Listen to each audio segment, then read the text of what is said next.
Hollywood, it's time now for...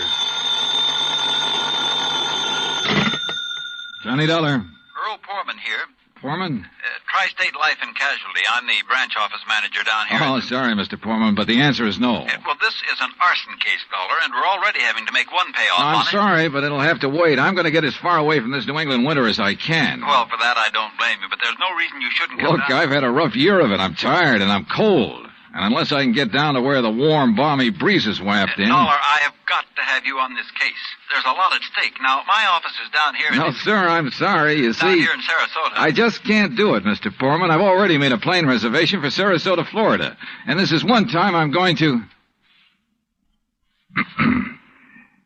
Where did you say your branch office is? Sarasota, Florida.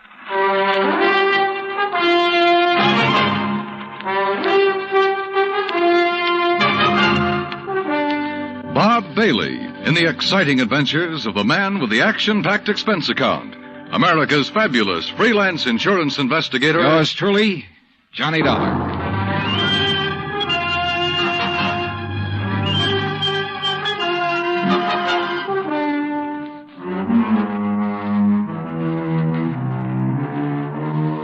Expense account submitted by Special Investigator Johnny Dollar to the Tri-State Life and Casualty Insurance Company, Home Office, Hartford, Connecticut. Following is an account of expenses incurred during my investigation of the burning car matter. Expense account item 1, which I thought I was going to have to absorb myself. $129, transportation and incidentals to Sarasota, Florida. It was nearly 5 p.m. when I got there, so instead of checking into a hotel, I taxied, that's item 2, $1 even. I taxied to Earl Poorman's office in the Conroy building. He turned out to be a tall, lanky, easygoing fellow with clear blue eyes and a ready smile. Sit in an office and talk business this time of day? You're in Florida now, Johnny. Well, I thought from your call this was a pretty urgent matter, Mr. Poorman. It is. Arson, you said. Yeah, probably, but here's no reason we can't go out to my little shack on the quay and be comfortable while we talk about it. Besides, Michael wants you for dinner. Mike? My wife, Gertrude. Oh. Come on, my jalopy's right out at the curb. Come on, Johnny. Poor man was a misnomer for this man because his jalopy turned out to be a spanking new Cadillac, complete with air conditioning and all the fixings. And the shack, anything but. It was on St. Armand's Key across Sarasota Bay from the mainland, a beautiful 2-story concrete and stucco job. The big yard backed on a quiet bayou, and there, tied up at a private dock, was a 24-foot lap straight speedboat, ideal for fishing the Gulf of Mexico. After all, as long as you're down here on expense account. Yeah, but it's charged to your company, remember? Oh. Hey, there she is at the door. Huh? The big, fat, overbearing broad I'm married to. This was another switch. For Earl's wife standing in the doorway was the cutest little trick I'd seen in a long time. Petite, pretty, and blonde, and with eyes that you noticed right away because they were almost green. Eyes that suddenly narrowed as she looked at me. And I wondered why. Johnny Dollar, did you say? That's right.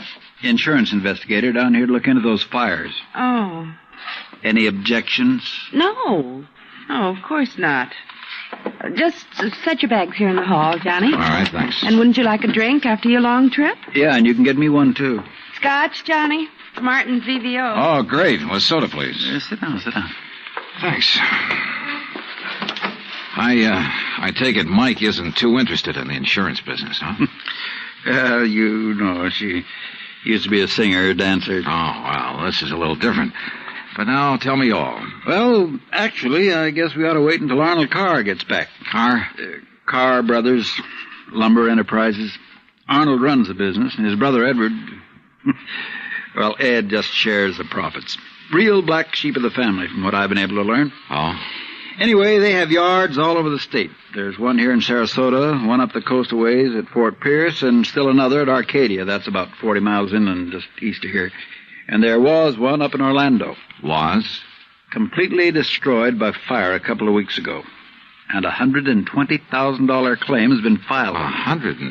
Wow. That's where Arnold Carr has been, in Orlando, trying to clear things up. Here's your drink. Oh, thanks. Here, Earl. Yeah. Well, to the gods and goddesses and us. Shouldn't I be up in Orlando, then? Arnold's on his way back here now. He lives here. He just went up there to arrange for clearing off and selling the property. You mean he's planning to just pocket the money? If Tri-State pays off, I mean. Looks like it. But I take it you suspect arson. Yes, Earl suspects arson, Johnny, and so does Arnold Carr. At least he says he does, but they have no reason. No? How about the other fires? Or attempted fires? Oh, where? At Arcadia, for one, but they got it out in time. At least that's the way Arnold Carr reported it. The way he Let tells it... me tell it, Mike. Oh. There was another at the yard here in Sarasota. Arnold himself discovered it one night when he was just driving around. But nothing to indicate it was attempted arson. No, Well, and the authorities up in Orlando found no indication of it there. Mike, you know as well as I do that a lumberyard fire will obliterate signs of arson better than any other kind of fire in the world. Yeah, but she has a point, though, Earl. Unless there's some evidence of arson. Of course. Yeah, why send for me? Well, mostly because... Actually, because Arnold Carr suspects it. But he's given you no real reason. None at all. I think he has a real reason, but he just won't tell us. Wait till you see him. He's going to call when he gets in. We'll run over to his place on Longboat Key. What about his brother? Edward, did you say? I've never met him. He's always stayed in Orlando. I was wondering if he might tell things that Arnold is holding back. Edward Carr wouldn't know anything. You can never be too sure. Look, why can't you agree with me for a... that must be Arnie now. Excuse me. Hello. This is Arnold Carr. Oh, hi, Arnie. Johnny Dollar arrived, so we'll be... Well, here, I'll let you talk to him. Here, Johnny. No. Okay. No, Earl, listen. What? I told you before it was arson. It was arson again tonight. Tonight? What's that? Arcadia just went up in flames. The whole yard. Good Lord. Did you hear that, Johnny? Yeah, I heard. Well, can you prove it was arson tonight in Arcadia and before in Orlando? I have proof. Well, Arnie, we'll be over just as fast as... What? No. Wait for me there at your home. Well, but look now. You mustn't come here. And I mustn't stay here because I... Now, listen, man. You, Arnie? Well, I guess he's ready to tell us now. A suspicion began to grow in my mind. A suspicion that Mike apparently shared with me. That Arnold Carr himself might be responsible for the fires. After all, he was the only one who had seemed to know about the 2 unsuccessful attempts. He himself had planted the idea of arson.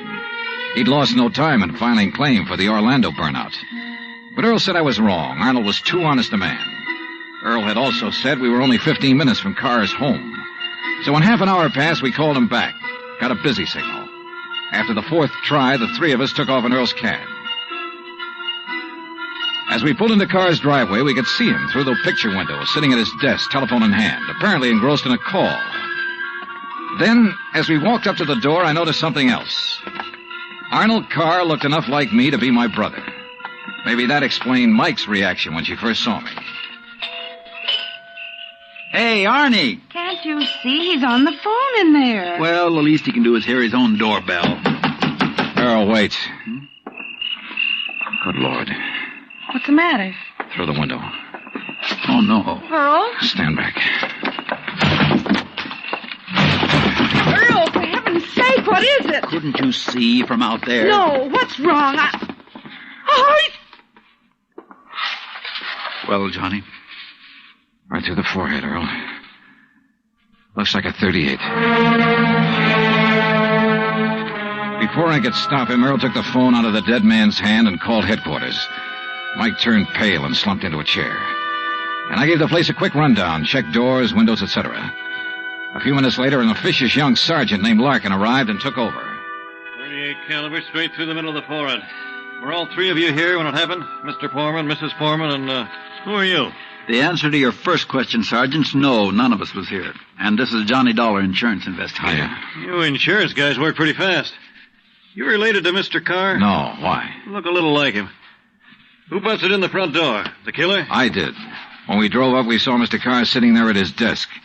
We rang the doorbell and knocked, but... And when he didn't move, you took things in your own hands and busted in, huh? That's right. You haven't moved anything, have you? No. Except I took the phone out of his hand to call you. Dollar, if you're any kind of investigator, you should have known better than let him touch anything. Now, let's see. The shot must have come from somewhere near this window by the fire. Ah, sure, here we are. Bullet hole right through the pane. Bullet was fired from outside. You're sure, Sergeant? Sure, I'm sure. Look for yourself. You call yourself an investigator? Hey, Cummings, Woolway, check the area around that window beside the chimney out there for footprints. Maybe an empty cartridge case. Now, you folks get out of here so I can call Doc Hanley over and get on with my investigation. And no, Dollar, I don't need any of your help. Well, thank you, Sergeant. Your job is fires, not... Hey, where did Mrs. Poorman go? Out to the car. Why? Who told her she could leave? Who told her she had to sit here looking at a corpse? All right, Dollar, all right. Just be sure the three of you stick around town in case I decide to question you further. Oh, of course, Sergeant. Yeah.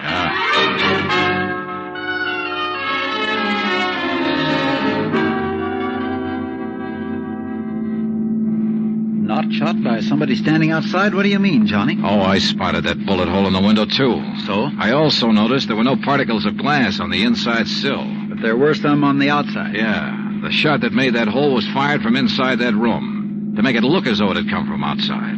Then somebody was in there with Arnold Carr. Yeah. Either somebody he let in or who had normal access to the house. And he had to stop Arnold from talking about the fire in Arcadia. Hey, how much do you know about his brother, Edward?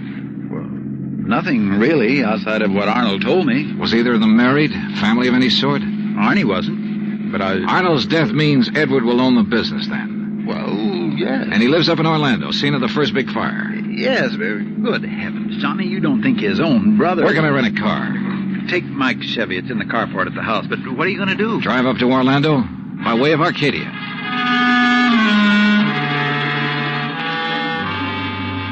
When I got to Arcadia, only a few people were standing around the remains of the fire. One hose company was still working on it, and a couple of police were poking about in the embers. Walking toward it, I almost stumbled over a little old man sitting alone in the darkness beside a palm tree, hunched over, his head in his hands, sobbing. He didn't even look up when I stopped beside him. It's like losing part of my own life, it is. You lost someone in the fire, sir? No, son. Only part of my life. I helped build up that yard, me and Mr. Arnie. Arnold Carr. All along he's been worried about it. And last week when him and me smelled smoke and come over here and put out the barrel of trash that was smoldering, he knew. Knew what? That somebody was trying to burn him out? That's why he stopped by tonight on his way home. That's why we drove over here, him and me. And I brought my gun just in case. Yeah. Well, we got here too late. It was already blazing. And when he seen the automobile pulling away... What auto? Yes, Frank, he said to me. I knowed he was the one trying to burn me out, he said. Who, old-timer? Who do you mean? He didn't say. Then he called the fire department. And that car that pulled away, what was it? Just a auto, big white Buick. But he tied it in with whoever set the fire. All he said was, I knowed he was the one. Do you know who it was he meant? Well, he told me even if I did know, I should never tell. Even the police. Well, who do you think it was? Break my word to Mr. Arnie? Never, son. All right, look, old man, I'm sorry to have to tell you this. Mr. Arnie's dead. What? But he can't be. He was... You. Huh? Maybe you thought in the darkness I wouldn't know you. But I do know you. Now, just a minute, old-timer. If Mr. Arnie's dead, it's because you killed him. What? Just like you set the fires. No, I'm not who you and think I am. And I'll kill you. That's what I'll do. Put down that gun. I'll kill you.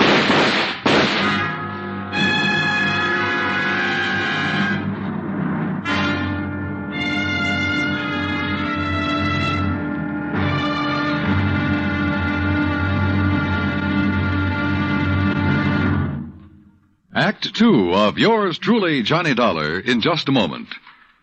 Back in the old days, the very old days, that is, a girl named Cassandra had a corner on the oracle market. But nowadays, you can do some foretelling yourself. On Jukebox Jury, for example, you can help decide which of Tin Pan Alley's new recordings are destined for the hit brackets and which ones are likely to spiral all the way down to oblivion. Remember, Jukebox Jury is yours to hear on most of these same stations every Sunday.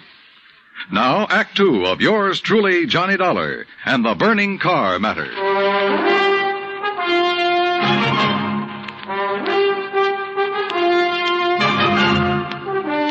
Expense account, item 3, $5.15, gas for the borrowed Chevy to keep me going to Orlando. Either the old man's eyesight was bad or he was just a lousy shot. Either way, it was okay by me. I hated to slap him down, but there was no point hanging around Arcadia trying to explain things to the local authorities. So after making sure I hadn't really hurt him, I appropriated his gun and took off fast. He'd thought I was someone else. Even I had noticed a family-type resemblance to myself and Arnold Carr. Sergeant Larkin had asked me if I was related to him. And now the old man at the fire had apparently thought I was the one who... Oh, well, I'm afraid I made the rest of the trip to Orlando in somewhat less than legal time. And at police headquarters, I barged into the office of Lieutenant Cal Hudson without bothering to be announced. So early in the morning? Sit down while I finish up a report, Mr. Carr. Thanks. I was trying to reach you, but we got no answer to the phone at your house. Well, that's very interesting, Lieutenant. I'm afraid I have the painful duty of notifying you that your brother Arnold down in Sarasota last night... Why did you say very interesting, Mr. Carr? Or had you already learned... Well, I'll be doggone. Yeah. You're not the first one. Who are you? Johnny Dollar, insurance investigator. I can't believe it. Dollar, you look enough like Edward Carr to be his twin. You even sound a lot like him. I take it you haven't located Edward yet? Well, no. Lieutenant, I think Edward Carr is the firebug we're after. And the killer. Wait a minute. Briefly as possible, I told him of Arnold Carr's phone call to Earl Foreman. His emotional upset just before he was killed. I told him Arnold had been murdered by someone inside the house, someone close to him. And that everything indicated that someone could very well be Edward Carr. That's still all just theory, Dollar, without any proof. Well, I will admit that Edward is a pretty worthless playboy living off the profits of the lumberyard. In any event, the lieutenant promised to put out an APB on Edward Carr. That was at breakfast for the two of us, item 4, $3.25. Before I left him, he gave me Ed Carr's address, 1726 Allen Place. As I expected, there was no answer to the doorbell at 1726, so I tried visiting up the street. It quickly became clear that Ed Carr wasn't very popular in this otherwise quiet, well-ordered neighborhood. Those big, noisy parties at all hours of the night, cars parked up and down the street, blocking respectable people's driveways. Yes, ma'am. You know, once in a while you expect a person to have callers and such. Me, I have the ladies' bridge club every third Wednesday, for instance. Oh, that's nice. But these are all ladies, not like some of the trash that man and his friends have, dancing and drinking and carrying on at all hours. Yes, you mentioned cars, Mrs. You know, people like Mrs. Hereford Robbins. She's awfully nice. And Janet Osterworthy. Now, she's a widow. Well, and, you know, she could have her pick of anybody she liked. But does she ever look at another man? No, sir. And then there's Mrs. Harper. Yes? You mentioned cars. Do you know what kind Mr. Carr drove? Why, yes. It was a big white one. And the make? Well, no. My husband, when he was alive, always drove a Maxwell, and I guess that's the only kind I ever got to know by name. But Mr. Carr's is white. Only I guess that isn't much help to you, is it? All the white cars here in Florida, I mean. Look. Now, even that blonde hussy who's around him all the time drives a white car. Oh, I really shouldn't use a word like that, though, should I? But it fits. Wait a minute. What blonde, Mrs. Harper? Mr. Dollar, I don't pay any attention to people like that. Why, you'd think she owned that house of his. The way she keeps popping in and out all hours as if she belonged there. Mrs. Harper. And drives all the way up from Sarasota, too. Do you know who she is? I do not. I refuse to pay any attention to people like... And the way she dresses, too, like a newly rich chorus girl with all her fancy clothes and furs and things. How do you know she comes from Sarasota? By the license on her car, of course. Every city has its own number, you know that very well. And hers is 12WW something. And you don't know her name? Of course not. Flaunting all those expensive furs as though she bought and paid for them herself. And if there's anything I hate to see, it's a little shrimp loaded down with furs. Now, a tall person like me... And well, her thanks. eyes... Oh, if there's anyone I don't trust, it's a person with green eyes. Well, Thank you, Mrs. Harper. Her description of Carr's girlfriend stopped me in my tracks. That description could fit Mike Porman to the letter. Petite, blonde, green eyes, and she came from Sarasota. And then I remembered Mike's reaction when she first saw me. Her dismissal of Edward as a possible suspect. There was obvious friction between Earl and Mike, too. I figured it was just normal in a couple who'd been married for a while. But now... Item 5, a $1.30 phone call from the nearest booth I could find to Earl Poorman at his office in Sarasota. No, she isn't, Johnny. Why? Well, do you know where Mike is? When I woke up this morning, I could hear her talking to her girlfriend, Betty, on the phone downstairs. Betty? Betty lives here in Sarasota. They used to be on the stage together, sister act, you know. Yeah, well, well, then when I went down for breakfast, she was gone. Took my car, too. I had to come here to the office in a taxi. Yeah, well, okay, Earl. Thanks a lot. Hey, now, wait a minute. How are you doing? You found out anything I ought to know about this arson and murder business? No, Earl. Nothing that you need to worry about. Liar. I sat down at a corner drugstore. That's item 5, 80 cents, over a sandwich and a Coke to try to think things out. But I'm afraid I didn't like anything that I thought. Finally, I drove over to Allen Place again. I parked a couple of blocks away and walked to 1726. I rang the front doorbell, knocked a couple of times. Then I slipped around to the back door, finagled a lock on it with a little celluloid pocket calendar, finally got it open. I left it open for the sake of a quick exit if such became necessary. But I guess that was a mistake. For a couple of minutes later, as I rounded a corner from the den into the living room, I felt the barrel of a gun poked into my back. Out of town, huh? Now, wait a minute. Don't move, Eddie boy. Trying to stall off pay me the $5,000 by saying you're going to be out of town, huh? Okay, so you think I'm Edward Carr? You kidding? Don't you know what happens when somebody tries to stall me?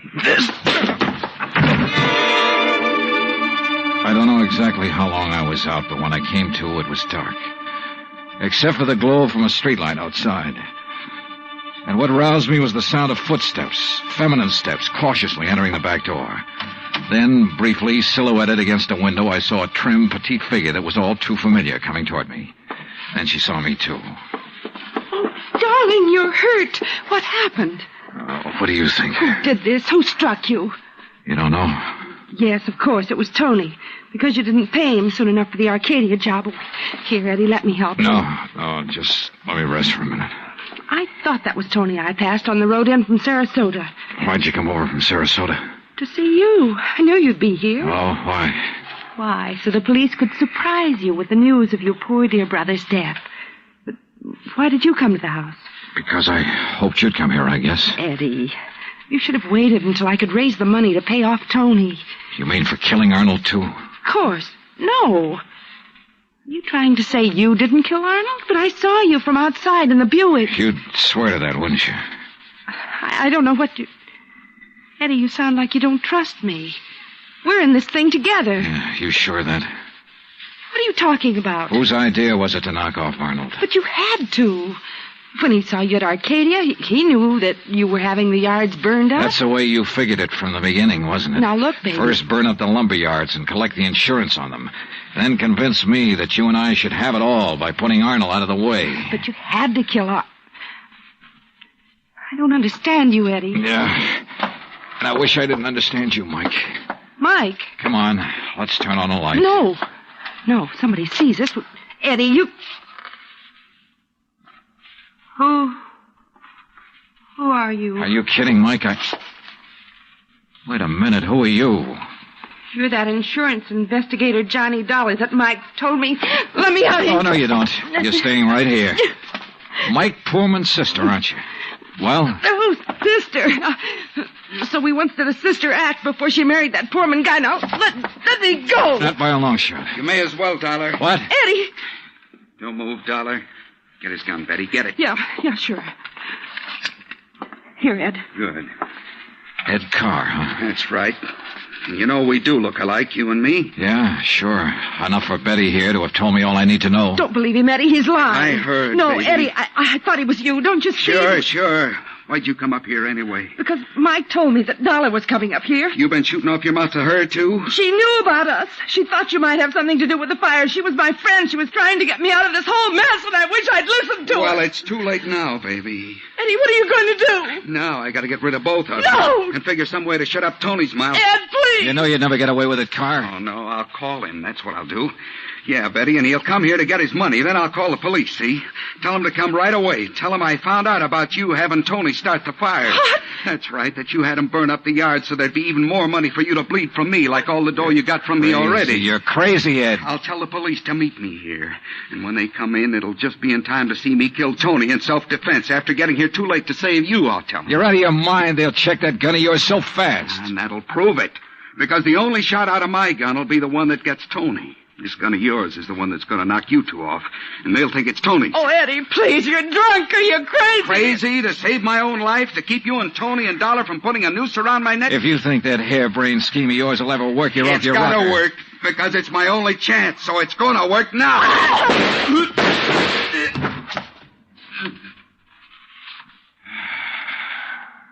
Thanks, Lieutenant. I'm afraid I was too late to save her, Johnny. Yeah. But Eddie Carr will live to face a jury. What brought you here, anyhow? I did, Johnny. Mike, stay there.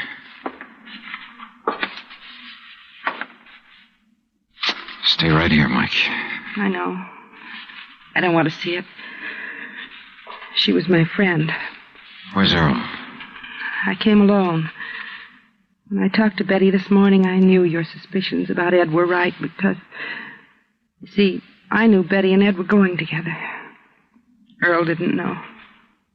Yeah. Maybe you better call him.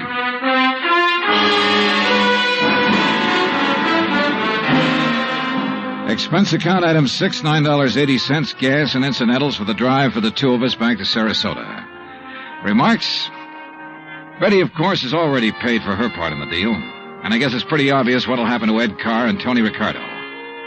The insurance money in the Carr estates will be distributed according to Florida law. Further remarks? The apparent friction between Earl and Mike was only part of a normal married life. They're a pretty nice pair.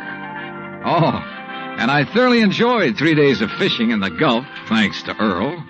Expense account total, including all the incidentals I could think of, $385.26. Yours truly, Johnny Dollar.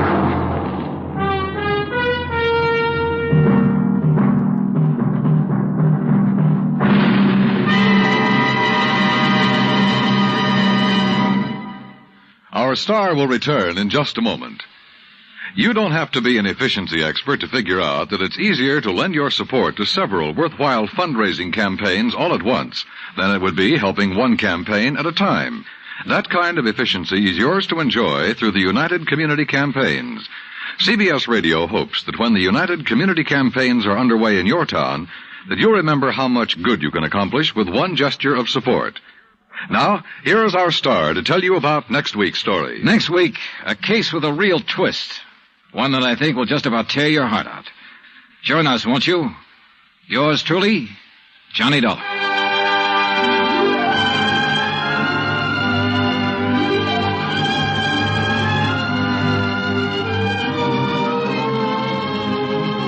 Yours truly, Johnny Dollar, starring Bob Bailey, originates in Hollywood. It is produced and directed by Jack Johnstone, who also wrote tonight's story.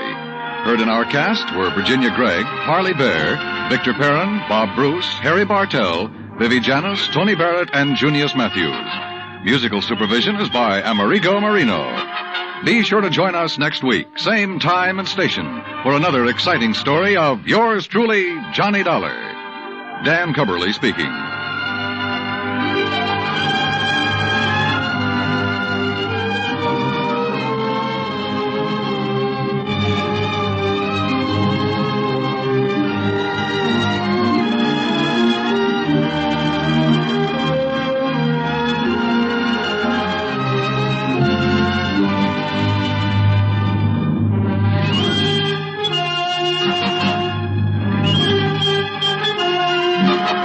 Thank you.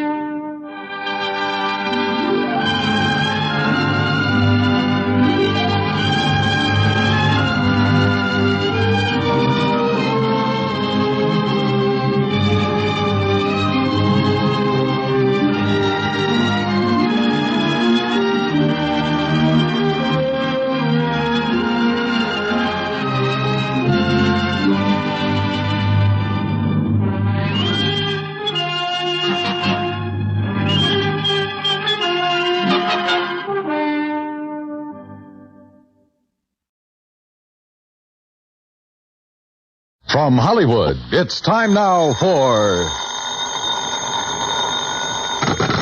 Johnny Dollar. My name is Hardy, Mr. Dollar. Yes? I'm returning the call you made to Mr. Ellis Rasmussen. If you will state your business, I shall be glad to transmit it to him. You tell Mr. Rasmussen I'm an insurance investigator from Hartford, and the matter involves a member of his own family. Oh, young Mr. Rasmussen? Yes. Could you hold on a moment, sir? I could. Mr. Rasmussen will send a car for you at 6 o'clock. Look, I can take a cab. Oh, well.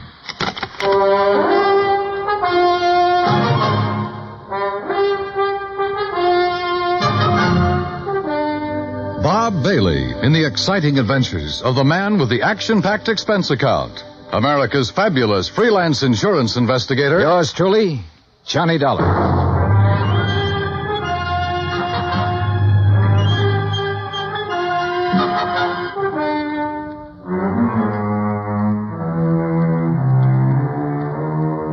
Expense account submitted by Special Investigator Johnny Dollar to the Universal Adjustment Bureau, Hartford, Connecticut. The following is an account of expenses incurred during my investigation of the Rasmussen matter.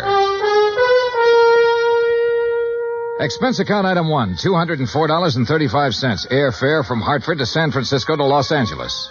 Trying to compile the details of the Rasmussen case. I'd been on it 3 days when I was stonewalled in Los Angeles with a Holmby Hills address and the phone number of Ellis Rasmussen. At 6 o'clock, a liveried chauffeur in immaculate uniform stepped up to me at the desk. Mr. Dollar? Yes? My name is Stauffer, sir. I have Mr. Rasmussen's car outside. Well, gee whiz, Stauffer. Ain't it the truth, sir?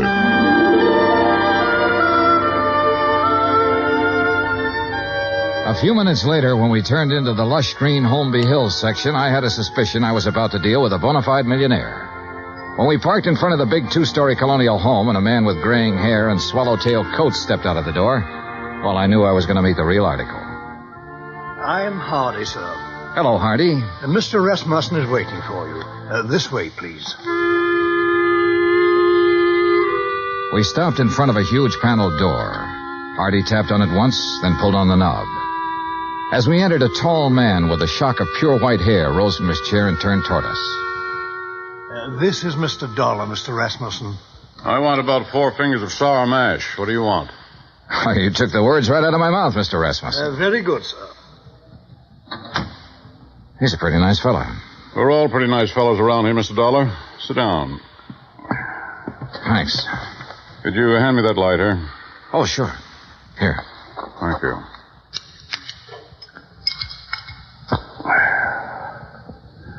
What are you doing in Los Angeles?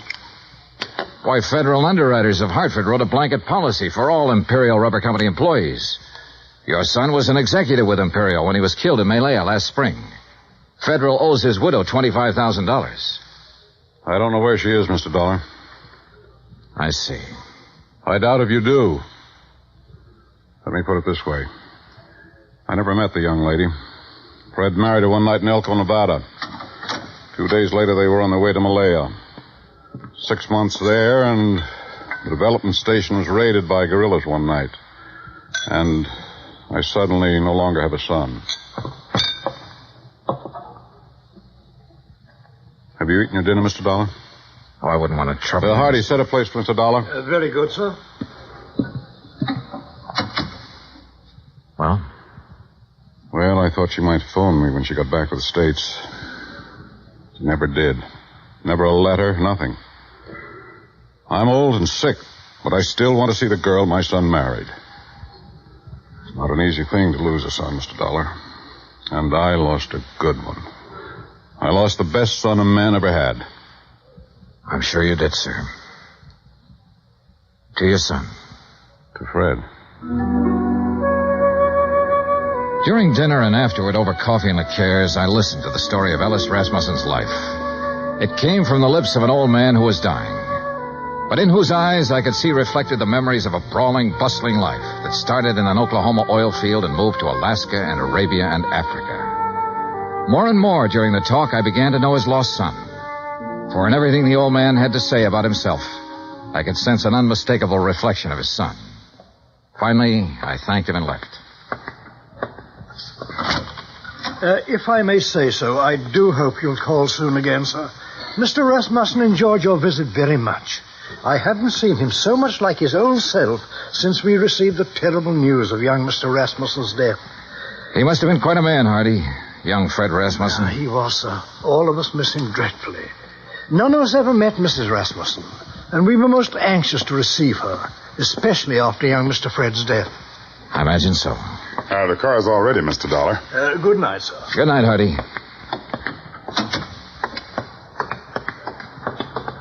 Fine night, Mr. Dollar. Yeah.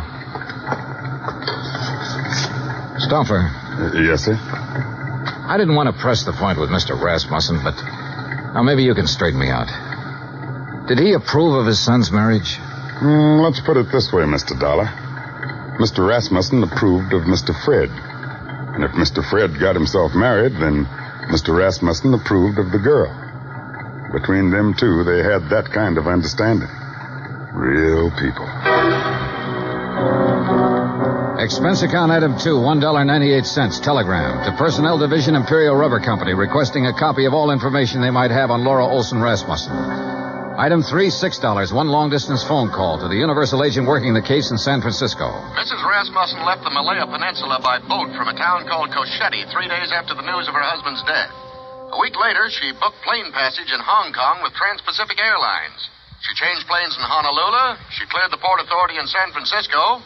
From there on, we lost her. Get a list of all the passengers who were on that plane. Okay. Get someone checking the hotels in the Bay Area. She might have checked into one when she hit Frisco. Okay. Now listen, we're looking for a woman whose husband was brutally murdered about 2 weeks before she got back to the States.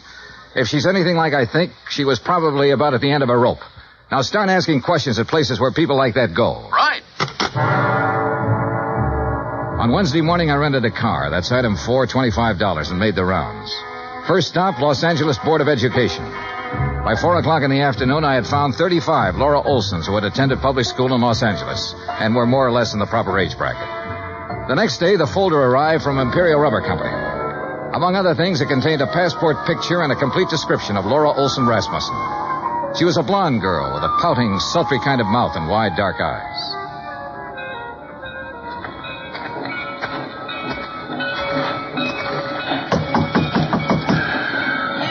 Down there. Yes? What do you want? I'm looking for Mrs. Frances Olson. Are you Mrs. Olson? I don't want to buy nothing. Do you have a daughter named Laura Olson? Are you a policeman?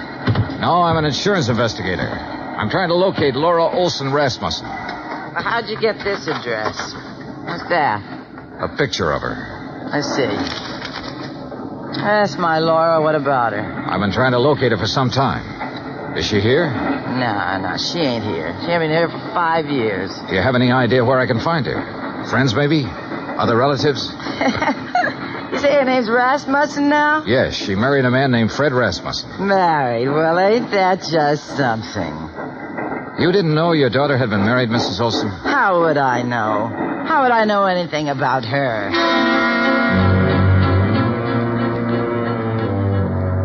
Saturday at noon, a registered letter arrived from the agent in San Francisco containing the list of passengers who had been on the plane with her. 3 of the names were in the Los Angeles area, including a Mr. Oberlin who lived in Pasadena.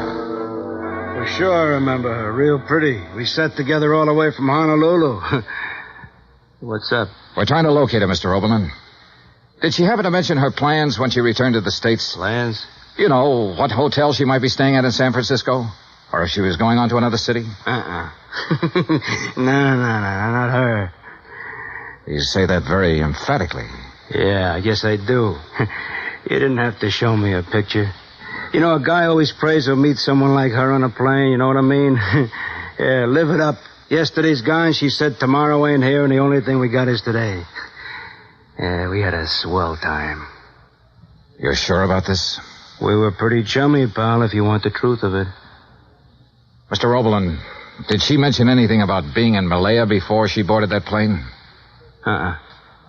Then she didn't tell you that her husband had been killed a week before. Killed? Oh. He was murdered by guerrillas in Malaya. Oh, no, she didn't mention that. She didn't mention that at all, Mr. Dollar.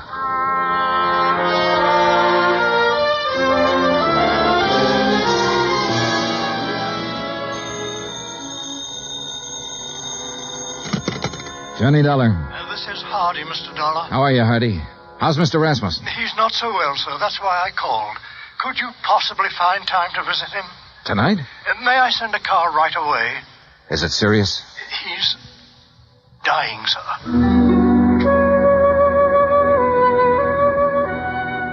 I knew why he wanted to see me. Have you located my daughter-in-law yet? No, I haven't located her, Mr. Rasmussen. But I know something about her. I know she drank whiskey and flirted with a fat salesman on an airplane all the way from Honolulu to San Francisco. I know her mother's a drunk. I know she didn't think enough of you or your son to contact you or anybody else when she got back. Mr. Rasmussen, it looks to me like your daughter-in-law's a first-class bum.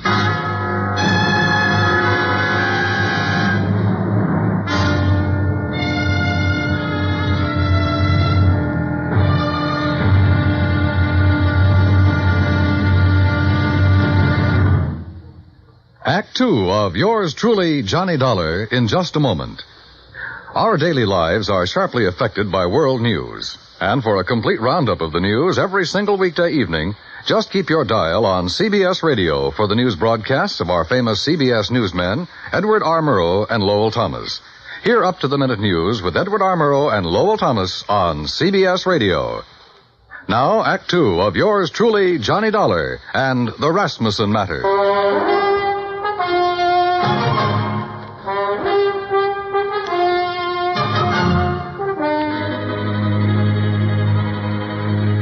There was a black coupe with MD on the license parked in the driveway of the Rasmussen house when we pulled up. In the bedroom, a silvery-haired man in a black suit was sitting beside the bed that held Ellis Rasmussen. He was introduced as Dr. Butler. Then I shook the hand of Mr. Rasmussen. Someone suggested that Dr. Butler might like to use the library for his calls. And I was alone with the old man. If you want some whiskey, I keep it in the sideboard over there. Not now, thanks. I wish I had some news for you, Mr. Rasmussen. We're finding out things, but we haven't found her yet. What things? Oh, things. Nothing important.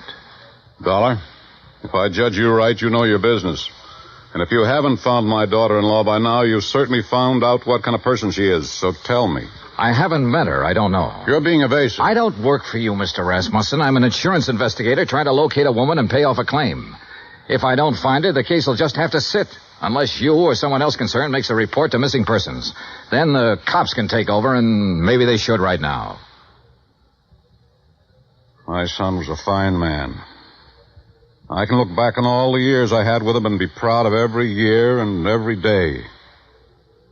He married a girl named Laura Olson. I don't know where she came from or who she was, but I know my son wouldn't have married her unless he loved her, unless she loved him in return and was worthy of his love. You know a lot, Mr. Rasmussen. Perhaps I should go to the police. No, don't do that. We'll find her, Mr. Rasmussen. We're getting it narrowed down. Well, I'd better leave now. As you say. Mr. Dollar. Yes, sir. I want to see her. Yes, sir. I'm sorry I talked to you the way I did.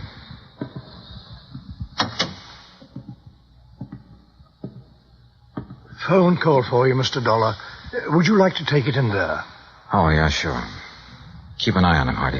Trust me, sir.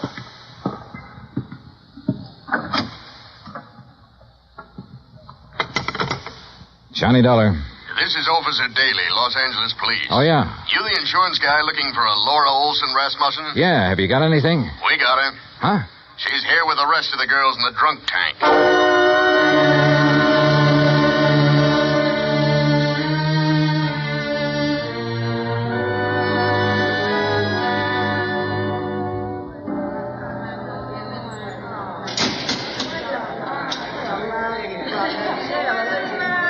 A drunk tank will always smell of disinfectant.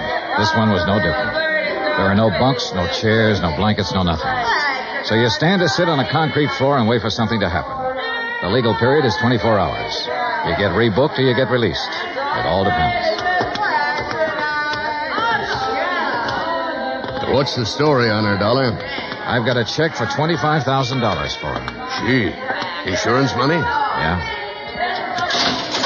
Quiet! Quiet in there!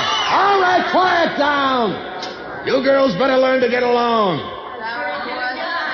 Which one? Back there, sitting on the floor. Oh, brother.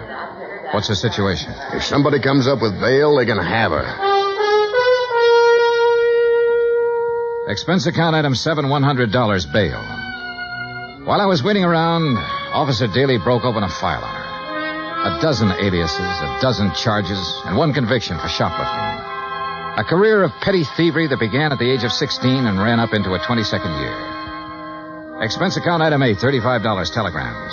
I sent wires to all parties concerned, all parties except Ellis Rasmussen, ordering a stop on their activities since Laura Olson Rasmussen had been found.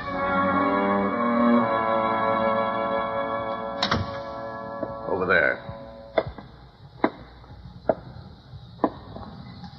Who are you? My name's Johnny Dollar. Thanks for getting me out. Why? I did it for a friend. Friend. I didn't know I had any.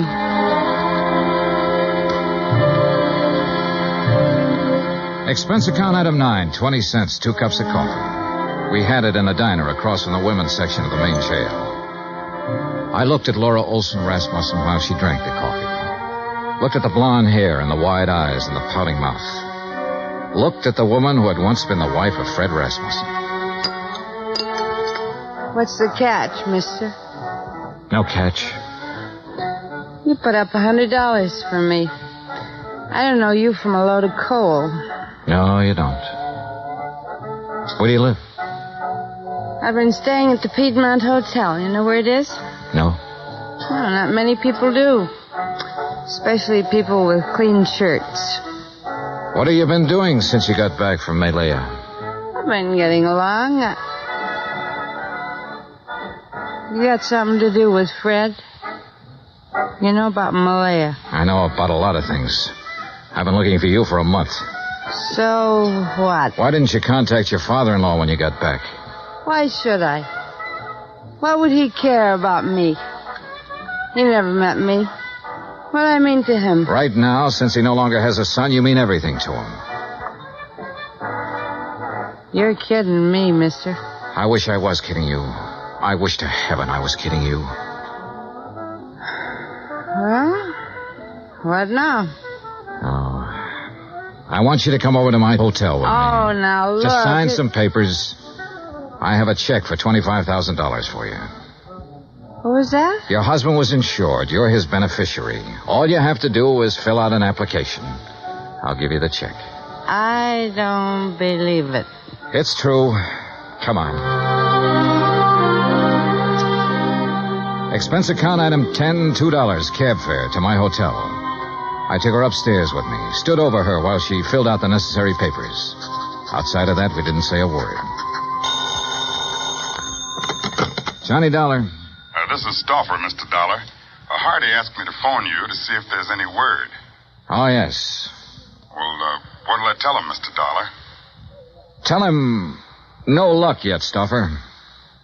How's the old man? About the same, sir. Counting on you, I think. I'll talk to you later. Yes, sir. Here you are. Okay. Thanks. Here's your check. Anything else? Nope. That's it. Okay. See you around sometime. Sure. Fred told me about a man named Stauffer who worked for his old man for years.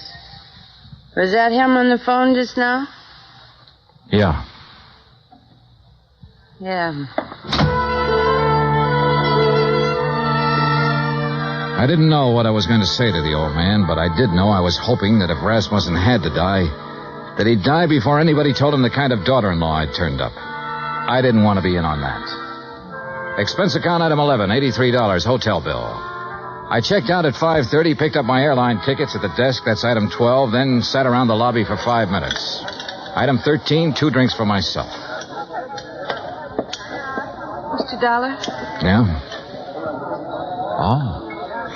I read in the paper that Ellis Rasmussen is dying. Is that true? That's true. Mind if I sit down? Suit yourself. What are you drinking? Nothing. I know why you didn't tell them you found me, and I don't blame you. If Fred's dad is anything like Fred was, then I know how you felt. Finding me the way you did. Let's forget it, Mrs. Rasmussen, shall we? I'd like to meet Fred's father. So you want to meet him, huh? The human thing would have been to see him when you came back. But not a line, not a word. That old man in that house knows his son was really a man. And on that basis, he believes, without seeing you, that his son married a real woman. He had love and sympathy and help and devotion and all the things you don't seem to have any use for waiting for you in that house. Oh, never mind. I loved Fred. Loved him from the first minute I saw him. You know what I was doing when I saw him? Was serving cocktails in a place like this. He didn't ask me what kind of a family I came from, whether I was good or bad. He just put one of those big arms around me one night and said, "You're mine." He said that to me. He said it because he loved me. No one ever loved me. No one. But he did. I told him who I was and where I came from, and all he said was, "You're with me now."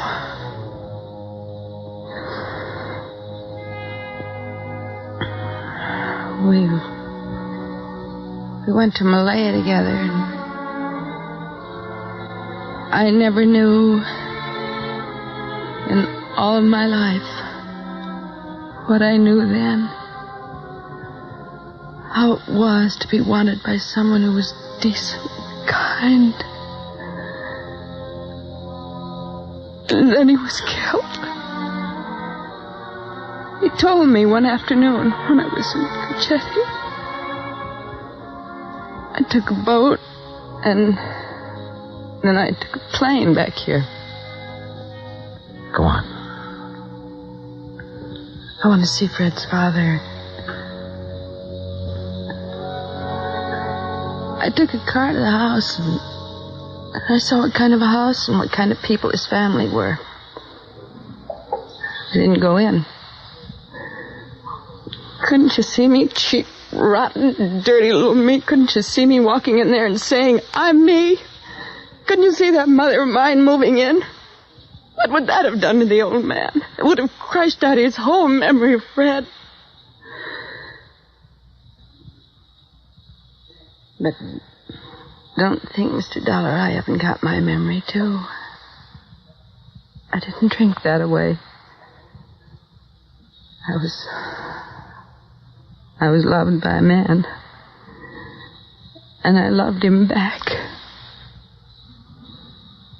I've still got that. I'm going out there pretty soon. Would you like to meet him? Do you think I can? I think so. I think so very much. Oh, Mr. Dollar, I've been waiting in the lobby. I thought you might be here. How do you do, miss? Stuffer, I'd like you to meet Mrs. Rasmussen. Well, my. I'm mighty pleased to meet you. The boss will be mighty happy. She dried her eyes in the car. I didn't say much. She didn't say much. But in the half hour it took to get out to Holmby Hills, something happened to her again. The something that must have happened when the big arm went around her shoulders the first time. Good evening. Mrs. Rasmussen, Hardy. How do you do, Mrs. Rasmussen? We're very happy to see you. Thank you, Hardy. Fred spoke of you often. That was kind of Fred. This way, please.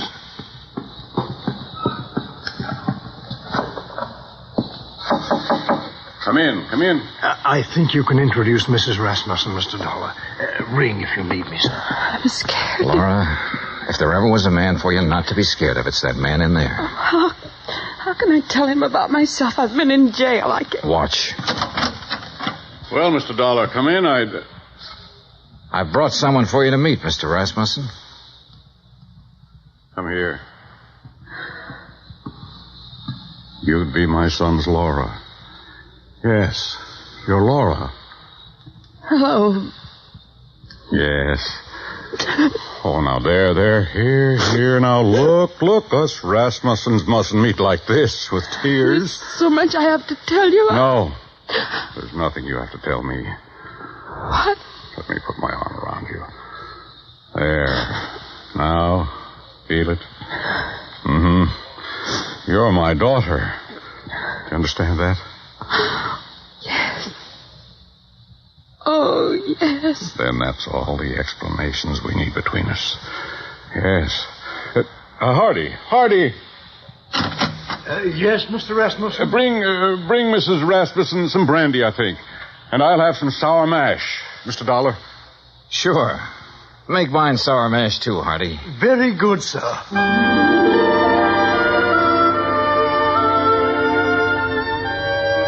Expense account item 14, $40. Miscellaneous. Item 15, $35, stenographic. Expense account total $1,965. Remarks? The old man's got a few weeks more. Laura's moving into the house with him to take care of him. She won't be telling him a lot of things about herself. She doesn't have to. You should have stood there like I did and seen that big arm go around her shoulder when he said, "You're my daughter."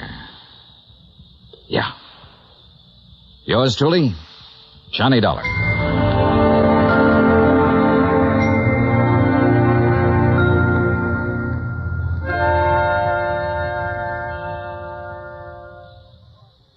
Our star will return in just a moment. Folks abroad want to know more about us Americans, how we live, how we eat, what we do in our leisure time. You know something? You can help promote international goodwill by corresponding with someone abroad. For the name of a correspondent, write to Letters Abroad, 45 East 65th Street, New York. That's Letters Abroad, 45 East 65th Street, New York. Stay tuned for 5 minutes of CBS News to be followed over most of these same stations by the FBI in Peace and War. Now here's our star to tell you about next week's story. Next week, one cute, tiny little mouse, that's right, mouse, almost scares a big insurance company out of business. Join us, won't you? Yours truly, Johnny Dollar.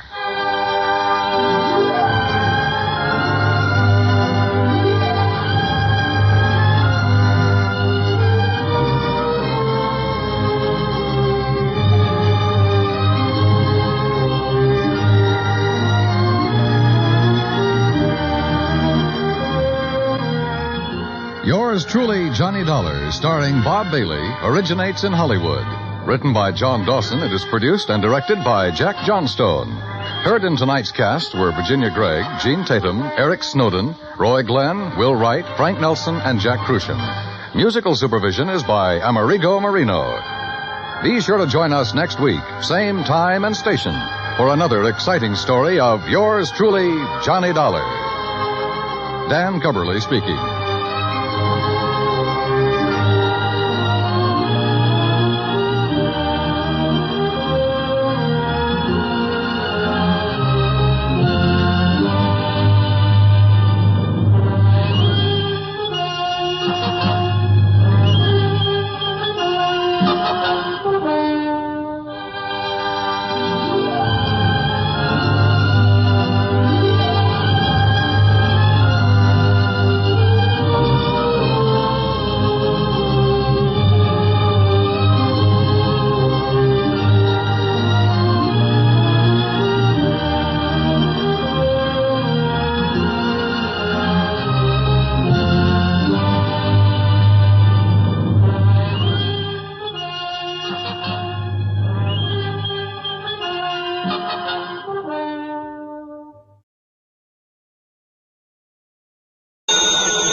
Hello?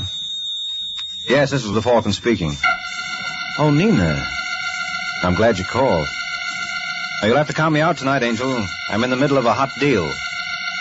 Some boys I know are interested in the big money, and they figure if we put all our capital in a gun, we ought to make a killing.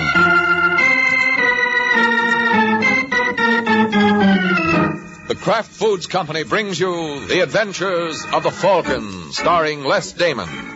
You met the Falcon first in his best-selling novels. Then you saw him in his thrilling motion picture series. Now join him on the air when the Falcon solves the case of the Quarrelsome Quartet.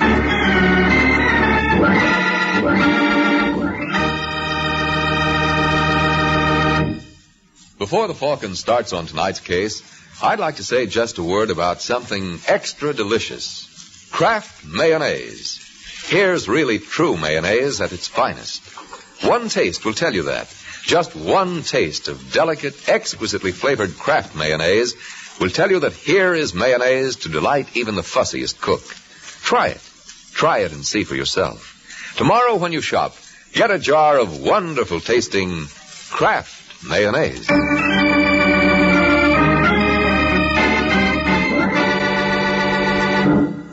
And now, the case of the Quarrelsome Quartet.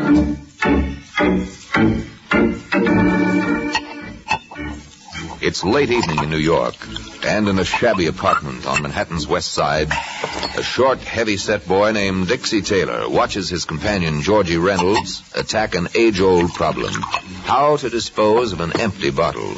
But George is equal to the occasion, for, spying the fireplace, he comes up with a practical solution. Well, I guess that's one way to get rid of your empty. Anybody ask you, Taylor? No. All right, then shut your face. Hazel? Hey!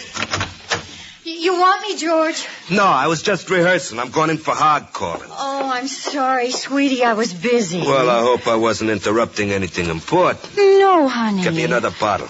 Well, darling, don't you Didn't think... I tell you something? All right, George. There's one in my bedroom closet. Well, what are you staring at, Dixie? I was just wondering about Hazel. Well, don't. If you're going to do any wondering, think about Martinez. Although he'll be here. Yeah, when? He was due an hour ago. Or maybe he had some trouble finding Saunders. Oh, that's just ducky. What goes on with you guys anyway? Do I have to tell you? That's probably Martinez and Saunders now. Hazel? Yes, George? Didn't you hear that? Well, I was trying to get... Never mind the alibis. Answer it. Yeah, just a second. Hello, Hazel.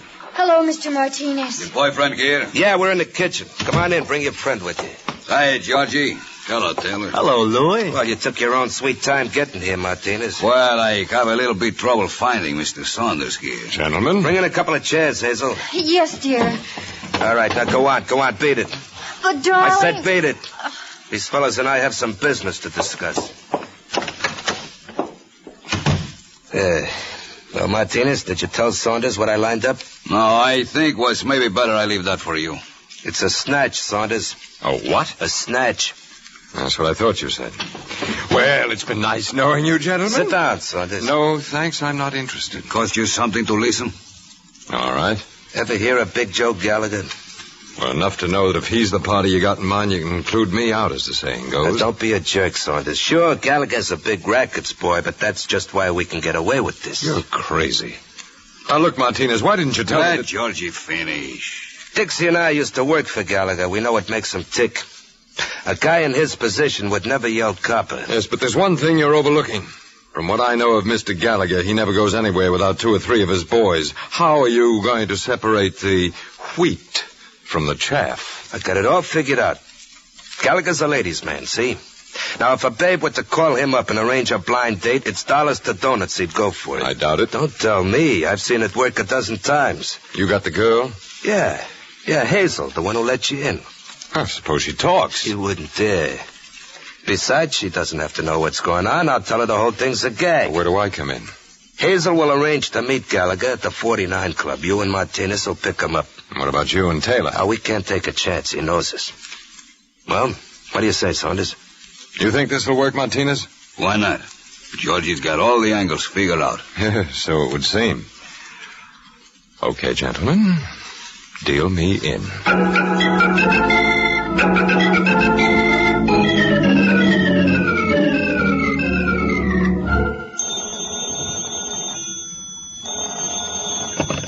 Yeah? I'd like to speak to Mr. Gallagher, please. Who wants him? Well, he wouldn't know me, but you can tell him I'm a friend of Gloria Wilson. I never heard of her. Are you Mr. Gallagher? Yeah, that's right. Well, Gloria made me promise to look you up when I got to New York. I'm sorry, sister. I don't know anybody by that handle. She was a chorus girl at Pirandello's. Hey, wait a minute, baby. What's your name? Hazel Wolf. You look anything like you sound, Hazel? Oh, now, really, Mr. No, Gallagher. kidding, because if you do, I'd like to see it. I'm afraid that's out of the question, Mr. Gallagher. I'm flying to the coast tonight. Uh-huh. What time? 1:15. Well, that still gives us 3 hours to get acquainted. What do you say, baby? All right. But you'll have to meet me here. You see, I'm expecting friends. Oh, that's okay. Where are you? It's a little place called the 49 Club. Do you know it? No, but I'll manage. What color dress you wearing? Blue. My favorite color. Okay, Hazel. I'll see you in 20 minutes.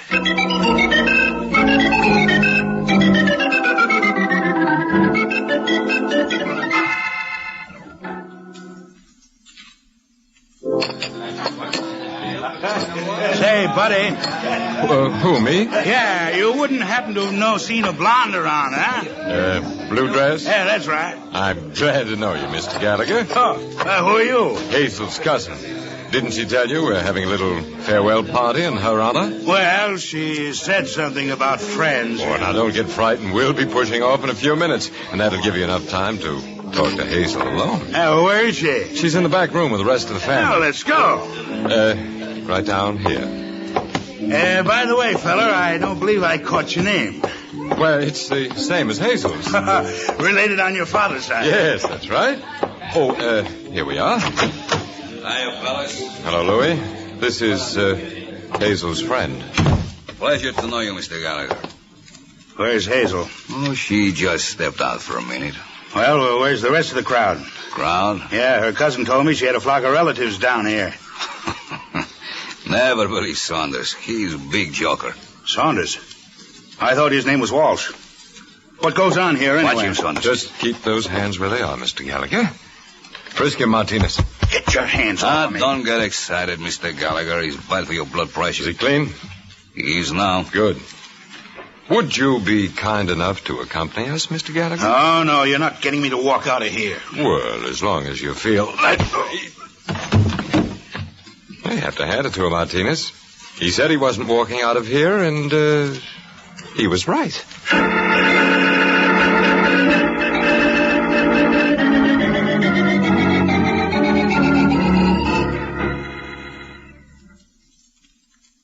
the matter with those guys anyway? Got the time, Dixie? You asked me that just 5 minutes ago, George. Now, don't get smart. Think anything could have gone wrong? Not a chance. What'd you tell Gallagher's wife? Just what you told me. I said we had a husband, and if she wanted him back, she was to dig up $100,000. Yeah, maybe I should have gone for it myself instead of sending Saunders and Martinez. What are you worried about, Georgie? They managed the snatch all right. Yeah, but how do I know that they're George. I'll get it. Hello, George. You got it, Saunders? What does this bag look like? All right, let me have it. How'd it go off? All the clock works. As soon as Mrs. Gallagher gives us the money, I give her the key and tell her where to find her husband. Oh, nice work, Louis. Yes, I guess congratulations are in order all around. $100,000. Just think of it. You think of it, Saunders, because that's as close as you're getting to it. What do you mean, George? Well, I tell you, friend, it's like this. The boys and I had a little talk. And you decided why split 4 ways, huh? Why, you catch on fast. But didn't you think I'd have anything to say about that? All right, put away that gun, Saunders. Yeah, Georgie was only clowning. Yes, I'll bet. You know, I'm a little surprised at you, Dixie. Look, if we were going to double-cross you think we'd send you for the dough? Sure, that doesn't make sense, does it? No, don't move, Parsi. Just drop the gun. Nice going, Martinez. Well, Mr. Smart Guy, what do you say now? That's enough, Georgie. Go on, Saunders. Beat it. All right. Gentlemen, if this little get-together hasn't been pleasant, it has been informative. Well, I'll be very glad to show you what I learned next time we meet.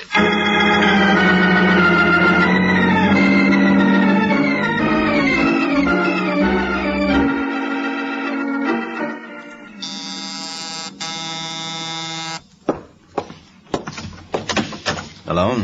I'm looking for a Michael Waring, private detective called the Falcon. Well, you picked the right place. Oh, are you... Come on in, Angel. Thank you. Sit down. I suppose I should introduce myself. It's customary. Well, my name is Hazel Walsh. Hazel Walsh? That's right. Who recommended me? Well, I remembered hearing about the Falcon years ago. And you filed the information away for this more convenient date, Yes. Are you available for a case? At $50 a day in expenses, I am. What's your problem? Well, it's really not my problem, Mr. Waring. A girlfriend of mine is engaged to some man, and she believes that he's done something... Crooked? Of course not. All right, let's call it unethical. Go on. Well, if the man ever was caught, could they force my friend to be a witness against him? They certainly could. Even though she found out about it by accident? Doesn't make any difference, Miss Walsh. Well, isn't there anything she can do? Nope. Only if she were married to him could she refuse to testify. Well, if we got married... if they got married, I'd... Let's use the first example, Hazel. It'll be easier on us both. Now, look here, Mr. Waring. No, you look, Angel. You're obviously in some sort of a jam. Now, what is it? I tell you, you're wrong. What did your boyfriend do? Nothing. Absolutely nothing. All right. I suppose you tell me his name. It's Harry Prescott. Come on, Hazel. What's his name? Well, you have no right to question me like this. No, but the police have. But you're not going to call him. No? Well, it's George Reynolds. You the same Georgie Reynolds who used to run with the Gallagher mob? No. No, it's not that one at all. Well, suppose you introduce us and let me see for myself. I'm an easy man to convince.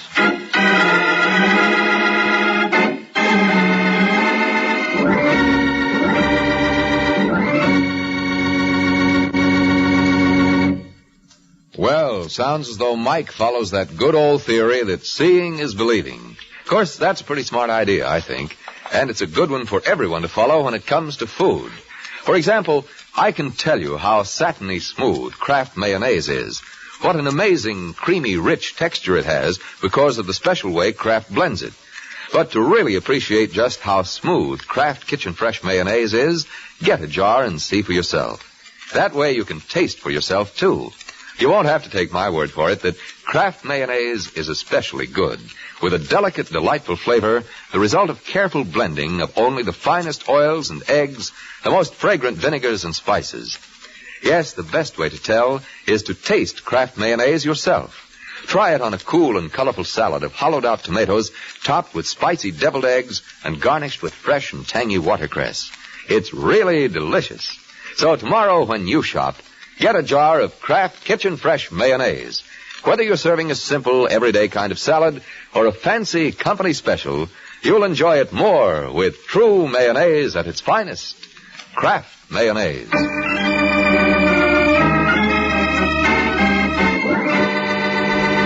Now back to the adventures of the Falcon. 15 minutes have passed since Hazel Walsh introduced herself to Mike Waring, and now the two are on their way to Georgie Reynolds' apartment. And strangely enough, Miss Walsh doesn't seem too delighted by the trip. I don't know why I let you talk me into this, Mr. Waring. It's simple, Hazel. You're the kind of girl who's taken such a licking you could be talked into anything. That's a lie. All right, then why did you bring me here? Because I thought you could help George. Well, if it's the same George I think it is, you'll have to get yourself another boy. Whatever made you tie up with a guy like that? I don't think that concerns you. This the place? Yes. Can I help? No, thanks. Where's the light switch? A little over to your right. Have you got it? Yep. George! Stop that. I saw him. Now you stay where you are. Is he? Yes, he's nothing else but. Oh, no. Someone gave it to him right through the temple. George!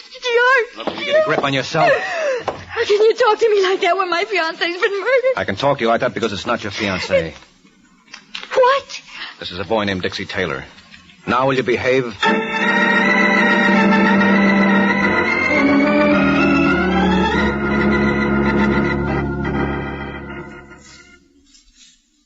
can't believe it, Mr. Waring. There must be some mistake. What's the matter, Hazel? You disappointed it isn't George? Of course not. Did you know Taylor? Well, he was a friend of George's. I saw him around here once or twice. Who else was a member of this fraternity? Just a man named Louis Martinez. Well, that's some select group. I've heard of all of them. Did they blackball anyone recently? I don't know what you mean. Did your boyfriend and Martinez cross anyone lately? I don't think so. Hazel, you better stop lying. You don't do it very well. Well, there was a Nick Saunders. Good-looking boy, around 35? Yes. What did they fight about? I don't know. You think Saunders might have killed Dixie? I suppose so. How about George? No. Oh, Hazel, don't be a sucker. You think he'll appreciate your loyalty? Why don't you ask him, Wary? Georgie. All right, I will. Isn't it nice of her not to suspect you, George? Not to suspect me of what? Take a look under that blanket. Oh. Who did it? That's just what I was asking. You got any suggestions? Nary a one. Say, who invited you here anyway? She didn't. Oh, is that so? Darling, I was only thinking of you. Now, that's the truth, George. Never have I seen a woman show so much concern. All right, Waring, beat it. I don't need you. How about Hazel? She don't need you either. Go on, Hazel. Tell him. I made a mistake, Mr. Waring. I'm sorry. You mean that? Yes. Okay, so be it. Oh, when the police show up, tell them I have to leave. It'll be a pleasure. Listen, Georgie, I know what you're going to say. Do you? Oh, darling, I was only thinking of you. I know what you, Dixie Martinez, did to Saunders. That's why I went to Waring. Well, that was smart. But I was worried about Saunders. And I'm worried about you, Hazel. You think you'll ever learn to keep your mouth shut? Or do I have to teach you?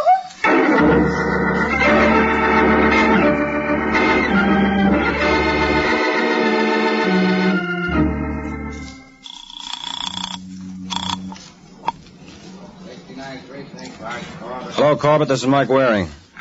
What's on your mind, Mike? Listen, what kind of caper has Georgie Reynolds pulled recently? Well, there's some talk going around that Big Joe Gallagher was snatched last week. Well, that's crazy, Sergeant. I saw him on 48th Street yesterday. I know, but that's the story we got. According to one of my pet stoolies, his missus laid out $100,000 to get him back. You think Georgie Reynolds was behind it? Wouldn't be at all surprised. Well, can't you do anything? You tell me how when we got no proof, and Mrs. Gallagher hasn't seen fit to make a complaint. Was Nick Saunders in on it? You seem to know more about it than I do. What do you know about Saunders? Not quite enough, Sergeant. I'll let you know the minute I learn more. Oh, by the way, there is a body over at Georgie Reynolds' apartment. Go over and pick it up like a good fellow, will you?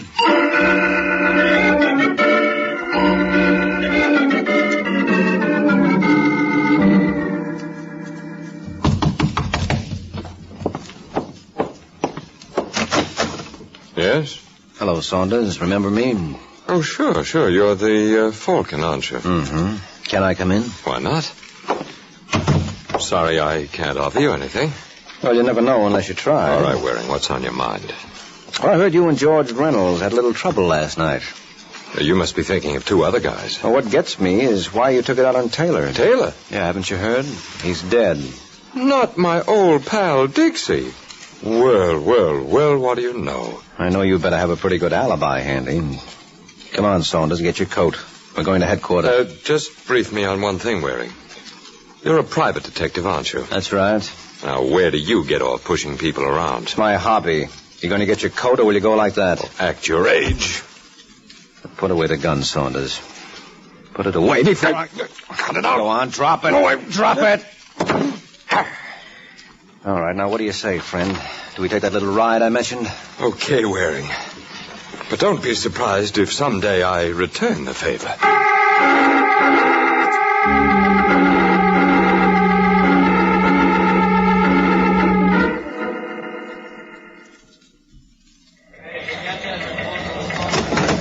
Is there a guy named Mike Waring here? That's me, Inspector. Come in here. I want to talk to you. Okay. See you later, Sergeant. Yeah, bad. Sit down, Waring. Oh, thanks. Sergeant Corbett tells me you're the boy who brought in Saunders. Yeah, it was a pleasure. Well, I'm glad you got a kick out of it, because I just talked to headquarters about you. What for? To see how they feel about attempted blackmail. What are you talking about? Didn't you try to shake down Saunders? Is that what he claimed? No, I can put two and two together myself. And you ought to go back to school, Inspector. There's something wrong with your arithmetic. I doubt it. When you start shoving a guy around just because he's got a record, there's only one answer. Oh, you're crazy. I tell you, Saunders killed Dixie Taylor. How? He shot him, that's how. From Philadelphia? Now, what are you talking about? According to the coroner, Dixie Taylor died at 8:30 p.m. So what? Well, at 8:25, Saunders was picked up by the Pennsylvania State Police for carrying a rod without a license. And he wasn't released until 2 hours later. Now, who doesn't know his arithmetic?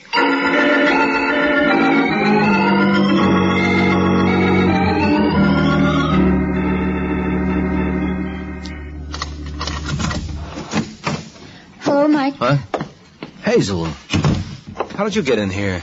The superintendent let me in. I've got to talk to you. Now, that makes us even, Angel, because I want to talk to you. Look, you've got to drop the case. Now, that raises a problem. How can I drop something I've never been paid for in the first place? I don't understand. I mean, if I'm going to work for free, I might as well do it for myself. You can't do that. Well, I'd like to see someone stop me. What's Georgie's phone number? Why? Because I want to talk to him.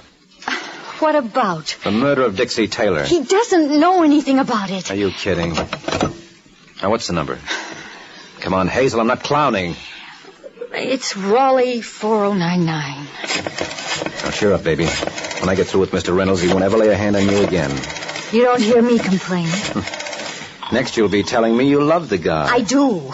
Hello. Is that you, Reynolds? No, this is Luis Martinez. How are you? Mike Waring, let me talk to George. I'm afraid that is out of the question. Listen, Martinez, if I have to come over there... It still won't do you any good. He's dead. He's what? Yeah. Someone fed him a dose of strychnine about an hour ago. And somehow we didn't seem to agree with him.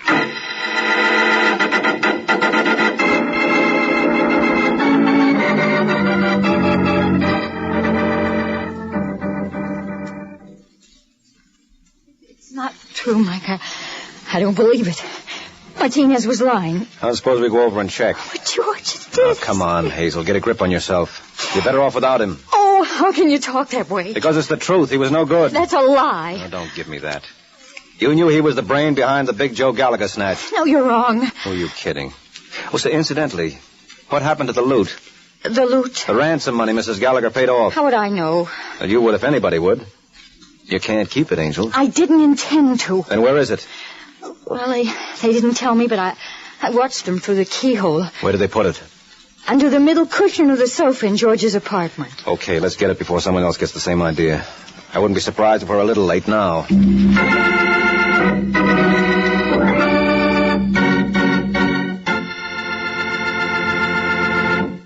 You know what Mike said just now about getting there first? Sounds like the race that usually goes on at my house for the last piece of cold chicken in the refrigerator. But a chicken sandwich sure makes a swell snack, especially when you put lots of Kraft mayonnaise on the bread.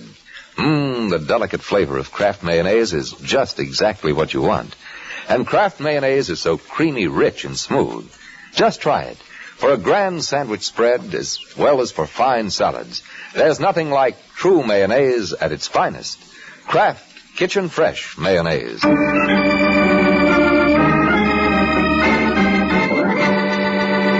Now back to the adventures of the Falcon. A half hour has passed since Mike Waring learned that with the recent death of Georgie Reynolds and the earlier demise of Dixie Taylor, the original quartet was now working as a duo on $100,000 worth of loose notes. And now as we rejoin the team of Mark and Hazel, they're making their entrance at Georgie Reynolds' apartment. But Hazel seems to be suffering with a bad case of stage fright. What's the matter, Angel? Having trouble? Guess I'm a little nervous. Here, let me try. Come in, folks. Louis. What do you expect? Shut the door, Waring. Look, Martinez. I said shut the door. I'll raise them high. All right, you don't have to worry. I'm clean. I don't believe in taking chances. What's the matter? No sporting blood? Yeah, I guess I'm yellow. Too bad Georgie didn't have as much sense. Where is he? Move the club chair. What? Yeah, go on. He's behind it. George! That won't bring him back. You killed him? Well, while we're on this subject, where were you at 11:30? She was waiting for me in my apartment. Nice. Look, you better watch that mouth. And you better watch yours. All right, Hazel, where is it? Where is what? The dough we got from Gallagher. I don't know. Don't give me that. I want it, honey bunch, and nothing's going to keep me from it, understand? I wouldn't count on that, Louis. What? No. Don't bother turning around, Martinez. It's only me. Listen, Saunders. Don't mind if I do, Martinez, but first drop the gun. That's a sweetheart. You want me to pick it up? No. Don't trouble yourself, Waring. I can manage. Oh, what happened to Georgie? The same thing that happened to Dixie Taylor. He was such a sweet guy, wasn't he? Oh, by the way, when I walked in here, Martinez was asking you a question. I don't remember your answering it. Would you like to now? You'll never see a penny of that money. Come on, Hazel. We're wasting time. Where is it? You better tell him, Angel. I think he means business. I do, and make no mistake about it. It's under the middle cushion of the sofa. What? Stay where you are, Martinez. I'll do my own checking. Oh, now, isn't that pretty? Listen, Saunders. I'm afraid I haven't the time, Louis. You'll have to find it, Saunders. What? Get down, Hazel! Oh, hey. Had enough, Saunders? Guess he has. Oh, hello, Sergeant. Hi, Mike. Inspector sent me around to apologize. Oh, what happened? 20 minutes ago, a call came through from Philly that Saunders they picked up there was this guy's cousin. I thought there was something screwy playing. Well, if you fellas don't mind. Just a minute. Where are you going, Martinez? Well, I just figure it's no point in my hanging around just now. Well, you better get used to it, Louis. You're going to do quite a bit of it from now on. What are you talking about? You killed Dixie Taylor and George Reynolds. You're crazy. Well, maybe you're right. Here I've got you hanging when any kid knows that in New York they burn you. All right, Sergeant, prove it to him.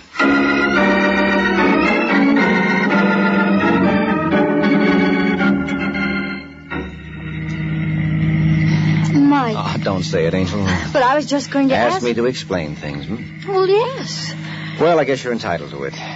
You see, this was a modern version of thieves falling out. When Louis Martinez saw how George double-crossed Saunders, it didn't take him long to figure that he was next. So he decided to beat your boyfriend to the punch. First he killed Dixie, which made it look bad for Saunders. And then to ensure his bet, he killed George. Then why did he wait at the house for us? Well, he had to. You were the only one who knew where the money was stashed. And until he got it, he committed 2 murders for nothing. Well, couldn't Saunders have done that? I knew Martinez was the killer long before Saunders ever showed up. How? Well, Martinez told us he hadn't called the police, so obviously there was no autopsy performed. Yet he knew exactly what poison killed George and the time he got it. Remember he told me over the phone that George had been fed a dose of strychnine an hour before I called? Well, now, how would he know that unless he was right there feeding it to him? Shall I tell you something? I wish you would. I lied to you about loving George, you see. Otherwise, I was afraid you might suspect me. No, I couldn't afford to, Angel. Why not? Well, you're much prettier than Martinez and Saunders. Oh, I don't understand. Well, you see, I figured to wrap up this case around midnight.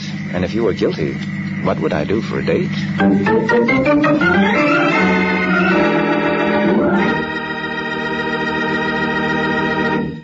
Folks, here's sure, pure enjoyment for the whole family. Real, honest-to-goodness malteds made with Kraft chocolate-flavored malted milk. Easy to fix, too. You just make a tasty paste of Kraft malted milk in the bottom of a tall glass. Then fill the glass brimful of milk and stir it. Enjoy the best malted you ever put to your lips. Include Kraft malted milk on your shopping list for Tuesday.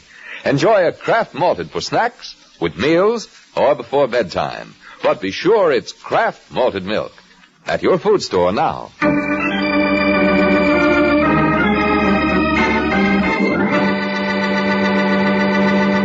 The Case of the Worried Champion. The Case of the Worried Champion. That's the title of next week's adventure of the Falcon, when Mike Waring learns that a boxing title is something a number of people are willing to shoot for. So be sure to listen next week at this same time to another exciting adventure of the Falcon, brought to you by the Kraft Foods Company. The Adventures of the Falcon are based on the famous character created by Drexel Drake, produced by Bernard L. Schubert, written today by Gene Wang, and directed by Richard Lewis. Music was by Arlo. Les Damon was starred as the Falcon, with Amzie Strickland as Hazel. This is Jay Jackson speaking. This is NBC. From Hollywood, it's time now for Edmund O'Brien as... Johnny Dollar. Johnny, Bob Hall at Plymouth. We've got a bad thing down here. Oh, what's that? One of our company investigators has been killed. I think you knew him, Gene Reimer. Gene Reimer is dead. Yeah, shot to death. We learned of it this morning. Sent him down to Charleston to look into a murder. Does his wife know yet? She was with him. I mean, she went to Charleston with him. We want to put somebody right on it, Johnny. That's why I called. Oh, sure, Bob. I'll come right over and get the rest of the story from you.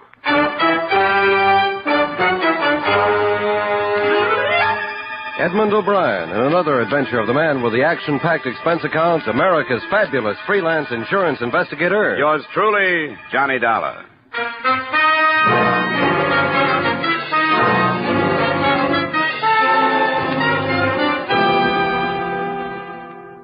expense account submitted by Special Investigator Johnny Dollar to Home Office, Plymouth Insurance Company, Hartford, Connecticut.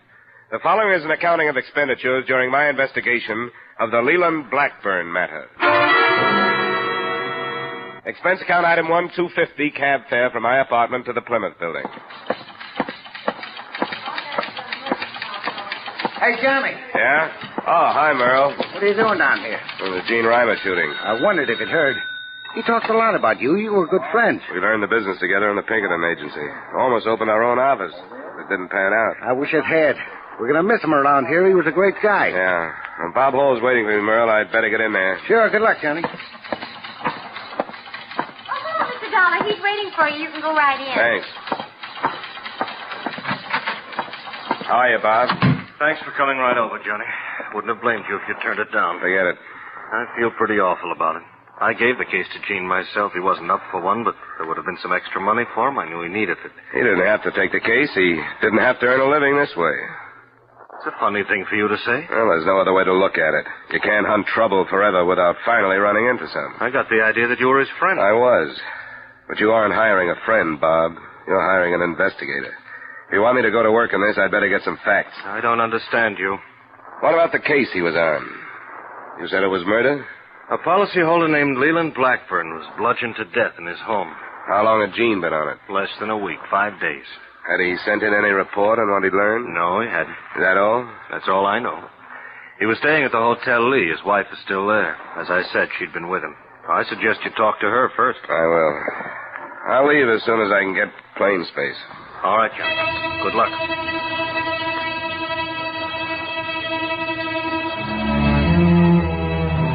Expense account item 2, $85 transportation between Hartford and the Hotel Lee in Charleston. It was 8:30 p.m. by the time I checked in, and my first move was to the phone. Yes?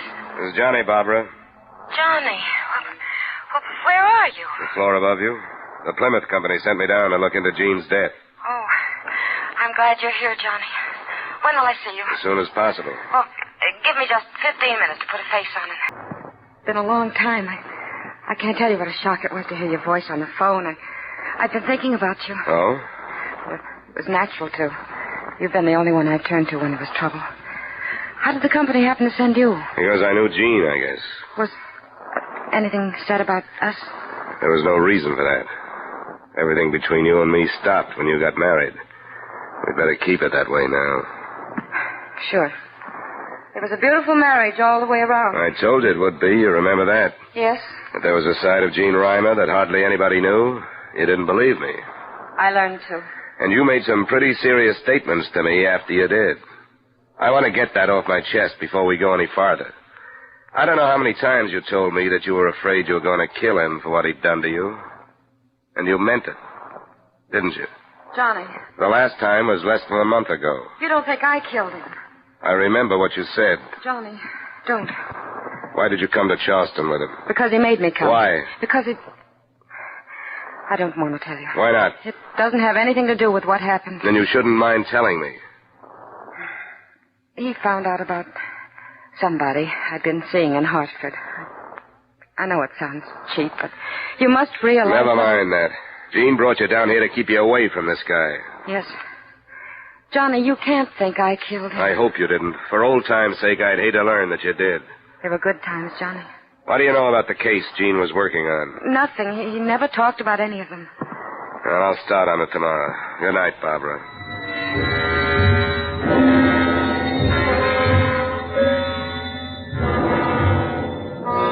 Expense account item 3, $2 cab fare the next morning to police headquarters where I met Lieutenant Sims, the officer in charge of both killings. Well, looks to me like they piled a load of work on your shoulders, Dollar. You assigned to both murders? Chances are that they go together, don't you think? Hard to figure that far yet. Well, what have you got on this Leland Blackburn? The file isn't complete on him. The widow and son refused to authorize an autopsy. Took a few days to force it through, so we got no report. Who was he? An old codger, a pillar of the old South, so to speak. He was a broker, him and his son Rollin, pretty wealthy folks. What do you think was the motive? Well, we're thinking it was robbery. Nobody knows how much, but old Leland's wallet was empty when they found it. He just told the phone operator he wanted the police when he was hit. The phone was still in his hand. Well, I'll have to go and talk to the family. Help yourself. This other Hartford man, a likable kind of fella, you know him? Yeah, I knew Gene for quite a few years. Makes it bad when it's a friend, don't it? Well, it doesn't help. Do you have anything on his death? No, absolutely nothing. He was shot 3 times at close range with a .32 caliber gun. All 3 slugs went through him and smashed up on a brick wall behind him. Spoiled him for ballistics. Where did it happen? In an alley off Magazine Street. And that's why we can't figure any connection between that shooting and the Blackburn killing. You know this town? No. Why, no Blackburn had set foot in that Magazine Street section. They live at the other end of the town, south of Broad Street. That's a whole lot closer to heaven, I can tell you that. Yeah. Well, thanks a lot, Lieutenant. Looks like I've got a lot of cold trail to follow, so I'd better get moving.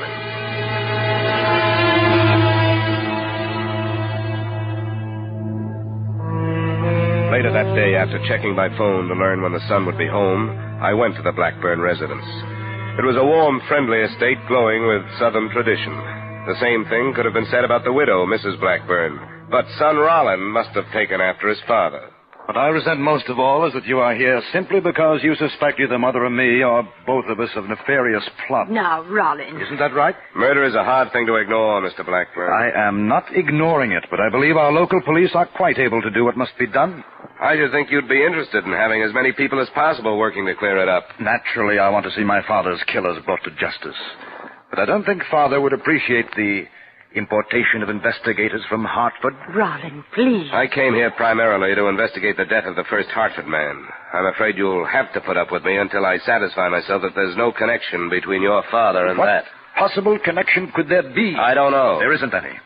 And if I hear of you dragging the Blackburn name into a sordid murder in that part of town, I will personally thrash you to within an inch of your life. Rollin, I must insist. I think perhaps that if you left, Mr. Dollar and I could conclude this meeting much more rapidly. Don't you have an appointment someplace? Don't you forget what I said, Dollar. I won't. Oh, I must apologize, Mr. Dollar. You don't have to. The loss of his father has been a great shock to him. And I must say that other young man who was here, as pleasant as it tried to be, did leave us with the impression that he suspected us. One doesn't say things like that about the Blackburns. It is an extremely proud and moral family. I understand. And I don't want you to think that I... Now, Mr. Dollar, what do you want me to do? Well, I think you've probably been asked these questions by Mr. Reimer, but if you'll bear with me... Of course. Were you here the night your husband died? Yes. I was in the other wing where our bedrooms are. Rollin was there, too. But he came down to the kitchen. That's through there. And found poor Leland. Neither of you heard anything? No. I had my radio on, I remember.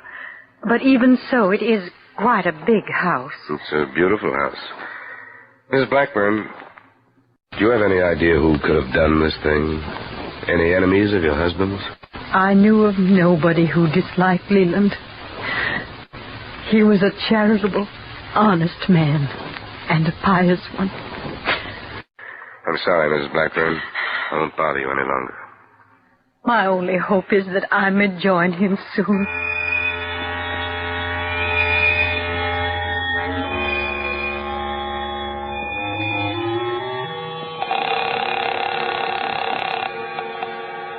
Lieutenant Sam. This is Dollar, Lieutenant. Oh, yeah. What have you been up to? I went out to see the Blackburns. How did you reconstruct the killing out there? Well, like I said, he still had the phone in his hand. He'd been hit a number of times with some blunt instrument. Anything to make you think there was more than one killer? No. The wounds were all on the right side of the head. Struck from behind by a right-handed man. Why? The son. He was a little agitated at my being there. He said killers. What's that? He said he wanted to see his father's killers brought to justice. Plural. What would make him say a thing like that? I don't know. Well, as it stands, it's not worth anything as evidence, but I thought I'd tell you.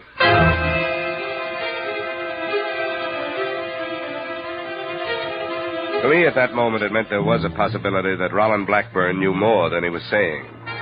I spent another 2 hours trying to find something to strengthen that possibility. The financial condition of both the family and their brokerage firm. I got no place with it, but I returned to my hotel with the feeling that one slip was going to develop into the link to connect Jean's death with the Blackburn investigation. The feeling lasted only a few seconds after I met the man who was waiting for me outside my room. Mr. Dollar, I'm Hal Brand. Oh, yeah? I'm the hotel detective here. Oh. I think I'd better talk to you. What about? The woman down on 413, Mrs. Reimer. How'd you find out about me? I've been keeping my eye on her. I saw you go to see her and checked on you. I had an idea that insurance company would send somebody else. Why have you been watching her? Her husband paid me to. I guess there was something wrong between them. Yeah. A man showed up to see her the day the husband was killed. I didn't get a chance to tell him, but I thought I ought to tell you. Who is he? Richards is his name. George. He's in the Clemens Hotel up the street. He checked in from Hartford, too.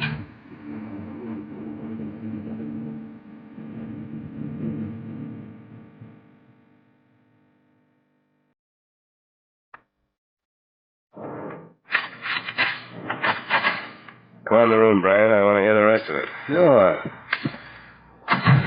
There isn't much more. This Richard showed up at the Reimer room about 1 in the afternoon. Reimer was out, so I didn't get to him. And then he was shot that night about 10. Maybe it don't mean anything. You know where Richards is now? He checked out this afternoon and took the 540 plane to New York. Let me pour you a drink, Brian? Sure. You know, a man's a fool to marry a woman as beautiful as that. It always means trouble. That's my personal opinion anyway. My wife's as ugly as sin. But that's as far as it goes. Yeah. Thanks.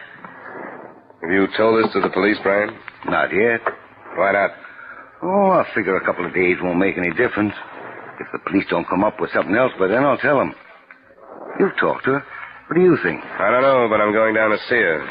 Wouldn't be very smart, would it? Maybe not. That's the way I have to play it. Help yourself to another drink, Brian, and thanks.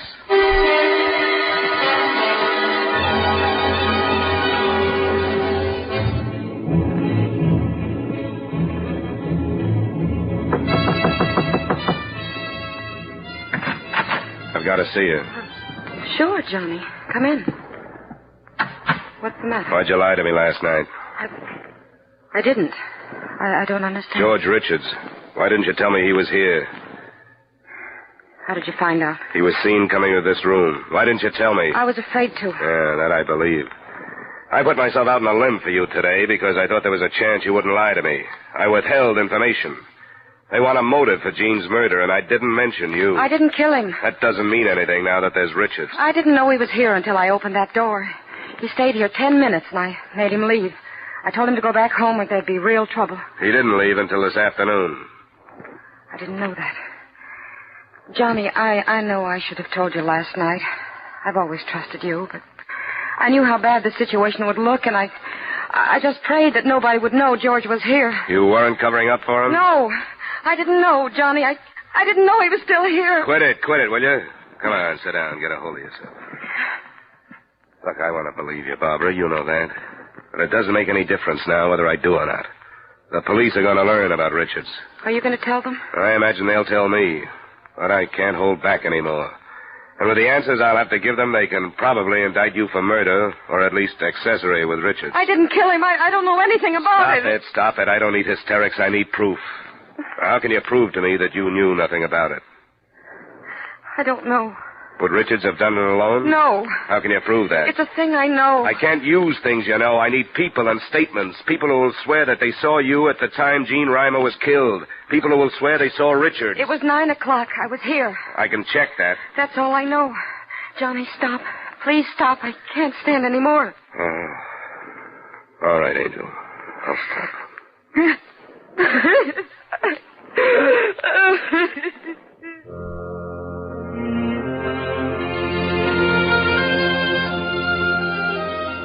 I tried to find an alibi for George Richards that night, but a stranger in a city the size of Charleston is hard to nail down.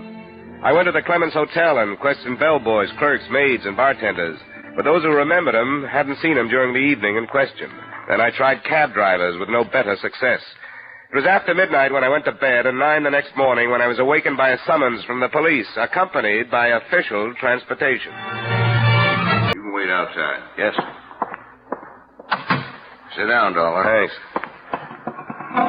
I had an interesting chat with the hotel detective where you're stopping. Oh, I'm not surprised, Lieutenant. What's the matter with you, son? You put yourself in a pretty darn serious position by holding back information from me. Why'd you do it? I'm not sure. You admitted knowing that Gene Reimer. Why didn't you tell me then that you knew about trouble between him and his wife? Well, I wanted to check the other angles first, the Blackburn investigation. How bad was this trouble? Pretty bad. Reimer had a mean streak that didn't show except to his closest friends and intimates. You'd say he did her bodily harm? Yep, lots of it. How'd you find out? From her? How well did you know her? I knew her before they were married. In love with her by any chance? If I had been, I would have married her. I know what you're driving at, Lieutenant. The possibility that I came down here to protect her from a murder charge. Well, that's half true. What's that? She's been my friend. I didn't want to see her pulled in if she wasn't mixed up in it. You don't think she was? I'll have to leave that for you. I know she had a motive, and to make it better, a possible accomplice turns up. But so far, it's all circumstantial. Well, we put a searcher out on this man Richards. That's how good them circumstances look to us. Sure. And I'll bet I can reconstruct your reconstruction. A phony tip to Reimer on how to crack the Blackburn thing, an appointment on Magazine Street, and the payoff. Huh? You break that down? No, and I tried. Barbara has an alibi, but Richards hasn't. Well, I gotta have somebody for that killing, Dollar. I'm going to bring her in. I'm surprised you haven't already. I want to talk to you first. I want you to stay here while I talk to her. Why? Why, you think she'll break down because of me? What's the matter with that board? Now, I'll be right back. I gotta go get a man to pick her up.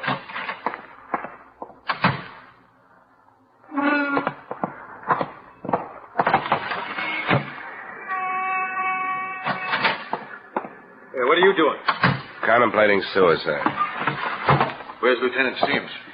Just went out the other door. I'll be right back. Hey, you finally got the autopsy report on old man Blackburn.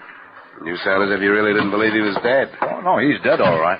What is it, Sergeant? The Blackburn autopsy report. Yeah, look here. Well, I'll be narcotics user. The press has been waiting for this, Lieutenant. And they've got a right to it. No, wait. Don't give it to them yet. This has been pretty hard on that family. Hold on to it. No use dragging them through any more mud. At least till the federal men go to work on it. All right, sir. She'll be here in a few minutes, Dollar, so relax. I got to run through a few reports while we wait. It was hardly the time for relaxation, but I tried. We sat through an hour of questions to which there was no provable answers. And at the end of it, Barbara Reimer was booked on suspicion of murder, and I was released on bail, charged with suspicion of being accessory after the fact. I had only one place to go. Good afternoon, Miss Blackburn. Good afternoon. I'm Mr. Dollar. You remember me?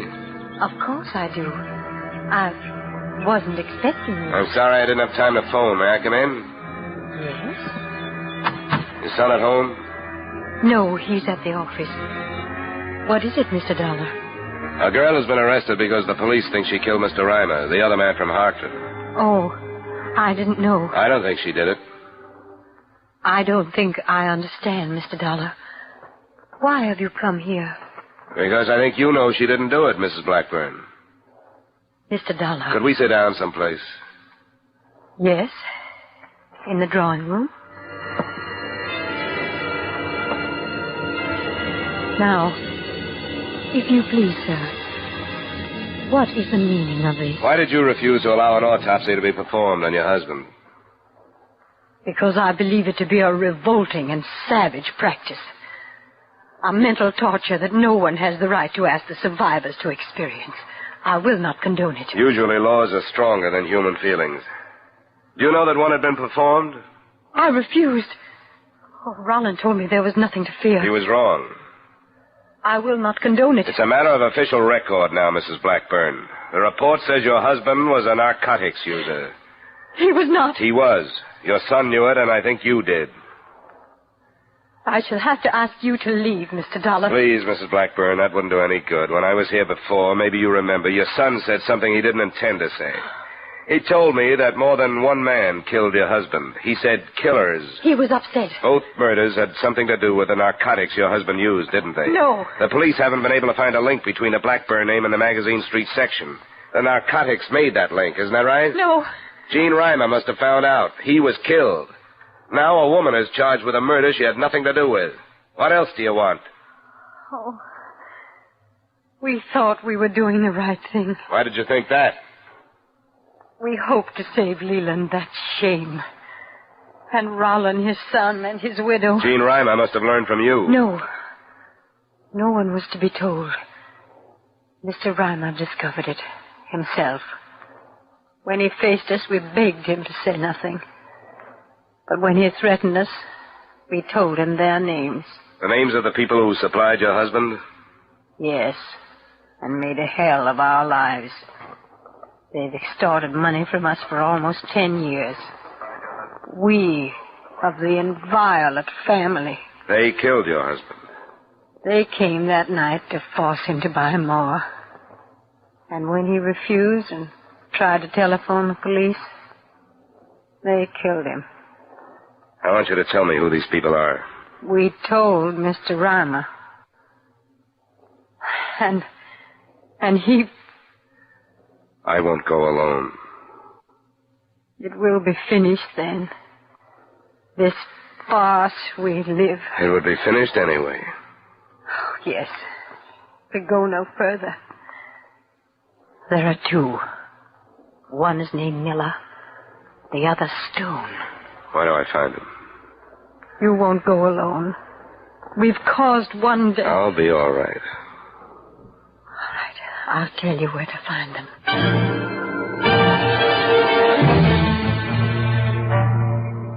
I hadn't planned to go alone, but on the way I began to wonder if the time I spent interesting the police wouldn't be used by Mrs. Blackburn to warn the two men whose capture would put the finish to the family reputation. So I didn't contact Lieutenant Sims. Instead, I stopped by my hotel to pick up an automatic and cab to the Magazine Street address by myself. This is the place. I'd take it easy up there if I was you. Thanks, I will. Here you are. Thanks, sir.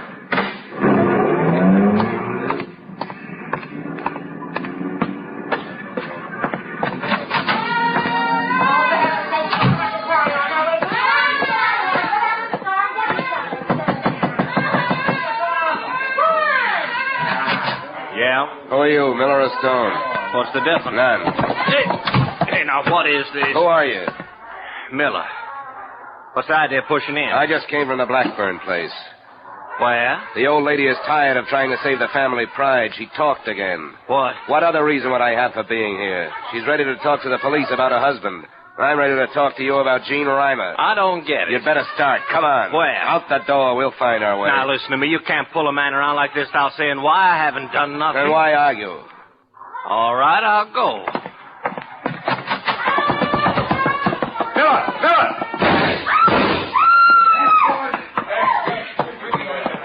Miller? Get away from me. Fine, Stone. I gotta talk to Stone.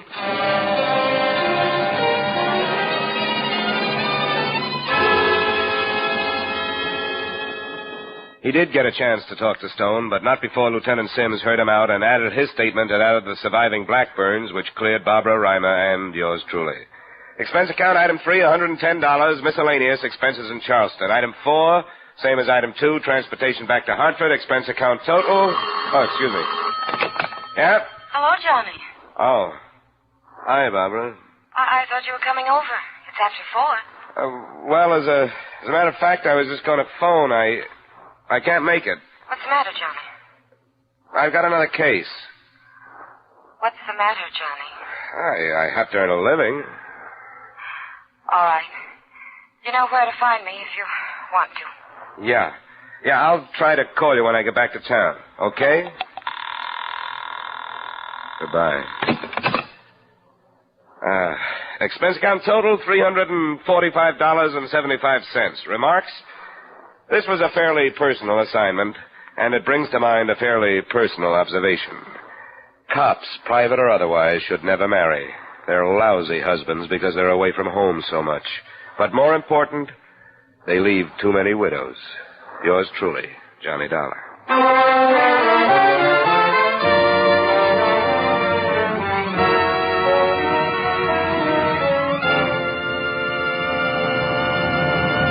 Yours truly, Johnny Dollar, stars Edmund O'Brien in the title role and is written by Gil Dodd with music by Wilbur Hatch. Edmund O'Brien's latest picture is the Paramount Pictures production, Warpath. Featured in tonight's cast were John Daner, Jim Nusser, Jeanette Nolan, Georgia Ellis, John McIntyre, and Larry Dobkin.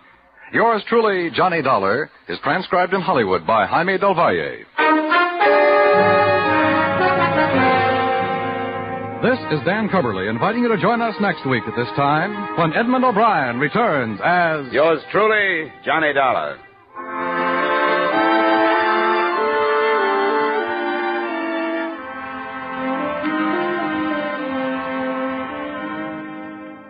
You can sing it again on CBS tonight for a whole hour of fun-packed, music-packed entertainment. And maybe Dan Seymour will be calling you to solve one of the tuneful little riddle songs that lead to a chance at radio's largest cash jackpot, $5,000, plus $10,000 more in wonderful prizes.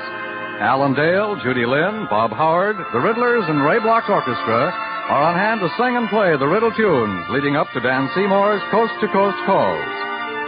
Be listening again later tonight when Sing It Again comes along on most of these same CBS stations.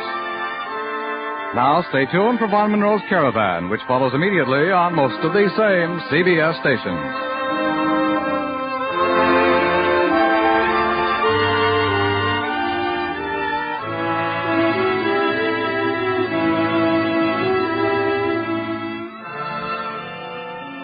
This is CBS, where you laugh with Lucille Ball and My Favorite Husband on Saturday nights, the Columbia Broadcasting System.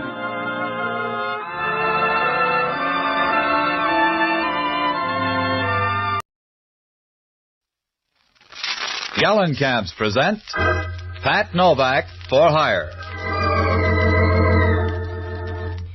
Cinderella lost a shoe and so she got a maid. The modern miss has learned from this in Gallon Camp charade. 4 miles to a Gallon Camp. Yes, Gallon Camps, the family shoe stores with the yellow fronts, the largest shoe chain in the West with stores from Canada to Mexico to serve the West.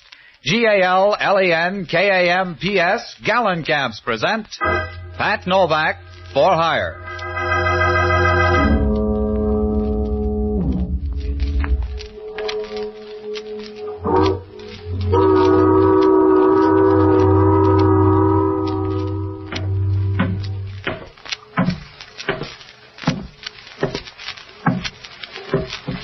Sure, I'm Pat Novak, for hire.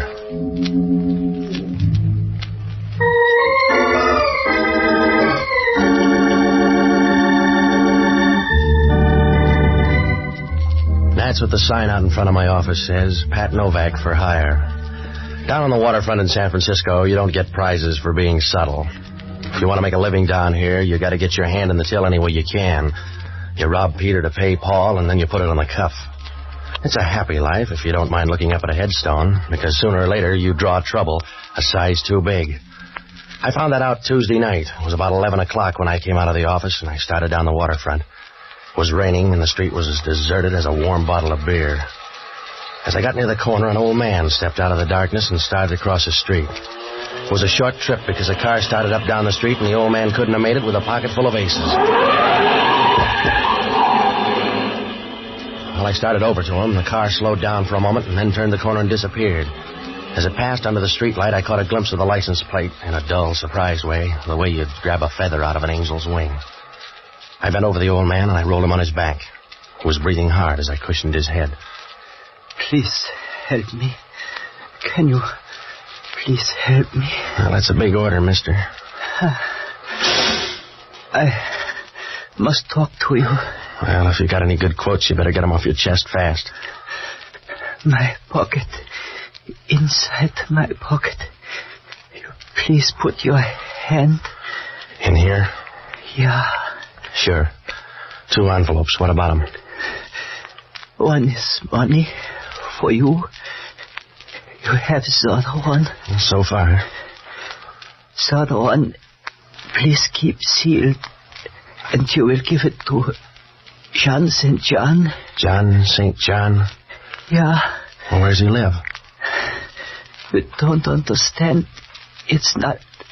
I want to tell you. You don't understand. Well, he was right on that one. I didn't understand a thing except he slipped out of my arms and stopped paying taxes. I dragged him over to the side and I went through his stuff. There was nothing there, no identification, just a card with an address on the other side of town. I opened the envelope and $300 tumbled into my breast pocket. The other one was sealed. There was no name on it, but up in the corner there was some kind of marking. It looked like 2 crosses spliced together. There wasn't anything I could do for him except pray, and I owe some back dues, so I went over to my office and called police headquarters. I told them where the old man was, and then I checked in the phone book. There was no John St. John listed. Well, so I looked up the only honest guy I know, an ex-doctor and a boozer by the name of Jocko Madigan. A good guy, but to him, a hangover is the price of being sober. I finally found him singing in a Mason Street bar. Dinky, dinky, Derbyshire, dinky, dinky, day. Jocko, I want to talk to you. Ah, Patsy, you're just in time for the counterpoint. I'm singing a song, a little sentimental thing from my childhood. It'll keep. I got a problem, Jocko. You'll always have a problem, Patsy, because you can't keep out of trouble. You know that, don't you? You have no self-control. Yeah, all right, Jocko. You have no more self-control than a bucket of mercury dumped in a marble staircase. All right, Jocko, check the bright talk. I just saw a guy get killed. You're like some violent disorder in nature, some large but unprofitable storm. You keep whirling in circles, Patsy. And if you ever go more than 10 feet in one direction, it's because some woman is 9 feet away. Then it begins all over again. Are you all through? Yes, get to the point. That's another of your troubles. You never get to the point. Some old guy was killed down on the Embarcadero. He checked out 50 feet away from me. Who killed him? I don't know. Then why do you care? Professional jealousy? Some car came out of nowhere and clipped him. You're sure it wasn't an accident? Yeah, just like the fall of France. Will you stop needling me, Jocko? I told you the guy got killed. He was murdered right in front of me. I gotta find a guy called John St. John. How St. John? John St. John. I don't feel like vaudeville tonight, Jocko. The old man gave me $300 to deliver a letter. I made him a promise. Well, you can break it now with only the slightest risk. I got the license number of the car. I want you to hop down and look it up. Then check at headquarters to see if the guy's got a record. I don't like policemen. They depress me. Check it. I gotta go out here to this address. Here. Uh-huh. Well, what kind of neighborhood is it? Well, it's not exactly a neighborhood. It's more like an architectural afterthought, a lingering defense against the early California bear. All right. No speeches. Just check on that license plate. Now, if I'm not at my place, try this address here. Yes, that's always very interesting at this time of night. Goodbye, lover.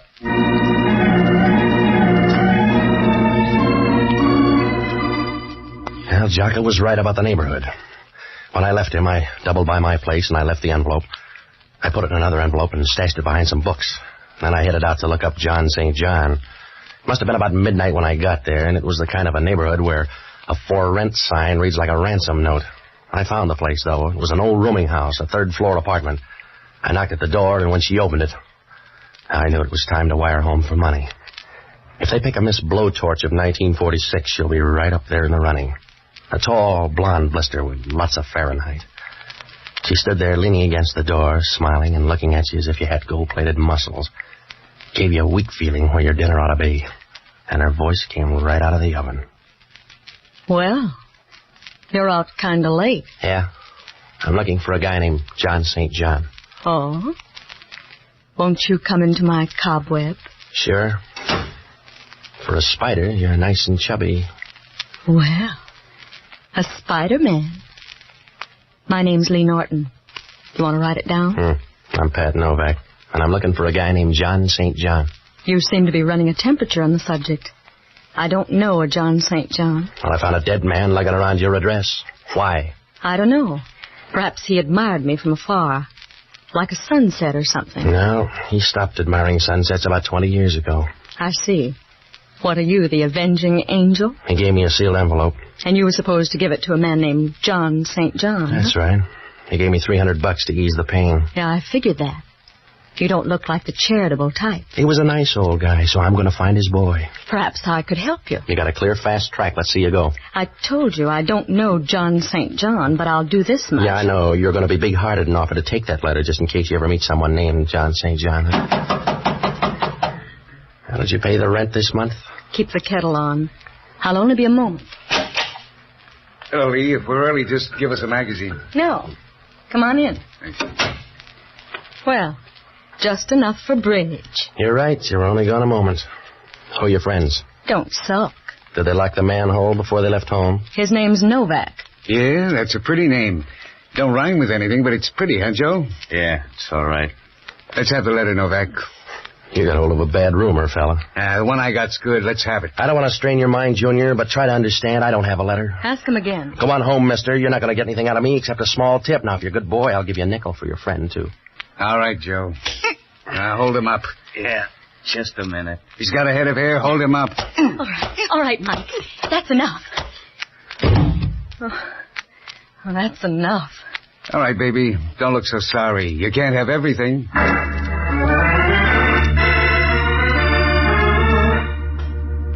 We'll be back to Pat Novak in just a moment. You ever worn uncomfortable shoes? Perhaps the size was wrong or the shoe was the wrong shape for your foot. But no matter why, there's nothing more uncomfortable than shoes that don't fit. The more you're on your feet, the more you know it. Gallenkamp specialize in properly fitting shoes for the whole family, right from the toddler's first important step. And Gallenkamp's good shoes are built to give support to active feet. Listen to an authority on shoes. He's Mr. John F. Stahl, 64 years young, a retired postman with a hobby. You guessed it, he likes to walk. He says, I've been on my feet most of my life. Since 1935, when I retired as a letter carrier, I walked 10,000 miles. I just walked to San Francisco from Trinity Center, California. That was 410 miles. Walking is fun, but take it from me, you must have good shoes. That's why I stick to Gallenkamps. Gallenkamps are good shoes. And there you have it from a man who knows. Gallenkamps are good shoes. That's why Gallenkamps are the West's favorite shoes, and Gallenkamp's tremendous volume makes possible Gallenkamp's reasonable prices. For style, for quality, for reasonable price, for good shoes for the entire family, visit the stores with the yellow fronts. Mr. Stahl walked 410 miles to shop at Gallenkamp's, but there's a store in your neighborhood.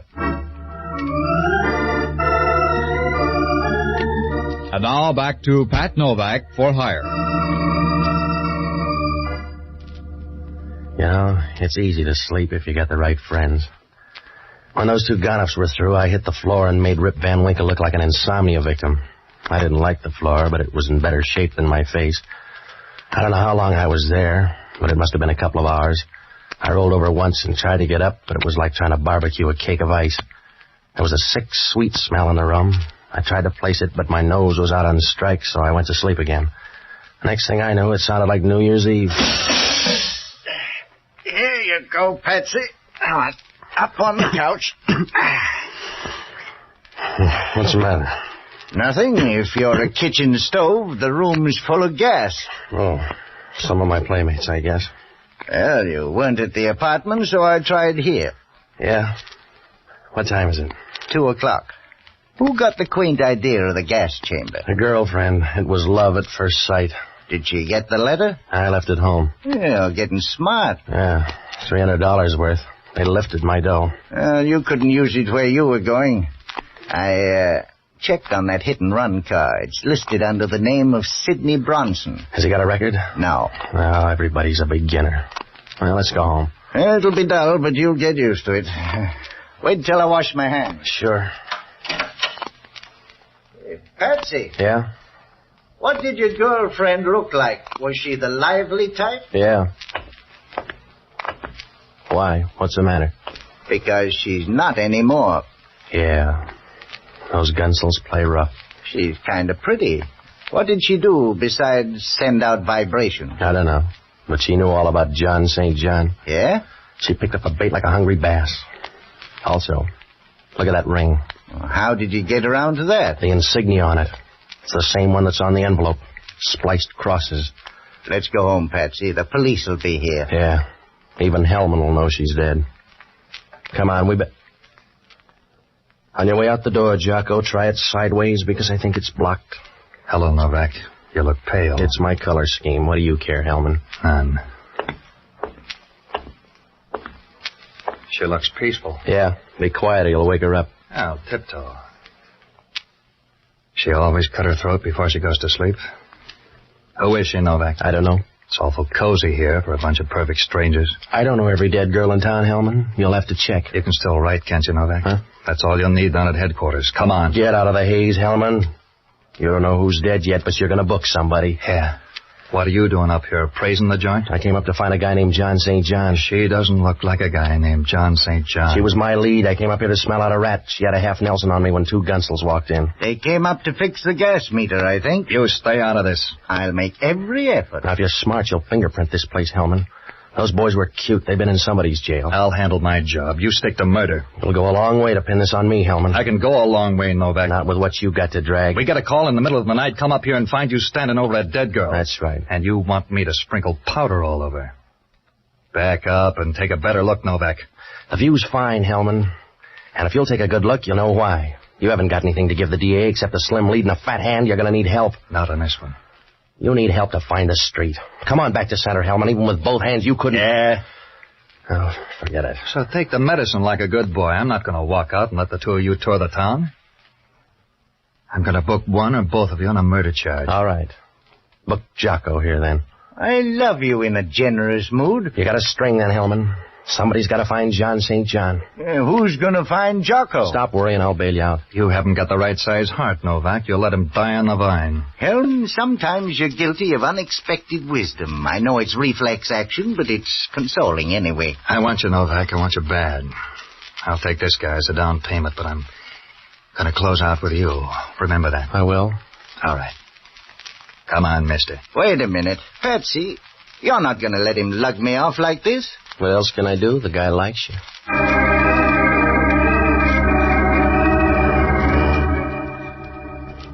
Now, it was a bum curve to throw Jocko, but somebody had to dig us out of a hole, and Jocko wasn't the boy. You can't shovel dirt with a bar rag. I had no idea where to start. There were 2 murders, and they were both tied up with John St. John. He didn't look like a good guy to know. There was that insignia, too. The one on the letter. And the girl's ring. Oh, sure, it could be coincidence, but that's what they said about Bluebeard. The only thing I could do was open that letter, so I went back to the apartment. I didn't have to turn on the light. They were running in pairs tonight.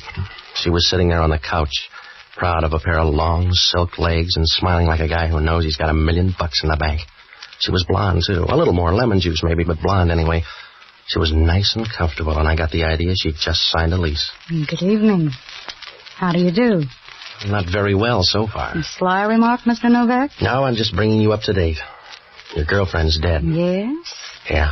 I just want to let you know the gas jet's out in the kitchen. Oh, don't shout. I'd like you better if you purred. I don't need your vote. Who's John St. John? I don't know John St. John. Is he worth breaking your heart over? There's a good guy down in the clink sweating out a murder rap for me, so I want John St. John. You've got nice friends. Who's Sidney Bronson? How does that fit into the picture? This started with a waterfront corpse. The leftovers belong to an old guy that was hit by a car. The car's registered in the name of Sidney Bronson. Mr. Novak, you seem so intense. It's a pity to waste it on random speculation. I told you. I got a friend in the jug. Loyalty's a nice trait. One of your nicest. Yeah. You're a pretty thing, Patsy. Well, don't get fooled by the rapper. I'll take a chance. Anybody ever brief you on trouble? You're hard to see that far away. Come on over into focus, Patsy. Yeah. You're pretty, Patsy.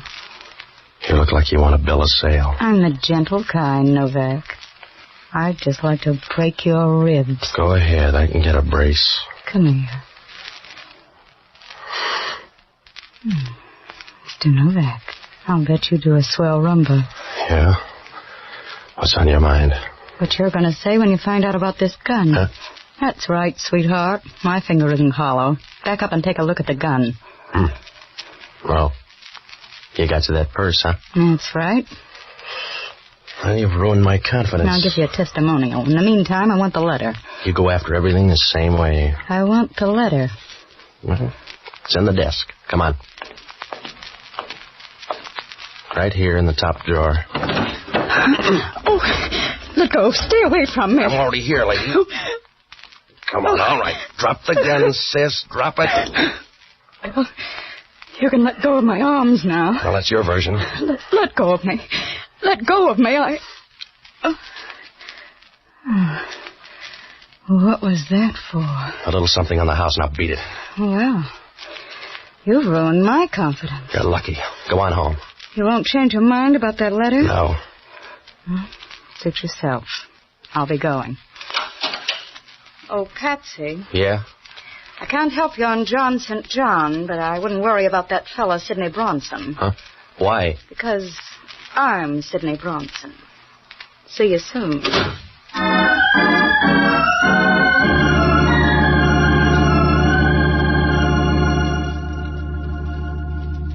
That began to look like a big, fat, well-fed double cross. I had to find out what was in that letter, so I made tracks for the bookcase. All I could do was browse because the letter was gone. Well, things didn't look rosy for me or Jocko. I was about to buy a file and bake a cake when the phone rang. Hello, Novak. Oh, Hellman. The coroner got a report on that dead girl. She died at 12:30. Well, that's pretty close. What's he got, a stopwatch? 15 minutes either way. Those fingerprints panned out, too. Yeah? A couple of L.A. strong-arm men. Well, that's new for L.A. You got a call out? We already picked them up. Your favorite's named Welcome Dangliers. I could make a joke. I already got one. They're set up with a perfect alibi for 12:30. That means I killed the girl. Nobody's arguing. I got some more news. Yeah? I'm out at the Seal Rocks. Well, you got the figure for it. We just found an envelope floating around the water. It's one of yours. You better come on out. You found an envelope, so what? So the envelope turns out to be in some guy's pocket. Come on out.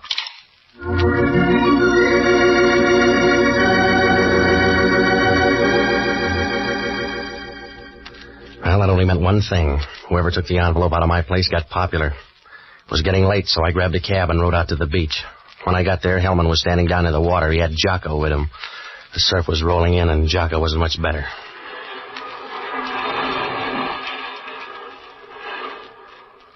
Hello, Patsy. Hello, Jocko. How's jail? Dry. Thanks for coming, Novak. You're sweet. Where's the envelope? Here. Mm-hmm. Yeah, it's the same one. That makes you look good. There was a letter in here. Did you take that with the guy's money, Hellman? You got all there is. This guy on the beach is the third one. It's my opinion the case will solve itself. We're running out of people. Who is the guy? His name's Walter Avery. Here's his stuff. Yeah, what's left? Well, this spliced cross really gets around. Keeps bobbing up. Here it is on this guy's fountain pen. I'm going to run this guy through the morgue, and then I'm going to look you up, Novak. Yeah? Sure. We want you down with us. That's right. I'll introduce you to all the best people. Good night, lover.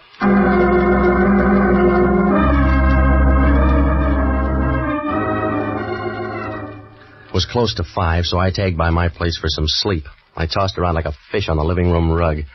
Hellman called about 9 to throw more dust in my eyes. He said one of the airlines had a passenger to Portland named Walter Avery. Just to make it tough, the guy made the 12 o'clock plane and got off at Portland. I had left field all to myself. I got dressed and I looked up Sidney Bronson's number. There was no answer, so I went over. The place was locked and I looked up the janitor. He wasn't going to let me in, but it turned out that his wife had a birthday coming up. Well, I found something in the apartment. It was a card, and it said Bellcrest Sanitarium. And down in the corner there was a guy's name. Dr. Emil Schoenig, psychiatrist. Vienna without the walls.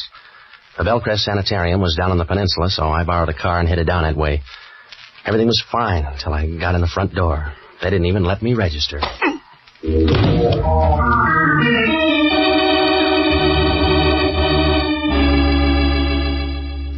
I woke up on a couch in Schoenig's office. It was dark outside, and my left arm was throbbing like a love story in a woman's magazine. The radiator sitting beside me was Sidney. You're a deep sleeper. I think I got some help. What happened to my arm? Hypodermic. You only need one arm anyway. In your case, I need a spare. Who did it? Dr. Schoenig. Oh, he's a darling boy. Where is he? Out on the phone trying to figure out what to do with you. What's that make me, a patient? That's one way of putting it. You made things easy. We were coming to you for the letter. Do you want to try that over again? We were on our way when you stumbled in. You're wrong, Sid. Somebody's given you a fast pitch. That letter was gone when you were up at my place. I don't want a bum rib, Patsy. I want that letter. You're trailing the field angel. I told you. The letter's gone. A guy by the name of Walter Avery took it out of my place. Walter Avery? That's right, and somebody thanked him. They found him this morning making like a dead seal. Walter Avery left for Portland last night. A plant, sweetheart. You better read up on your friends. Yeah. Thanks, Patsy. I told you to watch him, Sid. You had more shots? What's the difference? Oh, none, I suppose. Why don't you mix us a drink while I talk to Mr. Novak? I'll be right with you. Well, Mr. Novak, you're one of my best patients. Well, that's because I like your needles. You better go easy on that drink. Yes? Why? Well, you'll get drunk and run somebody down the way you did that guy on the waterfront. Oh? A good guess. You should be proud. That's a good, sensible, final emotion. Here's your drink, Emma. Thank you, my dear. As to you, Mr. Novak. Sorry, there's no drink for you, Mr. Novak. You probably will be. Huh? Forget it. Emma, I talked to Mr. Novak before you came in. He thinks you're a heel. He does? And so do I. I can stand it. He told me about Walter Avery. I'm sorry about that. Walter got that letter. You killed him and took it. I was supposed to blunder around until you got rid of me, too. That's a bum joke, Emma. You're getting hysterical. With laughter, Emma. You put one of your boys on the plane. Only Novak aired the wash too fast. Suppose I did. Somebody ought to bring you up to date, Sidney. You've been hanging on too long. The free ride's over. I might as well tell you now you're all through. I carried the whole bunch along and... and I'm all through. Steady, Emma. What's the matter with me?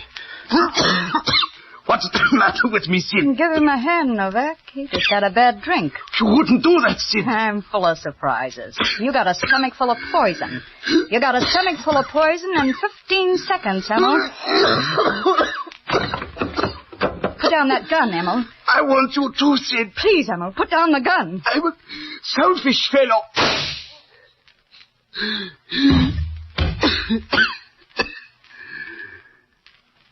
This happens kind of fast for you, fellow.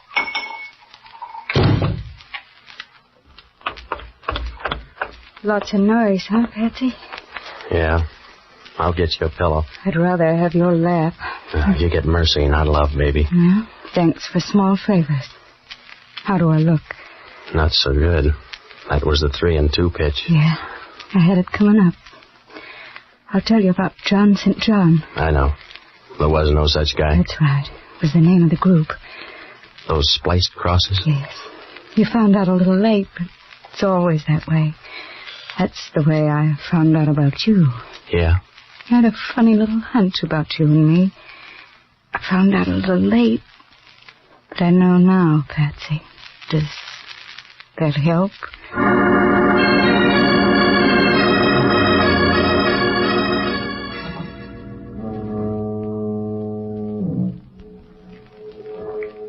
Well, John St. John was the name of an organization buying and selling government information. That old man tried to tell me, but he checked out too fast. I began to figure something like that when those spliced crosses started showing up. Schoenig killed the old man in Sidney's car. He couldn't stop because I was around. The 2 girls and Walter Avery were both in on the deal. Schoenig knew who I was when he saw me go into my office. He trailed me to my place and left Avery there to look for the letter. He killed that girl up in the rooming house, and then he found out she didn't have the letter. When Avery showed up, he took it away from him, threw him to the fish. He was trying to shake Sidney by sending her up to my place after he had the letter. The scheme went haywire when I showed up at the sanitarium. He was trying to work himself out of that one when the payoff came. John St. John? Well, right from the start, Jocko said he was either dead or in the state pen because anybody with a name like John St. John would have killed his parents as soon as he got old enough to find out about it.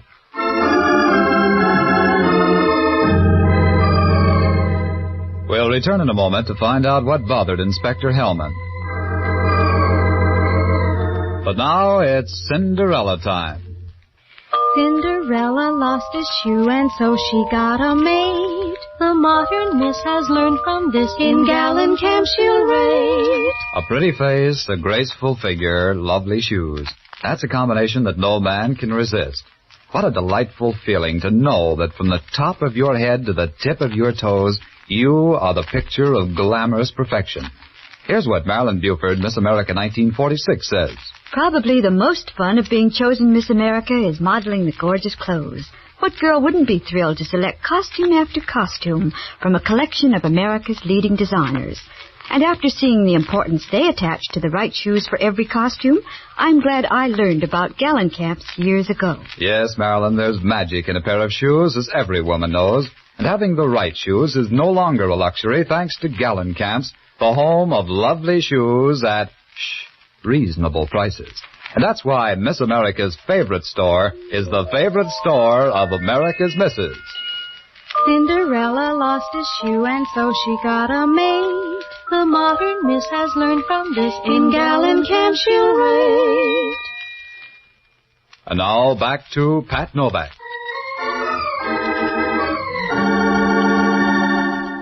It worked out all right. They found the letter out at Schoenig's place, and there were some plans for jet planes and a few other trifles. Hellman asked only one question. How come Schoenig didn't kill me before I could talk to the girl? It's always that way with a guy who commits murder. Either he goes too far or he doesn't go far enough.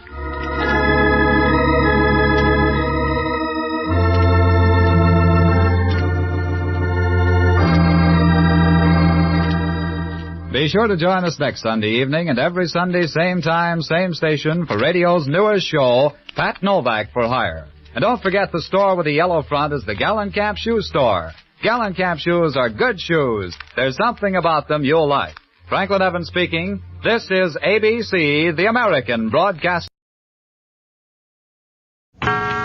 Use Gem Blades. Use Gem Blades. Use Gem Blades. Gem Razors and Gem Blades present The Adventures of the Falcon.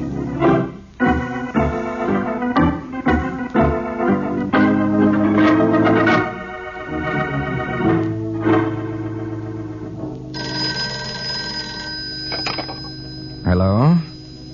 Yes, this is the Falcon. Oh, Nancy, I'm glad you called. What's on the program for tonight? Well, it sounds like an awfully dead evening, baby. But you can never tell. Tomorrow there may be morning.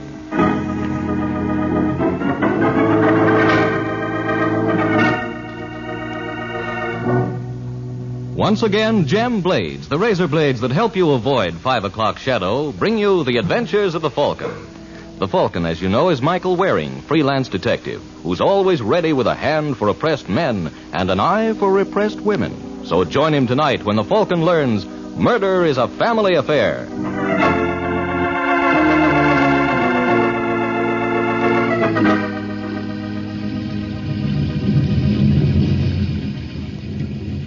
It's a rainy Tuesday evening in New York, and the city streets are deserted save for a dark red convertible which is parked at the curb.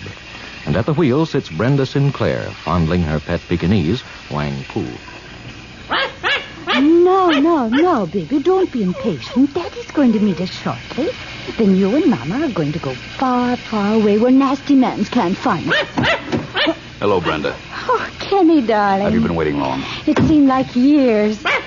That's just the way I felt in that hallway. Ray. Oh, hello, Sinclair. Fancy meeting you here. I thought I warned you to stay away from my wife. Brenda doesn't care about you. She hasn't for years. Ray, I'm leaving you. Really? Kenny and I are going away on a little trip. Maybe Kenny is, Brenda, but not you. Ray, put away that gun. What's the idea, Sinclair? I warned you to stay away from my wife, Kenny, but you wouldn't listen. Ray! Maybe this is the only language you can understand. Ray, don't! Oh.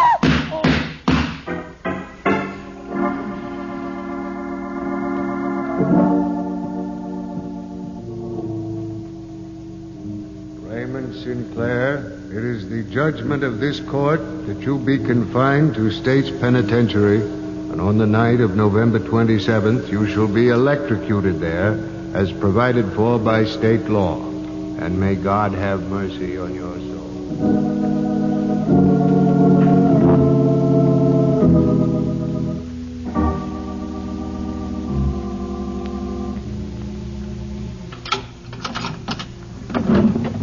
Sinclair? Yes, sir. Some visitors for you. Hello, Mike. Nancy? Hello, Ray. Ray. Have you heard anything yet? You better tell him, Mike. Ray, we just got back from seeing the governor. Bad news, huh? I'm sorry, fella. I wasn't very hopeful. No matter how you put it, I still killed a man in cold blood. Well, we Sinclairs never did have much luck with our women anyway. At least you'll be glad to know your brother Danny broke the jinx. Ah, good for him. Too bad I never got a chance to meet his wife. What do you think of her, Nancy? Gloria is all right. Oh, I'm glad to hear that. Danny deserves the best. He's a good kid. 1 in a million. He and Gloria are waiting at my apartment. Mike, I wonder if you'd do me a great favor. You don't have to ask, Ray. I'm a little worried about Danny. I'm afraid he may go off the deep end after this. You know, he always felt that Brenda was responsible for this mess. I understand. He's just a kid, Mike. He's got screwy ideas. Will you keep an eye on him? It's a promise. Mike, what time is it? Almost 9. They say the last 60 minutes are the toughest. Got a cigarette? Oh, sure. Have one, Nancy? Yes, please. No, not 3 on a match.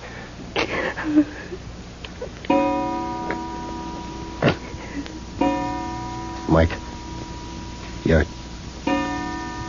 gonna stick around for the... I'd like you to. Very much.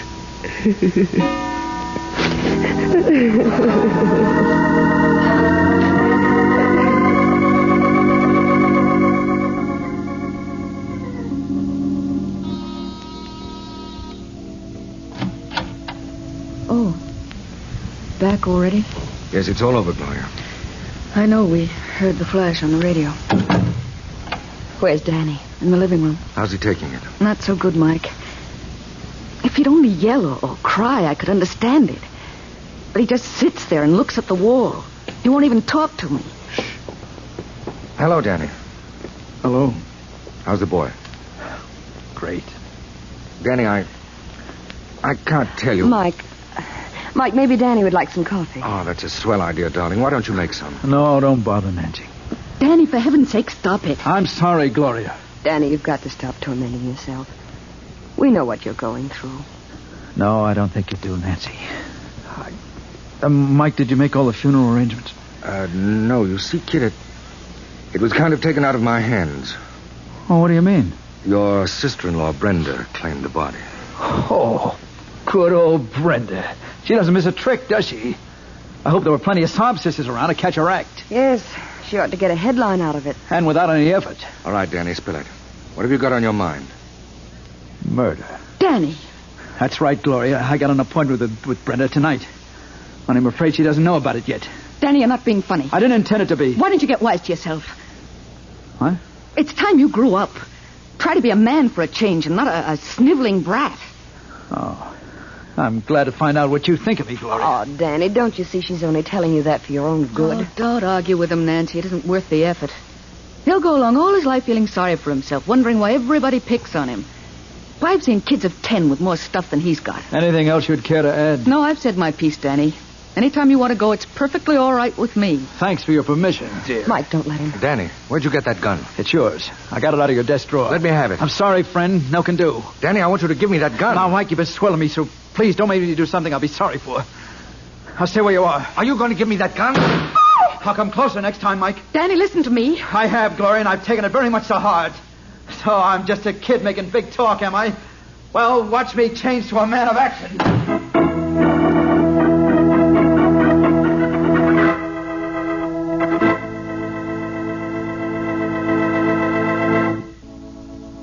Well, now we have to worry about Danny and hope he'll realize that Brenda's not worth shooting.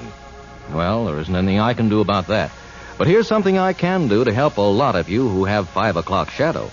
I can tell you that 9 times out of 10 men will stay face neat right around the clock by shaving the gem way. That is, with a gem razor and a genuine gem blade. Now, I know it takes a definite effort on your part to change your shaving method, but I promise you that if you shave the gem way, your effort will be repaid every day of your life. Gem razors are again available at your dealers. Get one if you haven't one already, and begin immediately to enjoy Gem's famous features, such as the clever face-fitting bevel, which compels you to use the master barber's long, gliding stroke. And, too, you'll like the way the super keen Gem blade gets the beard at skin level. So close, clean, and comfortable. So try the Gem way, won't you? Avoid 5 o'clock shadow with a Gem razor and Gem blades.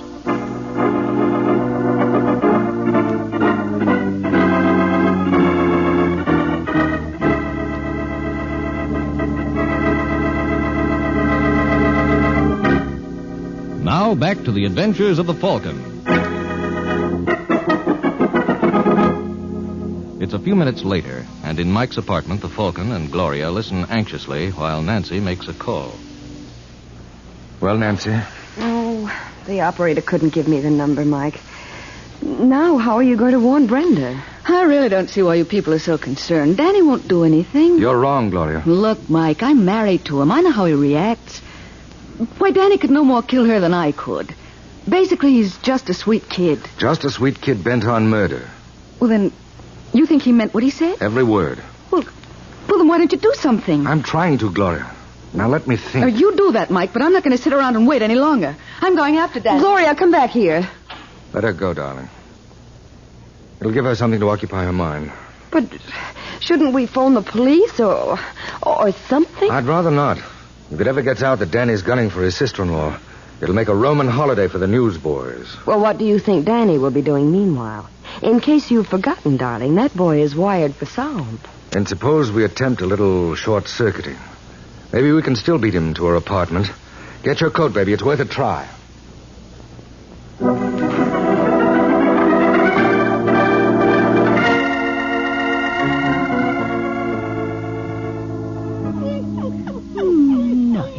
Dog, you did, Miss Brenda, didn't you, baby?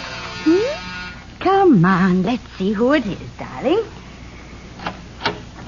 Oh, it's you, De Silva. What do you want? How can I talk to you when all the time you got that lousy dog in your lap? Don't speak that way about Wang Pu. Excuse me, please. Brenda, in the last month you borrowed close to 12 grand from me. You'll get your money back. Sure. But when, Brenda? Any day, as soon as they settle Ray's estate. I got news for you, darling. What are you talking about? Papa didn't leave you a cent. How do you know? It's my business to know. He's a dirty double-crosser, and after I gave him the best years of my life. You know, for a smart dame, Brenda, you don't use your head so good. 12 grand don't mean so much to De Silva. How you like me to call him off, huh? What's the catch, De Silva? You never gave away anything in your life. No catch? Just marry me. Are you kidding? You could do worse. Why, you fat slob, I wouldn't have you for all the gold in your teeth. For a dame who's in hockey, you're awful fussy. Don't make me laugh. Now go on, get out. You want to watch your mouth, girlie. Nobody ever talks to De Silva like that. Are you threatening me, you big ape? Come on in. Hello, Brenda.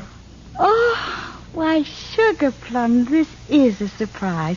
It was awfully sweet of you to call. Isn't it sweet of me, too? Oh, Nancy, I didn't see you. Are we interrupting something? No, nothing important. Mr. De Silva was just leaving, weren't you, Fatso? Have your little joke. Maybe when you think him over, they won't be so funny. Oh, there, darling. Did nasty man frighten Mama's baby? Isn't she sweet, Michael? She's pedigreed, you know. Takes after her mother, doesn't she? Yeah. What did you mean by that crack? Exactly what now, you girls, think now, I mean. girls. Well, Nancy never liked me, Michael. You were the only one who ever understood me. Yes. Why, Sugar Plum. Oh, come now, Brenda. This is Sugar Plum, remember? He knew you when. Very funny. Well, what do you want? I don't suppose you came around to offer your condolences. No, but I came around to offer some advice. Your brother-in-law, Danny's gunning for you. Look, Mike, if that's all you've got to say, you can beat it. Little Brenda can look after herself. All right, darling, let's go. Okay. Oh, Sugar Plum, Huh? did Ray leave all his money to Danny? Why? Nothing. It just dawned on me that my brother-in-law isn't such a kid at that. He's got possibilities. The right woman could do a lot for him. Maybe the right woman could. But if I were you, I'd forget it, Brenda. But then you're not me, dear. Because what I've forgotten, you'll never learn.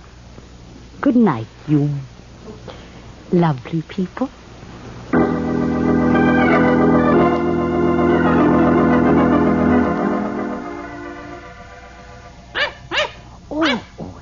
There, sweetheart. Come to Mama.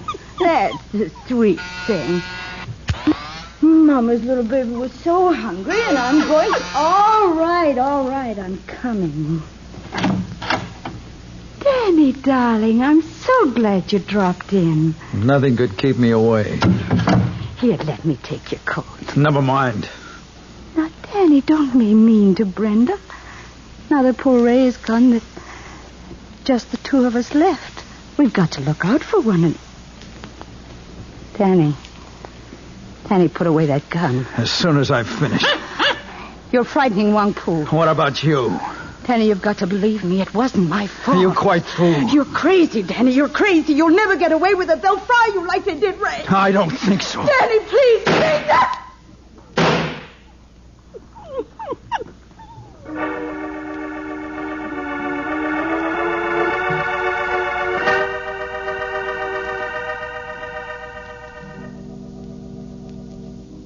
Mike, I'm worried. But there's no reason to be, Nancy. When I think of Danny roaming the streets with a gun, Well, don't you worry about Brenda. That baby can take care of herself. And don't you know it? Yes, and don't I know... Well, And just how well did you know her before she met Ray, darling? Ah, saved by the bell. Come in. Mike, did you find Danny? No, didn't you? No, I looked everywhere. I even went up to Brenda's apartment. Well? There was no answer. Mike, I'm scared. But there's nothing to be scared about. Oh, excuse me. Hello, Falcon? Yes? This is Johnny Gleason down at headquarters. Oh, hi, Sergeant. How's tricks? Well, outside of a couple of twinges in my back, I can't complain. Say, Falcon, you were a friend of Ray Sinclair, weren't you? That's right. Then it might interest you to learn that murder runs in the family. What are you babbling about? Danny just knocked off his sister-in-law. No. There must be some mistake. There's no mistake. He tried to kill himself afterwards, but he lost his nerve. Listen, Gleason. Hold everything. I'm coming right down. Take your time, Falcon. There's no hurry. The way it looks now, your friend's going to be with us for a long, long time.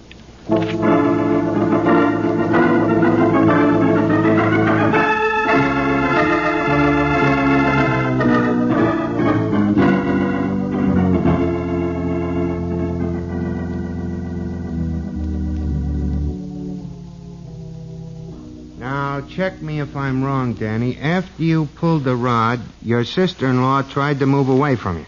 That's right. Whereupon you made a couple of more speeches and then you let fly at her. What'd you do after that? I turned the gun on myself. Then you passed out? Yes, sir. Well, I think that takes care of everything. Now, if you'll just sign this. Oh, now what? Hey, Gleason, tell him to let me in. All right, George. Hello, Danny. Hello, Mike.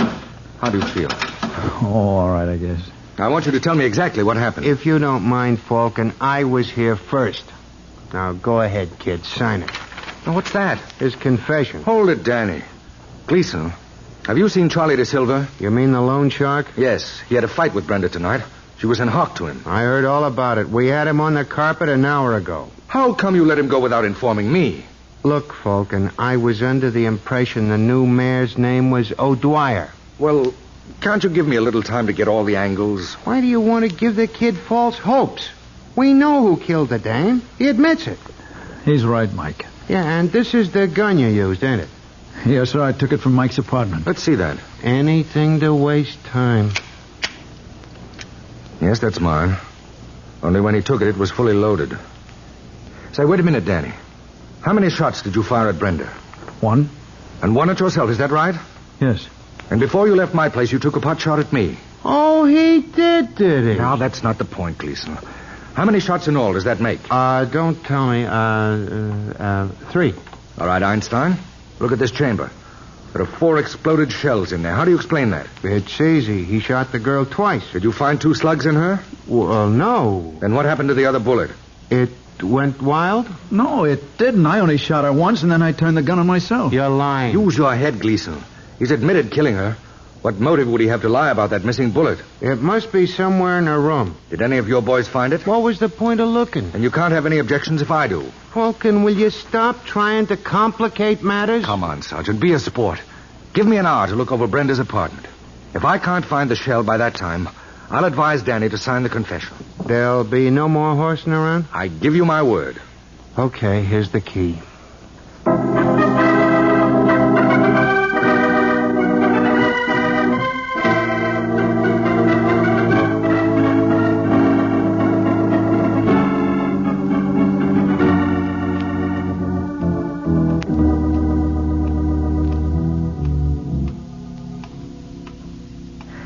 much of that hour have we got left? About 20 minutes. Well, then we'll have to work a lot faster. Well, there's one sure thing. That slug isn't anywhere on this floor. No. Suppose we try to reconstruct what happened. How? I'll play Danny and you play Brenda. Oh, this ought to be fun. What do I do? Well, according to Danny's story, he was standing over by the sofa. Mm-hmm. Now, you back away from me as if you were afraid. You mean like this? Oh, that's perfect.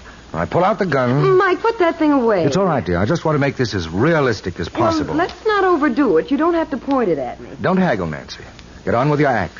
Pretend you're Brenda. Now, what would you say? Now, you wouldn't shoot poor little me. Now, would you, Sugar Plum? I certainly will if you continue with that sugar plum routine. Where'd you pick that up? From Brenda. Oh. The question is, where did she pick it up? Now, darling, stick to your script. Where were we? Oh, yes. You just finished pleading for your life. And it's availed me nothing. Right, so now I shoot. Bang! Am I dead? Very. Just crumpled gracefully to the floor. Oh, that's the way. How do I look as a corpse? Not so good. Oh, and I thought I gave a wonderful performance. No. No, something's missing. Did I leave out a sugar plum? Say, wait a minute. I think I've got it. Sure, you know what's wrong with this picture. You didn't have... Mike. I heard it. Maybe someone's coming in here. Just stay quiet. Hello, De Silva. Huh? I said hello. Now shut the door and come in. What are you doing here? Since when I gotta answer your questions? Might be smart if you did. See this? Oh, put that rod away, Falcon. You're not frightening anybody. Except me. Nancy, phone Sergeant Gleason. Tell him I'm taking De Silva over to my apartment. Ask him to bring Danny there. But, Mike, isn't that highly irregular? Highly. But then, dear, this is a most unconventional murder.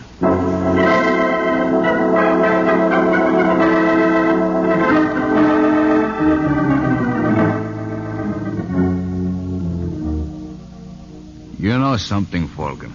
I got a hunch you're gonna be very sorry about this. And I got a hunch, De Silva, you may be right. Nancy, that must be Sergeant Gleason. Will you let him in? Mm-hmm.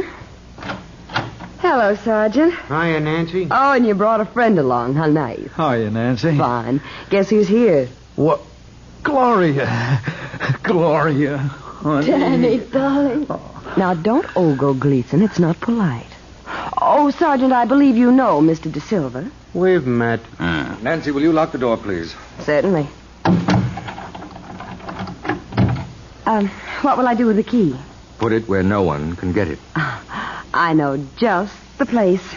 Hey, don't do that. Oh, I'm sorry, Sergeant. It slipped. Very comical. I know a good one, too. Suppose I tossed you all in the clink. Relax, Gleason. I'll tell you why Nancy did that. It better be good. It is. The killer of Brenda Sinclair is in this room. You don't have to tell me. I brought him here. Well, if you did, he's not getting out alive. What are you talking about? Why do you think I had Nancy lock that door? You expect to sweat a confession out of someone? More than that, Gleason. Give me half an hour, and that someone will be sweating blood. Only this time it'll be his own.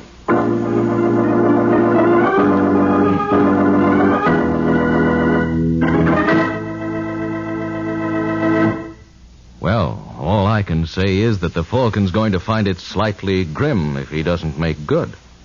You know, that's one thing that never worries me when I make statements about the Gem way of shaving. Gem always makes good. And now the Gem razors are once more available at all dealers. More men than ever before can shave the Gem way and so avoid 5 o'clock shadow.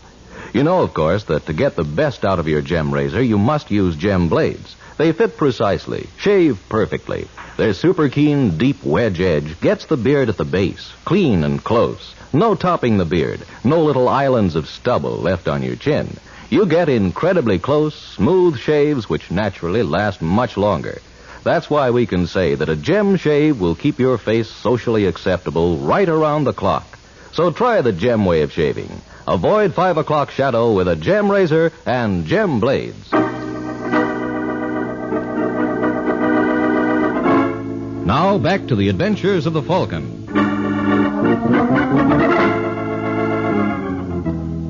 25 minutes have passed since Mike Waring made his promise to reveal the killer of Brenda Sinclair. And now in the Falcon's apartment. Well, how about it, folks? Anybody feel like confessing? How about you, De Silva? They say it's good for the soul. You can go right Easy now, fella. Look, Falcon, a joke's a joke. But what? If you don't open that door... I'm sorry, Gleason. You saw Nancy lose the key. No one's leaving until the murderer confesses. But Danny killed her. Didn't you, kid? Well, I'm not so sure now. Say, what goes on here? Well, I only fired 3 shots out of that gun. So you did. But the chamber shows that 4 were fired. Maybe you'd like to know what happened to that missing bullet. Did you find it in Brenda's apartment, Falcon? No. That's what put me on the right track. You didn't, so it did. Oh, why didn't I learn a trade? Try to visualize this scene, Sergeant. Because this is what must have happened after Danny shot Brenda. We know. She keeled over dead. That's just it. She wasn't dead then. That bullet didn't touch her. And the man's crazy. No one ever saw Brenda unless she was carrying about that pet Pekingese of hers, Wang Pu. It was the only thing she was fond of. So what? Well, that's where your missing bullet went. It hit the dog. What? That's right. And Brenda fainted from sheer fright, as anyone might. But Danny didn't know that. He turned the gun on himself. Next, our murderer enters. He sees Brenda and Danny out cold, so he takes the gun out of Danny's hand and pumps a shot into Brenda. And he exits, but not before he removes the dying dog. Why? He had to. Otherwise, it would give the whole show away. Am I right, De Silva? How will I know that? That's right, you wouldn't. Come to think of it, you had no real motive to kill Brenda. You wanted either Brenda or the money you loaned her. Well, with her dead, you were out of luck on both counts. So if we want to find our killer, we'll have to look elsewhere for him. Mike, you said him. Then our murderer is a man. That was a figure of speech, dear. As it happens, our killer is a woman. Isn't she, Gloria? What? That's right. She killed Brenda. What? The whole thing's crazy. I killed her. No, you only thought you did, Danny. Isn't that right, Gloria? What am I supposed to do? Break down and confess? It might help if you want to get out of here. I'm in no hurry. I can stay all night. I hope your guest room is comfortable. I'm afraid you'll never live to use it. I see you've got a Band-Aid on your hand. Is that where Wang Pu nipped you when you picked him up? Will this go on much longer? Not much. I had some of the blood on Brenda's carpet analyzed. It was dog's blood. And the vet told me that the hound had rabies. And whoever handled it was bound to get hydrophobia. Do you ever have hydrophobia, Gloria? You're not frightening me. You must have gotten that bite around 10 o'clock. That means the incubation period is almost over. Maybe a half hour more. They tell me unless you get to a doctor fast, it starts off with a burning sensation. By the way, Gloria, how does that hand feel? Kind of itchy? Stop. Stop it, Mike. You're not funny. There's an awful temptation to scratch it, isn't there? You better watch out for that, darling. That spreads the infection all the faster. Cut it out. For heaven's sake, cut it out. Why, Gloria, where are you going? That door's locked, remember? Let me out of here. Let me out. I've got to get to a doctor, please. Please, let me out.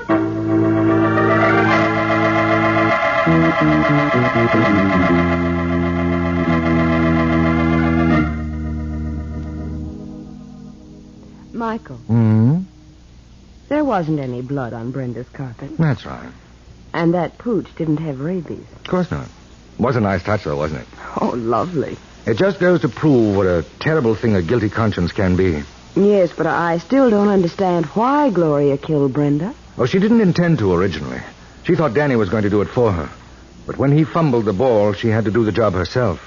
I don't follow you. Well, Gloria knew the cops would grab Danny for the murder. You mean she wanted to get rid of him? That was her fondest desire. When Ray went to the chair, Danny became a rich kid. If anything happened to him... His money would go to Gloria. Natch. Could you ask for a better motive? Then when she bawled Danny out before he left... She was just trying to goad him on. Mm-hmm. But, Mike... Now, darling, I've told you everything. Oh, no. There's one thing you forgot. What? Brenda called you Sugar Plums. How do you explain that? Oh, Nancy, let's not go into that now. It's a long story. Oh, but that's the kind I like best. Come here, darling. Now, Michael, stop it. You're not going to get out of it like that. I didn't intend to, dear. You wanted to hear the story of Brenda and Sugar Plum. Yes. Well, what you got just then was the prologue.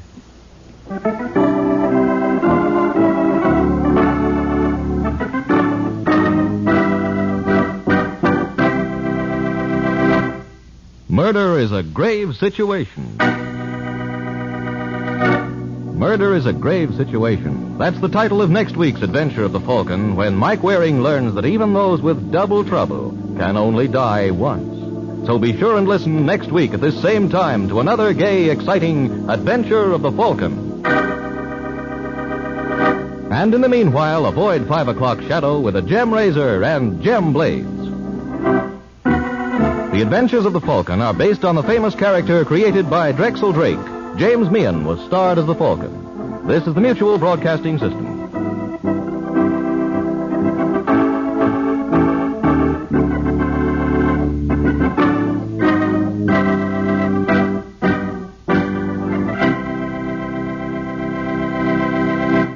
Cinderella lost a shoe and so she got a maid. With lovely shoes a girl can't lose. In Gallon Camp she'll raid. More miles to a Gallon Cap. Yes, Gallon Caps, the family shoe stores with the yellow fronts. The largest shoe chain in the West with stores from Canada to Mexico to serve the West. GALLENKAMPS, Gallon Caps present Pat Novak for Hire.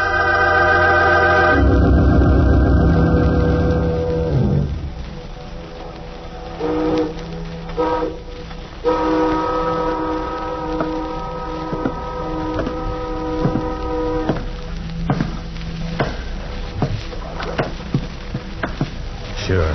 I'm Pat Novak for hire.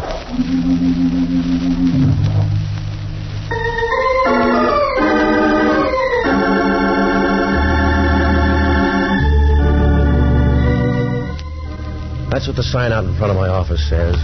Pat Novak for hire. Down on the waterfront in San Francisco, you always bite off more than you can chew. It's tough on your windpipe, but you don't go hungry. Down here, a lot of people figure it's better to be a fat guy in a graveyard than a thin guy in a stew. That way you can be sure of a tight fit. Oh, I rent boats and do anything else that makes a sound like money. It works out all right if your mother doesn't mind you coming home for Christmas in a box. I found that out Wednesday night about 9 o'clock. I closed the shop early and I came home to read. Well, it wasn't a bad book if you ever wanted to start a forest fire. It was one of those historical things, and the girl in it was just getting her second wind and her third man when the door to my apartment opened and the place began to get crowded. From where I sat, the crowd looked good. She sauntered in, moving slowly from side to side like 118 pounds of warm smoke. Her voice was all right, too. It reminded you of a furnace full of marshmallows. Good evening. Yeah, thanks for knocking. I don't think you mind my coming in without warning. No, I get the cabbage smell from next door the same way. Does it pay to be that polite, Mr. Novak? Saves you the trouble of saying please. What's on your mind? That bottle in front of you. Will you pour me a drink? No. You'll save dough if you look up a bartender. All right. I came to use you instead of your whiskey anyway. Talk. My name is Lee Underwood. I'll give you $300 to do something for me. It'll only take an hour. That's too much dough unless it's murder. And if it is murder, it's not enough dough. Are you afraid? I just don't like paid murder. I told you. When you get caught, the pain gets expensive. If it were murder, I'd do it myself. Mr. Novak, I want you to frighten someone for me. Why don't you hire a friend? Are they too pretty? It's a man named DIXIE Gillian. You'll find him in an office down on Folsom Street. At this address. I promise nothing will happen to you. That's what they told Billy Kahn. He'll be in this office until 11 tonight. I want you to go in and see him. Tell him you're from Adrian. And that he's to get out of town by tomorrow noon. Suppose he wants to put it off. He won't. Don't let him know who hired you. Just tell him Adrian said to leave. Yeah. You better go home. For $300, I won't buy a tissue paper plot. Now tell me more or say goodbye. There's not much more I can tell you. Except there won't be any trouble. He's a rotten little beast, and I want him frightened badly. Why? He's been bothering my sister. Why doesn't he bother you? Because I bother back too fast. Do you want the $300, Mr. Novak? Yeah, it's going to be a long winter. Put it on the table. Good. And you'll need this, too. No, you keep it. I don't want a gun. It's empty, don't worry. See? No shells. It's perfectly safe. Now, look, I've got a nasty disposition. You can rent that for $300, but if you want more, find a gunsel or an off-duty copper, will you? I don't want you to be a gunsel. That's why I want you to use this gun. I know it's empty. If you use it on Dixie, he'll scare fast. It's just a way to save some breath. All right, it's your $300. You better go now. Yeah. Wait till I get a coat, will you? If your doorbell rings, don't play mouse. Oh? Because I may look you up. Am I too young to ask why? Because if anything goes wrong, I'll be around looking for you. And from there on, it won't be nice. I'll dirty you up like a locker room towel. Relax, Patsy. You'll never learn to fall in love that way.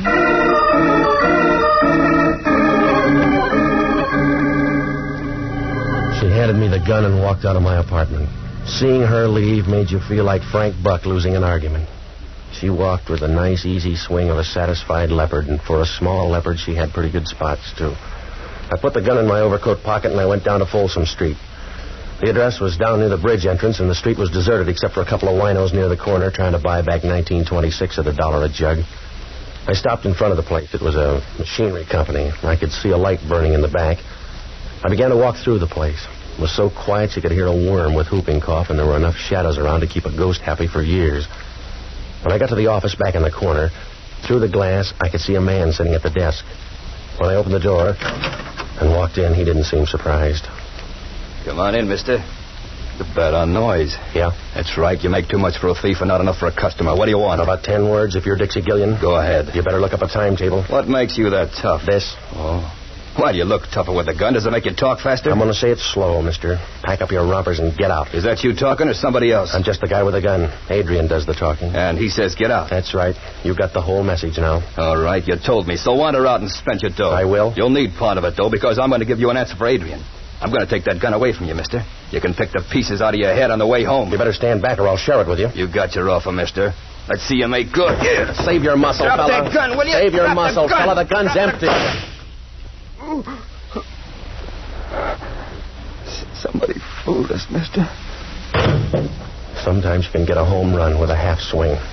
That's the way it was this time. He couldn't have made it with a prayer book in both hands. He slid down to the floor and trembled for a moment and then flattened out like a leaf in a pool of water. Just before he died, he grabbed his side as if he didn't like the way it hurt. And then he didn't care. I rolled him on his back and let him look at the ceiling.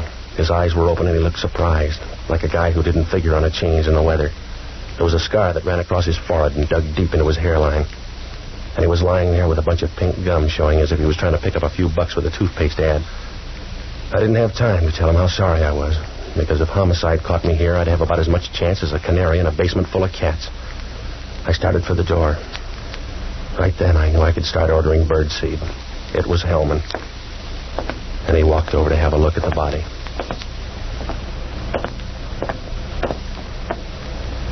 Hello, Novak. The guy looks embarrassed.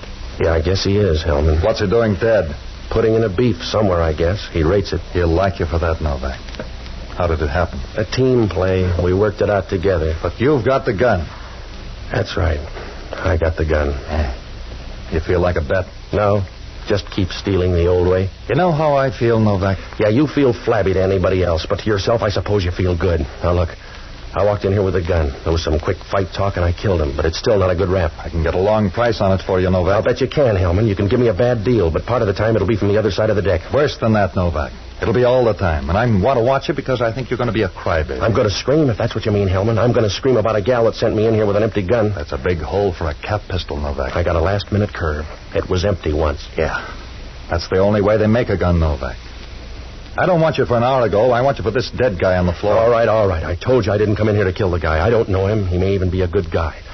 I'm sorry he's dead. All right, Novak. Just wait a few weeks and you can tell him personally.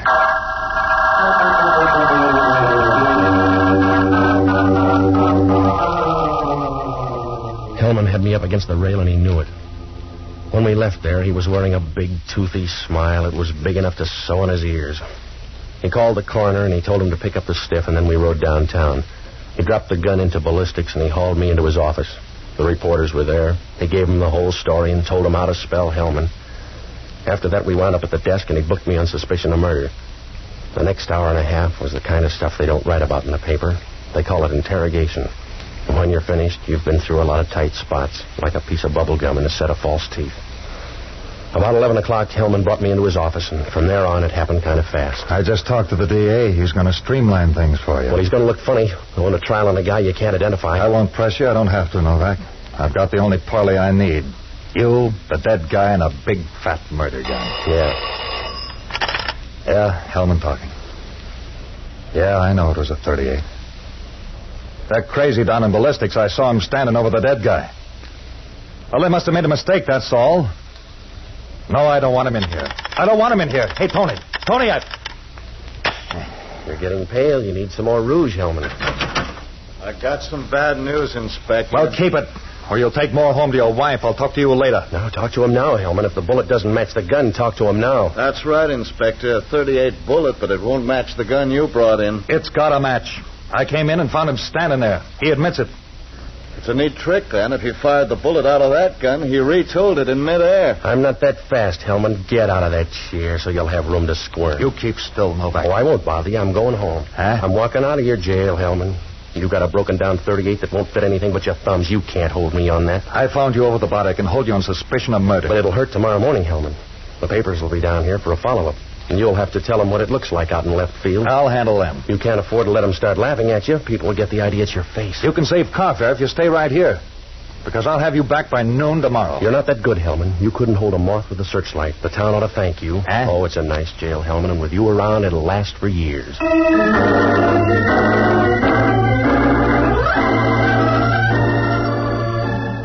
We'll return to Pat Novak in a moment.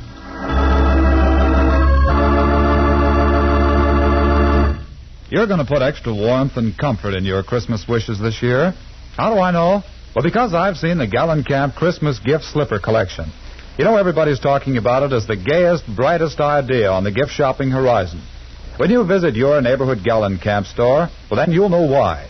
There you'll find slippers for every member of the family. Soft and cuddly warm ski capers for Sis, handsome embroidered Chinese slippers for Mom, warm shearling-lined opera slippers for Brother, and good-looking, smooth kid opera slippers for Dad's fireside loafing.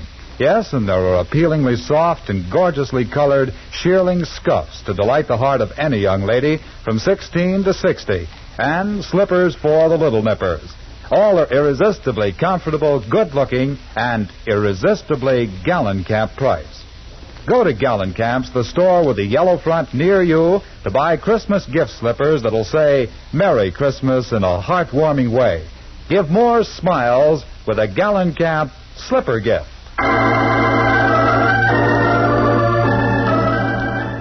And now back to Pat Novak. When I walked out of headquarters, I had a nice mess to juggle. It was like trying to walk the baby on a floor full of marbles. If things didn't add up for Hellman, they weren't doing any better for me. I knew the gun I had went off. If it did, what happened to the bullet? And where did the other one come from? And why weren't there two shots? Oh, I couldn't put my finger on a thing, and nothing added up. It was like trying to follow a grain of rice in a Shanghai suburb. I looked up Lee Underwood's address, and I went by her apartment. The girl downstairs told me she worked at a nightclub out on the Bayshore Highway. Well, I had a couple of places to hit, so I looked up the only honest guy I know. An ex-doctor and a boozer by the name of Jocko Madigan. A good man until he began to figure the last drink in a bottle is just as easy to get as the first. Well, I found him in a little leather-trimmed sink on Powell Street. It was a grimy little hole where they washed the glasses once a week in stale beer, but Jocko was more at home than a vulture in Calcutta. Patsy, you're just in time to celebrate my return to health. Something mild for Mr. Novak. A double stinger, perhaps. No, forget it, Jocko. I got to talk to you. Patsy, I've just passed through a crisis. Yeah? A few minutes ago, they set before me a glass with a woman's lipstick all around the rim. All right, Jocko. I took one gulp and looked at the glass, and in this dim light, I thought I was bleeding to death. It took them 10 minutes and 3 mirrors to calm me down. Jocko, I'm in trouble. You got to help me. No, but they washed the glass for me in ammonia. They must have left a little ammonia in the glass because the next drink had a very odd tang about it. I've had 3 more just like it, a sort of ammonia collie. All right. So far, they've been using domestic ammonia. When the imported stuff comes in, I may give up whiskey altogether. Calm down, will you, Jocko? I got a bum shake tonight. Yeah? I either killed a guy or I thought I did. Well, that uses up the alternatives. What are you doing now, taking a vote? I got hired to scare a guy down on Folsom Street. 10 minutes later, the guy was dead. Oh, Patsy, you take your work too seriously. Couldn't you have just scared him into a lingering illness instead of killing him? One of the props was an empty gun. Only when the fight came, it drew bullets. Hellman walked in right after on a telephone tip. Oh, what are you doing out of the electric chair? Oh, the whole thing backfired down at headquarters. The bullet and the phony gun wouldn't match. Oh, Jocko, it doesn't add up. The call to Hellman's a tip-off. I was framed, but why wasn't I framed all the way? Well, who is the dead man? It's a guy with a falling blood count. His name was supposed to be Dixie Gillian, but there's no identification and no record on him. Oh, you shouldn't have hired out as a gunsel. I told you I didn't hire out as a gunsel. It was somebody else's idea. Oh, you have no conscience, Patsy. Just a sort of soap opera rule of thumb you put into practice now and then, but no real conscience. You'd let a dying woman lie in the middle of the highway, unless her head was resting on a pile of war bonds. All right, Jocko, I'll cry with you later. I need help now. Oh, what sort of help? I want you to break into a girl's apartment. Yes? Don't worry, she won't be home. Oh, is that supposed to be an incentive? Here, it's at this address up on O'Farrell. Her name is Lee Underwood. She's the one who hired me. Well, if the girl's not there, what am I supposed to find? Anything that'll connect her with the dead man. He's a big guy with a scar. Well, that doesn't help much. You can't miss. Go through the desk and the drawers. Pick up everything you can. Leave a message at my place, huh? Oh, as soon as I finish this drink. Hurry up, will you, Jocko? Leave the glass alone and get going. Don't rush me. Hurry up. The glass is empty anyway. Yeah, that's what you thought about the gun, but the fellow got an awful jolt out of it. Good night, lover.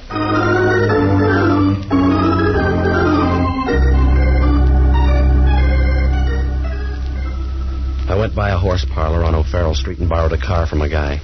It was after midnight when I started down the Bayshore Highway, and about a half hour later I pulled up in front of the Cat's Paw.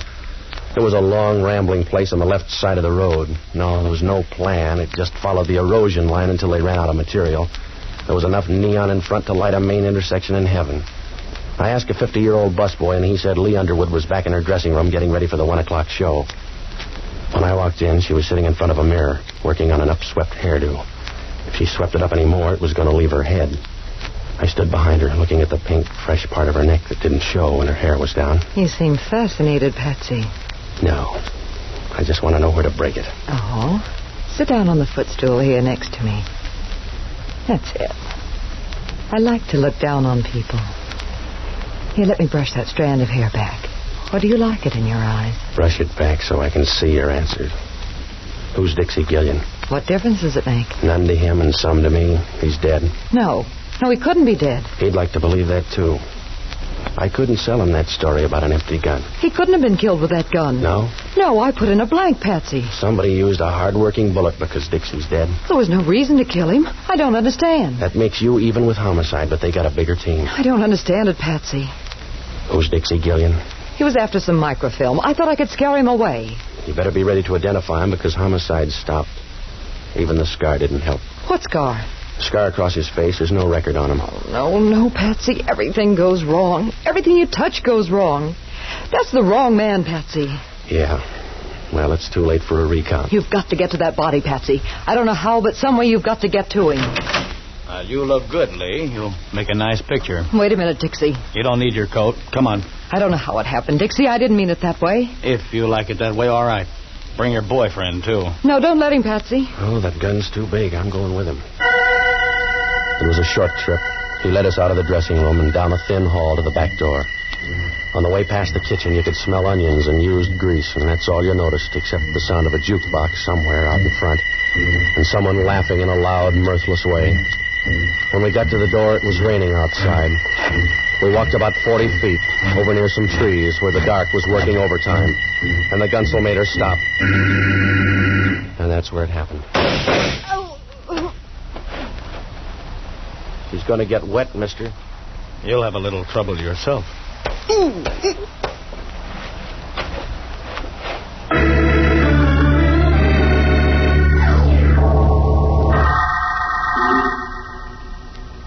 When I woke up, it was still raining, and I was lying on top of the mud like a stubborn seed.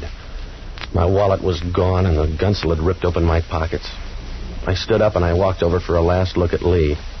The rain had washed the makeup off her face, and she looked small and tired as she lay there, like a broken doll that had been tossed out in the rain. I guess she was. I got to the car, and I drove back to town. I checked my place, but there was no word from Jocko, so I went up to Lee's apartment. When I opened the door, the room was dark, but I knew someone was on the floor. Either that or they'd varnished the floor with bourbon. I flipped on the light and bent over Jocko. Wake up, Jocko. Come on. All right, Jocko, wake up. Oh, a little ammonia. I think, would bring me around. What happened? I was sapped, I guess. Yeah, everybody's got the same act tonight. Help me up. All right, come on. Where have you been? I went down to meet the girl. Huh? Where'd you meet her? In the swimming pool? I've been in the rain all night. She's going to stay longer. What'd you find out? The fellow with the scar is her husband. Yeah? There's a picture in the desk. Are there any more pictures? Oh, a few. Take a look. Where, in here? Yes. Well. Who is he? Must be Dixie Gillian. He was down to pay off a debt tonight. She called him Dixie once. There's a note with that name and address in the other drawer. He's our boy. We better get up there. Not if he's already killed 2 other people. We can't wait for Hellman. If he gets away, I'm all through. I won't have a leg to stand on. That's my point. When the other fellow gets through with us, we won't have much standing to do.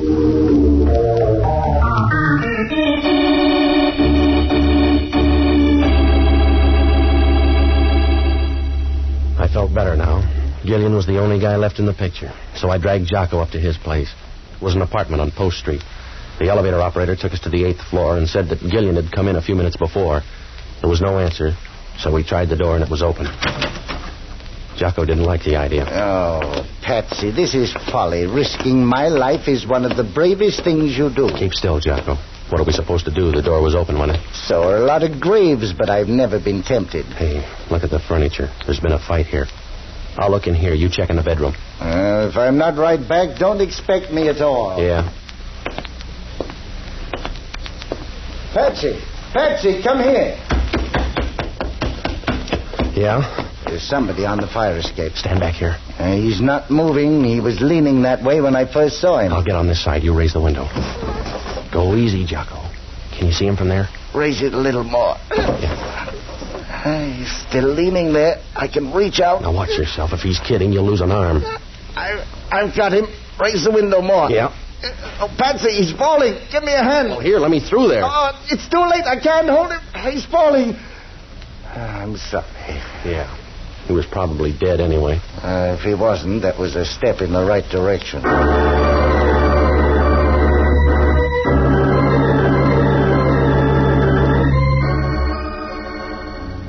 Oh, it was an easy night to die.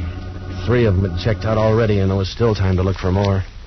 Jocko and I went downstairs to see the guy. He was lying face down in the alley, and as you looked at him, you got the funny feeling he belonged there. He didn't disturb the scene. He just fitted in, like a dirty, wet newspaper under a grandstand. There was a gun in his pocket, probably the same one that killed the girl, but there was no way of knowing. Jocko and I watched him for a moment, but your eyes begin to hurt when you see your only warm lead in a deep freeze. Well, it was past 2 when I got down to headquarters and I looked up Hellman. I briefed him on the girl and the guy in the alley, and then I asked him if any microfilm had turned up on the first guy in the morgue. It was a waste of time. Hellman couldn't find a brass ring in a dead man's nose, but we went over to the morgue for another look. So far, it was working out like a crossword puzzle torn in half. It's your time, Novak. I got more after tomorrow. You haven't. The microfilm must be on the guy. 3 people have been killed for it, and I got roughed up just for laughs. We searched the guy once. Here it is. Help me roll it out. Yeah. Well. He sure got thin under that sheet, didn't he? Wait a minute. Oh, you run a good morgue, Hellman. What'll the papers say when they hear the stiff got up and walked out? They got him in the wrong place or something. He didn't walk out. He's gone, Hellman. Have you got an answer? He's been moved, I tell you. The guy was dead, and I saw him put him here. He couldn't be walking around with a hole in the middle of his back. Oh, I don't know, Hellman. You can do it with one in your head. Don't sell the guy short.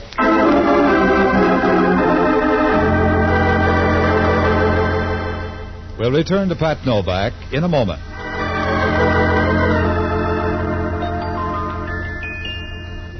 Cinderella lost a shoe and so she got a mate. With lovely shoes a girl can't lose. In gallant camp she'll rate. What girl hasn't dreamed Cinderella dreams of her own and wished for a fairy godmother to make those dreams come true? Here's what the newest Cinderella, Marilyn Buford, Miss America, says. The modern girl doesn't waste time dreaming. She makes her dreams come true, and she needs no fairy godmother to give her lovely shoes. She doesn't, that is, if she has discovered my favorite shoe store, Gallencamp. Yes, Marilyn, for gracefully lovely shoes, flattering and in the latest fashions, wise girls go to Gallencamps. Gallencamps are shoe style leaders. And so amazingly priced, a girl can afford to have all the shoes she needs. And here's extra good news of a special Thanksgiving shoe sale. Yes, prices are actually going down on many of the up-to-the-minute shoe styles tomorrow at Gallencamps. So shop this sale at the Gallencamp store near you tomorrow to step assured into the exciting holiday activities ahead. Look lovely in Gallencamps. Cinderella lost a shoe and so she got a maid. With lovely shoes a girl can't lose. In Gallencamp she'll raid. And now back to Pat Novak.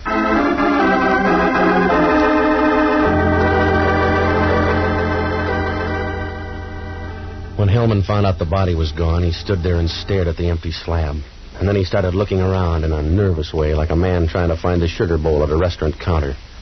A few moments later, he turned and walked out of the morgue, and we were halfway downtown when it happened.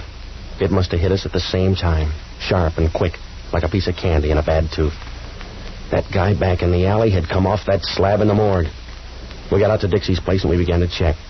There was a phone operator downstairs, and she said Dixie had put through a call about 2 hours ago. Hellman checked the number, and it was the ticket office of a railroad.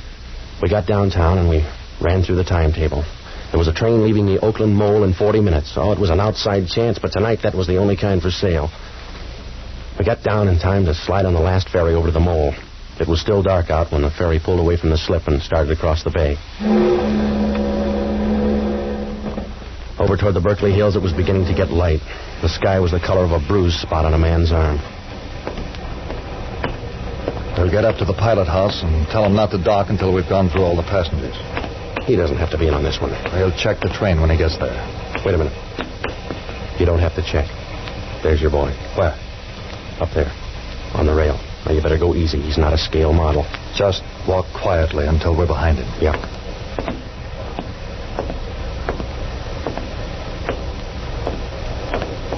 Turn around, mister. He'll get a better view. Oh. Well, hello, Novak. How was the wind and the rain in your hair? Meet Inspector Hellman. You better turn in your ticket. Well, I hope you brought your muscle. Grab it, Hellman. That's what I'm trying to do. All right, copper. Watch it. I'm being pushed over the rail. Yeah, I'm worried, Hellman. Watch it, Novak. I'm going over. Novak! That's one down, mister. Now for you. Yeah.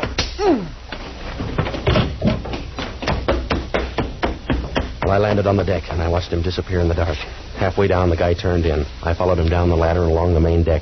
He ducked into one of the engine spaces, and I started in to look for him.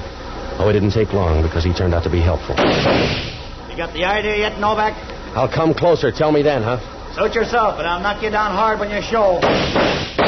Hey, watch that platform. You're backing into trouble. Stay back there, Novak. Watch out for that platform. You're backing into that engine. Look out. No! No! Oh!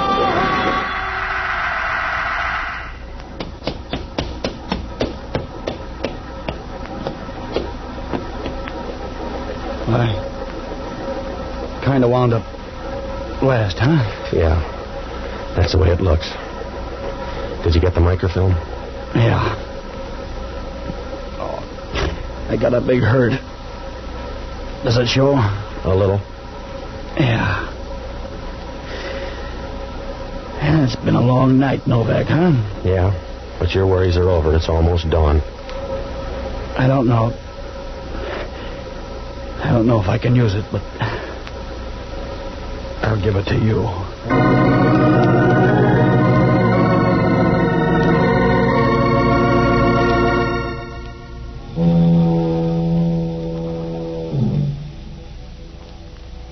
Well, they fished Hellman out of an oil slick a few minutes later. It was the first time his hair ever looked good. Dixie Gillian lasted long enough to piece the story together for homicide. Lee Underwood was on the level. She knew her husband was carrying microfilm and was worried, so she hired me to scare off Gillian. It might have worked, too, because Adrian was too big for Gillian to argue with. But the first slip came when Lee's husband went by to make a deal with Dixie without telling her.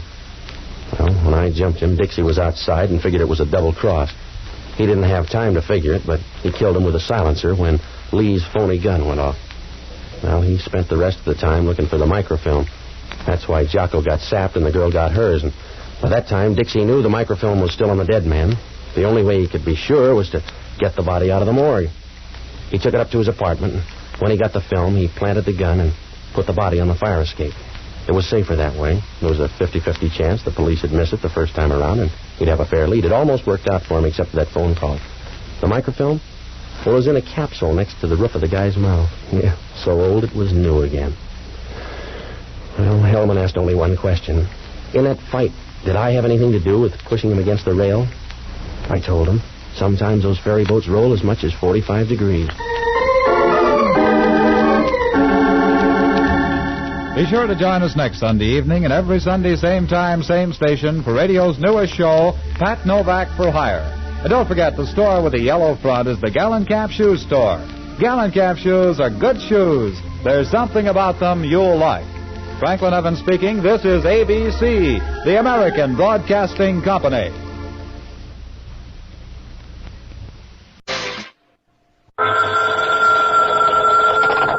Hello?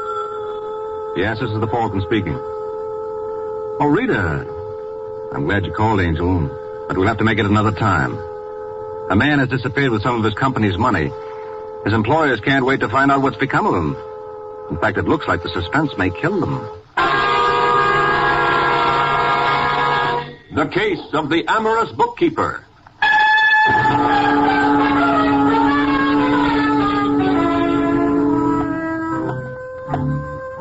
It's late Sunday night in New York, and Lucille Landis is worried. Lucille is the tall, willowy brunette who is gliding down the hall of the third floor in the Tremont building. She stops at the door of the Style Center Dress Company, pauses briefly with her hand on the knob, then shrugs daintily and opens the door. Her partner, large, paunchy Barney Murdoch, looks up from the books on the desk in front of him as she enters. Ah, at last. Come in, come in. All right, Barney. Now, what is it? You were so excited on the phone. Come here. Sit down. Well? I've been suspicious for some time. Didn't say anything because I didn't want to alarm you if I was wrong. Unfortunately, I am not. Well, for heaven's sake, will you tell me what it's all about? Must be pretty important to get you to the office on Sunday and then have you send for me. Yes, it's pretty important. I've had an accountant down here all day. What do you think? Something wrong with the books? Hard to believe. Finch has been with us for, almost from the beginning, and he's such a mild little guy. What's wrong? Has he made a mistake? Mistake? Yeah, quite a mistake to think he could get away with it. He's been taking us, Lucille, for the last 6 months. Are you sure? Oh, I can't believe it. It's all here, black and white. How much? Nearly $30,000. Oh, no, that's impossible. $30,000 in 6 months. I thought our profit was off for the volume we were doing, but I couldn't find anything. So I've had an expert go over it. He's found where Finch has been juggling. Well, what do we do? What can we do? Have the police here when Finch comes to work tomorrow. I hope he hasn't spent it all. Yes, I suppose so. Oh, poor little fella. But if he's a thief... For $30,000, we can waive sympathy. Well, now, come on, let me show you. That's why I asked you down. I want you to see what the accountant pointed out so you'll understand. You know I can't make heads or tails out of figures. I leave all that part of the business to you. If you say Finch has been robbing us, well, that's it. You ought to take more of an interest. Well, I do in designing and production. But believe me, Barney, when it comes to bookkeeping, I don't know a debit from a ledger. All right, Lucille, if that's the way you want it. That's the way. Now, let's call the police, shall we? Here I am, Finchy. Oh, Lucille, I've been looking for you. I didn't see you in this back booth. Oh, that's why I picked it. I don't want it to be seen. Sit down. You don't have to worry. Cora doesn't know about us. It's not your wife we have to worry about anymore, Finchy. What do you mean? The jig's up. Barney had an accountant work on the books today. Oh, dear. To put it mildly. What'll we do? Well, you've got to get out of town. Oh, I knew it would come to this sooner or later. I knew it. Good. Nothing like being prepared. We'll go to California. We? Oh, are you taking Cora? No, you. Oh, Finchy, don't be silly. What? But I don't want to leave you. Hey, you don't have much choice. You'll join me later? Now, think about it. You won't join me. You want to get rid of me? Now, Finchy. Well, you're acting so cold. But I'm worried, that's all. I should think you'd want to go with me. If you really love me. Let's not go to that now. Sometimes I think... I just wonder if you've just been using me to juggle the books for you now that I'm no more use to you. I'm tipping you off, aren't I, so you can get away? Yes, but Well, maybe you don't want me talking. Well, I don't, but... I've got to know the truth. I've got to... You let go of my wrist. Do you love me? Answer me, Lucille. Do you love me? Finchy. Do you? Well, you asked for it. I know it. I know it all the time. Look in the mirror sometime, Finchy. Did you think for 1 minute that Stop. Don't say it. I didn't think even for 1 minute. Not really. I pretended, that's all. The whole thing was just like a dream. Now it's turned into a nightmare. Oh, I'm sorry. Honestly. You better be, for yourself. You're in this with me, Lucille. And I may decide not to go to California. I may stay, see? And I may talk. Oh, Finchy, don't be silly. You juggled the books, you took the money. And there's nothing to prove you gave any of it to me or that I knew anything about it. But you wanted me to get out of town. Well, partly for your sake and partly because I don't like unpleasantness. I can deny anything you say, but I'd rather not be bothered. A little unpleasantness, that's all you're afraid of. Well, just don't underestimate me, Lucille. I'm warning you now. Don't underestimate me. Thanks for the tip. Barney Murdoch underestimated me. It cost him $30,000. Cora underestimated me. She wouldn't believe I could ever have a woman like you. Maybe someday people will find out that Elliot Finch is... Oh, what am I talking about? Lucille, don't leave me, please. I'm scared. Good night, Finchy. Lucille. She hates me. No, she doesn't even hate me. What am I going to do? What am I going to do?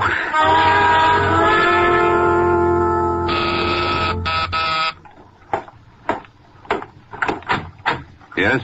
Michael Waring? That's right. My name's Barney Murdoch, Style Center Dress Company. Want to hire you. I never was much good on hemstitching. All right, you've had your joke. Now, may I come in? Yeah, sure. Thanks. They call you the Falcon, some such falderall, don't they? Oh, I've been called every kind of falderall in the book. Well, I'm not much for fancy names, but I understand your shop can deliver the goods. That's what I want. Oh, just what goods do you have in mind? I want you to find a man for me. Name's Elliot Finch, bookkeeper. Worked for us until today. Didn't show up for work this morning, and his wife doesn't know where he is. Oh, how much did he get away with? How'd you know about that?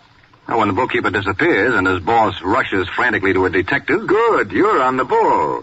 30,000, Waring. 30,000 nice round simoleons. Well, to coin a couple of cliches, Finch certainly believed in making hay. And, brother, that ain't hay. What's in it for me? Your fee is... $50 a day in expenses. I'll give you $500. If the job's done in less than 10 days, keep the change. Well, fair enough. Tell me something, Murdoch. When did you discover Finch's defalcation? Yesterday. And today, Finch disappears. Yeah, I've been wondering about that. Don't see how he knew we'd found out about him. Well, who did know, besides yourself? Just the accountant I had work on the books. And my partner, Lucy Landis. But surely neither of them... You trust them implicitly? Of course. As much as you trusted Finch until this happened? What are you trying to suggest? I was just thinking out loud. And in my business, you don't get very far if your thoughts are all sweetness and light. Very good, Waring. Suspicious of everyone. Probably just as well. Although I don't think... then I'll leave the speculation to you. All right, Murdoch. And as soon as I have something concrete, I'll let you know.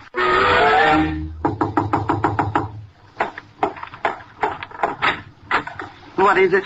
Are you Mrs. Finch? Yes. My name's Michael Waring. I'm looking for your husband. He isn't here. I know that. How do you know? What do you want with him? Are you from Style Center? In a way. Get out of here. Go on back to Mr. Murdoch. Tell him all he's lost is $30,000. I've lost a husband. Oh, perhaps I can help. Help! Elliot's gone. Run away. And he's not too well, Mr... What did you say your name was? Waring. I'm telling you this. Jail would kill him. He's never been strong. But he was a good husband and a good employee. For 25 years, and then... Well, we all make mistakes. Temptations. I know how you feel, Mrs. Finch. But... Oh, no, you don't. You wouldn't be here. Trying to find him so you can take him to jail, so you can kill him. All right, Mrs. Finch. What was that? I didn't hear anything. Maybe the wind. And maybe your husband. No, he isn't here. How do you know? Maybe he just came in the bag. He didn't. He wouldn't. Come on, let's go see. No, Elliot. Elliot, if you're here, get out. There's somebody here looking for you. All right, Cora. Elliot, he wants to take you to jail. He's not going to take me to jail. But Where did you get that gun? I found it. Now, look, Finch. Please, I don't want to listen to any lectures. I took the money, I admit it. I can't pay it back either. But I'm not going to jail. I'm sorry about this, Cora, but you know the whole story. You know there's nothing I can do. So this is all that's left. Goodbye, Cora. Finch, wait.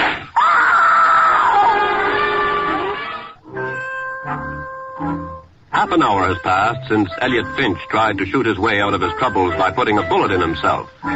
Finch has been rushed to a hospital, and now Mike is talking to Cora Finch, who is just recovering from the shock. Is there anyone you'd like me to get to stay with you? Only Elliot. That's impossible. You say Mr. Finch was a model husband. He was. Well, men don't just change overnight unless something happens. Now, what happened to make him suddenly take money from the firm? I told you. Temptation finally got the better of him. What temptation? Money. And it took its time. He'd been with the company for years. It grows with time. Uh-huh. And that's all? He didn't have any sudden need for money? No. What did he do with the money? Oh, please, after what I've been through, do I have to go through this 3rd degree? I'm just trying to help. Like you helped Elliot? Hounded him, killed him. Now, look, Mrs. Finch, in the first place, I had nothing to do with your husband shooting himself. In the second place, he's not dead, and in the third place... He's not dead. Well, didn't you know? But they carried him out. I the thought... doctor told you. Oh, I was so dazed. You telling me the truth? Yes, of course. No, you're just trying to fool me. All right, call the hospital. He's really alive. Elliot's really alive. Here's the phone. Now, hold it. Stop it. I'm sorry. Now, that's better. Now, do you want to call? Yes. Give me the phone.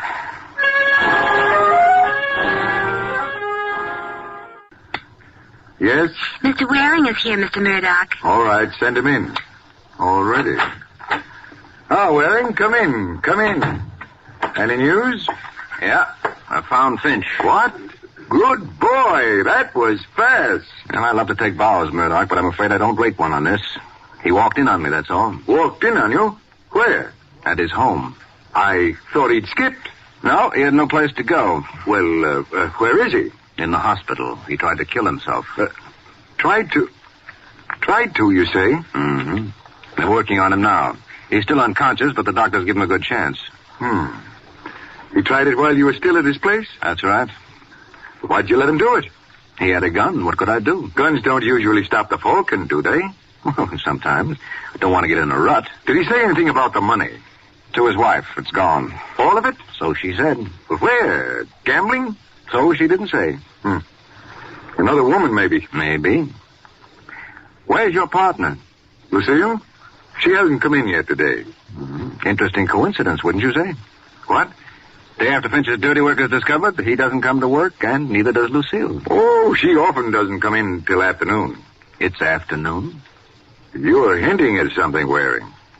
You hinted at it before. I'm just trying not to overlook any possibilities. Well, but... There's a Sergeant Corbett of the police here. He wants to talk to you. Oh, just a minute. Must be something about the robbery, Waring. I'll see him in a minute. Now, it's not just the robbery, Murdoch. Corbett is with the homicide squad. Homicide? Mm-hmm. But who... What homicide? Ask Corbett. Yeah. Send the sergeant in. Yes, Mr. Murdoch. You said Finch tried to kill himself, Waring. Well, that's suicide, not murder. Besides, it didn't work. That's right. Hello, Corbett. Waring. Well, now my day's complete. And what can we do for you? You can sit tight and keep your mouth shut. I want to talk to Mr. Murdoch. Well, what's it about, Sergeant? Your partner, Lucille Landis. Lucille? She's been murdered. What? What do you know about it, Murdoch?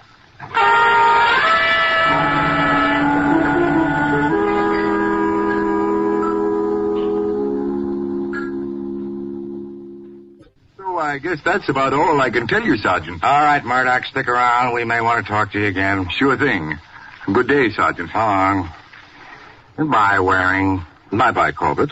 I'll see you down at headquarters later. There are a few things I'd like to find out. And you think we can help you? You flatter the department, Waring. I thought you're the guy who likes to tell us, not ask us. Oh, you're all right for routine, Corbett, if it's simple. He expects us to give him what we got after that. You will, Corbett, in spite of yourself. Your irresistible charm, no doubt. Why, Corbett, you do care. I've got work to do. All right, Waring. Your friend, the sergeant's gone. You can stop being cute. I want results, and I want them fast. What results? Proof that Finch killed Lucille. And if he didn't? He did. Must have. She got him to jockey the book. Did she? Look, it's your idea. You've been hinting at it right along. Yeah. Tell me something, Murdoch. What? Just when did you catch on to my hint? Now, wait a minute, Waring. I don't like that kind of a question. You're supposed to be working for me. Oh, why so touchy, Murdoch? All I said... I know what you said. Now listen to me. I hired you to find Finch. You did. Okay. Now I'm hiring you to prove he killed Lucille. For an additional $1,000. Do you want the job or don't you? Well, why are you so anxious to pin this on Finch? Because he killed Lucille. Well, if she was double-crossing you... Get out of here, Waring. I'll get somebody who can take orders. No, not so fast, Murdoch. A job's a job, and money's money. You want me to nail Finch? Okay, I'll nail him. I just wondered why you're so anxious. Because he's guilty. Oh. All right, if you say so. Well, if you don't think so... No, I do. All right, then. After all, Murdoch, the customer's always right. What more proof do I need? Hello, Sergeant. Told you I'd be around? Yeah, Waring. Well, what have you got for me? For you, nothing. Well, now, look, Corbett, if you want me to solve this case for You're a you... little late, Waring. We've taken care of that little detail already. You've made an arrest? We will. We know who we want. We know where to find them. You got the wrong man. Oh, we have. Not truly. How do you know who I'm talking about? No need to. I know you, Corbett. Bound to be wrong. I don't know why I put up with this guy. You can't do without me. Now, would you like me to tell you who really killed the Landis girl? Yeah, tell me. Elliot Finch. Oh, Finch. That's right. And just how do you know it was Finch? Because I know which side my bread is buttered on. That makes a lot of sense. Does to me. I like butter. All right. Now, would you like me to tell you who pulled the job? Yeah, who did it? Finch. What? Only I happen to be able to prove it. I don't believe it. They took the bullet out of Finch's shoulder. It came from the same gun that did the murder. Oh, no, there must be some mistake. There's no mistake, Waring. But, Sergeant, if you and I agree with each other, one of us is bound to be wrong.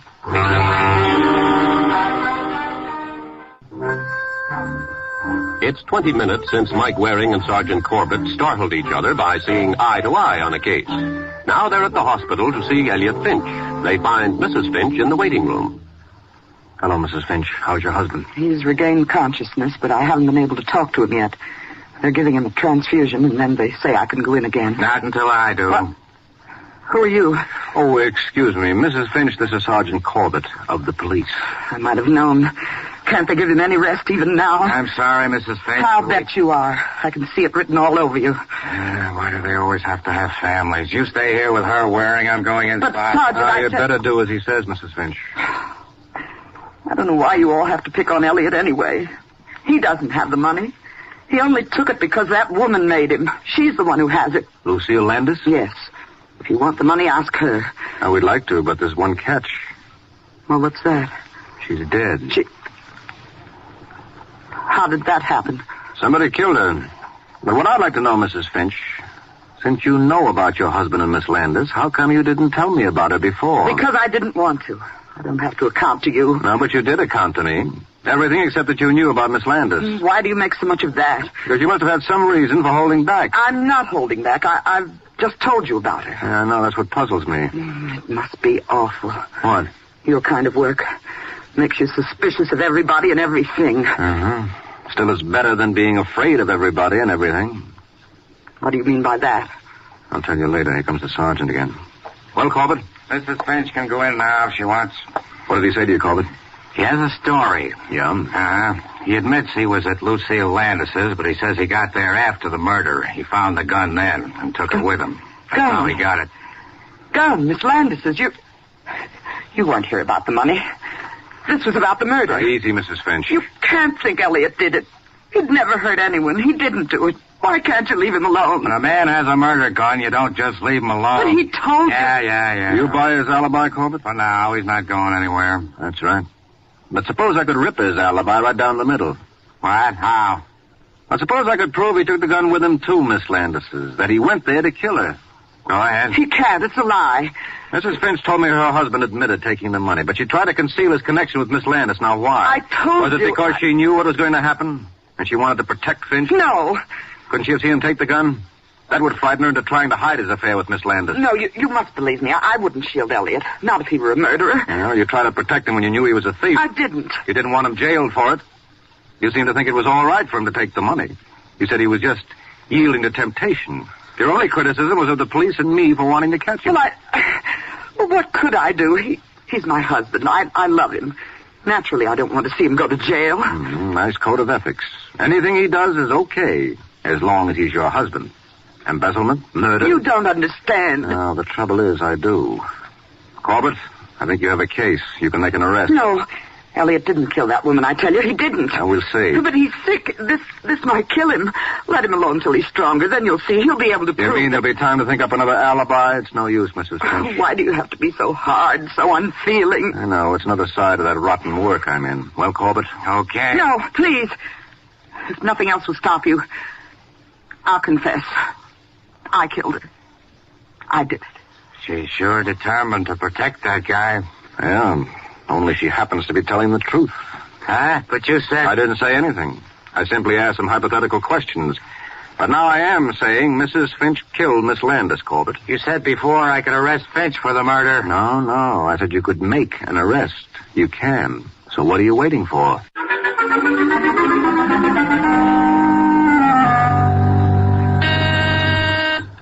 Yes? Mr. Waring is on line 1, Mr. Murdoch. Right. Hello, Waring. What news? Well, I've wrapped it up. You did? Finch? Yep, I hung it on him. There's been an arrest? Yeah. Right. Come on over and tell me about it. I'll give you your check. Oh, there's not much to tell. You wanted me to prove Finch killed Miss Landis, so I did. Good. Yeah, forced the real murderer into confessing. What? Yes, Mrs. Finch didn't like her husband being ruined by another woman, so she eliminated the other woman. Mrs. Finch? Yeah, that's right, Murdoch. She's the one who killed your partner. But I didn't think you'd mind it turning out like this. All you really wanted was for me to prove you didn't do it, right? Yeah, Waring, but I was so sure. Yes, I know. You want to be careful about that, Murdoch. You know, there's a theory we're supposed to operate on that a man is innocent until he's proved guilty. Not a bad idea. I'll see you around.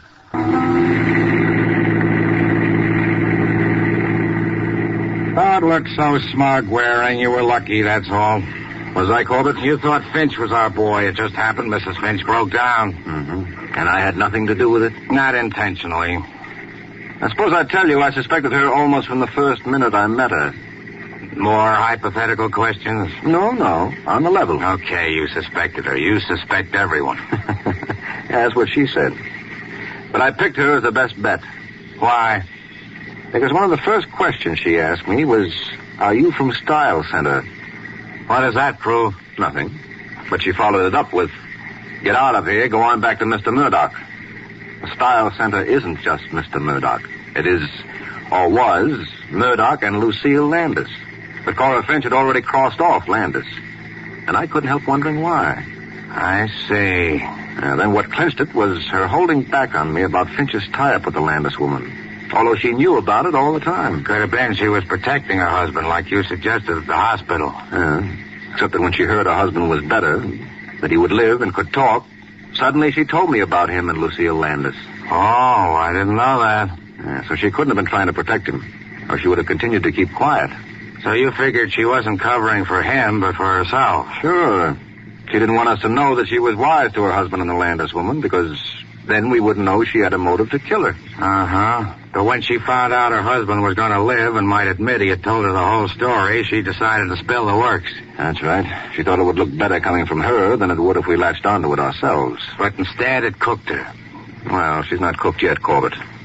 Just about, with the confession and all, but I reserve final judgment until the jury comes in. Why so cautious all of a sudden, Mike? I just like to practice what I preach.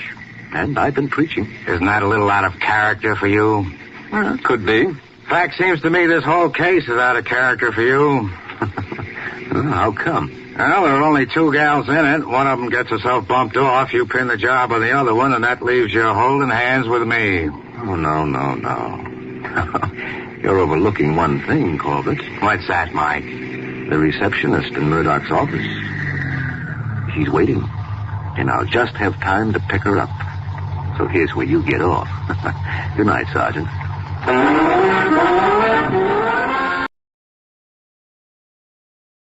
From Hollywood, it's time now for... Johnny Dollar. Johnny, I've been trying to reach you for 2 days. Who's that? George Reed. Oh, well, I took off a couple of days, George. What's on your mind? A riddle. Riddle? Yeah, and a blonde photographer's model. That's better.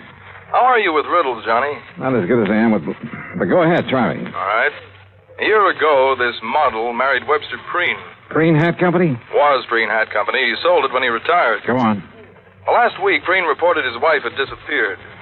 And according to him, when she left home, she didn't bother taking any of her clothes or car or jewelry. And she forgot to tell her friends she was leaving? Right. Not even him. You think Preen told the truth? Johnny, that's the riddle.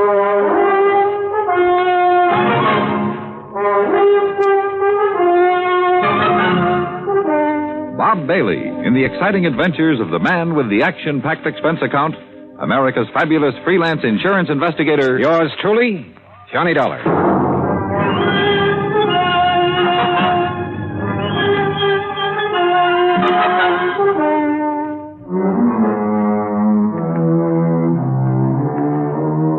Expense account submitted by Special Investigator Johnny Dollar. To Floyd's of England, American Branch Office, 443 North 15th Street, Hartford, Connecticut. The following is an account of expenses incurred during my investigation of the Mad Hatter matter. Expense account item 1, 85 cents, cab fare from my apartment to George Reed's office. He was seated behind his desk, his lily white nose buried in a copy of Playmate magazine. He didn't look up until I was halfway across the room. Oh, Johnny, come in. Hiya, George. What you reading? I was just taking a look at Bridget Randall. Or Mrs. Preen, I suppose I should call her. Yeah, let's see. Here. Very nice. She look familiar to you? Oh, George, you're flattering me. No, really. She should. Oh, why? Well, up until she married Preen, she was a very popular model. Figures. Is that a pun? Anyhow, her picture was in everything from the Police Gazette to the Ladies' Home Journal. And after she married him? She retired. Hey, this is a new magazine, George, this month's issue. Well, the picture must have been taken before she was married. Well, what do you know about Preen? Not too much. He's over twice her age and from all reports has a lot of money. I'd bet on it. Their marriage caused quite a stir. You know, real winter and spring stuff. The newspapers played it up big. Where were they married? New York. She'd done some ad work for Preen's Hat Company. He liked her look. And she liked his bankroll. Cynical, aren't you? Yeah. Anyway, since then, they've been living at his place near Los Angeles. Here's the address. All right, thanks. I called Mr. Preen long distance day before yesterday. He knows you're coming out. What about the police, George? You know who's handling their end of it? According to Preen, it's a man named Steiner, detective lieutenant. I got the feeling Preen doesn't much care for Steiner. George, how much life insurance does he carry on his wife? None. None? Nope. Or if he does, it's not with us. Then would you mind explaining why you sent for me? Not at all. We're not interested in her life. Obviously. That's a pretty callous attitude. Let me finish. We're not interested in her life, but we are in her face. In her what? The fine print reads from a point 2 inches below her chin to the hairline. Come on, break it down, George. Of course. Last year, a couple of months before she married Preen, she took out a special coverage policy in case something happened to her face that would finish her modeling career. You know, like a permanent scar, bad burn, anything like that. Uh-huh. She received quite a bit of publicity at the time. And it didn't exactly hurt us either. When does this policy lapse?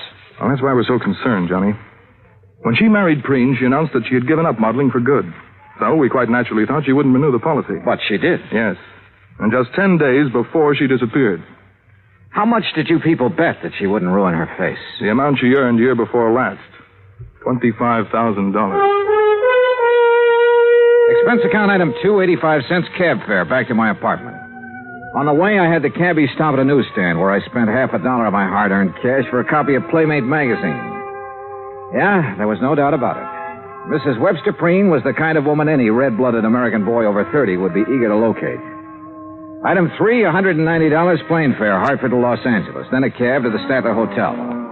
I checked in, made arrangements to rent a car, then put in a call to police headquarters.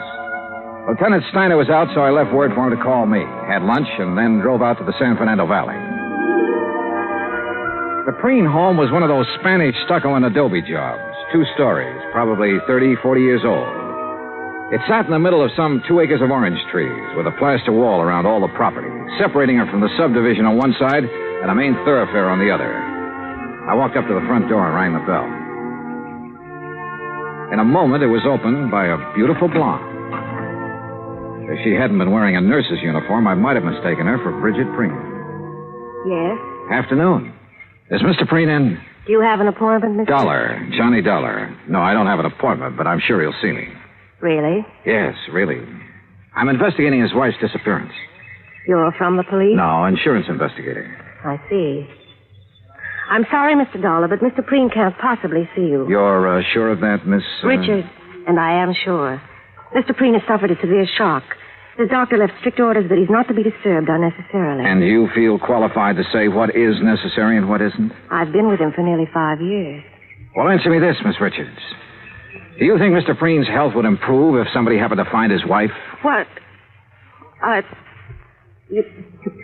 mean, they haven't found her, have they? You haven't answered my question.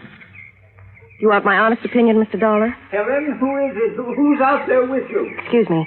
No one important. It's Johnny Dollar, Mr. Preen. Now, just a minute. Mr. Dollar, come in. Come in. Have him come to the orchid room, Helen. Yes, sir. Well, I hope you enjoy steam baths, Mr. Dollar. Steam bath? What do you mean? Follow me. You'll find out. A pretty girl, in spite of her abrupt manner. And there was a lot going on behind those clear blue eyes. She led me into the house through a couple of large rooms, then up a winding staircase and down the hall to a door at the end of it. Miss Preen's waiting for you in there, Johnny. Thanks. Ouch! Hey, that doorknob's hot as... Oh, very funny. I warned you. Here, like this. Come here, Mr. Dollar. Hurry. I'll see you later, Johnny. Close the door. Close it. I don't want it to cool off in here. Well, you look surprised. Well, I didn't expect to meet you in a hothouse, Mr. Preen. Well, I'm sorry if you're uncomfortable, but orchids must have plenty of heat and moisture. Now, me, I love it. I didn't used to, but since I am at the age where a man is nothing but stick and dried parchment, you can take off your jacket if you like, Mr. Dollar. Thanks. Do you know anything about orchids? Well, only that they're expensive. Aren't all beautiful things? Sit down, sir. Any place that's clean. We can talk while I do this. You know what I'm doing. I haven't the least idea. What the bees would normally do, that is, if these plants were in their native environment. Pollination? Yes, sir. Would you mind handing me those tweezers, please? Yes. Thank you. Hey, how many plants do you have here? More than 200, Mr. Dollar. 36 different varieties. Oh, beautiful. Oh, yes. Lovely, delicate creatures. Mr. Dollar, do you think you'd be able to find her? Well, I'm going to try. I'd appreciate it. I have so very few things left these days. Did you notice the orange trees when you drove in? Well, yes. When I bought this house, the land on both sides was nothing but orange groves. Beautiful orange trees. Green, growing things as far as the eye could see. And now it's a housing project. Yes, well, Mr. Preen, I understand you aren't entirely satisfied with the efforts the police are making to find your wife. And you understand correctly. They have done nothing but ask me the same asinine questions over and over again. Have you talked to them? No, sir. I felt that I should see you first, get all the information you have. I will cooperate with you all the way, Mr. Dollar. All right. When exactly did she disappear? Just 10 days ago. She'd come down from our place up at Lake Arrowhead, where she'd spent Saturday and Sunday. Uh-huh. We had planned on going up together that weekend, but I developed a cold. Oh? The evening she returned, I retired earlier than usual, and then when I awoke about 11:30 that night, she wasn't in her room. I called to her, searched the grounds, then waited up. But she never came home. I see. Was anyone else in the building that evening? No. We were alone. Rather, I was. Any sign of a injury to her face? Blood? Anything like that? Nothing. Uh-huh. Do you remember if she made any remark earlier? Anything that had given you some indication as to whether she planned to go out? She had no plans. She was tired from the drive home, had already put cream on her face and her hair up in curlers. But... Yes? Well, she did say something about wanting to go back to Arrowhead the next day. And you're positive she didn't that night? Mr. Dollar, my wife is a very beautiful woman. And an extremely vain woman. She would never leave this house with her hair in such a state. Oh? And even if it were brushed, she wouldn't leave on an overnight trip without taking along a complete wardrobe. All right. What do you think has happened to her? I don't know what to think. If I did, I wouldn't have gone to the police. A few minutes later, I left the lonely old man with his orchids and started toward the stairs. I was about halfway down when I suddenly felt as though I'd forgotten something. Only I was sure I hadn't. Still, something was wrong about this setup. I was trying to figure out what it was when Miss Richards called me. Johnny? Yeah. I'm in here. Better put your jacket on. You'll catch cold. Yeah, well, you better let me worry about that, huh, nurse? Helen, Johnny. I'm sorry I was so rude.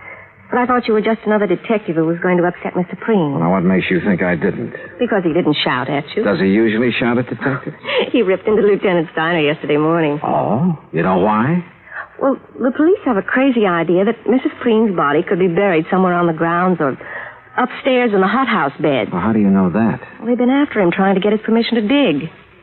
If they were really serious about it, they wouldn't need his permission. They'd get a warrant.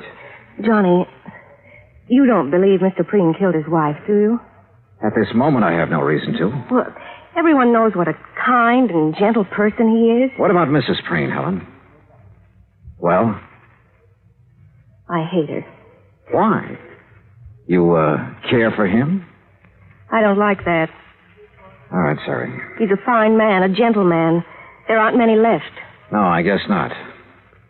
He called Mrs. Preen extremely vain. Would you go along with that description? It was made for her. Suppose something had happened to her that night. Suppose, well, something that scarred or burned her face. What do you think she'd do? If she lost her beauty, she'd kill herself. Even if she threw away $25,000 by doing it? I know about that policy, but even if it was doubled, she'd still do it. Why? Because she wouldn't have the nerve to face her friends? Friends. Bridget Preen never had any friends. But that isn't what happened to her. What did? I don't know, but I'm sure she's dead. Why? Why, Helen? Johnny, please. Tell me. Now, come on. I know you have a good reason for saying that. Now, let's have it. All right. Come over here. I put them away in this drawer. See? Well, what are they? Caps. What? Plastic dental caps. Actresses, models wear them over their teeth to give a perfect appearance. Bridget wouldn't leave a bedroom without them. Where did you get them? I found them on the floor of the garage 2 days after she disappeared.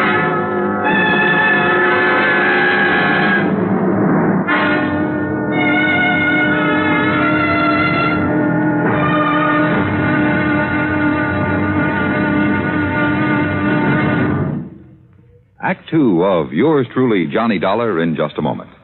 Democracy. What does it mean to the farmer? How can democracy benefit the farmer better than any other form of government? These are easy questions to answer because the facts are there. Only in a democracy can the farmer get the most aid from his government, own his own land, produce, and equipment, and still earn a standard of living that is comparable to workers in the manufacturing industries. That's because the people in a democracy tell their elected representatives they want it that way. Government subsidy, free enterprise, open markets, and the will to work and better himself enables the farmer in a democracy, such as the United States of America, to produce one of the world's finest diets. Scientific agricultural advancement and democratic government are the reasons why this can happen. This is a part of democracy. But whether it functions in agriculture or some other form of endeavor, democracy gives mankind its finest legacy of freedom. Now, Act two of yours truly, Johnny Dollar, and the Mad Hatter Matter.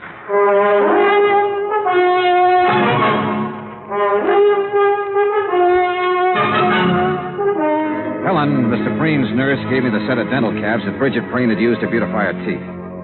And after telling her not to mention them to anyone, I drove back to my hotel in Los Angeles.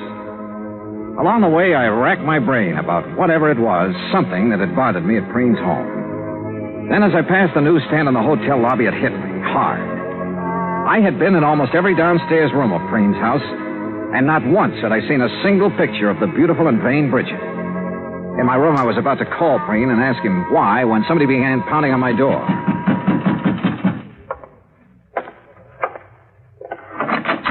Well, Dollar, we seem to have had a hard time making connections, didn't we? I'm Steiner. Oh, how are you, Lieutenant? Fine, just fine. And I think I've got our little case all sewed up. That's so? Yep. You mind if I rest? No, go right ahead. Thank you. See, we've been checking back on Miss Preen's activities for the past few weeks. Uh-huh. Been making quite a few weekend trips, ain't she? I wouldn't know. We figure she found herself a new man, a young man, and took off for parts unknown. What about her clothes? Why didn't she take them? She didn't want to take what old Preen had given her. She's too proud. A little too proud to be true. She had enough things paid for out of her own money to last a good many years. Oh, now, Dollar, you guys let your imagination run away with you. Now, you look at this realistic. Here's a girl in her 20s married to a man who's content to sit home and wait for the golden chariot. And maybe she's content to sit there with him at first, but it ain't normal she should for long. Yeah? You locate anyone who's seen her out with another man? Nope. Tried to. That's the thing that's still stuck in my craw. Well, I don't think you will. Why not? Because she was smart, a smart woman. If she had a boyfriend, and I'm not disagreeing with you on that score, she was very discreet about it. Mr. Dollar, I'm not sure you were aware of it, but each time you mentioned Mrs. Preen, you referred to her in the past tense. Why? Oh, no. Now, don't tell me I fell for the oldest trick in the business. Come on, Dollar. Stop playing games and answer me. Oh, you should talk about playing games, Steiner. Sorry, but I wanted to throw you off guard. Oh, you did, pal. You did. What did you learn bird-dogging around today, Dollar? Nothing, Steiner. Nothing. Look, really. You either let me have all the information you've received today, or tonight you'll be on your way back to Hartford. Now, which is it? Okay. Preen's nurse, Miss Richards, found these on the floor of the garage 2 days after Mrs. Preen disappeared. You know what they are, I suppose. They don't have to be Mrs. Preen's. Take a look at this chart, Dollar. We got it from her dentist last week. Now look at the caps. Okay. What are you going to do? What do you think? Arrest Webster Preen for the murder of his wife.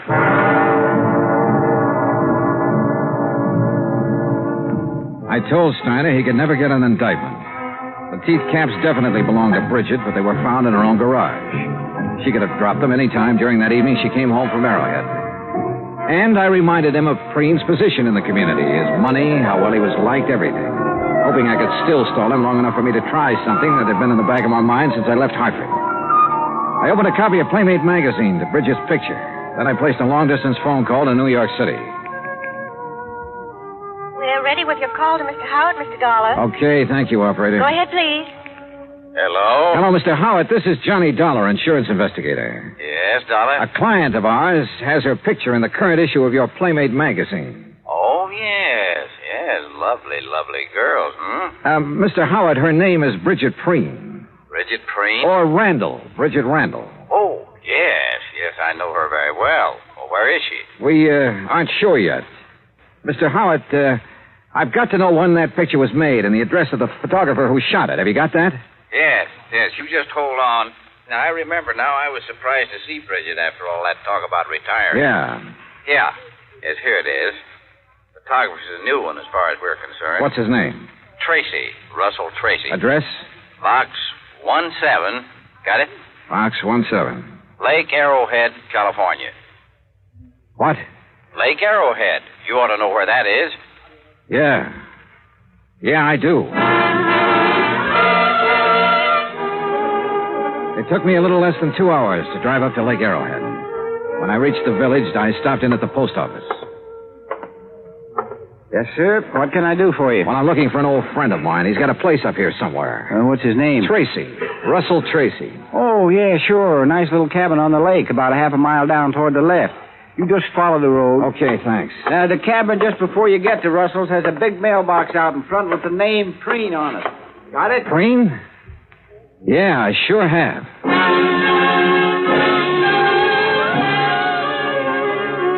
I was there in 5 minutes.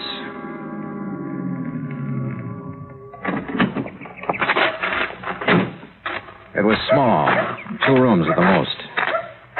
A dog came from the direction of Preen's cabin to bark at me, then went back into the woods again.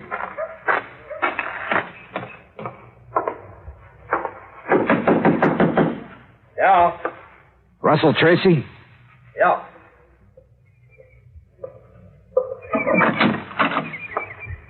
Who are you? Name's Dollar, insurance investigator. May I come in? Yeah, come on in. Thanks. Oh, Mr. Dollar, what's this all about? Bridget Preen. Oh, wait a minute. You wait, I'm friend. not...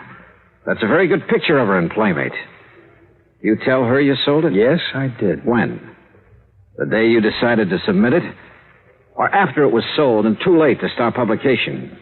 Or not until some other photographers started calling her home to see if she'd come out of retirement? Now, look, Mr. Dollar, I haven't done anything wrong. I didn't say you had. I mean it, Dollar.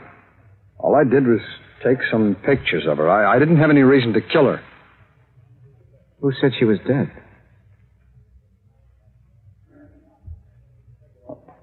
All right, Dollar, sit down. I'll give you the whole story, at least all I know of it. Yeah, go ahead. Bridget liked modeling. She liked it better than anything else, I guess. And when she found out I was a photographer, well, she was over here most of the time. What about the day she disappeared? I'm getting to it. I'd needed some money a few weeks before that. I needed it bad. I had a run-in with the law in Texas a couple of years back. I haven't been able to hold on to a good job since. Go on. Well, I had this one shot of her, and I knew it was right, so I sent it in without her knowing about it. When did she find out? Well, like you said, photographers called her house. Her husband answered one of them. You ever meet her husband? Yeah, a couple of times when he was up here. He knew you were a photographer? He's been trying hard to get back at me for taking that shot of his wife. How do you mean? There's a dry well out in the back, about 20 yards from the fence line. After he killed Bridget... He killed? Yeah. Yeah, because the next morning I was out with my dog and we found her face down in the well. I guess he figured the sheriff would find her before I didn't figure I did it. How do I know you didn't? If I had, I wouldn't have dropped her in my own well, would I? Besides, why? All right, she's still there. No, I took her out that same morning, and it's a good thing I did, too. The sheriff and some detectives from L.A. were up here and nosing around the next day. Why would Preen want to kill her, Tracy? All right, now, don't ask why, but Bridget was in love with me. The night she went back to L.A., she was going to tell him. I guess that, on top of the picture, was just too much for him to take. Dollar, you believe me, don't you? Why didn't you report this to the sheriff? I've got a record, Dollar, and Preen's got more money than he knows what to do with. Besides, there's no proof of what I've just said. It'd be his word against mine, and well, you know who'd come out on top. Where's her body now? I'll take it. You want? Yeah. Bring your camera. My camera? And plenty of film. Don't ask me why I trusted him. I couldn't answer. Except, like he said, he didn't have any reason for killing Bridget. He led me deep into the woods, into a clearing. And there, well, he'd done his best to make her comfortable. We removed the rocks, and Bridget she was very dead. Expense account item 4, $5.20. Assorted phone calls, Arrowhead Springs to Los Angeles. I've been hoping you'd call. Is Mr. Preen there? Yes, right now he's up with his orchid. Have you seen Steiner? Oh, yes, he was here this afternoon. He took Mr. Preen away with him. But in about an hour, Mr. Preen came Now, look, home. Helen, you stay there, but keep out of his way. Do you understand? Oh, Johnny, really, you're talking like he's a criminal. Helen, do just as I say. I'll be there as soon as I can.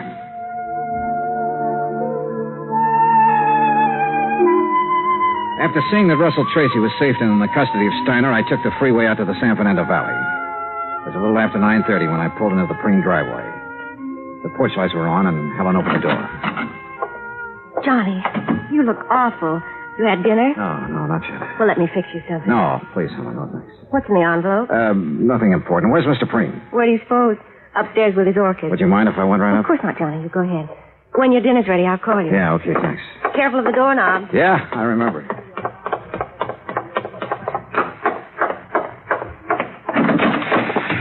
Well, Mr. Doc, I didn't expect to see you back so soon. Hello, Mr. Preen. Didn't dress for it again, I see. You'd better take off your jacket, Mr. Dollar. Afraid I'm not going to stay long enough to bother. Oh, well, now that's too bad. Beauty such as this isn't often seen, Mr. Dollar. I disagree with you, sir. What? I think I have something here that's every bit as beautiful as any flower in this hothouse. Well, now, you have aroused my sporting instincts, son, and also my curiosity.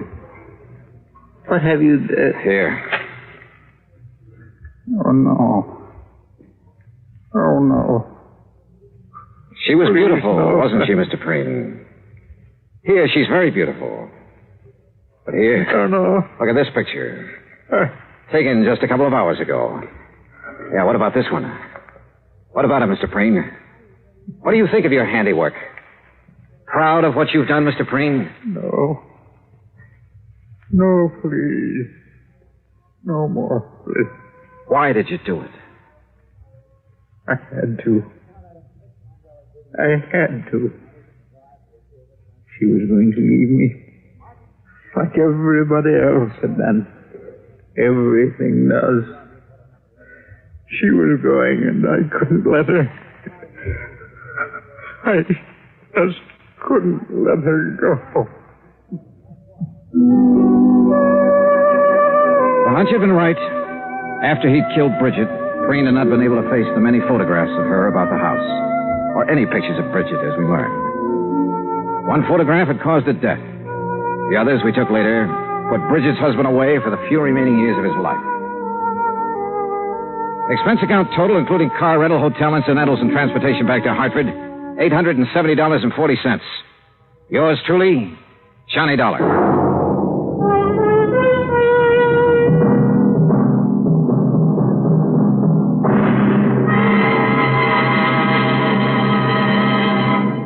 Now here is our star to tell you about next week's story. Next week, a fishing trip that could be very pleasant.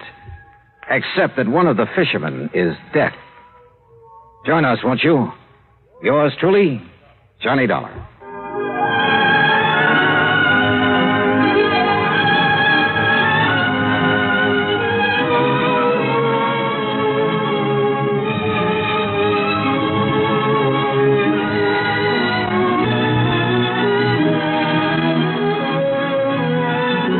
Johnny Dollar has come to you through the worldwide facilities of the United States Armed Forces Radio and Television Service.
Hello? Yes, this is the Falcon speaking. Oh, Peggy. I'm glad you called. I'll have to ask for a rain check, Angel. I'm all tied up. An actor friend of mine just bought himself a gun, and the way it looks now, he figures to make a big hit.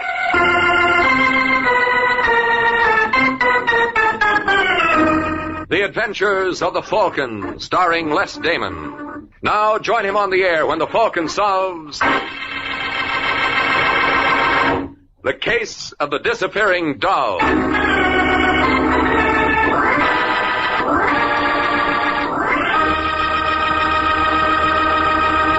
It's Wednesday evening in New York, and in a small furnished room on Manhattan's East Side, a gentleman named Carl Hoffman glares at an old clock, as if commanding it to stop.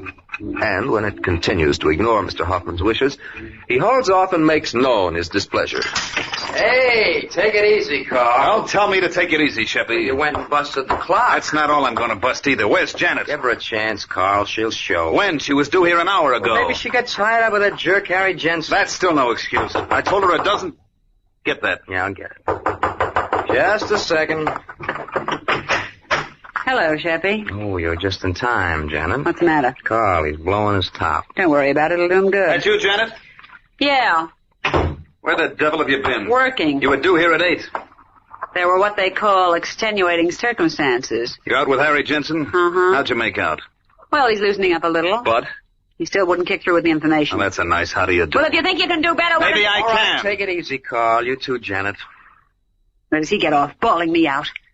How long have I had to work on Harry? Look, we know it's only been a week, but time is getting short. Vince Dario will be here tomorrow. Who? Vince Dario. Carl's bringing him in from Toledo for this. Why? Because he's the best man in the business, that's why. And Yeah? Vince isn't the kind of a guy who'll hang around if we can't promise him action. Well, I'm doing everything I can. Yeah, sure she is, Carl. Now, why don't you two just kiss and make up? No. All right, I'm sorry, Janet. Forget it, honey. Come here, baby. Don't mind me, folks. Grab yourself a walk, Shep. Come on, fellas, break it up, man. We got work to do. He's right, sweetheart. When do you think you'll have something to report from that Harry Jensen character? Well, they wanted to see me late at night. Well, maybe tonight's the night. Maybe. How about it, Janet? You know, I think if you got him good and plastered, he might start talking. That's never been a problem with Harry. The tough thing is to make him quit. We'll get him started in the right direction, baby. And when he stops, we'll be on Easy Street. Hey. No more for me, Janet. I had enough. Aw, don't be such a sissy. Who's a Harry. sissy? You are. Yeah? Now, let me show you something. Give me that bottle. Now, Harry, do you think you should? Watch. Well. How's that? Oh, darling, you're terrific. Hey, you want to know something, Janet? What? Hey, you're pretty terrific, too. I'm crazy about you, baby. Crazy enough to marry me? Say the word and we'll do it like that. Don't tempt me, Harry. I mean it. So do I. What did we live on? What will we live on? What's the matter with me? I make good dough. $80 a week. Is that anything to sneeze at? Oh, no, that's wonderful, darling. Yeah, I'm top man with the outfit. Who do you think makes all the important deliveries? Who? Me, that's who. Go on. Don't believe me, huh? Ever hear of the McGill Company? Yeah? Well, they got a payroll of $80,000 a week, and I'm the guy who brings it to them. When? Huh? When do you bring it to them? Oh, I'm sorry, honey. We're not supposed to tell. And you claim you love me. I do, Then sweetheart. tell me when you're going to deliver the McGill payroll. Now, what difference does that make? Think I could marry a man who didn't trust me? Say, Janet. What? Well, ain't it kind of stuffy in here? No. I feel awful warm. You know, I bet I could go to sleep. Don't you pass out on me. Oh, don't, Janet. I'm not about... Harry. The McGill payroll. When do you deliver? Yeah. Friday at 2.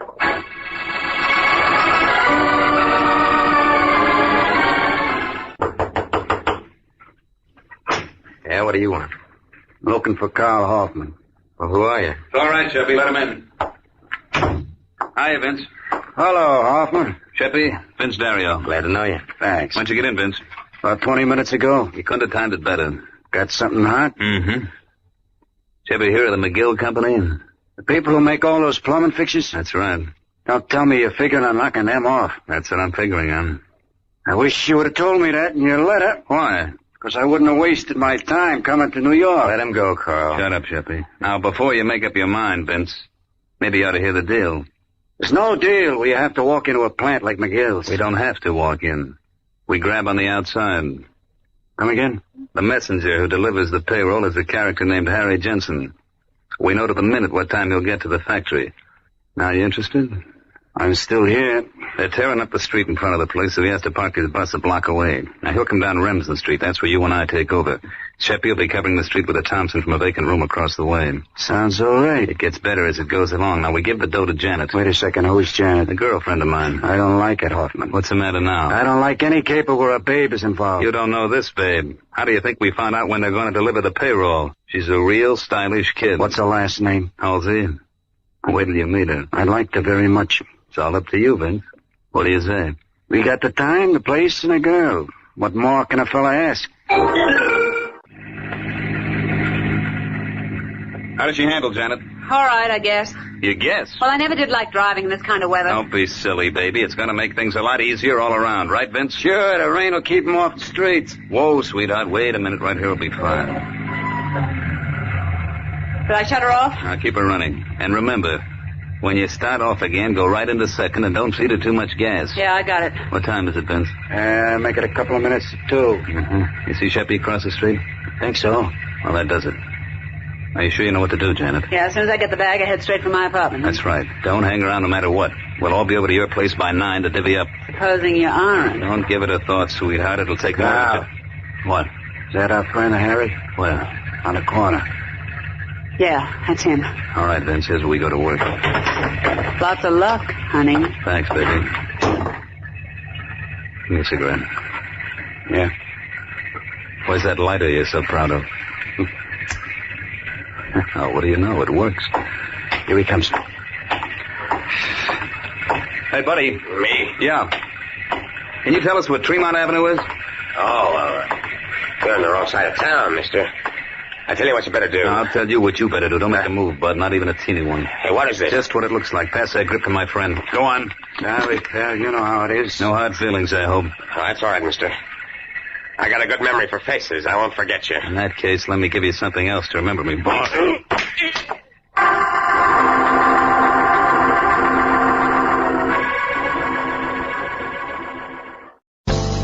Let's pause for a moment. Les Damon returns as the Falcon right after these messages. Dimension.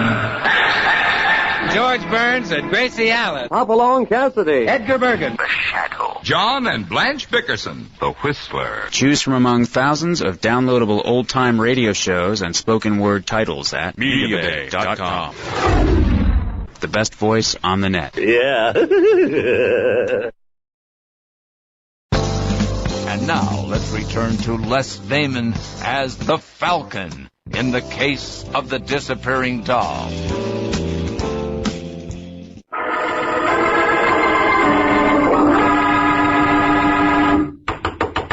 Who is it? That should be open up. Hello, Carl. Vince. Hi. Went off like clockwork, didn't it? Yeah. Where's Janet? She ain't here. Huh? What? No. I was the first one in. It's lucky I had a key to her place, huh? And you're lucky I don't have a suspicious mind. Well, I have. Did she phone in?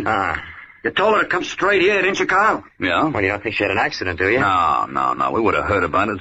I had the radio in the car tuned to the police calls. But if the cops snapped her... You kidding? There was nobody within miles of her. After you chucked the bag into her car, she took off. She'll show up, Vince. She better. She's got all the dough.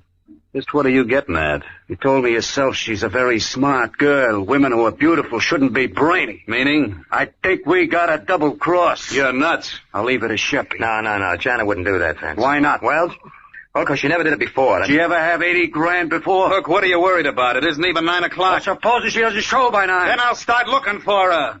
And if she isn't dead when I find her, she'll wish to heaven she was.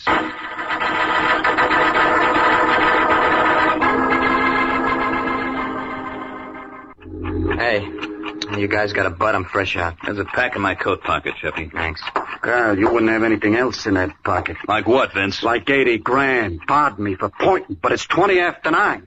Your girlfriend hasn't shown up yet. So? So I think we ought to start looking for her. Suppose she comes back in the meantime. You can always leave a note. No. I think one of us ought to hang around here. Who, for instance? Why, do you want to? Maybe I better. Okay, you wait here. Sheppy, you cover the east side. You know the places Janet likes. I got you. What are you gonna do, Hoffman? I got an angle I want to try. Like what? Never mind. But if Janet's tossing us a curve, I think I know the one guy who can throw her out at home. I'll let you know how I make out.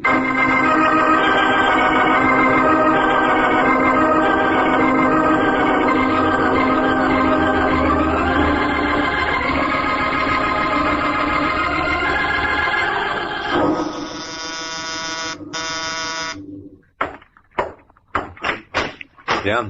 I'd like to see Mike Waring, the Falcon, please. You are now. Oh, well, my name's Carl Hoffman. Yeah? Can I come in? Oh, sorry. Thanks. Sit down. Much obliged. What's on your mind? Well, I'm looking for a girl. Aren't we all? No, I mean, this is a special one. Her name is Janet Halsey. Janet Halsey? Yeah. She's my girlfriend.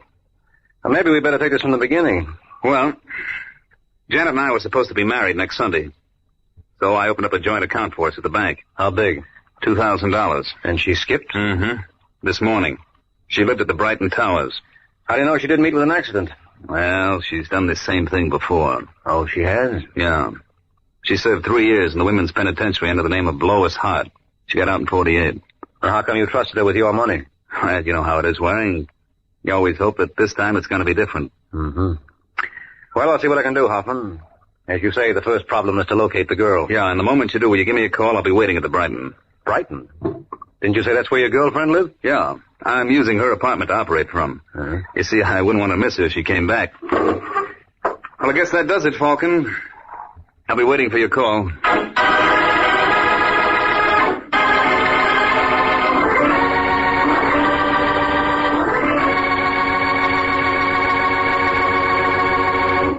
An hour has passed since Carl Hoffman recruited Mike Waring in his search for Janet Halsey. And now as we find Mike, he is making a tour of some of the shadier spots on New York's 3rd Avenue. Looking for someone, mister? As a matter of fact, I am. Falcon. Hello, Joey. A long time no see, pal. What can I do for you, Mike? Well, you're a man who knows all the wrong people. Ever hear of a girl named Janet Halsey? Huh? We seem to have an audience. Yeah, and I like your act, mister. Only I missed the last line. Would you mind repeating it? Now, cut it out, Sheppy. This is Mike Waring. I don't give a rap who he is. What do you want with Janet Halsey? I don't think that's any of your business. All right. Suppose we take a little walk outside. No, thanks. It's too hot. That's all right. I got something in my pocket to chill you off. Now, take it easy, Just Sheppy. keep out of this, Joe. What do you say, Waring? I don't seem to have much choice in the matter. No. So start walking. I'm sorry, Mike. All right, Joey. All in a day's work. Quit gabbing. Come on, I haven't got all day. Look, if you'd like to put this off, Don't be a wise guy. Okay, where do we go from here? Let's try that alley. Now look, you heard me. All right, hold it. This is fine. Now let's pick up where we left off. What do you want with Janet? It's a long story, Sheppy. It's okay. You're not going anywhere. Oh, it might surprise you. Here we go. Get that hand out of your pocket. Let go or I'll what? All right, punk, on your feet. Leave me alone. I said on your feet. Why are you so interested in Janet Halsey? Maybe I'm looking for her, too. Maybe, and then again, maybe you know where she is. No. Where can I find her? I got no idea. Well, get one. Let me go. Come on, Sheppy, I can keep this up all night. Have you been to the Brighton Towers? No, but someone else has, and she wasn't there. Well, you might try the Riverdale. Apartment 4E. Well, thanks a lot, fella. You've been a great help. Let's do it again sometime.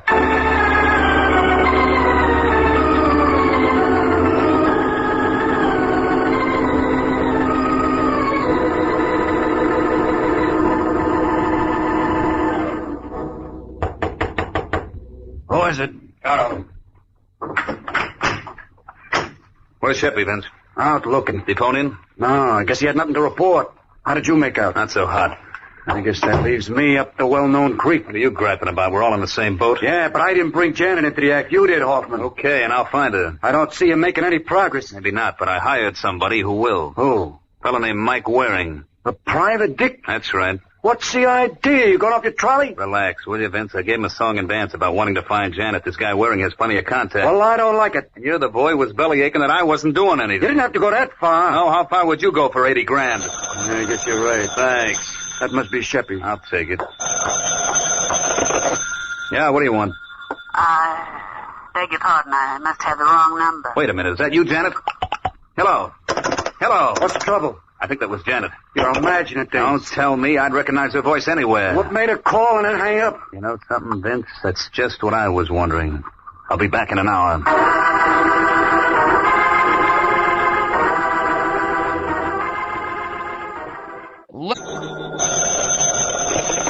Hello. Hello, is it Janet Halsey's apartment? Yeah? It's Carl Hoffman there. Who's calling? Mike Waring. We just stepped out for a while. Want to leave a message? Who's this? It's okay. I'm a friend of his. My name is Vince Dario. Well, tell Hoffman I've got a lead on his girlfriend. She's supposed to be at Riverdale Arms. If he'll meet me at the 86 Club, we'll go over together. Thanks a lot, Mr. Waring. I know Carl'll be glad to hear that. Waring, over here. It's about time, Hoffman. Sorry I'm late, but I just got your message. Where'd you get your dope from? A punk named Sheppy Oliver. What? Yeah, he pulled a gun on me. That's the funniest thing I've heard yet. Is it? Yeah. Sheppy's a friend of mine. Oh, is that so? Sure. When he heard you asking for Janet, he must have gotten suspicious. Why? Well, he's not very bright. What was that address he gave you again? Riverdale Arms. That's what I thought. It's a bump stair. How do you know? That's where Sheppy lives himself. Why would he give me his own address? Probably rattled him so badly it was the only thing he could think of. Well, that's one possibility. Can you think of any other? Yeah, maybe Janet had a partner. You mean Sheppy? Why not? He's my best friend. Uh-huh. And Janet was your best girl. Let's go see who's playing on whose team.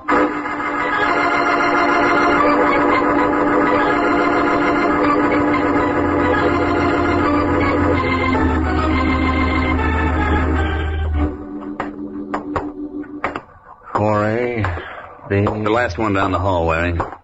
You know, there's one thing that throws me. Only one? After I left your office, I went back to Janet's apartment. I was talking with Vince Dario when the phone rang. So? A girl got on. I would have sworn it was Janet, but she claimed it was the wrong number. Well, maybe she was trying to get in touch with Sheppy, and she got frightened when she heard your voice. Could be, but I never thought Sheppy was their type. This is the place. I just can't believe that he... What's the matter? Unlocked? Yeah.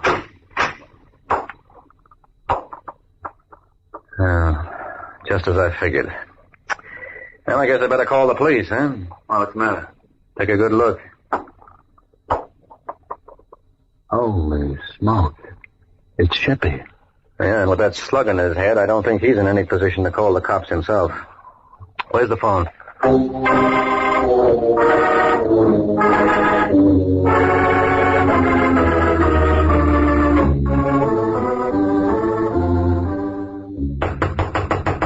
Come on, Vince, open up. What took you so long? I was busy. Who's your friend? Oh, that's right. You boys haven't met. Mike, this is Vince Dario. How do you do? Hi. How did that lead pan out? Not too bad. You find Janet there? No, we found Sheppy. I don't get it. He was murdered. Murdered? By who, Janet? That's one way to look at it. Still any other? Yeah, I suppose Janet was working with a man. You mean Sheppy? I don't see it. That's just what I said. Look, Carl, suppose we forget the whole thing. What do you mean? We gambled and lost. Oh, you surprised me, Vince. A couple hours ago, you were bawling me out for not doing anything. Now you're willing to write the whole thing off. There's no use crying over spilt milk. Sure. With 80 grand in your pocket, you can always buy yourself another quart. Oh? You say something, Waring? Just oh. Look, Carl, you've been hinting at something all along. What is it? I think you know where Janet is. You're crazy. I was a sucker not to see it before. Don't be a fool, Carl. Can't you see what Janet's doing? She murdered Sheppy. Now she's turning us against each other. Well, somebody put her up to it, and I got a feeling that... Quit it, you joker! Cut it out, Hoffman. What of this, Mike? Where is she, Vince? Come on, Hoffman, break it up. Mike, let go. I said break it up. Okay. Dario. What was the idea, Hoffman? I don't like double crosses. Get the keys out of his pocket. What for? I got a hunch Janet is holed up in his apartment, and I'm going to play it to the hilt.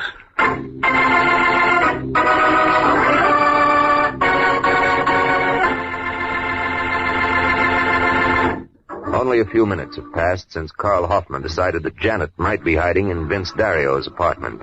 Now he and Mike are at Dario's, but so far there's been no sign of Janet. Well, looks like your hunch was worthless, Hoffman. You try the kitchen? I've been all over the place. There's no one here. I still believe that Janet was... Wait a minute.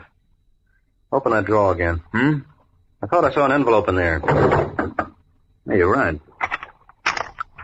Mr. Vince Dario. 2719 Bolton Avenue, Detroit. Look at the postmark. Bedford Hills, March 16th, 1948. Now look at the return address on the other side. Janet Halsey, State Penitentiary for Women. Uh-huh. You get it? And I was right. Vince knew Janet all along. Well, you could build up a convincing case on the face of it. Yeah, but where is she now? Well, can't you think of somewhere she might go? Oh, we've covered every possible hideout. No, we haven't. There's one place you're forgetting, Hoffman. Whose? Yours. What are you talking about? You're the man who put Janet up to this. You planned to double-cross your ma from the beginning. Yeah? Yeah, and I thought you did pretty well. You murdered Sheppy and framed Vince Dario, and that only left Janet to be taken care of. What about you? I don't think you're man enough. That just goes to... What's the matter, Hoffman? You lose something? That's what you're looking for? Where'd you get that gun? I lifted it off you when you were shoving Dario around. Just say the word, friend, and I'll give it back to you. A slug at a time.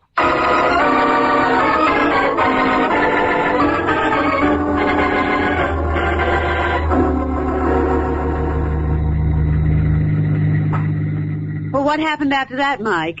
You know the rest, Janet. As soon as the police picked up Carl, I went to his apartment. And picked me up. And not a bad day's work at that. Thanks. No, I'm talking about the little bag you had with you containing $80,000 belonging to the McGill Company. Oh. Now, what gets me is how you people knew exactly what time the payroll was to be delivered. Oh, I had inside information. From the boy who delivered it? How did you guess? It figured. What did you do? Use your feminine wiles? It didn't take much. He wanted to prove what a great big man he was. Mm-hmm. Well, you have that effect on the opposite sex. Do I? Yeah, it's just too bad you had all your work for nothing. Yeah, I guess when you come down to it, I was pretty lucky at that. You sure were, Angel. There's no doubt that with Sheppy and Vince Dario disposed of, you were next on Carl's list. Dirty double-crosser. No. There's no reason to be angry. After all, you were in on 99% of the plot. He just neglected to tell you the big finish he planned for you. Oh, incidentally, when you called your apartment and got Hoffman on the phone, why did you pretend it was the wrong number? We had it arranged. When Carl picked up the phone and said, yes, what do you want, I knew he wasn't alone, and that was my cue to hang up. Pretty cute. That was the second way he convinced Dario he was acting above board. What was the first, Mike? Hiring me. He had to go through with the motions of trying to find you, and what would make him look more innocent than hiring a private detective? I still don't see what proved to you he was guilty. Well, the return address on the envelope I found in Dario's room gave your name as Janet Halsey. And Carl told me when you were up at the Women's Pen, you served time under the name of Lois Hart. So obviously the letter was a frame. And Carl was the only one who could have planted it. That's right. You know, you're pretty wonderful, honey. I mean, Mr. Waring. Oh, I don't mind you getting affectionate. After all, we're going to be seeing lots of each other, Janet. Are we? Mm-hmm. Whoop. Almost past our destination. Is this where you live? What's the matter with you, Janet? Don't you recognize the building? That's police headquarters. That's right. Why, you no good double cross. Now. What are you complaining about, Angel? I promise you we'll be seeing a lot of each other. Can I help it if for the next 10 years it'll have to be through bars?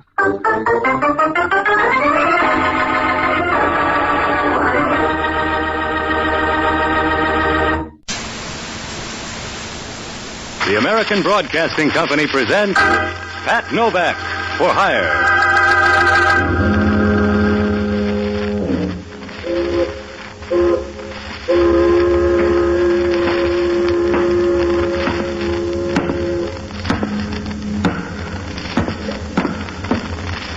Sure, I'm Pat Novak. For hire.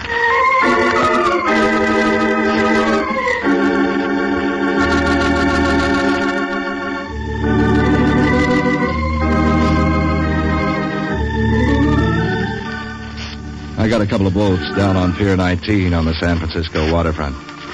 Sometimes I rent them out, but I found out it's easier to keep my budget healthy by risking my health in other ways. So I work around doing odd jobs. You can take that any way you like. Well, the best you can say for it is that it beats begging. At least you don't always limp. If your luck's in, you can keep a half lap ahead of the bill collectors if you don't let it go to your head. I did once. I helped a guy who owned 7 hotels convince a blonde in San Rafael that her memory wasn't that good after all. The payoff was too rich for my blood. I got the idea that with that kind of money, I could take over the gambling joints up around Lake Tahoe. It took them 3 days to show me I was wrong. I'd worked my way down from the gold-plated joints to a place called the Broken T, where they still recognized $1 as currency. I was beginning to figure how long it'd take me to walk back to the bay when help came along. He was a little guy with a pair of eyes I wouldn't trust with anything I wanted again. The kind of quiet, dark clothes that'd make it easy to get lost in an alley. He knew me. Well, Novak, not doing so hard, are you? I eat. You want to make a quick buck? There must be a reason. Tell me that first. I'm hot. I shook the wheels down for a flock of dough. You call that trouble? Not yet. But I like to look ahead. How do I know these guys like it that I got all their money? If it hurts you, give it back. They'll take it. I got a better idea. I want to take it down to San Francisco. Look, Crocker owns the Southern Pacific. If you got an urge to travel, talk to him. If you got a proposition, spread it out. I'm driving down. It's a lonely road. I want you to go along as a bodyguard. If these guys are out to hijack your roll, 2 of us won't stop them any more than 1. They come in bunches when they want to. Do you want the job, or you going to talk me out of it? I'll ride down with you for $200. You charge a lot for a ride. You said it's risky, remember? Okay, here's 50. You get the rest in San Francisco. I see you outside in 5 minutes. My name's Brown. I'll be waiting in my car. Brown, huh? Yeah, Brown. John Brown. Want to make something of it? How can you?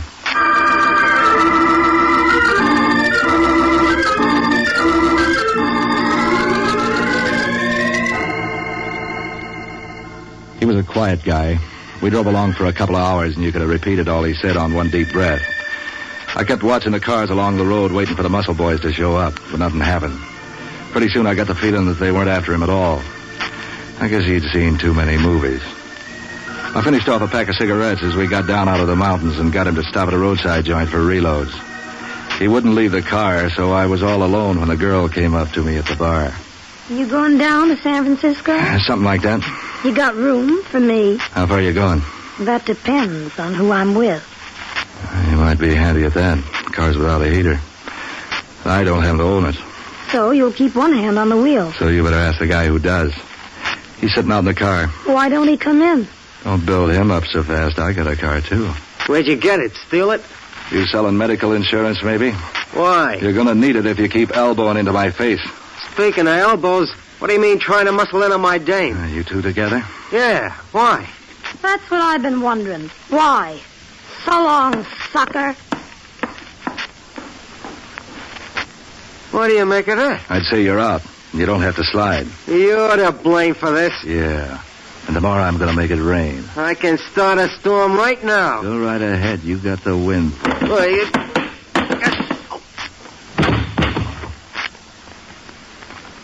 You cooled him nice, stranger. What started that? Bad habits. Yeah? Uh-huh. Too many cigarettes.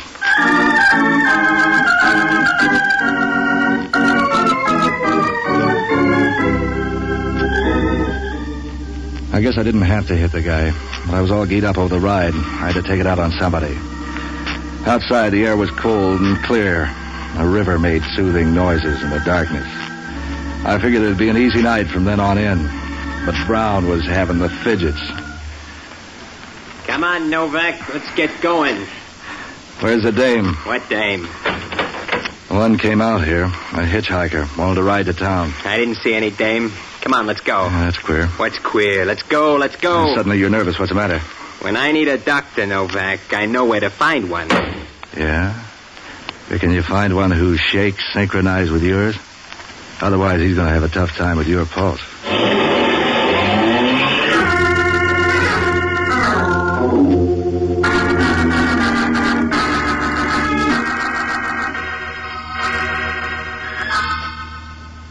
From there on into town, John Brown didn't say a word.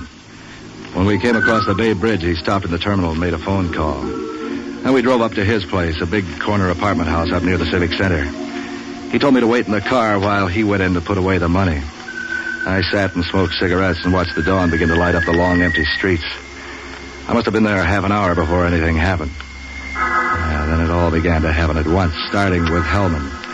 A homicide detective with a grudge against the world that he takes out on me. I hope I didn't keep you waiting, Novak. Well, I got you out of bed, Hellman. Can't be insomnia. That takes conscience. You'd be the sort to know about that. Mind if I look the car over? Why not? I didn't steal this one. I prefer roadster. John Brown, huh? Now, there's a name. Where have I heard that before? That's a foreign name. Polish, I think. That's not where I heard it. It was broadcast in connection with a stolen car. Try again. The keys, see? So maybe he was careless and left his keys in his car. Yeah, maybe I'm whimsical and changed my name to Brown. Go on, Hellman. You can't pin anything on me. No. Give me the keys. What for? I'm looking in the trunk. We got a tip. Not on this crate. I just got in from Tahoe. Nobody knows we're here. Sure. And if you aren't here, I guess there's nothing in the trunk either.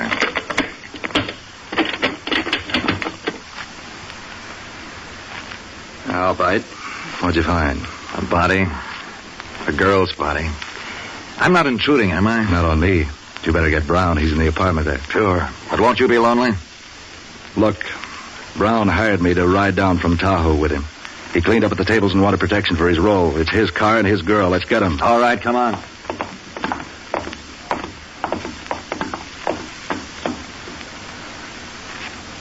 Oh, Brown listed. Nervous. Upset. Maybe you need a rest. Framed. Sure, somebody else did it. Shame on them. Come on, Novak. The girl was a pickup, a hitchhiker.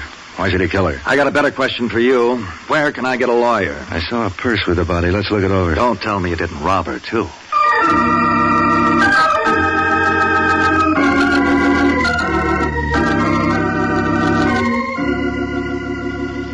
The purse didn't turn up much. Some keys, a little mad money, makeup stuff.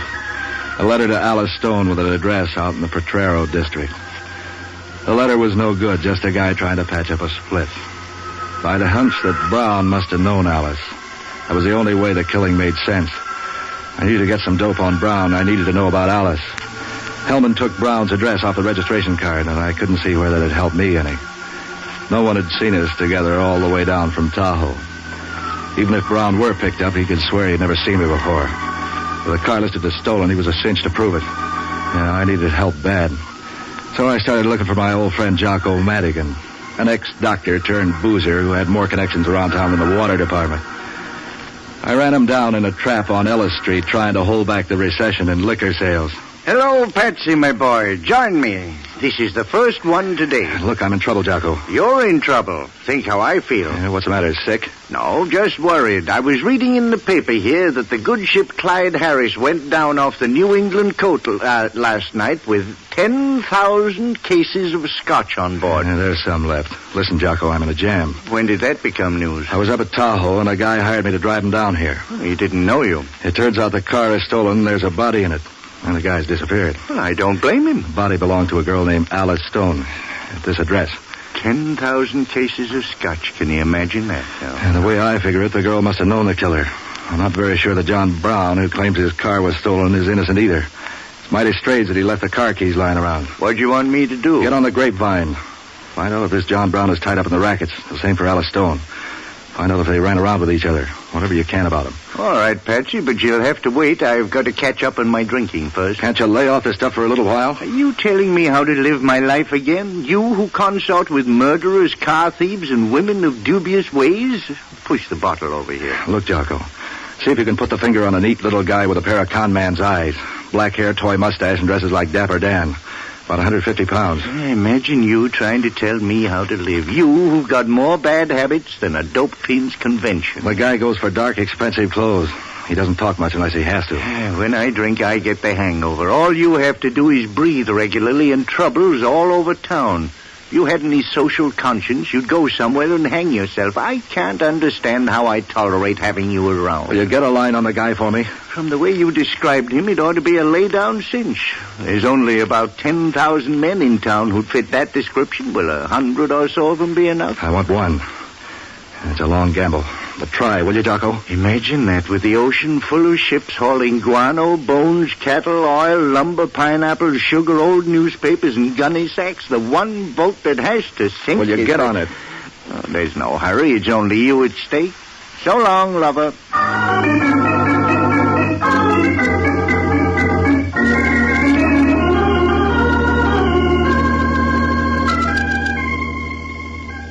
I grabbed some breakfast, picked up a cab, and went out to the address of Alice Stone. It matched a wooden house that looked 2 years older in Utah that was trying to lie about it with a new plaster front and a fresh set of doorknobs. It looked like it had been built by an amateur who read the blueprints upside down. A dame answered the door. She was about tie-pin high to a 6-footer, and she had red hair. The heavy, wavy kind that made you think she must be healthy. And that wasn't hard to do anyway. The way she filled out her morning coat didn't leave much to worry about, except the seams. She could talk, too. Neighborhood's improving. You know Alice Stone? Sure, she lives here. I might have known she'd see you first. Who are you? My name's Skip Harper, and Alice isn't home. What can you do with that? How do you know I want to? Maybe I'm a salesman. Look, mister, you aren't fooling anybody. You look about as much like a salesman as I do a decoy duck. Now, what do you want with Alice, or do you have to be particular? I can't use her. She's dead. A salesman with 5 o'clock shadow at 10. Did you say dead? Yeah. They found her in a car downtown this morning. You're a cop. You're wrong. Why should it worry you? What do you mean? Do you know who did it? I don't know anything. I just don't like jams.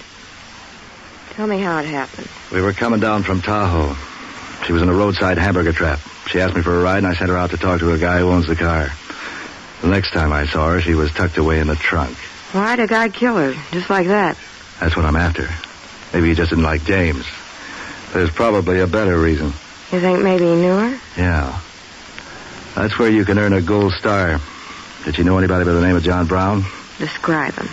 He was playing the wheel at the Broken Tee out near Tahoe. Smooth little guy, about 2 sizes over a jockey.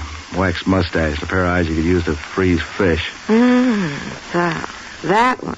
Oh, yeah. I know him. Give me an introduction. His name's Brown, all right. I didn't know his first name before. He's a small-time hustler around town. Used to take Alice out now and then when he felt like tearing up a nightclub. Cops arrest him yet? Hellman, the homicide dick, is knocking on his door about now. I don't expect him to be home. No, he won't be. He has hideouts. Name some of them. I'm afraid to. He can't hurt you. He's too busy playing cops and robbers. You don't know Brown. I gotta get to know him. Give. I don't want to get mixed up in anything. Neither do I, but I am. I need Brown. Why don't you forget Brown? I'd be bad manners. What's wrong with bad manners? I know some that are fun. Yeah, you would. More fun than Brown will ever show you. You'll keep. He won't. Come here. Will this keep? You think? You have a nice way of changing the subject. But it's still, where's Brown's hideout? I won't tell you. He'll kill me. Yeah, that's a gamble. I'm on the spot, and that's a fact. Talk to me. I hate men. Never mind your hobby. Give me Brown. I hate you, you big, ugly, muscle-bound. Brown. You're hurting me. Make me stop. Tell me where Brown is. All right. Here's a hideout, a little shack out near the beach. Narrow it down. Let go, I'm telling you. And I hope it's the last thing you hear.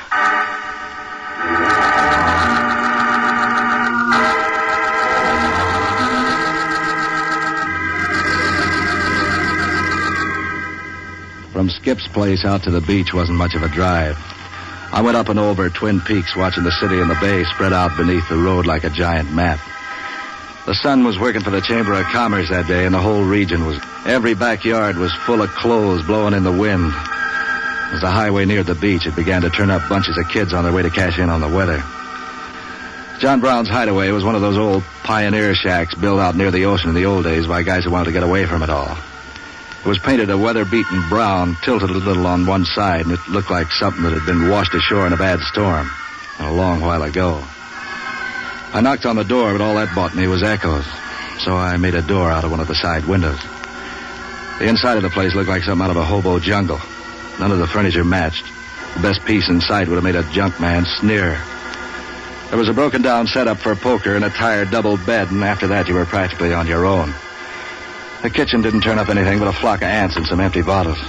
I began to get the feeling Brown must have had 2 hideouts, or else he'd left town. It shows you how wrong you can be. All right, hustler. Reach. You walk soft. Practice makes perfect. Turn around slowly. Mm-hmm. How come you're working without a gun? Who are you? This is my place, so you tell me. My name's NOVAK. I'm looking for a guy named Brown. Well, you're all right so far. I'm Brown. Who tipped you off I'd be here? I don't remember. Oh, you don't remember. So let me guess. It was that punk Venanti. Never heard of him. Never mind the rube routine. You got hustler written all over you. What did Venanti send you here for? Does he think I know too much? If I was sent to rub you, do you think I'd come without a gun, start using your head? I like the way it's working. Tell me more. I can't tell you anything. You don't fit my blueprints. Don't get smart with me, hustler. Benanti sent you. Tell me what for. If you're Brown, you don't need any new worries. You got an armful already. I'm feeling no pain. The cops have your car down at the station. What for? They don't like them with dead bodies inside. Steady now. Let's have that again. A dame named Alice Stone was found stuffed in your trunk. You're hotter than 4 stoves. Laugh yourself out of that. If you know so much, why aren't you yelling copper? Don't worry. They're on their way. I'm trying to get the key to the killing. If this turns out to be a frame... Look, I saw the guy who did it. And I'm the only one who did. That's better than your gun, so treat me nice. If you saw the murder, you can help me out. Sure. What do I get for it? A merit badge? Yeah, things are coming too fast. I got to do some checking. You better spill what you know, or else I'm liable to forget mine. You got a nice lever there, hustler. If you can back up your talk. If the dame's dead. Look who's bargaining. Before I tell you anything, I need to check around. Just wait a while. The cops will tell you everything. I like to find out things for myself. You will. I got a good grapevine in the county jail. Now I'll do it the hard way. You forget I have the lever on you now. Yeah. Remind me to get scared about that. Try some aspirins for that.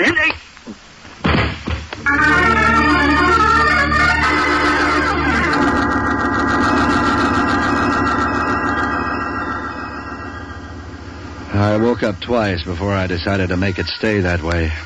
The house was so quiet I could hear someone playing the piano several houses away. It was a nice, clean sound, neat and full of try. No wise guys in it figuring fancy double crosses. No dead bodies. No policemen who argued with their knuckles instead of their heads. Probably some girl who thought a blackjack was a card game. I lay there listening to the music for a while, and I got up and brushed off my clothes. Now, there were 3 places I could find Brown. He wouldn't dare go to his home, and he wouldn't return to the hideout. That left Skip's place. On the way over, I stopped at a drugstore and phoned Jocko to find out if he'd turned up anything. If you left out the hiccups, it went like this. Hello, you reprobate renegade from all that's good and holy. Skip the overture. Did you check on those people I asked you about? Sure, I found out about them. Old Dr. Madigan and his crystal ball. He knows all and he knows all and like that there. Tighten it up and tell me some. That girl Alice Stone, you remember? How can I forget? She lived with a dame in the Potrero named Skip Harper. Nice people. The landlord served eviction notices every day except legal holidays. So they liked a good time, then what? Then she owns a half interest in a gambling joint around Lake Tahoe. It's not much of a place. They say the roulette wheels have so many magnets hung around them, the nails began to come out of the walls.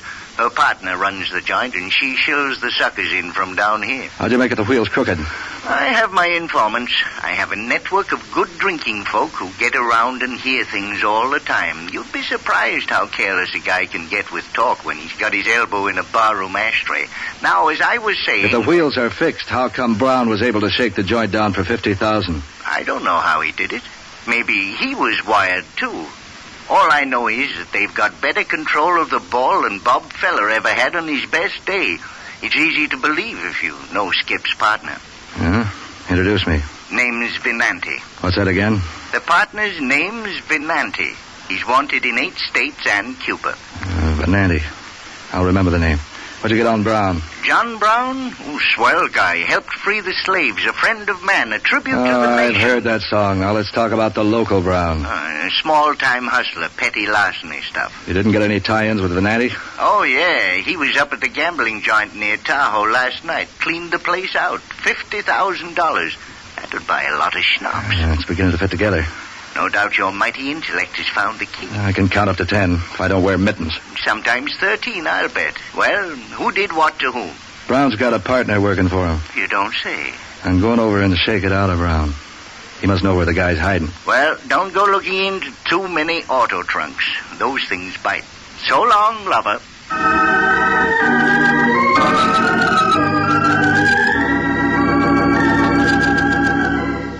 What Jocko told me began to give me some hope. The thing the picture needed was one more man, and a partner for Brown would round it out nicely. Yeah, Brown must have figured someone to try to hijack his role and hired a friend to bring it down to San Francisco. That didn't explain the killing. It didn't explain a lot of things. But it was a lead to the guy who could explain it. I needed Brown. As I gunned the car over the hills toward Skip Harper's place, I began to feel better. I was thinking how Hellman would look when I dumped the killer in his lap. There was a crowd along the street in front of Skip's place. Just as I drew up, Hellman came out on the porch. As I got out of the car, one of the neighbors pointed to me. Novak, huh? They gave me a description, but I didn't think it was you. The guy they described sounded human. Your jokes stink, Hellman. Try imitating birds or juggling. The bird imitations are for you, Novak. You'll be singing to the DA any minute now. Come on in the house.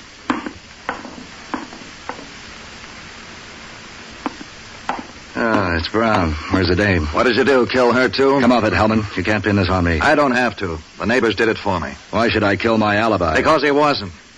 What did you do with the dame, Novak? Why don't you try thinking for a change? I do my poor best. For instance, I think you killed the dame in the car and then tried to saw it off in Brown. Then you caught Brown here this morning and killed him. What for? Or don't you care? For $50,000. Brown won at the Broken T up at Lake Tahoe. The neighbors saw me come here. I must have seen Brown come here, too, after I'd left. Nobody saw Brown come. Why didn't you buy a witness, Novak? You can afford it. The dame's gone? We haven't looked under the rugs. How'd you get the dope on Brown winning all that dough? Wayphone Tahoe, bright boy. You've heard about the telephone? Vaguely. Who'd you talk to? The police. And then a guy named Venanti. He says he remembers you following Brown out. And that the dame was with you, too. It's a lie. Sure. But the $50,000 is still missing. Brown wasn't with me. He was a little guy. It's the climate. He grew since you two dropped him here this morning. I need some pictures. Well, you drop Brown. The dame's going to drive you home. You proposition her on the way to help knock off Brown. She turns you down. Not those kind of pictures. Are there any photographs around the house? Yeah, there's some in the bedroom. Why? Come on, let's look.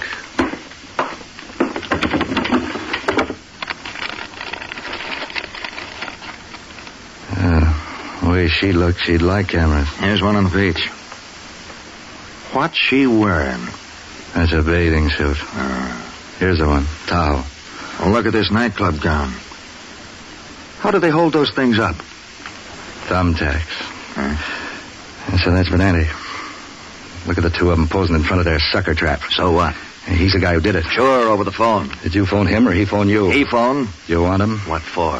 I got you. He's here in the city, hiding out at Brown's place at the beach. Here's the address. What kind of a windy is this, Novak? Pick him up, will you? If he said he was at Tahoe and he is in the city, it smashes his alibi. All right, but if you're trying any fancy work... Are you going after him or do we waltz some more? How to hold you? I'll be around, you know that. What are you going to do? I got some cleaning up to do.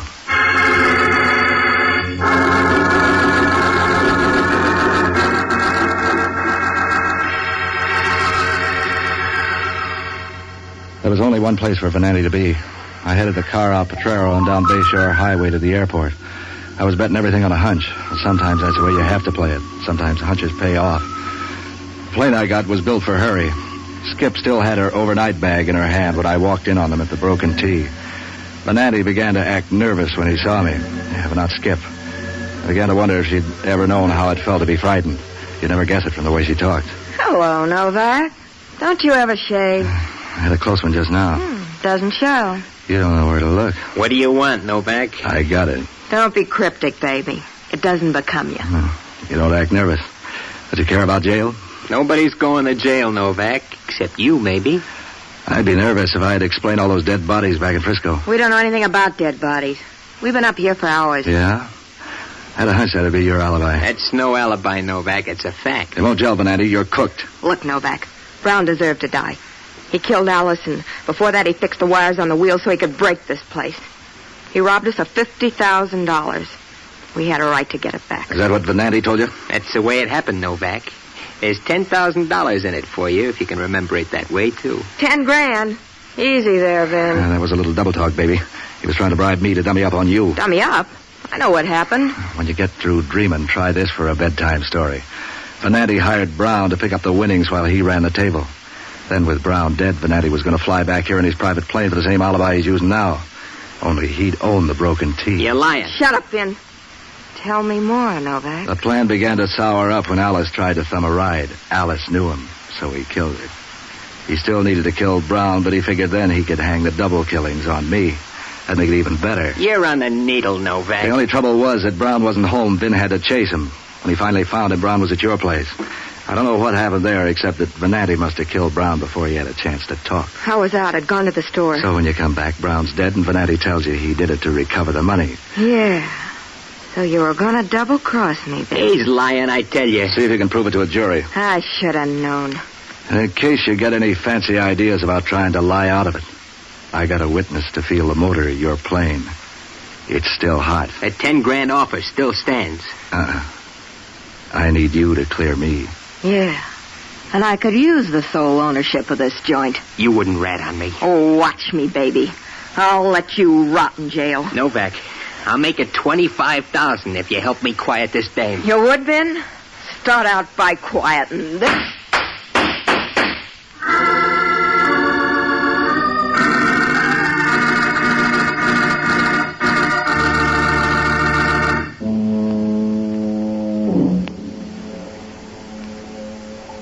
They were lousy shots. They both lived. That is, Venanti lived until he got a bad case of asthma in the San Quentin gas chamber. Skip got off with a flock of scars and some good advice from the judge to stay away from questionable characters. But advice is free, and Skip was the kind who went after the dough, so, I see her now and then. She's gone honest, I think. Sometimes we toss dice, and I've known her to lose.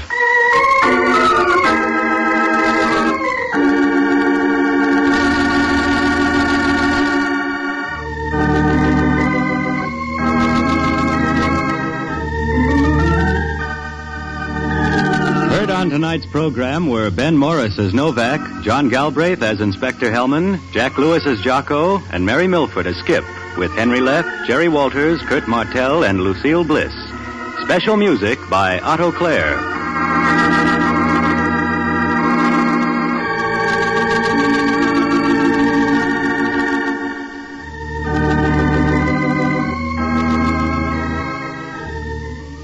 Listen next week at this same time when over most of these stations, the American Broadcasting Company presents Pat Novak for Hire.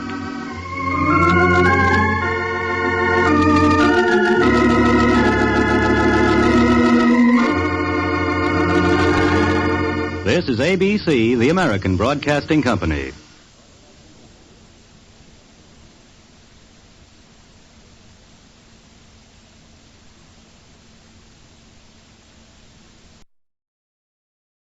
From Hollywood, it's time now for... Johnny Dollar. Paul Brennan, Inter-Allied Insurance Company, Johnny. Oh, hi, Paul. How's the world doing by you? Oh, I got troubles. Oh? Like what? Like Albert W. Winkler. Winkler? Who's he? Maybe you mean who was he? Well, which is it? Well, that's the trouble, Johnny. We don't know. Huh? Well, he's disappeared, and with him a hunk of emerald worth exactly 100,000 clams. Wow. Well? Sure.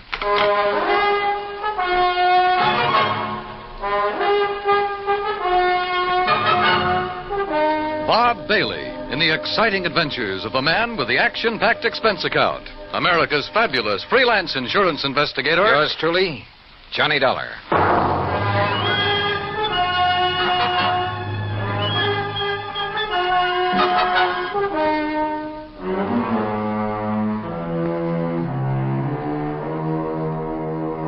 Expense account submitted by Special Investigator Johnny Dollar to the Inter-Allied Insurance Company, Dawson Building, Hartford, Connecticut.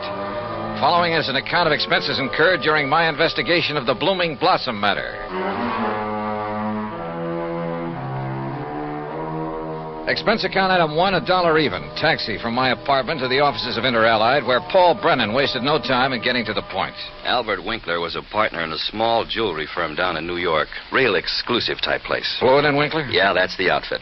Well, a few days ago, they got hold of an emerald. It's called the Green Eye of Calcutta. And, Johnny, the darn thing's big enough to choke a horse. Okay, Paul, okay. I don't think you need go any further. No, wait. They planned to put it on an exhibition at the big international jewelry show in Chicago next month, and Winkler took it home to work on it. Oof. Insured for 100,000, you said? Yeah, and Winkler's insured for 10. Okay, so who killed him and stole the rock? Listen, will you? Go ahead.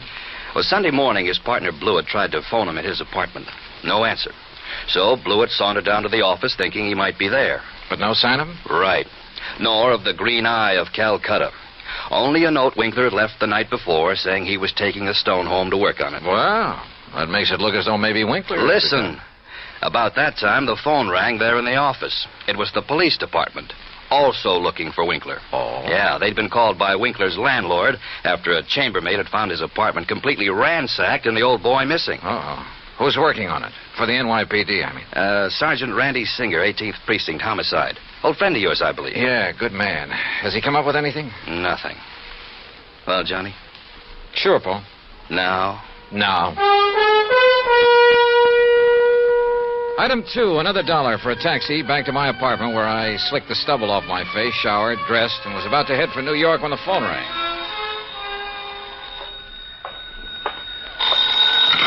Johnny Dollar. Johnny Dollar? That's right. Oh, good. Well, who's that? Oh, yes, of course, Mr. Dollar. Huh? I must talk with you, sir. It's important, very important. Well, who are you? Me? Well, this is Wilbert Kenworthy Blossom. Yes, and I must see you right away. Well, what's this all about, Mr. Blossom, did you say? Oh, why, that's right. How did you know that? Oh, is this some kind of a gag? Certainly is not. And to think that now I'll be working with you on a... Oh, it's wonderful, just wonderful. What are you talking about? Why, you, don't you see? I follow every single one of your cases, sir. Either in the newspapers or on the radio. Oh, I'm your biggest fan. Is that all you call to say, Mr. Blossom? It is not. I'm calling about the mysterious disappearance of Mr. Albert Winkler. Winkler? You know something about him, his whereabouts? I certainly do. Where are you, Mr. Blossom? Here at my house in New York, and I'll be waiting for you, sir. Goodbye. No, wait. Give me your address. Oh, yes, of course. How could you know where to come if I hadn't given you that? Yeah. That was silly of me. Well, goodbye. The address, man, the address. Oh, of course. Yeah. It's 825 East 73rd Street.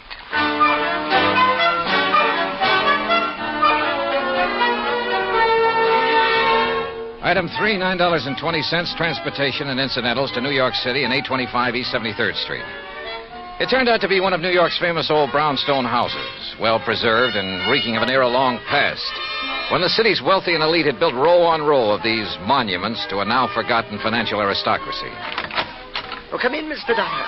Come in. I'm Wilbert Kenworthy Blossom, and I cannot tell you how thrilled I am to be working with you on this. I don't know how to describe it, but I'll try. The inside of Blossom's home was unbelievable. Ornate pre-Victorian furnishings, heavy velvet draperies, huge lamps and chandeliers, gilt-framed mirrors, even an ancient horsehair sofa. It was also filled with dusty piles of newspapers and magazines, hundreds of old books. Travel books, Mr. Dollar, and mysteries. Oh, I just love mysteries. One corner of the high-ceilinged living room was piled with old trunks and handbags, an old carpet bag even. Boxes of tools and utensils were stacked about, an ancient Victrola, beat-up sewing machine. You just never know when you might want to sew something, do you? Old guns and pistols, some of them museum pieces. A stringless tennis racket. A pair of rusty handcuffs locked to the base of a floor lamp without a shade. A broken bicycle pump. That's just in case I ever find a bicycle to go with it, you understand. Yes. Against one wall stood an old metal cabinet loaded with rusty surgical instruments and a worn-out catcher's mitt. Yet directly opposite was a corner shelf full of priceless porcelain figurines and rare pieces of china. Some of the old clocks and jewelry on the mantelpiece were collector's items. Fine original oil paintings lay among piles of old shoes. All in all, it looked as though the contents of half a dozen pawn shops had been dumped into it. At auction sales, Mr. Dollar. Oh, yes, sir. I just cannot resist an auction sale or a bargain. But what are you going to do with all this stuff? Oh, just keep it. I like it. I like a lot of things. Yeah, so I see. Including 12 gross of Spencer's superlative steel-tipped shoelaces, patented 1841. They were a bargain, Mr. Dollar. Just like all this fine artwork is, too. Yeah, I'm sure. Some of my friends pamper me a bit, though. You know, send me things they pick up at sale. Yeah, now look, Mr. Blossom, you told me you know something about Albert W. Winkler. Oh, yes. Yes, indeed. Well? And think of that magnificent emerald. Gone. Disappeared. Yeah, but now you said... And that poor Intralite Insurance Company. Oh, my. That's how I knew you would be called on this case. But $100,000 and $10,000 on Mr. Winkler. Well, at least they're off the hook on him until he's proved dead. Aha. And that's where I come in. With proof. Proof? What proof? Have you seen Winkler? Mr. Dollar, I have. Well, where is he? You understand, of course, that I know Mr. Winkler very well because I've seen him at his office so many times. Yeah, okay, go on. Oh, yes, indeed. Such beautiful, beautiful jewelry he had there. And, of course, he was always trying to buy some of the things I But had. you say you've seen him. Where? Well, Saturday I'd planned with a couple of old friends to attend a railroad auction. That was the Canyon City and Metropolitan Railroad. Winkler was there at the auction sale? Yes. Did you speak to him? Oh, no. Well, why not? You said you knew him. Oh, I didn't go to the auction. I wasn't feeling very well that day. I had a little cough. It was kind of like that. Then how do you know he was there? My friends went, and at least they talked about going. Mr. Blossom. And I'm sure they did, too, because they sent me something from... And what do you suppose it was? I don't know. I don't care. Now, look here. You got me It was the very thing that has solved this whole case for you. What? And think of it. This dull, drab, dreary life of mine has suddenly become... Why, it's almost like a mystery story, isn't it? Adventure and... Look, Mr. Blossom, Think of it. I'm being a detective. I'm working with my idol, the famous Johnny Dollar. Oh, George. Mr. Blossom, what did they send you? What's that? Oh, yes, of course. Here it is, sir. It's right here between the erector set and the golf clubs. This old trunk? That's right. Oh, great Scott, you think you do. At first, of course, I thought of calling the police. But knowing all about you... Mr. Blossom, let me see that. Excuse me. There are a lot of crumpled newspapers on top. Yeah, I see. As old as the trunk. Good Lord. It isn't pretty, is it?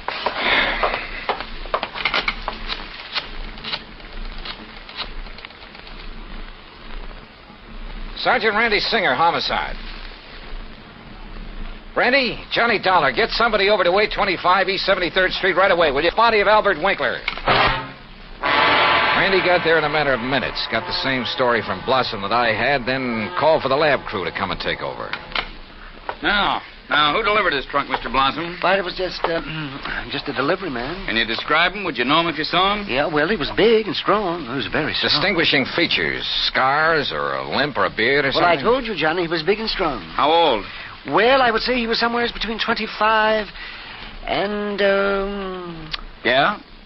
50. Yes, I'm sure. Well, that's a lot of help. Yeah, you better have those thick spectacles changed. But he was big. Yes, we know, and strong. What about his truck? Oh, I didn't see that. He left it outside. No.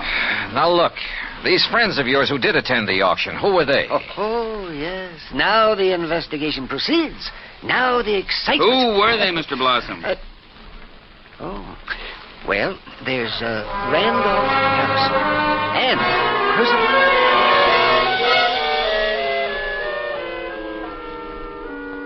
Randy Singer took down the names of Blossom's 3 auction-minded friends.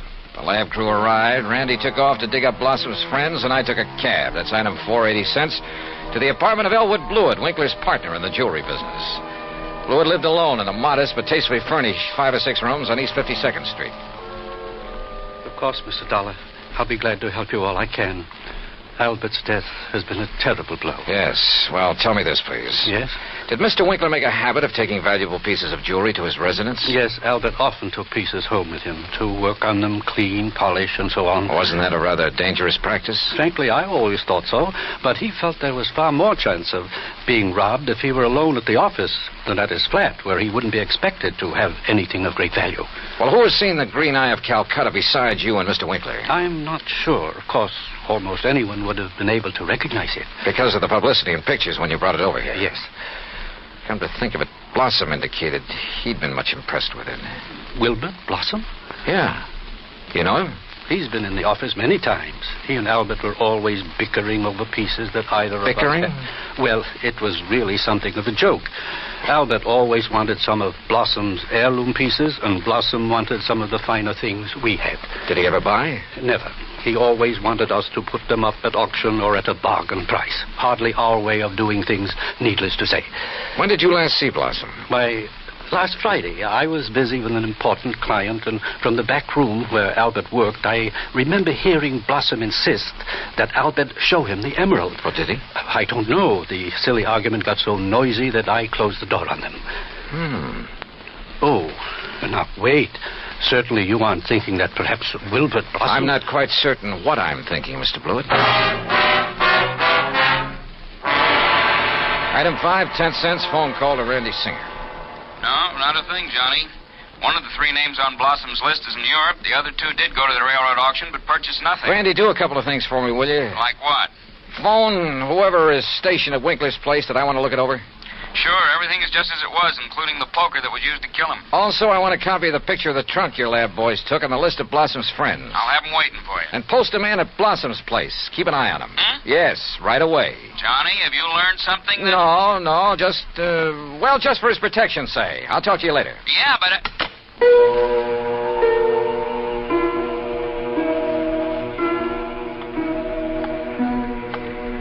Blossom. Yeah, Blossom. Maybe I hadn't given enough thought to the strange little character. Or to why the trunk with Winkler's body had been at his place. But if he were involved, why call me in? Cover up? Possibility. But Wilbert Blossom kill a man? Yeah, maybe he could. Maybe he did. I'd better see him as soon as I get through with the inspection of Winkler's apartment. Mr. Dollar? Oh, hi, officer. Did Sergeant Singer call and tell you that... He's on the phone here in the Winkler apartment now. Wants to talk to you. Says it's very urgent, sir. Okay, thanks. Johnny Dollar. Johnny, how did you know? Huh? The man I sent to cover Blossom's house for you got there too late. What? Whoever got in and attacked the poor old coot got away. Attacked? Blossom? Yeah, really did a job on him. Johnny? Okay, Randy. Thanks.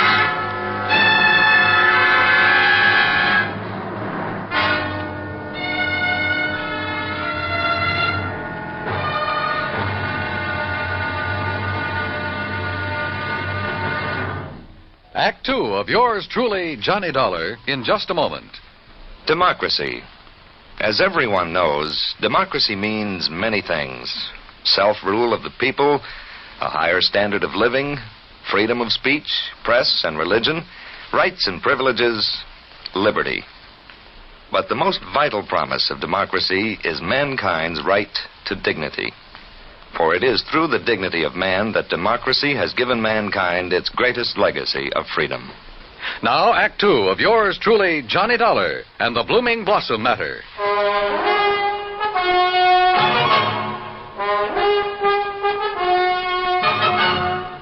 Expense account item 6, $2.25 for a fast taxi ride to 18th Precinct Police Headquarters. All right. As soon as I got your call, Johnny, I sent a uniformed man over to Blossom's house. From the way you talked, I thought maybe you suspected him. Yeah, Randy, I'm afraid I did. Boy, how wrong can you be? Anyhow, when he got there, he found the front door open and Blossom lying in the dark hallway. Where's Blossom now? The hospital, but he's okay, just bruised up a bit. They're letting him out. Fingerprints? Anything to go on? The lab's checking on the prints right now. Uh-huh. Let me know. Yeah. Anything else? Nope. So, now let's find out who tried to put Blossom out of the way, and we'll have the guy who killed Winkler. And stole the $100,000 worth of emerald, then shipped Winkler's body to Blossom. Oh, and by the way, here's the picture of the trunk you asked for and the 3 names Blossom gave me. Harrison, Norton, and Scatterday. What are you going to do with them? Randy, suppose the man who attacked Blossom is the one who did all the rest. You got a better suppose? Well, look, Randy, whoever wielded that poker on Winkler couldn't have been very strong. A really hefty wallop would have bent it out of shape. And the lab agrees with you. But, of course, it didn't take much of a blow to finish off old Winkler. He didn't weigh much over 100 pounds, you know. Yeah. Any strong arm could have finished him off easily and without messing up the whole apartment. And don't forget, whoever did him in also put him in the trunk and delivered it to Blossom's house. But why? Yeah. Yeah, and where's the emerald? That's what you should be worried about. $100,000 worth of worry for your insurance company. Now, what are you going to do with that picture of the trunk and the list of Blossom's friends? Oh, yeah, sure. I'll see you later.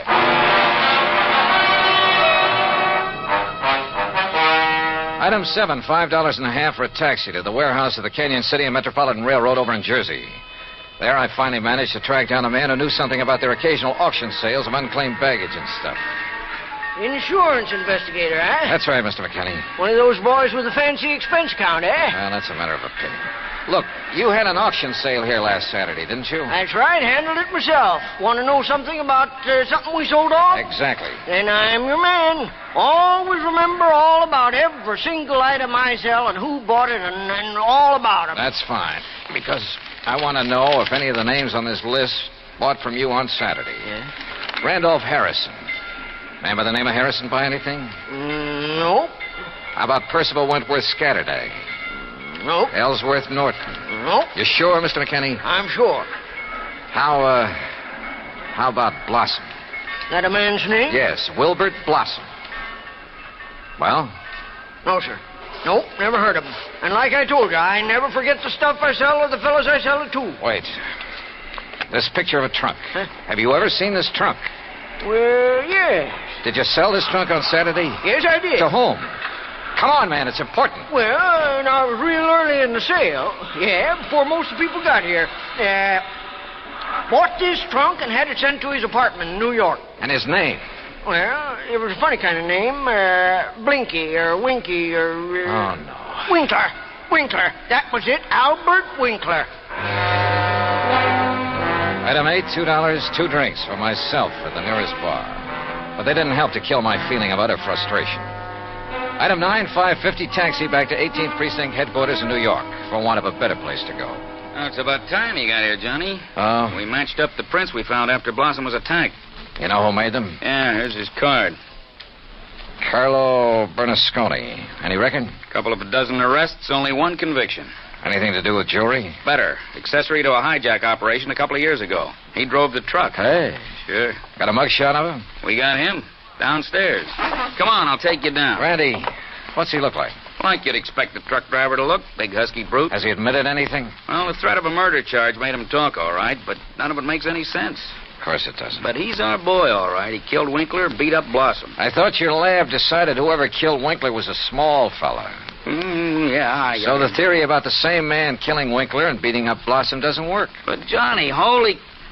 Come on down. Let's talk to this Bernasconi. After I make a phone call. Huh? Who to? Yeah? Get me a man named McKinney, Canyon City and Metropolitan Railroad warehouse over in Jersey. Make it fast, please. Yes, sir. Hey, you been over there, Johnny? Just before I got here. Did you find out anything? No, but I'm going to now. Like what? Randy, for the first time, this whole thing is beginning to make sense. Here's your party. Mr. McKinney? That's me. This is Johnny Dollar, remember? Sure do. Good. And say, Now...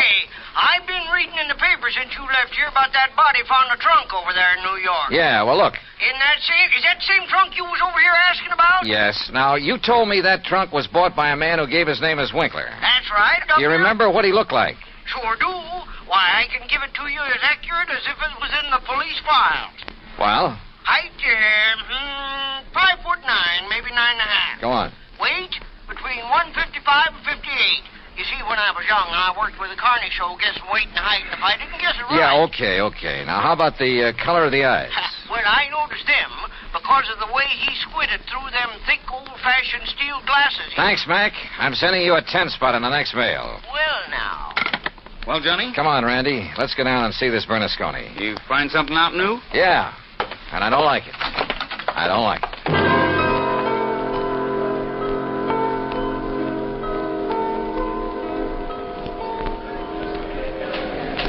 Now, look, Bernasconi, you're in plenty of trouble for the assault on Blossom. Maybe even more. But I'm the man who can save you from a murder rap, if you'll answer a couple of questions. Sure. I told the cops. All right. Did you pick up and deliver a trunk yesterday morning? Sure, I told him. For a guy named Winkler. You got the trunk from Winkler? Sure, at his apartment on East... What did he look like? How tall? Maybe 5'8" or 10. What? Johnny... Slight build or heavy or what? I'd say about medium. Maybe 150 pounds. Johnny... Now, look, mister... Now, wait a minute, you look. Did you deliver that trunk to a man named Blossom? Sure, at 825 East 73rd Street. What did he look like? Him I never seen. I knew it. He hollered from a window that the door was open and I should put the trunk in the living room. What a junk house. But you must have seen him later when you came back and assaulted him. It was night then. When he come to the door, I just slugged him and let him lay there. Then I went inside where the lights was on to look for the big rock I'd read about in the paper. But then I heard a prowl car coming, so I beat it. Trunk wasn't there anyway. Okay, Bernasconi. See you later, Randy. Now, just a minute. Hey, and what about me? You said it...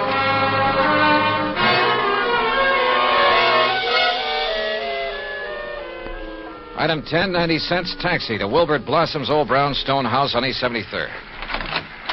Come in, Johnny. Thanks, Mr. Blossom.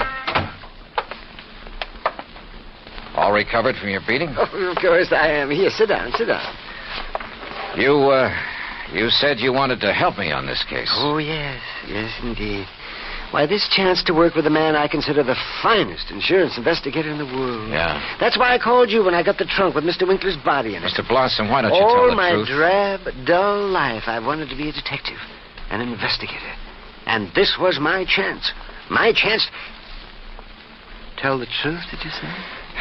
Mr. Blossom, listen to some facts for a minute and see what conclusions you draw from them. Oh, deductions. Like a detective. To begin with, this house of yours so full of, well, junk. I told you, Johnny, I like things. But it also has a lot of fine paintings, sculpture, china, jewelry. Oh, I like all sorts of things, especially if they're fine and rare. And bargains. Like the green eye of Calcutta? Oh, the most beautiful emerald in the world. And I would conclude that you'd do just about anything to have that stone. Yes, sir, Johnny. I'd reach the same conclusion. Okay. Now, when Albert Winkler and the emerald disappeared, it was in the papers that Inter-Allied had written policies on them. Conclusion? Yes, sir. I would deduce that you would be called in. Wouldn't it be smart, then, if the killer was afraid I'd eventually get around to him anyway? Wouldn't it be smart for him to call me in and offer to help me? As a cover-up for what he'd done? Oh, yes. Yes, indeed. Or at least he'd think it would. Oh, yes, I guess he thought it would. Another thing, Mr. Blossom. Oh? What is it, Johnny? The body was packed in the trunk with old newspapers. Like these you keep piled around. Oh, yes. And I would deduce... So obvious that both Randy Singer and I overlooked them completely. Oh, well, there's so many things piled around here. You couldn't be expected to... Johnny. Yeah? What really made you decide that... Well, I'd like to know. All right.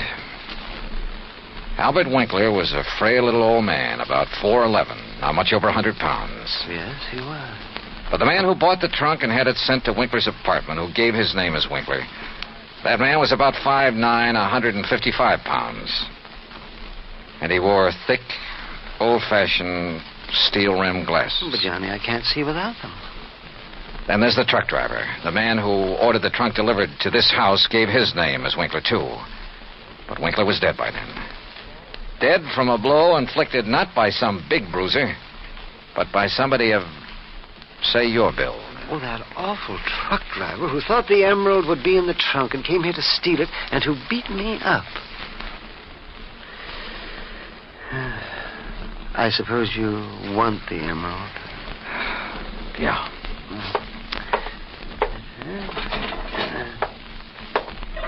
Here, Johnny, I kept it in this old coffee pot that I picked up at an auction sale. Real bargain, too. Oh, isn't it a beautiful stone? Oh, if only Mr. Winkler would have sold it to me. At a bargain, that is. Then none of this would have happened. Well, I guess we better go now, hadn't we? It's such a silly thing. Me trying to act like a detective. I guess I didn't even make a very good killer. Did I? Why? Just this overpowering passion to have things? Maybe. Or maybe it was just a reaction. A last desperate attempt to some way, any way, break from a lifetime of lonely, dull, drab idleness. I don't know. But for some crazy reason, I feel sorry for the funny little old character who turned killer. Expense account total, including incidentals and fare back to Hartford, $61.55. Yours truly, Johnny Dollar.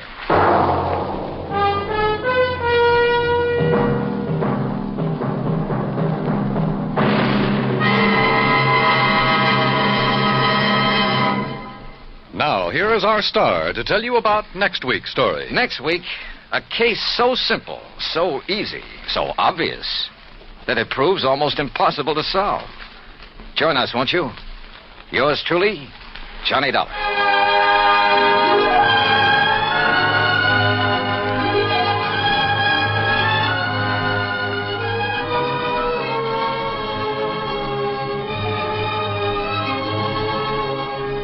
Yours truly, Johnny Dollar, starring Bob Bailey, originates in Hollywood. It is produced and directed by Jack Johnstone, who also wrote tonight's story. Heard in our cast were Howard McNear, Herb Ellis, Herb Vigran, Junius Matthews, Herb Butterfield, Frank Gersel, and Johnny Jacobs.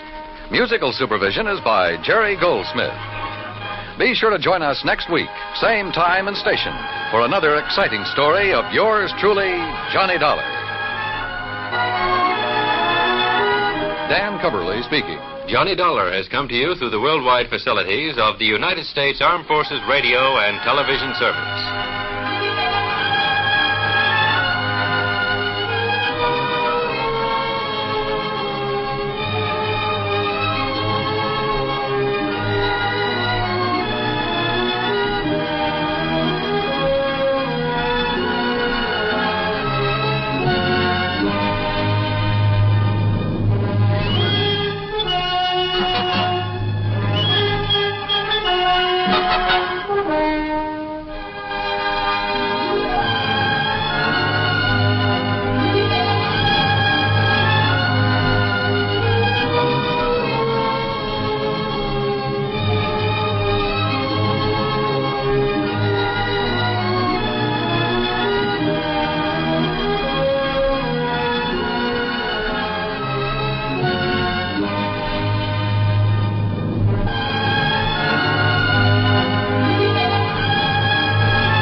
And now, the case of the larcenous LARK. It's late Wednesday night in New York, and in Arnie Kessler's very private gambling club on East 69th Street, tall, handsome, gray-haired George Watkins stands at the end of the dice table shaking the dice cup in his manicured hand and makes his roll. 5's your number. Righto. Once again, Watkins shakes the cup. Come on, little 5. And makes his roll. 7. Watkins smiles wryly, shrugs lightly, puts down the cup, and pushes through the crowd. He finds the door to Kessler's private office open and walks in. Kessler is seated at the desk. Oh, Watkins. Sit down. Thanks. How'd it go tonight? Well, for you, fine. I'm clean. Tough luck. Oh, bound to change. How's my credit? Strained to the limit. I'm afraid I'll have to close the book on you. That's all I wanted to know. Good evening, Kessler. You're down for 35 grand, Watkins. That's a lot of groceries. I understand. I'm a realist, Kessler. Don't fool myself. No false pride, so I have to face the fact. The moment I'm no big shot, I'm flat. Bum investment. I'm surprised you carried me this far. Oh, you'll pay off. I'm glad you're so sure. It's my business to be sure. In that case, a little more credit? Now, let's not overdo a good thing, chum. Got to draw the line somewhere, you know. You just pay that 35 and you can have all the credit you like. All right. I'll get it. You bet you will, Watkins. You bet.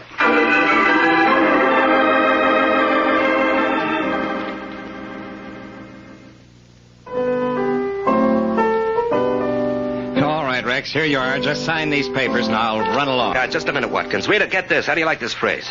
Da-da-dee, da-da-da. You're right. It's corny. Maybe it's better like this. Da-da-dee, da-da-da. No, it was better before. Da-da-dee. Rex, please. I've got to be going. Okay, Watkins. Give me the papers. Here you are. Here's the pen. Okay. You know, it's funny. I had it the right way in my head, but it's gone. No. I tell you, if I could remember, it's terrific. All right, Rex, but look what you're doing. Signing my name. I gotta look for that. Don't you even read what you're signing? I can't be bothered. That's what I pay Watkins for, my business manager, huh, Watkins? That's right. Now these checks. Right. I think you'd be interested. Interested? In whereases and double entries and capital gains? I say it's spinach and to Watkins with it. Okay, Watkins, there you are. Righto. Now you can get back to your work. So long, Rex. Goodbye, Miss Long. Yeah, be seeing you. Bye. You gotta catch it. It's a natural, believe me. What do you know about him? Who? Watkins. Oh, great. Saved me nearly 10 grand in income taxes last year. If you don't even check on him, Rita, I know what I'm doing. I make the moolah. Watkins sees that I don't spend it faster than I make it. That's Who's all. to see he doesn't spend it? Oh, for the love of Pete, Rita. I mean it. If you expect me to marry you, you got to have some sense of responsibility. Yeah, sure. Baby, there it is. I know I'd get it. You like? Not bad. Not bad. It's great. What are you doing? Calling my no good of an agent? Rex, I'm trying to tell you. Yeah, not now, honey, not now. Hello? Halloran, listen, I've got a number, even you'll be able to sell it. Who is it? Who is it? The Cole Porter of the 50s. I'm telling you, I've got something that'll make you. Rex? Who else? Look, Rex, before you get all Now, will you up... shut up? You haven't even heard it yet. Goes with those lyrics I showed you yesterday. Now, listen.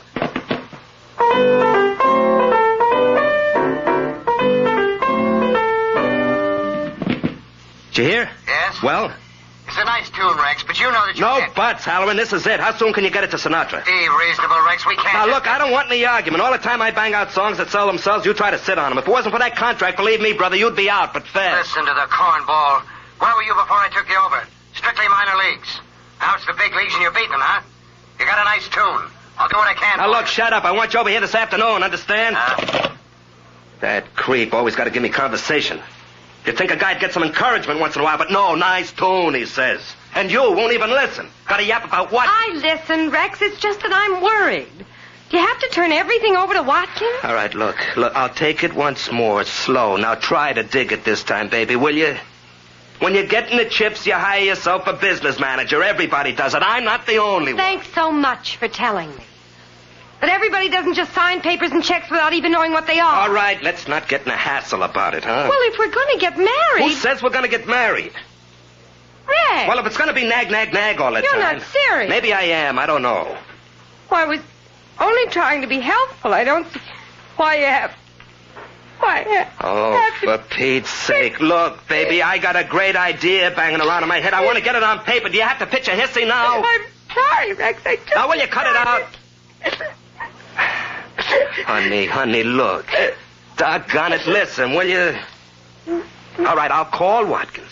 I'll get an appointment, see.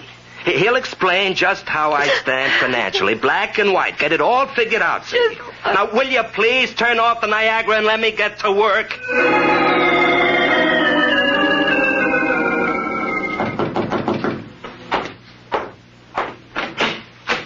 Oh, Kessler. Hello, Watkins. Mind if I come in? No, of course not. Thanks. As a matter of fact, I have something for you. Glad to hear it. Yes.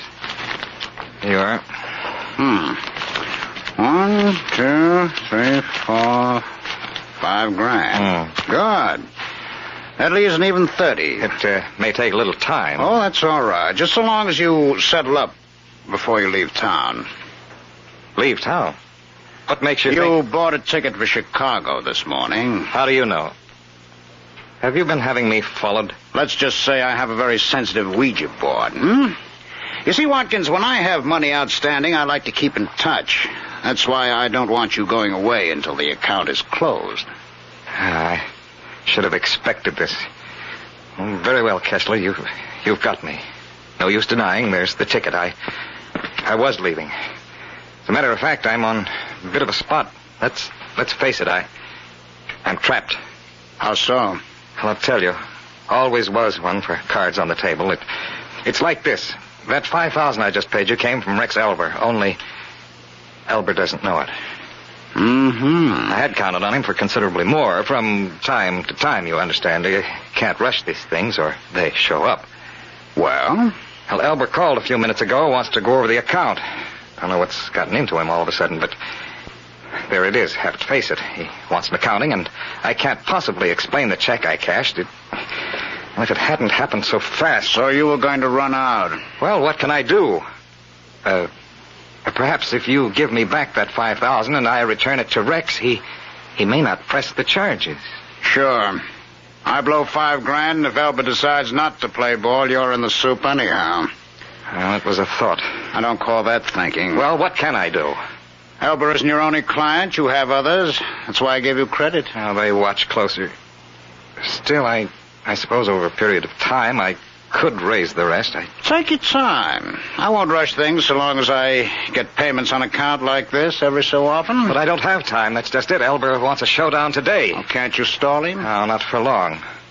Only I could keep him from asking about that check. There must be something I can do. Not only there must be, Watkins. There better be.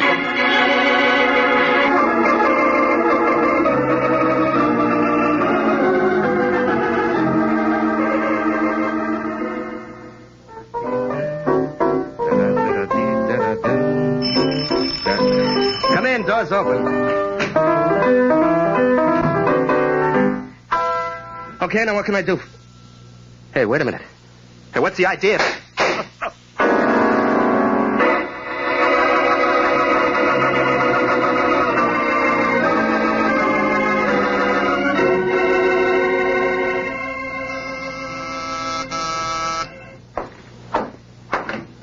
Yeah? This where Mike Waring lives, the Falcon? Yeah. You him? I'm he. Well, Halloran's my name, Vic Halloran, Rex Elba's agent. Congratulations. On what? Being Elba's agent. He must be a gold mine. Golden goose, more like. Somebody killed him. Oh? Yeah, that's why I'm here. I need a detective. Heard a lot about you. Always figure anybody has a reputation, he must have something on the ball. Well, I'll concede the point. Shall we go inside and talk business? No need. I'll only be a minute. I discovered the body, see? So I'm on the spot. Cops just put me through the ringer. Any reason you should be suspected, other than discovering the body? They suspect everybody. Oh, well, you've got nothing to worry about. No more than anybody else. All right. It's like this, see? Who likes his agent? All the time gripes. How come you aren't doing more for me? Rex and me had words often. Loud words. But he's my meal ticket. I'm going to knock off my own meal ticket? Ah, yes, the golden goose. Get on it, will you, Waring? Okay, Halloran. Try Rita Vaughn, warbler at the Zigzag Club. You think she did it? She's mixed up in it. How do you know? She's a dame. Rex is current. And believe me, in a thing like this, always include the dame in. I'll make a note of it. Dames are trouble. You can count on nothing but trouble. Halloran, you're speaking of the women I love. Take it from me, Waring. Nothing but trouble. Spoken like a confirmed bachelor. Bachelor? I'm paying alimony 3 ways. Now get on it, Waring, will you?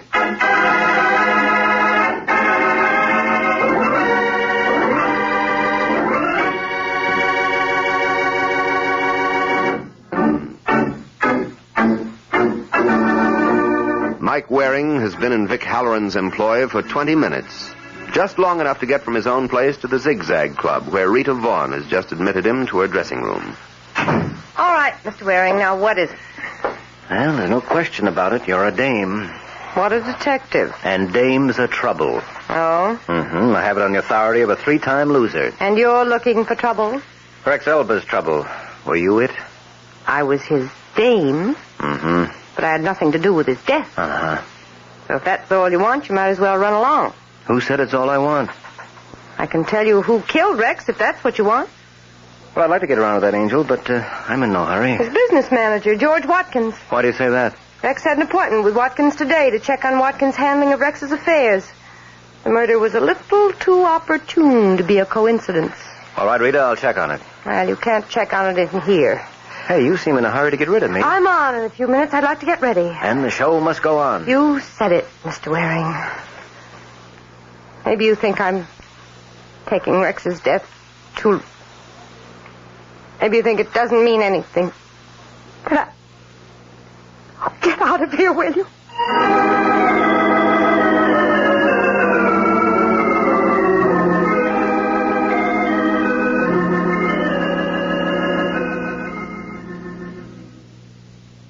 Hello, George Watkins around?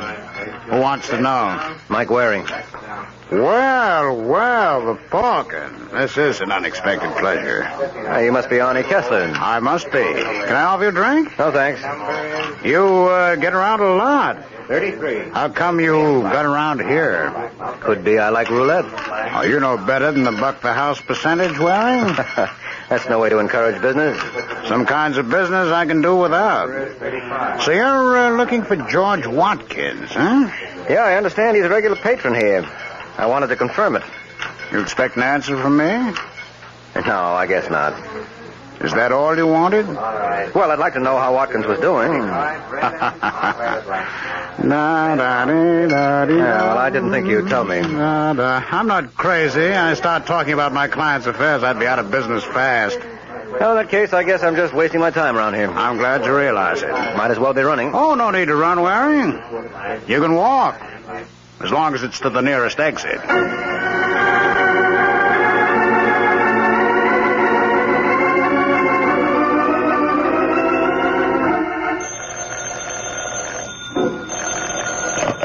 Hello? Hello, Watkins. This is Arnie Kessler. Yes, Kessler. What is it? Who knew that Rex Elba wanted an accounting with you today? Well, I didn't know anyone did, except you. Why? Mike Waring was just here, the Falcon. He guessed you'd been losing at the tables. Oh, dear. Relax. He's still guessing. I didn't give him anything. But if he's checking... I don't think he can prove anything, but I thought you ought to know. Yes. Thanks, Kessler. But who could have put him on to... Of course. That girl. What girl? Rita Vaughn.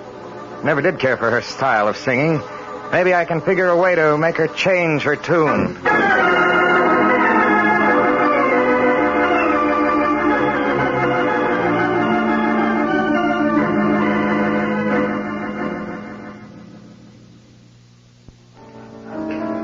Hello, Rita. Oh, Mr. Waring, back again, huh? Yeah, I thought I'd catch the last show. But as long as you're table hopping, how about perching at mine for a while? Well, I only have a minute. I'll settle for that. All right. I've been checking on Watkins. Find out anything? Uh-huh. He likes to gamble. Oh, well, that could explain... What's wrong? Speak of the devil. Hello, Mr. Watkins. Hello, Rita. Am I interrupting anything? Yes, you certainly are. But sit down, you old devil. I beg your pardon? Mr. Watkins, this is Michael Waring. Waring? Oh, yes. Yes, I've heard of you. From Arnie Kessler? Why do you ask that? Why don't you answer it? I want to talk to Rita. Get in line. I was here first. I'm afraid I'll have to disappoint both of you. Time for my number. See you later. Has Rita been talking about me, Waring? Ask Rita. I intend to. All right, ladies and gentlemen, now here she is. The little lady you've all been waiting for to play and sing for you, Rita Vaughn. Thank you, Harry. Thank you. Folks, I have something that I hope will be a treat for you. It's a brand new number that I wrote myself. And here it is for the first time anywhere. I hope you like it.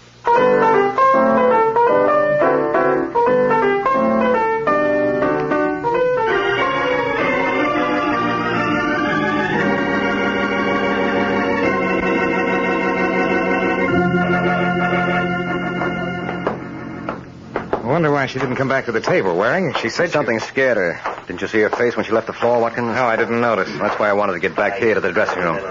There it is. Hey, somebody's in there. Yeah.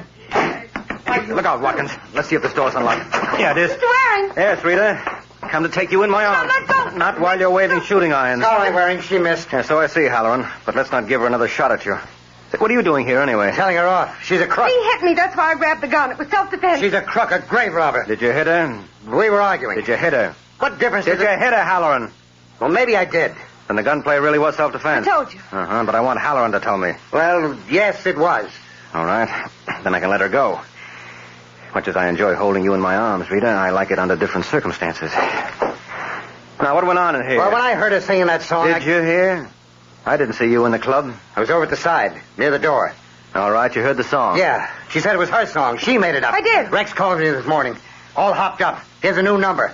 Plays it for me over the phone. It's this very song, Waring. This very song. I played it for Rex. That's where he got it. He said it was his. We were going to publish it under his name. We thought it would be more popular. Look, I know Rex's style. You can't I know his style, too. I was influenced by it, I admit that. But I wrote that song. That's a lie. Well, even if it is, Halloran, is that any call to slug the girl? Or did you just toss that in because you don't like dames? I couldn't help blowing my lid, Waring. I'm sorry, but this crooked dame All right, hold it. Rita, you say you made up this song? Yes. When? This morning. Rex was working on a tune. It was something like this one, but not the same. Watkins, you were there, you remember. Yes. Well, then Watkins left, and Rex and I were talking, and all of a sudden it came to me. And you played it for Rex? Yes. And he played it for Halloran? Yes, and he told me that... I know what he told you. Did you play it for anyone else, Rita, until tonight? No. And it's just your word against Halloran's. Well, yes, I don't know what you hope to prove, Waring. Each one will stick to his own story. Oh, I think I've proved plenty, Watkins. What? Who killed Rex Elder? You what? I've proved who killed Rex Elder. Maybe that isn't as important as who wrote the music, but it should determine who's going to have to face it. Who, Waring? Well, considering that Watkins is in deep to Kessler... Where'd you get that idea?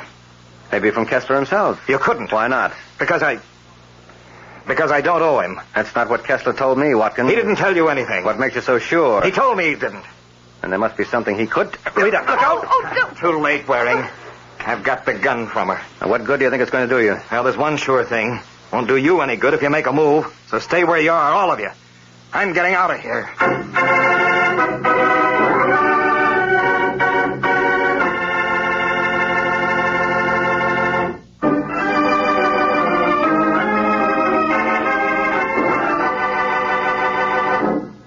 15 minutes have passed since George Watkins grabbed Rita's gun and beat a hasty retreat from the Zigzag Club.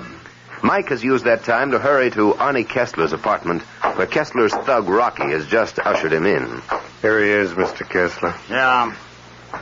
All right, Waring. What is it this time? Well, I put you on kind of a spot, Kessler. I figured I ought to tell you. What kind of a spot? I told George Watkins you tipped me about his owing you. He grabbed a gun and cleared out. I thought he might come here. Thanks for the warning. I can take care of myself. Yeah, sure. Still, I thought you ought to know. All right. But how come he fell for your bluff? Oh, I guess he's out of his element. I imagine that until today, except for a weakness for gambling, Watkins stuck pretty close to the straight and narrow. Yeah. And since he really is in hock to you... Is he? His running out ought to clinch it. How do I know he ran out? Just because you say so? Well, I see you're not as green as Watkins. Disappointed? No, I expected it.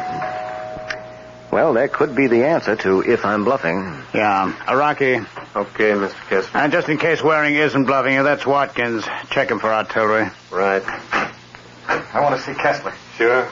Turn around. Why? So far, you're right, Waring. It's Watkins. And when you get to know me better, Kessler, you'll never doubt me. Not bad. All right, Mr. Kessler, here he is. And here's his heater. Waring. Hello, Watkins. I've been expecting you. I should have known. You are on his side, That's Kessler. what he wants you to think, but if you shut up and let me do the talking... Certainly. Might as well face it. I've bungled again, played right into his hand. Maybe, but now we have him on our home ground. Please, Kessler, no violence. That's not what I had in mind. At least for now. As long as we're both here together, he can't play one off against the other like he's been doing. No, that's not necessary. I've proved my point. I wouldn't say so. You rattled Watkins. He lost his head. And came running to you. Why? To check on what you told him. He thought I might have lied about him. You mean you wanted to see if you told the truth about him? It's no use, Kessler. I know he's in hock to you. Now that I know who the murderer is, it's the only thing that makes sense. Oh, you know that, too? Yeah, sure. Waring, I know how it looks. Out of the talking, Watkins. Are you, suggesting that Watkins killed Elba, Waring? Oh, I haven't said that. But I thought... You shouldn't jump to conclusions, Watkins. Well, but then I don't understand. Unless you think I'm the murderer, what difference does it make if I owe Kessler money? My relation with him doesn't affect anyone else. It affects Kessler. But surely you can't think he killed Rex. Why, they didn't even know each other. I know they didn't. Well, then... Now, wait. Elba demanded an accounting with you today, didn't he, Watkins? Never mind, don't answer, but you know he did. And you've been juggling the account to pay off Kessler, so you got panicked. Well... Shut up, Watkins. Yes. All right, you told Kessler about the spot you were in. You'd paid off part of what you owed him, but there was still a heavy balance. Now, if Elba sent you to jail, Kessler would never get his balance. So he killed Elba to protect his investment in you. So that's it. How many times do I have to tell you to shut up, Watkins? Oh, I'm the one you'll have to shut up, Kessler. But before you decide on the rough play you so thoughtfully postponed before, you ought to know the police know I came up here. Yeah? You think I'd have stuck my neck out like this otherwise? Let's face it, Kessler, the jig is up.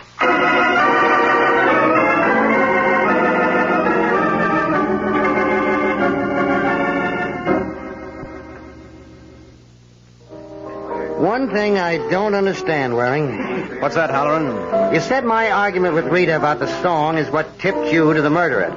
Yes, it did. But if Kessler's the murderer, he had nothing to do with the song. That's just the point. What? He didn't know Elba. Had nothing to do with him. Then how could he... Look, Halloran. Regardless of who really wrote the song, either way, we know that until last night, only you and Rita and Elba had ever heard the song, right? Yes. But when I was at Kessler's before Rita played it at the club, Kessler was humming the song. He was? He was. So I knew he must have been at Elba's. Remember Elba was at the piano when he was murdered? He must have been playing the tune when Kessler killed him. I see. Uh-huh. So that takes care of the murder. Now everything is settled except who really wrote the song. Oh, that's settled, too. Oh, it is? Yeah, yes, I was wrong. Rita wrote it all right.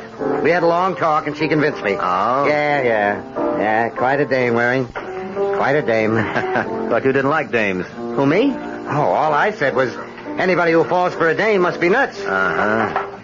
Well, Waring, shake hands with Napoleon Bonaparte.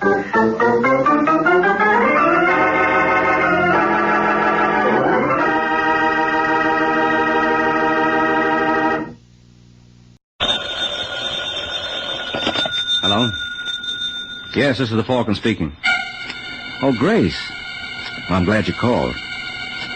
I'll have to cancel out tonight, Angel. I'm all jammed up. Mm-hmm.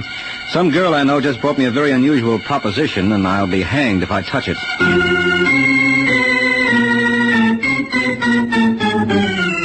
The Adventures of the Falcon, starring Les Damon. You met the Falcon first in his best-selling novels. Then you saw him in his thrilling motion picture series. Now join him on the air when the Falcon solves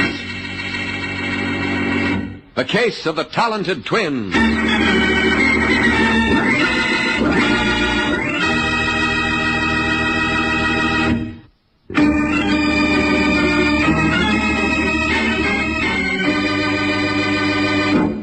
And now, the case of the talented twins.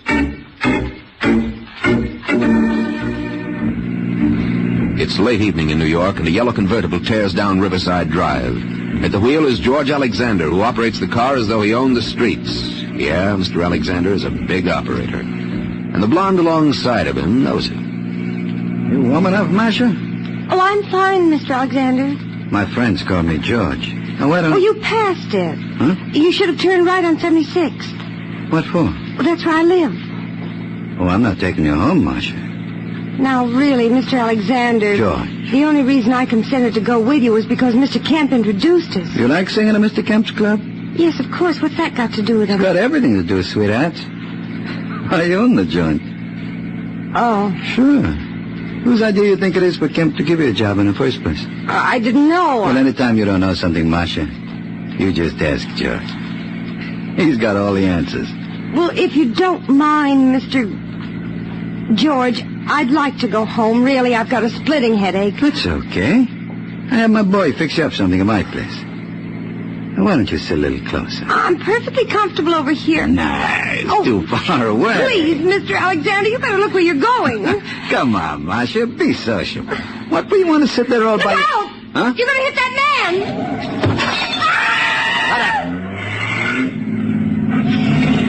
You're not going to leave him lying there. Why not? He may be dead. And we can't do him any good. Let me out.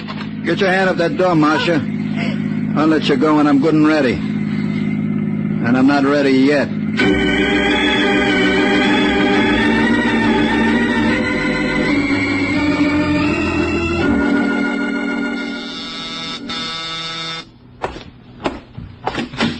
Yes? I'm looking for Michael Waring. Well, you've come to the right place. Are you the one they call the Falcon? When they can't think of anything worse. Come on in, Miss... Davis. Ruth Davis. Sit down. Thanks. Now, what can I do for you? I'm not quite sure. Did you happen to notice an item in this morning's paper about a man being killed in a hit-and-run accident last night? Yes? That man was my father. Oh, I'm sorry. I want you to find the driver of that car. Why? Well, isn't it obvious? That man murdered my dad. He murdered him just as surely as if he used a gun. I don't care what it costs. You should, Angel. I'd be lying if I didn't tell you that anything you invest in a case like this, it'd be money thrown down the sewer. As I recall, the police don't have a single lead. Oh, yes, they do. There was a man named Arthur Crane who witnessed the accident. He might know more than he's told them. What makes you think so? Call it a woman's intuition? You know that's greatly overrated. Maybe, but there's no harm in trying. Mm-hmm. What did you say this witness's name was again? Arthur Crane. Arthur Crane. All right, Angel. I'll do what I can.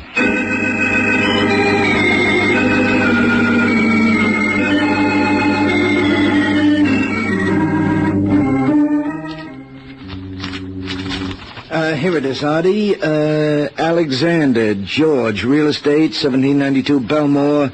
It's Elwood 06742. Wonder if that's the right Alexander. Well, it has to be. Didn't the license bureau tell you that was the name of the party who owned the car? Yep. Well, it's the only George Alexander in the book. All right, hand me the phone. What's that number again? Elwood 06742. See who that is, will you? You expecting anyone? Nope.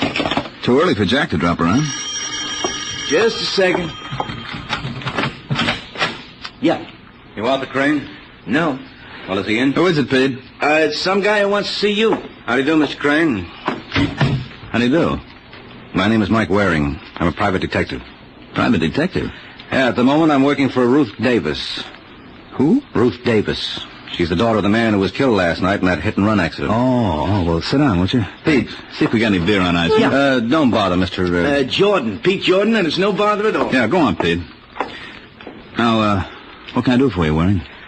Well, according to the police blotter, you were the one who discovered Davis's body after the accident. That's right. I was coming home from a club date. Club date? Mm-hmm. I'm a musician. I play piano with a small combo around town. Mm-hmm. Well, go on. Well, just as I got out of the subway, I saw this guy Davis laying in the gutter. What time was that? Oh, it must have been around 3:15. First, I thought it was just some stew bum, you know. Mm-hmm. Until I saw that briefcase under his arm, then I realized it must have been an accident. Well, you couldn't have gotten there much after it happened. That's what the cops told me. You didn't notice any sign of a car around? Nope. Well, there couldn't have been too many cars out at that hour. This is very important to my client. Look, Waring, if there was any way I could possibly help you, I'd be glad to. Any driver who pulls a stunt like that ought to get it in the neck. Yeah, sure, but you can't tell me any more than you have, huh? Not a thing. I'm sorry. I wish I could. Well, here's your beer, gents. I'm afraid I'll have to ask for a rain check, Jordan. You going already? Yeah, I got to. But I'll leave my card. If you think of anything... Just leave it to me, Waring. If I think of anything, I'll know what to do.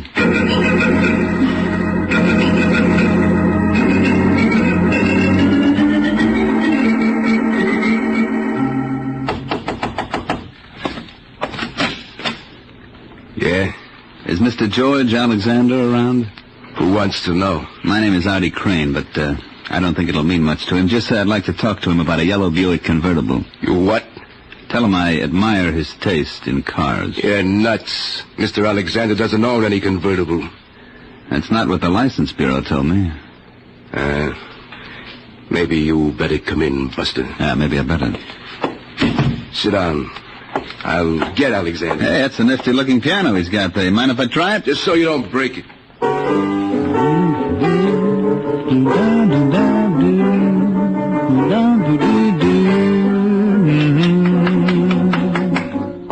That's very pretty, mister. You like?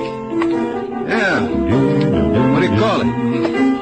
I've got those gimme blues. It's a very original title. I'm a very original guy, Mr. Alexander. How so? Well, 99 guys out of 100 who know what I know would have spilled everything to the cops. But not you, huh? Mm-mm. Little Artie knows when to keep his mouth shut. For instance? Keep out of this, Vince. Go on, Crane. Well, for instance, last night I was coming home late and I saw a car bowl over some character who was crossing the street. Fortunately, I had enough presence of mind to copy down the license number. And you think this car belongs to me? Mm-hmm. You're wrong. Okay. I'm perfectly willing to leave it to Mike Waring.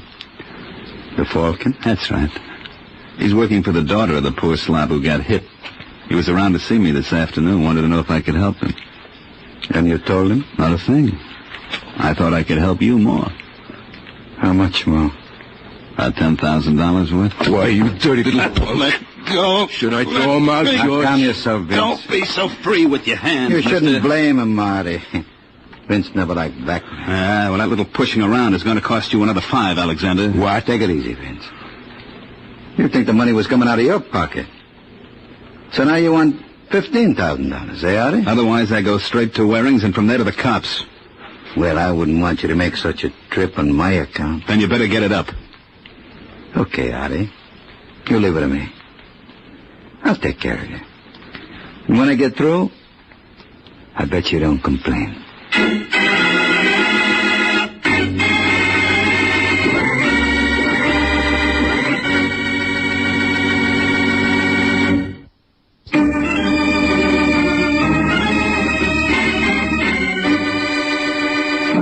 Now back to the adventures of the Falcon. 2 hours have passed since Artie Crane made his little call on Mr. Alexander. Now we find Mike making a call of his own. Only his isn't nearly as successful. So when you come right down to it, Mr. Waring, you've made no progress at all. Well, I could give you a big song and dance, Ruth. No, thanks. I'm in no mood for entertainment. You see, the truth of the matter is I'm stymied. The only potential witness we had was this musician, Artie Crane. And he couldn't tell you anything? No, not a single solitary... Oh, wait a minute. What's the matter? That briefcase your father was carrying... That won't help you. They found it clear across the street where it was knocked by the car. Well, if it was knocked there by the... Say that again. Why? This Artie Crane character told me he realized that it wasn't some drunk sleeping it off when he noticed the briefcase under your father's arm. What's wrong with that? Hey, you just said it, Angel. The car sent that briefcase flying. If Crane saw it under your father's arm, it could only have been while your father was alive. Then Crane was lying. That he was. Well, you think... I think I ought to have another little talk with that boy. Let's see if we can get him up here. He won't suspect anything? Not if it's put to him the right way. What are you telling me? Now, don't you worry, Ruth. I'll ad-lib something. Hello? Hello, I'd like to speak to Artie Crane, please. Who wants him? Mike Waring. Well, Artie isn't here. This Pete Jordan? No, Pete isn't here either. Well, where is everybody? Unless there's been a change in plans, you might try the morgue. Hello, you still there, mister? Yeah, I'm just waiting for the top right. Hey, wait a minute. Is this Sergeant Corbett? Sure is, Mike. All right, Corbett. Give it to me gently. Who did what to whom? Well, whom is your friend Artie Crane. The what was a half-dozen slugs through his head. As far as the who is concerned, we got no idea. Have you, Mr. Waring?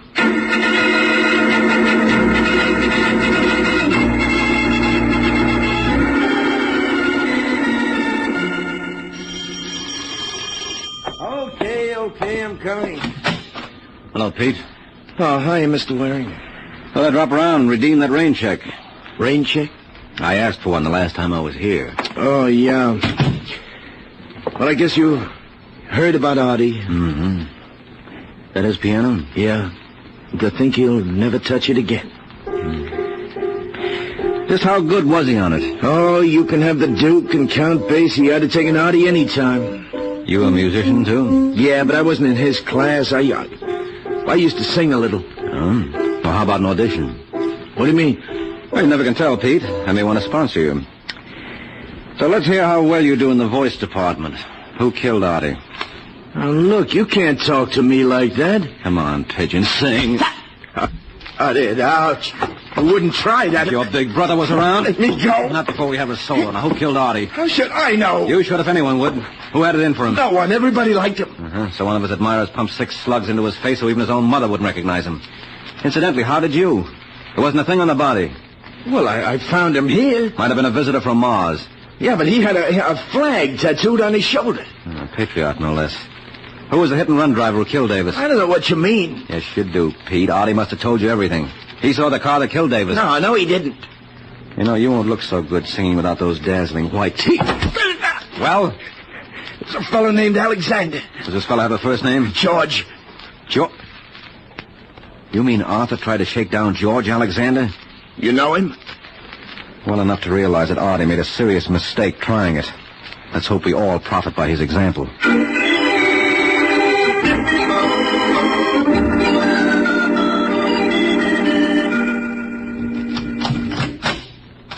That's you, Vince? Yeah.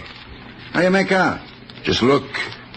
All right, beautiful. Inside. Stop that! Inside. Hello, Marcia.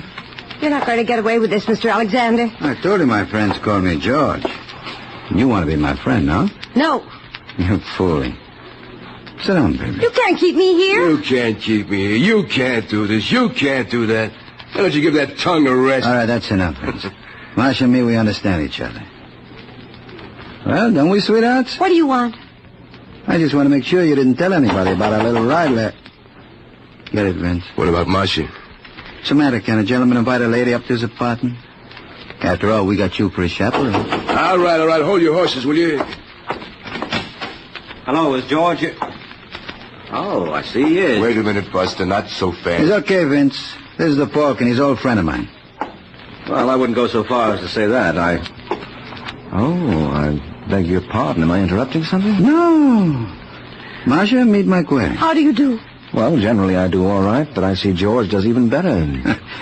Cute kid, eh? Yes, indeedy. Well, if you gentlemen are through discussing me, I'll say good night. Hold it, sister. He's got her hypnotized. Vince just thought maybe I want to tell her something. It's okay, Marcia. I'll give you a call later. All right, George. You wish you were in my shoes, eh, Mike? Hardly, George. I wouldn't care to face a murder rap. I'm afraid I don't understand you, Wary. Well, it stems from the manslaughter charge. Manslaughter? Mm-hmm. For killing Ralph Davis with your car last night. You know, Mr. D.A. could tell this story very effectively. It's got a wonderful moral. How one crime leads to another. Now, the opening scene would show you driving along. Get out. Well, you might let me finish, George. It's got great dramatic possibilities. You heard him. Get out. Who's this little Sir Echo? If you're not out of here by the time I count 3... You mean you're not interested in how my little script ends? No. If you keep up like this, Mike, and you won't be around for the end.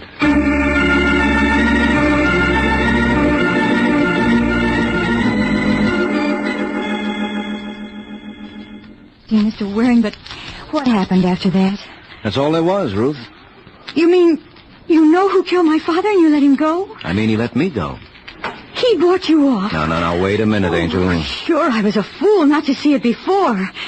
But we'll see what the police think about... Sit down. Oh. You listen to me, Ruth. I walked out on Alexander because there wasn't a thing I could do. You know he ran over my father. Yeah, sure I do, but where's our evidence? There isn't any way I could tie it to him. The only witness was murdered. Well... Well, what? You know he murdered Arthur Crane. Can you prove that?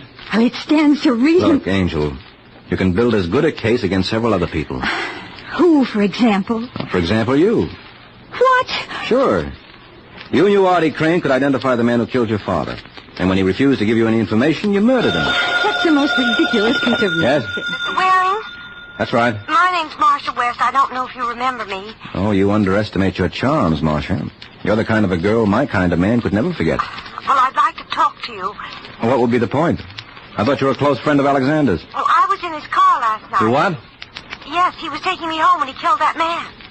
Where are you now? At the place where I work. It's called the TikTok Club. When can I expect you? Just open your door, Angel. I'm practically there now.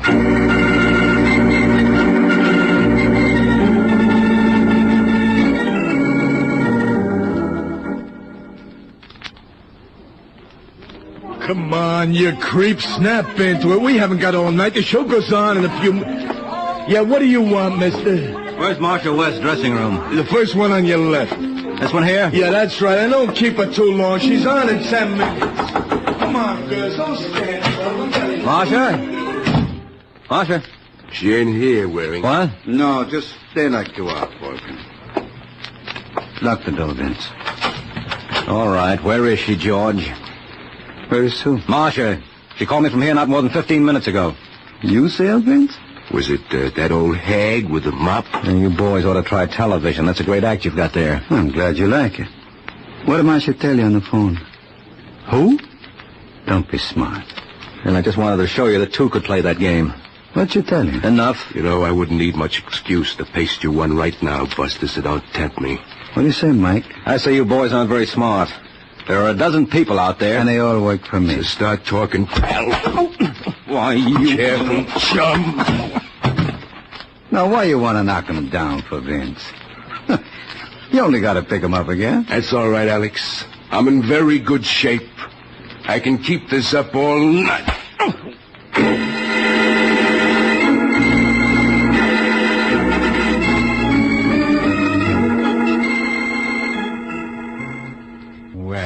Sleeping Beauty. I didn't even have to kiss you to wake you up. Huh? Yeah, this isn't the Princess Palace. It's Bellevue Hospital. No kidding.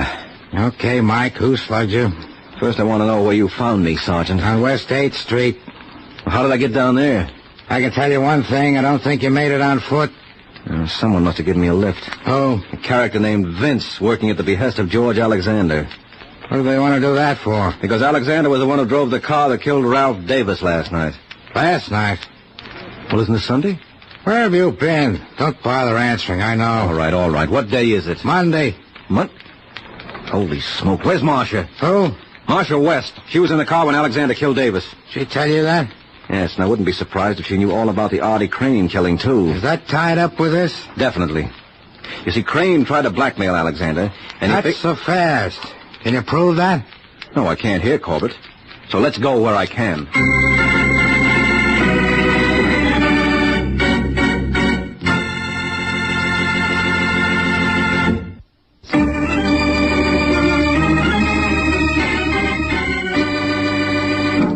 Now back to the adventures of the Falcon. A half hour has passed since Mike Waring set out with Sergeant Corbett to try to tie the case together.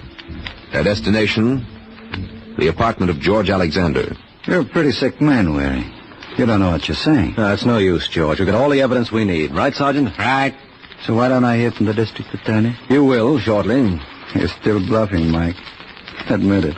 All right, then how do I know you paid off to Artie Crane? You know? Yes, and I can prove it. How about that, Mr. Alexander? Well, you see, it's like this, Sergeant. It was no shakedown.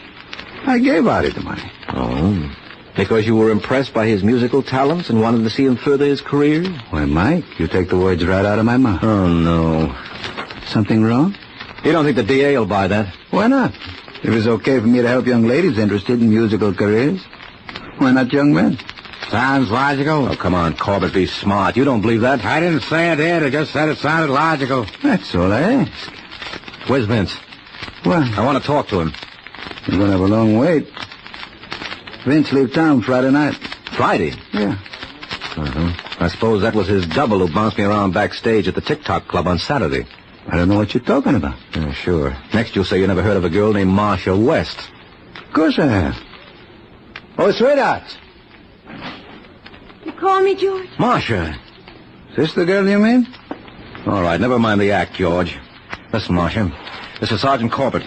I want you to tell him everything. Everything? Yes, beginning with your call to me on Saturday night. My call to you? Don't you remember?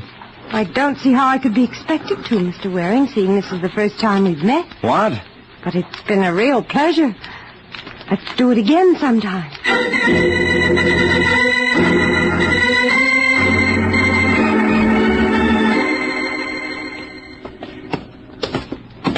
You know, Mike, maybe we ought to go back to the hospital. It's not a bad place. They got a couple of good-looking nurses there. Okay, so I'm nuts, Sergeant.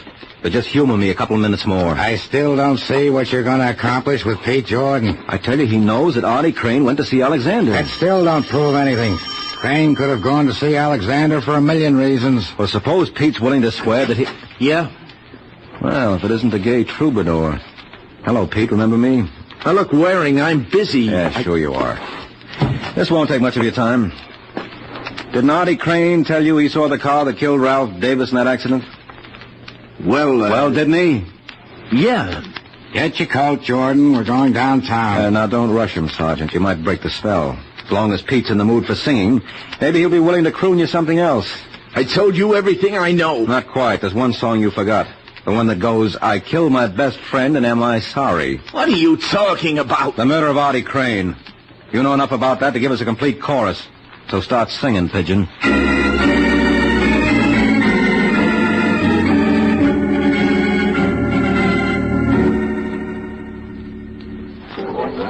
No, girls, that's the whole story. Alexander goes up for manslaughter and Pete Jordan for murder. Any questions? I have one, Mike. Oh, so have I. I think Marcia was first, Ruth. All right, go on, Marcia. Well, first, I think I owe you an explanation. Yes, I wouldn't be surprised. Well, Alexander made me say I didn't know you. He and Vince caught me phoning you that night. Yes, I figured as much. I was afraid of what he might do, not only to me, but to you. Well. I thought she had a question to ask. Oh, well, all I wanted to know is what made you suspect Pete Jordan. Very simple thing, Angel. As you recall, when the police found Artie, there was nothing on him. So? So the question arises, Ruth, what happened to the hush money Alexander paid him? I don't get it. Well, I pulled one bluff on Alexander that worked. The only reason he admitted giving money to Artie was that he thought I could prove he did. And you couldn't? No, because there was no money found on the body. Oh. And it stood to reason that Alexander and Vince didn't remove it. Otherwise, they would have known I was bluffing. So I figured maybe this was just a plain, everyday murder for money. And once you realized that, it was just a matter of picking out the only party who had the opportunity. That's right, and that gave me Pete Jordan. But I'll tell you one thing this business taught me. What? Never take a case where two beautiful women are involved. Makes for complications. How so? Well, it's too much of a good thing. You know the old saying, two's company, three's a crowd. He's got a point there, Ruth. He certainly has. No, don't fight. I'm sure we can settle this peaceably. I'm sure we can. That's the spirit. Now, how are we going to work it? That's easy. Mm-hmm. Good night, Mr. Waring.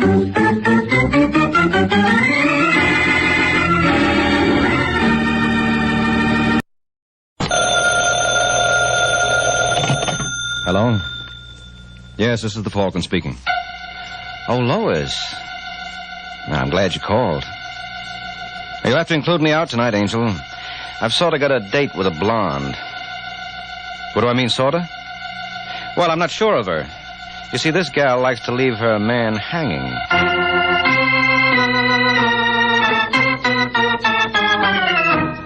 The Adventures of the Falcon, starring Les Damon. You met the Falcon first in his best-selling novels. Then you saw him in his thrilling motion picture series. Now join him on the air when the Falcon stalls. The Case of the Double Exposure.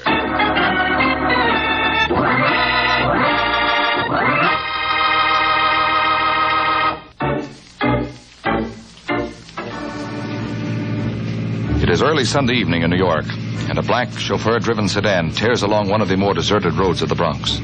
In the back seat, a gentleman relaxes. His name is James Arcaro. Mr. Arcaro is a man who knows his way around, but at the moment he has begun to have his doubts. Say, Ralph, wasn't that Marshallou Parkway? I guess it was, Mr. Arcaro. Well, what are we doing here? I told you I wanted to go to Eileen Chambers' place. I must have misunderstood you. Wait a minute. You're not Ralph? No. Where is he? Let's just say he was indisposed, so he sent me in his place. Stop the car. Anything you say, Mr. Arcaro. What do you think you're doing? I'm going to open the door for you. What for? I'm not getting out. I got $500 and a gun that says you're wrong. What's the idea? You know. You're just trying to make conversation. All right, Arcaro, out of the car. Okay. Tell me something, pal. Sure, but stay where you are and keep your hands at your side. Can I smoke? Yeah, but never mind reaching in your coat pocket. You can have one of mine. Here. You spare a light? Why not? Happy now? Yeah. I just wanted to get a look at you. I don't think it's going to do you much good, Mr. Arcaro. You never can tell. Your name's Ford, ain't it? Well, I'm flattered. I didn't think a big shot like you would know a peasant like me. Who you working for? None of your business. You're one of Marvin Draper's boys, aren't you? Who? Marvin Draper. Come on, Ford, admit it. What do you got to lose? You all through with that cigarette? Were you the boy who took care of my partner, too? I don't know what you're talking about. Eddie Hutton. They tell me 6 months ago he took a dive in the Hudson River, forgot to come up. Now, how could that happen? Maybe because he was wearing a cement bathing suit. I wouldn't know, Mr. Arcaro. That's out of my line. Now, let's get this over with. Okay, Ford. But I'd like to ask you one other favor. What? Well, maybe you hear I'm kind of proud of this face. I wouldn't like you to mess it up. How about giving it to me in the back of the head, huh? Oh, that's a reasonable request. I don't see why I can't accommodate you. Turn around. You ready? Wait a minute, Ford. Can you work a little closer? Why not? How's this? Why, I can't see. I'm practically on top of you now. That's all I wanted to know. Let go, I said let go. Go be nice to people.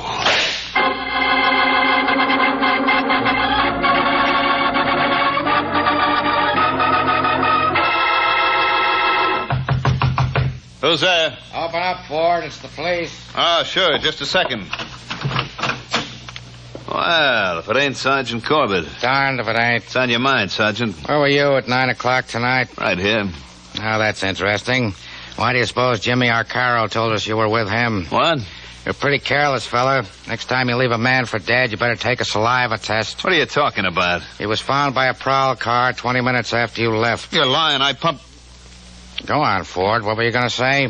You pumped 2 slugs in him? Sure. But he didn't die instantly. He was obliging enough to stick around for that prowl car and give him your name before he kicked off. Oh, you trying to kid? Don't believe me, huh? And how would I know that Arcaro put up a battle before you killed him? You're crazy. And you're careless. You should wear overalls when you're working. What's that spot doing on your pants? Huh? Where? Right near the cuff. Don't tell me it's lipstick. Come on, get wise to yourself, Ford. You're through.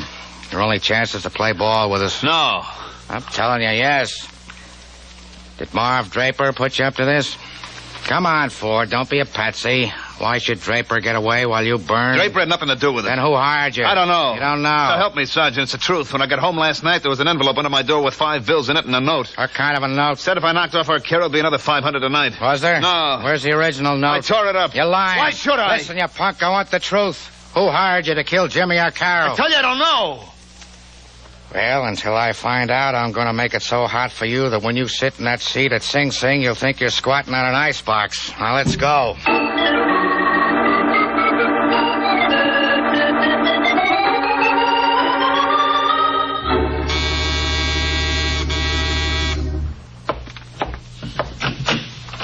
Yes? I'm looking for Mike Waring. Who? Well, you know, the one they call the Falcon. Well, what's your name, Angel? Eileen Chambers. Are you Waring? Yes, I'm afraid so. Come in. Take off your coat. Thanks. Mm-hmm. Pardon? I was just thinking out loud. You wouldn't care for a drink? No. You sure? Positive. You sound like a girl who knows her own mind. I do. Yeah, I was afraid of that. Well, what can I do for you, Eileen? Eileen? An efficiency expert once told me that by calling women by their first name, during a year I might save as much as... 3 seconds. Well, there's no telling. He thought it might be as much as 5. What's in your mind, Eileen? Take a look at this. Certified copy of last will and testament of James Arcaro. Where'd you get this? From Mr. Arcaro's attorney. You benefit under the will? Read the last paragraph. Everything else I own, I leave to my good friend and partner, Eddie Hutton. However, in the event of Eddie Hutton's death before mine, then I desire my estate to go to my protege, Eileen Chambers. Not bad. You like it? I'm crazy about it. How much did Arcaro leave? What's your guess? Around $1 million. It's closer to 2. Well, that's really worth shooting for, isn't it? Just what is that supposed to mean? Oh, when Joey Ford bumped Arcaro, he really did you a favor. I don't like that kind of talk, Mr. Waring. Mr. Arcaro was a very dear friend of mine. Mm-hmm. Were you related? No, we had no family. He was interested in my voice. Oh, I see. He thought I had the making of a great singer. Well, just goes to prove you can't judge by appearances. Now, I never would have taken Jimmy for a patron of the arts, but, oh, well, that's beside the point. How do I come into this? Well, when I spoke to Arcaro's lawyer this morning, he showed a very strange reluctance to pay off. And you can't blame him, Eileen. Who can't? I think he's got something up his sleeve, and I want to find out what it is. Seems pretty obvious. Ford hasn't told the cops who he was working for. It was Marvin Draper. Mm-hmm. On the other hand, suppose it was you. What? Well, let's face it, Angel. Arcaro's lawyer must have thought of that possibility, and so will the police. Under Arcaro's will, you come into quite a bundle. Well, that was just an accident. Eddie Hutton would have gotten it all if he hadn't died before Jimmy. Mm-hmm, but he did, Eileen. And we mustn't forget it. According to the grapevine, Eddie Hutton died in October, about 2 months after this will was drawn. So you see where that places you. But that's just a temporary delay, isn't it? Once Ford confesses who hired him to kill Arcaro, I should have no trouble. None at all, Eileen. Unless, of course, he names you.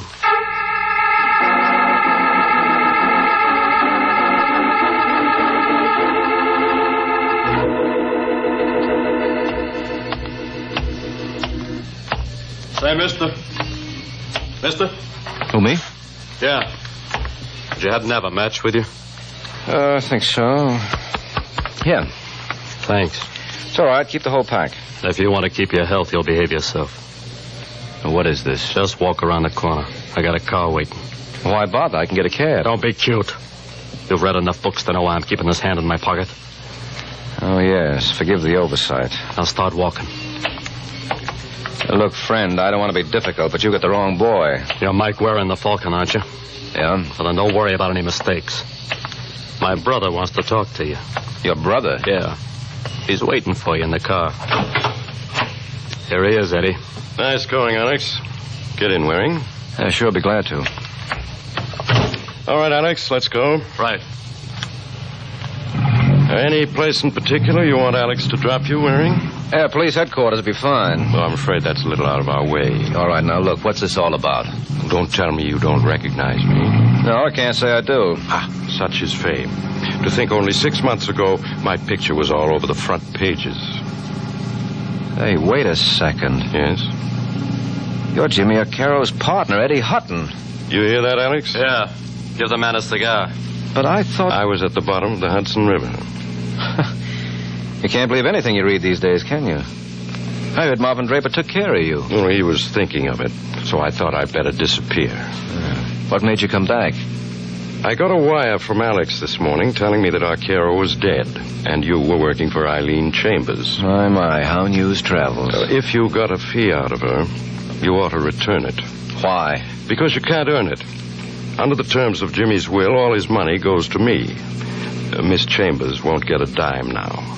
So, she'd better start saving her money.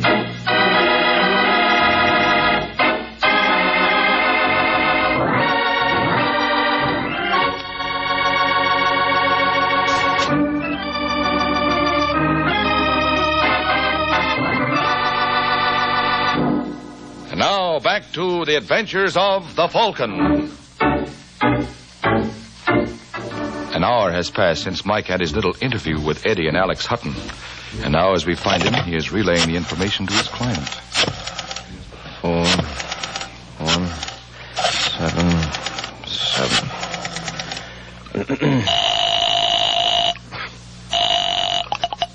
Yes? Hello, is that you, Eileen? Who is this? Mike Waring. Well, this is a surprise. I didn't think I'd hear from you for quite a while. Well, I told you I was a fast worker. I've got bad news for you, Angel. Bad news? As you know that $2 million you were counting on? Well, don't. I don't understand you. Eddie Hutton is alive. Oh, so you're a comic, too. I'm not kidding. I saw him not more than an hour ago. All right, I give up. What's the gag? No gag. Don't talk like a fool, Mike. Eddie Hutton's at the bottom of the Hudson River. Oh, not by a long shot. I'm sorry, Eileen. Still, it was awfully nice knowing you.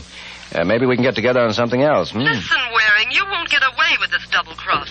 No, you're wrong, Angel. I don't believe in threats. Well, before you make one, hold the phone, huh? There's someone at my door. Speak of the devil.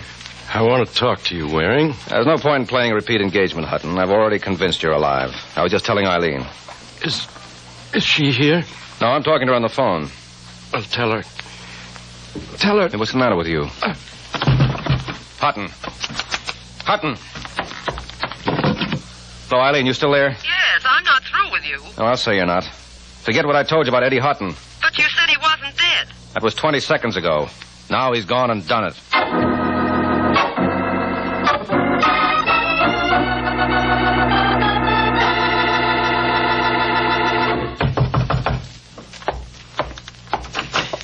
Yeah? Marvin Draper. That's right. Who are you? Mike Waring. Well, come in. Thank you. Well, this is a pleasure, Mr. Warren. I've heard a great deal about you. I've heard a lot about you, Draper. Well, believe me, sir, I've done nothing to deserve it. Mm-hmm. You're just a little boy from down south, came up to see the big city, huh? You're mocking me, Mr. Warren. You don't like that? No. So, if that's all you came here for... Not quite. I thought we could talk a little business. I'm a private detective. Well, then you're wasting your time. I don't need one. You never know. Now, don't tell me that fellow who killed Arcaro confessed he was hired by me. No. But remember a man named Eddie Hutton? Vaguely. Well, I wouldn't be surprised if the police want to talk to you about his murder. They're a little late, aren't they? Yeah, well, they couldn't help themselves. His body just turned up an hour ago. Where? At my place. That's very amusing. I don't think so. You mean you can't see the comic possibilities in a man returning from the bottom of the Hudson? He wasn't at the bottom. He was in hiding. Oh, well, then the police did me a great injustice when they queried me about his disappearance. You think I ought to sue them for the embarrassment they caused me? No, I'd wait, Draper, because they're bound to cause you a lot more. They couldn't prosecute you then because they had no corpus delicti. What do you think they'll say when I tell them there's one in my apartment? Well, I'm not a gambling man, sir. But, I wouldn't mind risking a few bob wagering I know what they'll tell you. Yeah, what? That you're crazy, Mr. Waring. Now, you just see if they don't.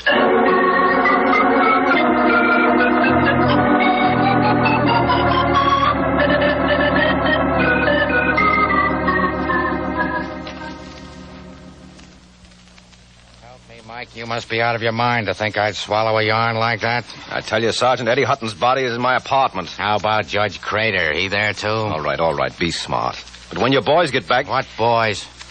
Well, didn't you send a detail to my place after I called you? You kidding? Listen, Corbett, I'm not clowning. No, I don't think you are. What's your angle, Mike? Angle? Must have one. You working for Draper? Would I come here if I were? I represent a girl named Eileen Chambers. Who's she? Jimmy Carroll left her some dough in his will.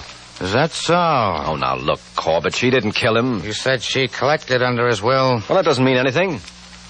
Has Ford talked yet? No. I'm beginning to think that story of his about the $500 in the envelope is true. But you do believe Draper was behind that? Yeah. Okay, then this is your one chance to nail him. How? Through the murder of Eddie Hutton. You're going to start that again? Listen, Sergeant. Suppose Hutton was seen around town today. So? So this was a perfect spot for Draper to act. Somehow he poisoned him. Poisoned? Well, that's the only thing I could figure out. There wasn't a mark on the body. That makes a lot of sense. A man sits down with a guy he knows wants to kill him and lets himself be poisoned, just like that. All right. Maybe he wasn't poisoned. I'm no doctor. Draper could have killed him 100 different ways. Look, why don't we go over to my place and you can see for yourself? Okay, Mike, I'll go along with the gag. All I ask is one thing. I got no sense of humor, so be sure and tell me when to laugh.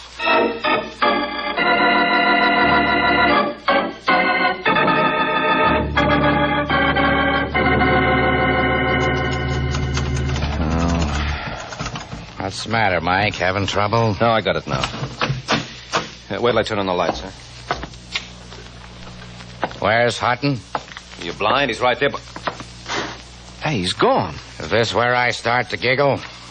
I give you my word, Sergeant. He was right on the floor there. Very funny. I haven't laughed so hard. Oh, don't be a sap. You think I'd bring you up here on a wild goose chase? No, that's what bothers me.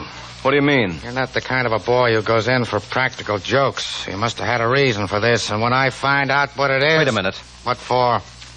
Did you bring that copy of Eddie Hutton's fingerprints with you? Yeah. But when Hutton keeled over, his hand hit the top of my desk. So what? So he wasn't wearing gloves at the time. Where's your fingerprint kit? Get me a glass of water. You need water to run the test? No, I'm thirsty. Oh, you... Well, hurry it up, will you? How you doing? Be through in a second. If you don't find a copy of Hutton's prints on that desk, I'll eat it. Okay, Mike, start eating. This desk is absolutely clean. Hearty appetite, pal.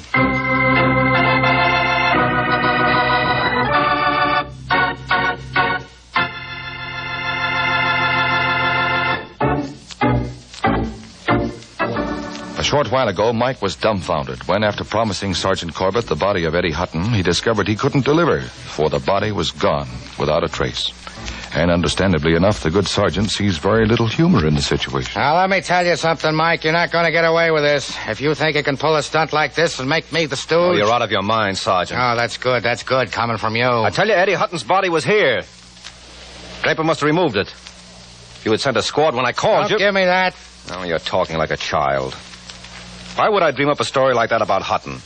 I told you how his brother Alex hijacked me this afternoon. Well, for your information, Alex Hutton is in Florida. He's what? Yeah, he was picked up there a couple of days ago for making book. Before they let him go, they wired us if we wanted him for anything. So, if you've got anything else to say... Shut up. Who do you think you're talking to? I'm sorry, Corbett. I didn't mean it that way. You see what I see? Where? On the carpet, under the sofa. That pocket comb? Yes, that's not mine. Someone must have kicked it there. Where's your fingerprint outfit? Listen, Mike. Well, what have you got to lose? All right. No, don't touch it. You got enough powder? Yeah. Well? Can't you be quiet for a minute? Well, what do you know? There's a right thumb and forefinger on here. Look at this copy. They both belong to Eddie Hutton. Well, what did I tell you? I take it all back. Where's your telephone? Come in. Hello, Waring. Oh, so he was in Florida, huh? Say, what goes on here? You're just the boy I want to see, Alex. Sergeant, meet Alex Hutton. Is he the one? Yeah, he's the one. I want to talk to you, Alex. Well, that makes us even, because I want to talk to you. Where's my brother? Eddie? Who did you think I meant? He's not here. I can see that for myself, but where is he? He left my place 2 hours ago and said he was coming here. Well? Well, he hasn't been back since. That's easy to understand, Alex. He's dead. I don't like those kind of jokes, Waring. It's the truth, Alex. I'm asking you for the last time. Where's my brother? I told you he's dead. You just won't be serious, will you? Mike! All right, you better put away the rod, Alex. This man's a sergeant with the New York police. Yeah, and I got a badge, too. I asked you a question, Waring. And I answered it to the best of my ability. Eddie's dead, and you better reconcile yourself to it. Who killed him? I don't know. Maybe Marvin Draper. Yeah, and maybe it was your client, Eileen Chambers. Why should she? I suppose you forgot all about Jimmy Arcaro's will. Now, with Eddie out of the way, she's going to be sitting pretty. Yeah, you got a point there. Well, I'm going to let you in on a little secret, friend. Eileen isn't going to live to spend a dime of that money. You better watch your step, Alex. They can burn you for this. Shall I tell you something, Waring? If I can get Eileen, it'll be worth it. I'll be seeing your friends.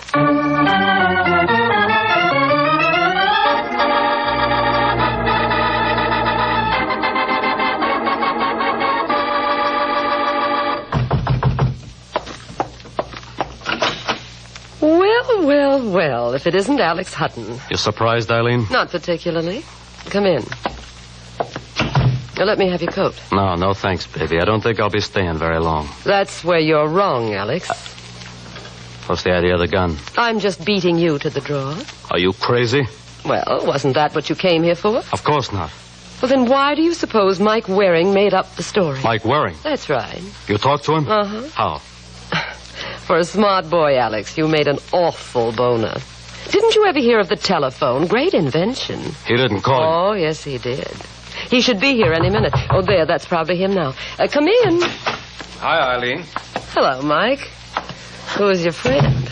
Oh, that's right. You haven't met, have you? Eileen, this is Sergeant Corbett. Glad to know you, Miss Chambers. Thanks. Isn't she a great gal, Sergeant? Look how she's in command of the situation. Just like the Marines in Korea. Aren't you proud of me? Oh, Angel, what a question. You're all in this together. You better be careful with those accusations, Alex.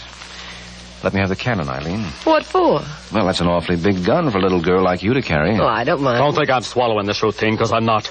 You're all partners. Where's our motive? $2 million that Jimmy Arcaro left my brother. Sure. You hired Ford to kill Jimmy, and then one of you poisoned Eddie. You're wrong, Alex. Yeah, well, then where is he? Where he's been for the past 6 months, at the bottom of the Hudson. What are you babbling about? That guy who died over at my place was a plant you dug up for the occasion. Are you nuts, Mike? Next you'll be saying he hired Ford to kill Jimmy Arcaro, too. Why, Sergeant, how did you guess? You took the words right out of my mouth.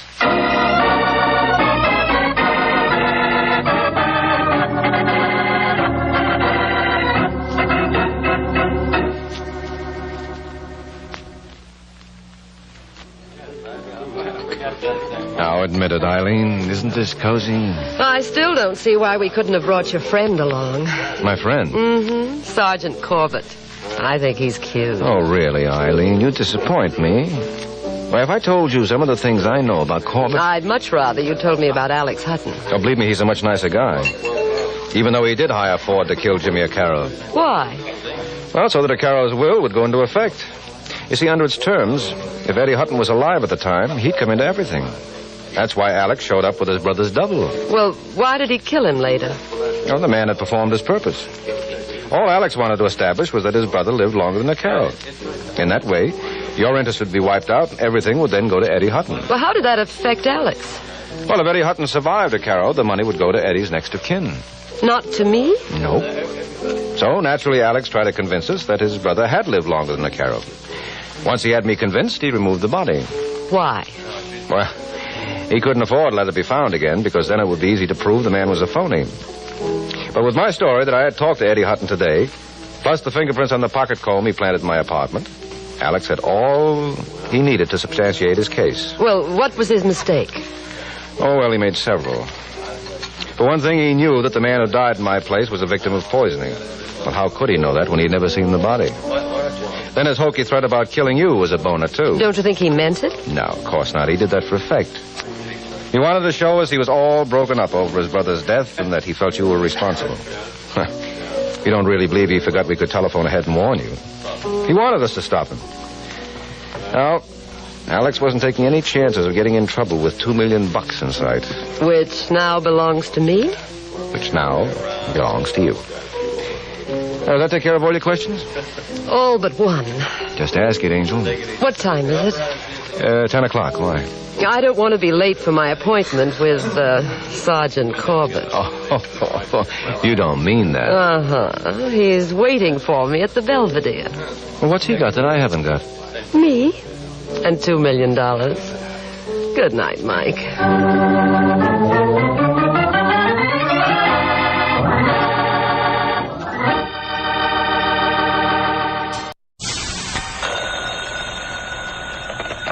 Hello? Yes, this is the Falcon speaking. Home run, I'd love to see you tonight, Angel, but somebody took a shot at one of my clients, and he's afraid it may happen again. And you know, a thing like that can become pretty monotonous. So much so that my client could get bored to death.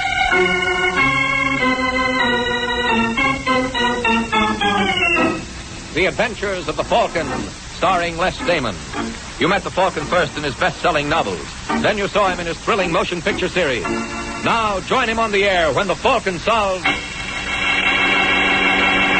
the case of the friendly target.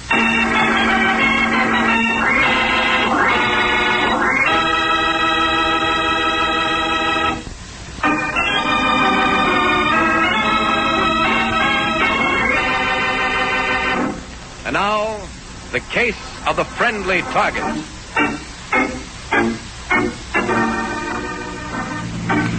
It's late evening in New York when a sedan pulls up to the head of an alley and two men get out. All right, Mitch. All clear. Let's go. Here, Connie. It's dark in this alley. Never mind, Mitch. Don't use the flashlight yet. We'll find it. It's the first door. Here we are. Where are you, Connie? I can't see. Right over here. Wait. Oh, yeah. Allison said it's a simple lock. Won't take a minute. I'll hold the light. Work fast so we won't have to have it on long. Okay. Can you see? Yeah, Connie, now Hey, where'd the other light come from? There's a spot on us. It's a trap. All right, you fellas. Put up your hands and don't make any other move. We have you covered. What do we do? There's a trash barrel. Drop behind it. Okay. They get you, Mitch? No, I made it. Now what? No use, Connie. We've got both ends of the alley covered. Connie, they know your name. Yeah, it's a trap, all right. They were waiting for us. Where'd I get that out? We gotta get out of here first. Come on out, both of you, with your hands up. Or we're coming after you. We'll have to make a run for it. You're crazy, Connie. They're all around us with guns. And with the spot on us, they see us, and we can't see them. I'm not letting them take me. Come on. Connie. Do like I tell you. Run for the car. I have to go right through their fire. It's our only chance. I'll never make it. Okay, take your choice. Their guns or mine. What? That's my gun in your back. When I count 3, you start running or I pull the trigger. Oh, Connie, no. You've got 30 seconds, Connie. Toss out your guns and come out reaching or we start firing. That'll be all we need. You going, Mitch? No, Connie, I can't. 1. You go, Connie. Leave me here. They'll sure hit one of us alone. Our only chance is to run at the same time. Give them a split target. I can't, Connie. Please. 2. 15 seconds, Connie. 3. Don't shoot, Connie. I'm going.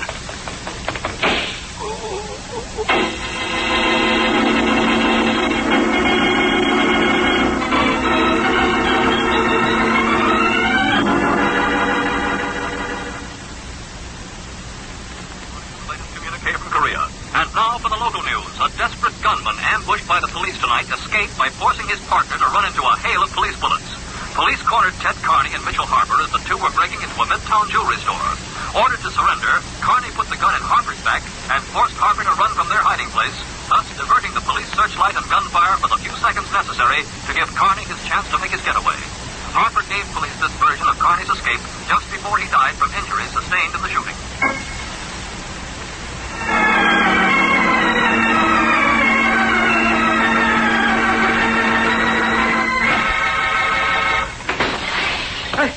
Who's there? Just me, Allison.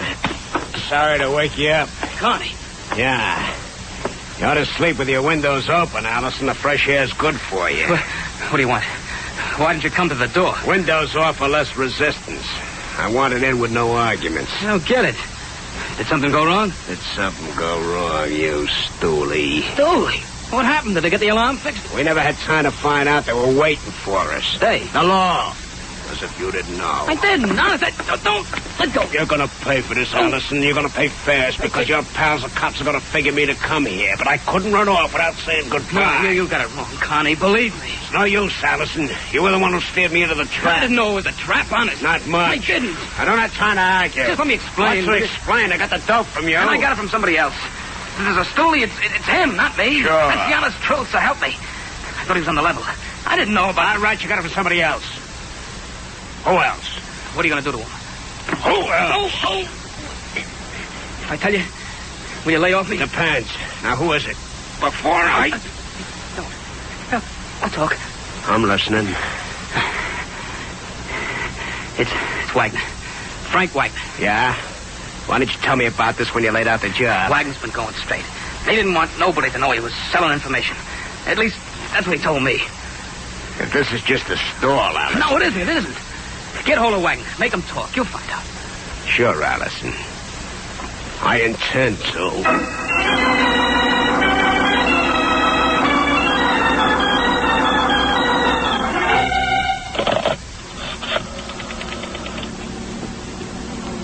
Hello, operator. This is Mrs. Frank Wagner. I want an ambulance right away. And the police. Yes, Wagner. W-A-G-N-E-R in the Horton Apartments. Hurry, please. My husband's just been shot.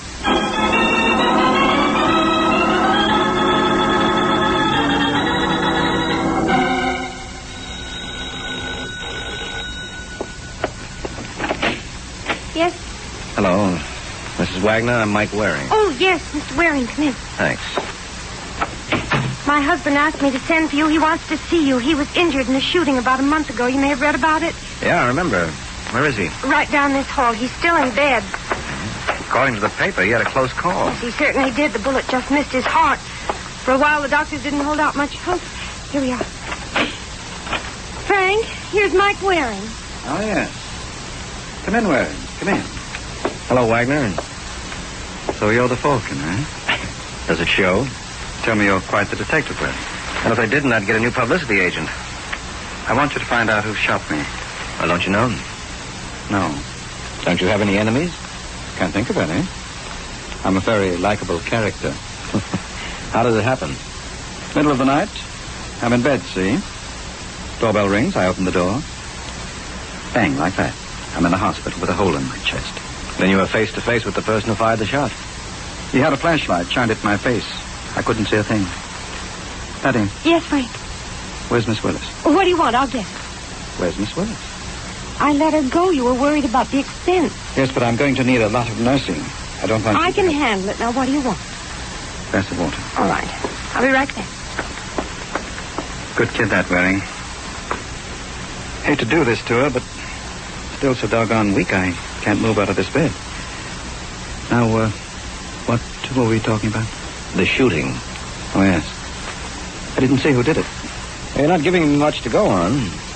All right. I'll give you something. There's a fellow named Artie Allison. I think he knows who did the shooting. What makes you think that? He called me in the hospital. The way he talked, I got the idea he knows something. But wants cash to spill it. All right, I'll get to Allison, see what he knows. Only one trouble. Price too high? No. We didn't get around to talking terms. Well? I sent the wife around to see Allison. He's disappeared. Oh, great. But you'll find Allison. It's 10 to 1. You'll get to the boy we're looking for. Okay, I'll go to work on it. Do that, Waring. And hurry, will you? Last time, he missed me by a fraction of an inch. Could be next time. He'll hit dead center.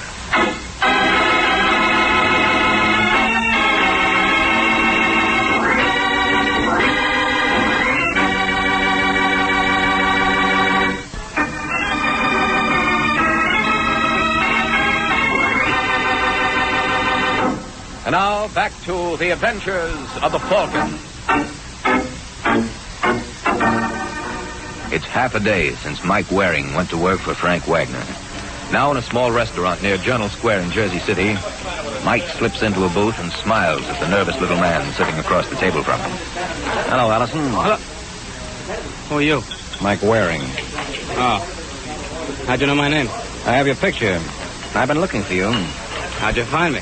Very simple, Allison. You're not as lost as you think you are. Besides, I have my sources of information. What do you want with me? Just to find out if you're as good at answering questions as you are at asking them. What questions?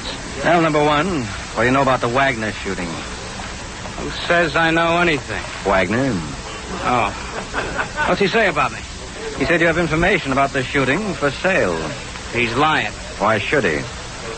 All right. It's true, Waring. I do have information.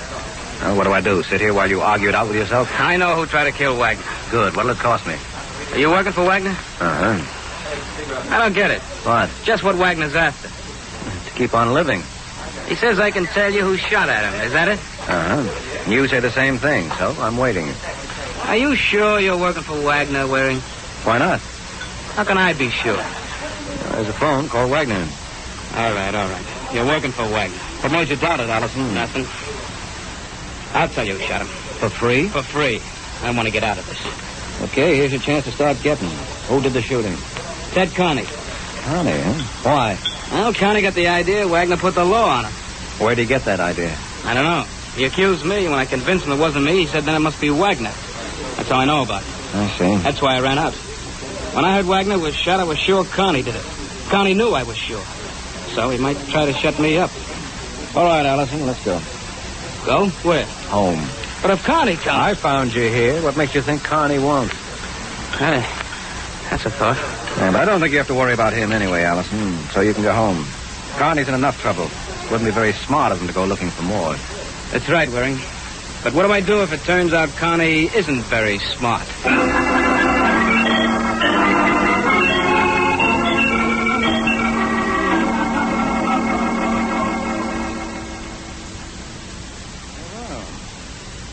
So you found Allison.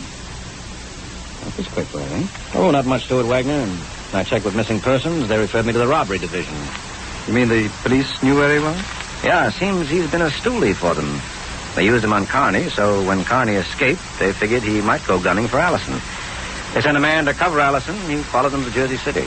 And Allison never knew. Well, I didn't see any reason to tell him. But they knew where to find him if they wanted him. Mm-hmm. And, now? Now he's home again. Suppose he skips out again. No, I got a man watching his place this time. We may need him to clinch things against Carney. If we find Carney. Wonder where he got the idea I tipped him to the police. From Allison, no doubt. Did you say Allison? Allison's a liar. I'm willing to bet he steered Carney to you, who in turn came gunning for me. Could be. So now all we need is to find Carney. That's what I like about working for you, Wagner. Just one goose chase after another.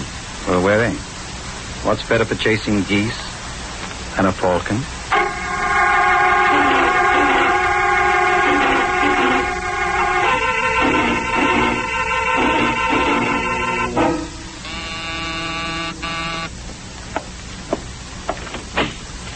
Oh, Mrs. Wagner, come in. Thank you. So you left your patient alone, huh? He'll be all right till I get back. If he needs anything, there's a phone right by the bed. Well, what can I do for you? I wanted to talk to you without Frank knowing. What about? Well, now that the nurse is gone, there's no one at our place except Frank and me. And he's completely helpless. He tried to walk today, but he only took 2 steps and fell. Mm-hmm. Well, suppose Connie comes back and tries to shoot Frank again. What could I do? I think that we ought to have a man around the place. Don't you, at least at night? Might be a good idea. I didn't say anything to Frank. I didn't want to worry him. Well, I'll see if I can get you someone. Someone? But I... What's the matter? Well, nothing. It's just that, well, you're already in the case, and we do have a guest room, and... I see. Tell me something, Mrs. Wagner. Why don't you call me Patty now that we know each other? Do we? Well, don't we? I feel as if I'd known you all my life. I feel as though I've known you all of 20 minutes. Well, if you come to our place, you'll get a chance to know me better. That I believe.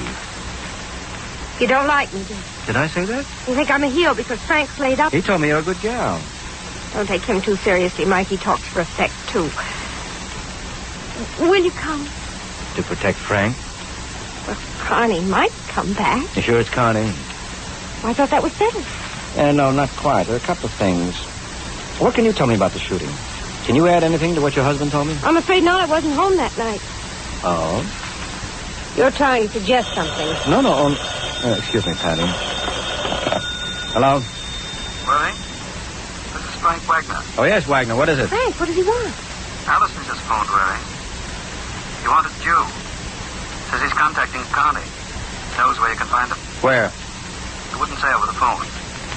I think he wants cash. Starting that routine again. All right, Wagner. I'll go right over. So long. What is it? We're going to visit Allison. I have to get back to Frank. He's alone. Maybe he's better off that way. Why do you say that? That's mine. But if we're going to get to know each other, we might as well start by sticking together now.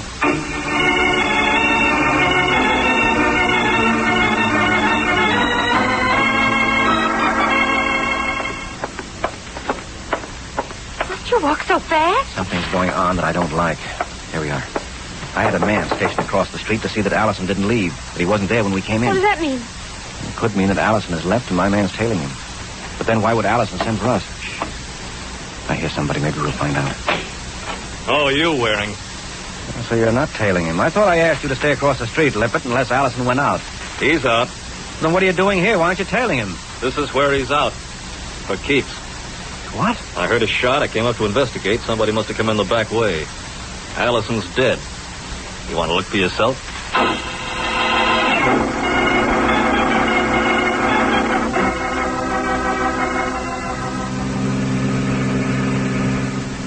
It's after dark already. I didn't intend to be gone this long. I hope Frank's all right. Do you? Believe it or not, Mike, I don't want anything to happen to him. Then I'd really feel guilty. And stop smiling. Was I smiling? Well, after all, I'm the one who called the ambulance when Frank was shot. I saved his life. Don't forget that. You called the ambulance? Yes. Thought you weren't home that night. I got home a little after the shooting and found Frank on the floor. Oh, I see. Besides, if I meant any harm to Frank now, would I ask you to come along to protect him? Is that why you asked me? One of the reasons. Of course, I do have others. Yes, so I've noticed. I think we'd get along, Mike, once you get over your silly suspicion. And once you get the idea that all I'm going along for is to protect Frank. All right. Now, only one thing bothers me, Angel. What's that? Who's going to protect me?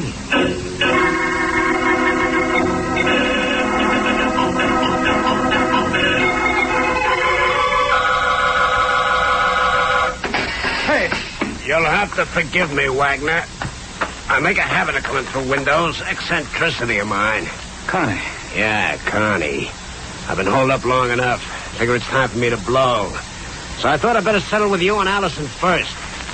Too bad you're here all alone, isn't it? I thought you'd be crazy enough to come here, Connie. Nobody did. That's how come I'm here. Barking up the wrong tree, pal. I had nothing to do with your brush with the law. Allison says different. Is Allison your idea of the soul of honesty? No, Wagner, but neither are you.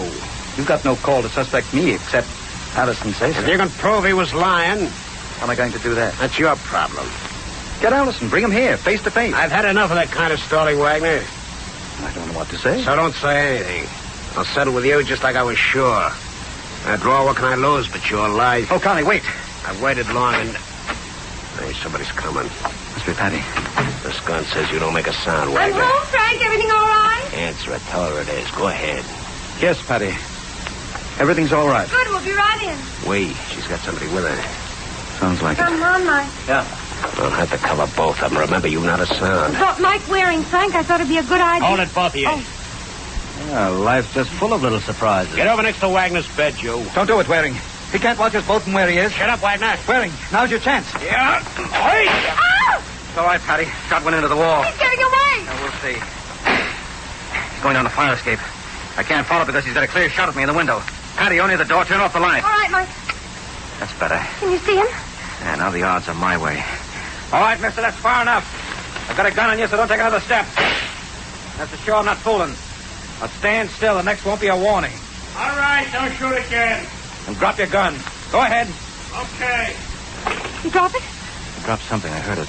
I don't know if it was a gun. It's too dark down there, but I'll go see. What if he's bluffing? Well, I'll call it. If he shoots me, we'll know he wasn't bluffing. Oh, see you later, Patty. I hope.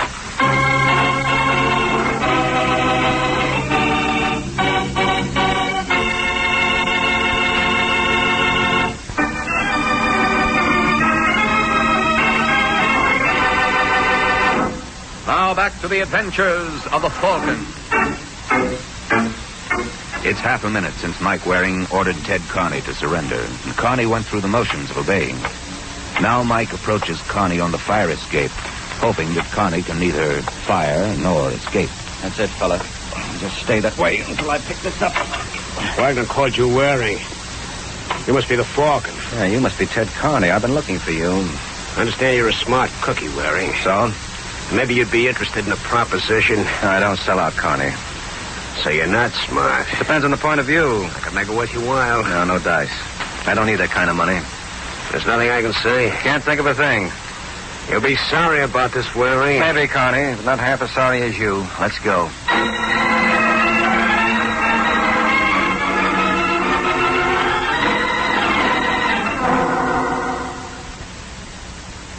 Yes, Sergeant, I'll hold him till you get here. Right, so long.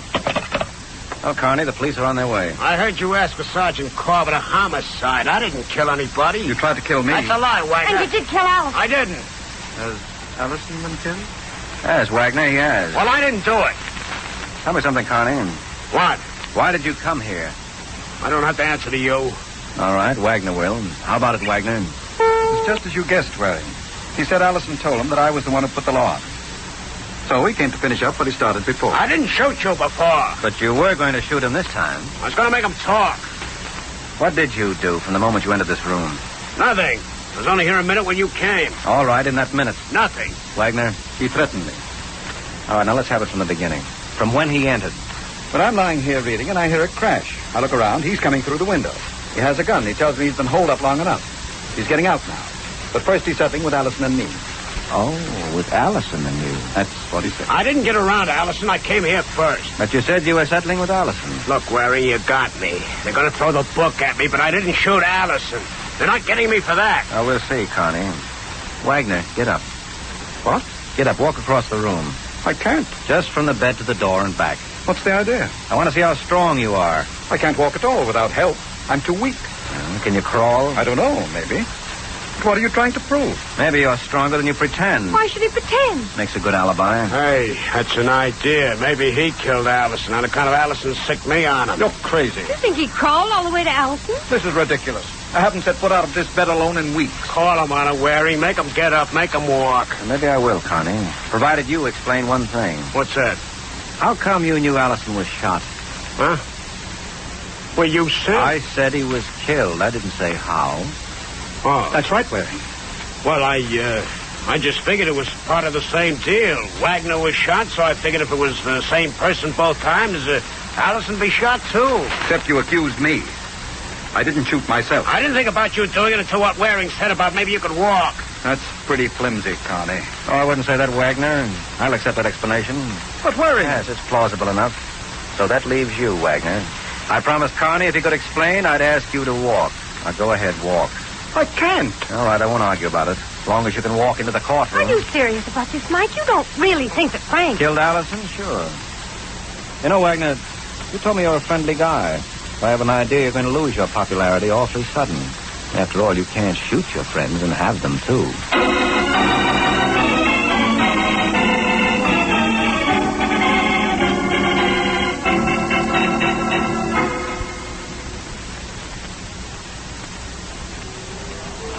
I still can hardly believe it, Mike. Why? You were already fed up with Frank? But I never thought he'd kill anyone. Well, that's where Allison knew him better than you did. You see, in order to get off the spot with Carney, Allison blamed Frank for tipping the police to Carney. But Allison knew as soon as Frank heard about it, he'd try to get even. So Allison tried to kill him to protect himself. But he only wounded him instead. Mm-hmm. And Frank wanted revenge, so he hired me to find Allison for him. He knew Allison did the shooting, but he pretended not to know because he wanted to blame Carney so he could frame him for the murder. Well, what put you on the right track? I was suspicious when Frank said Allison called him wanting to talk to me. He could have called me direct. Maybe Allison thought you were at our place. Yes, but when I wasn't, why didn't Allison call me direct?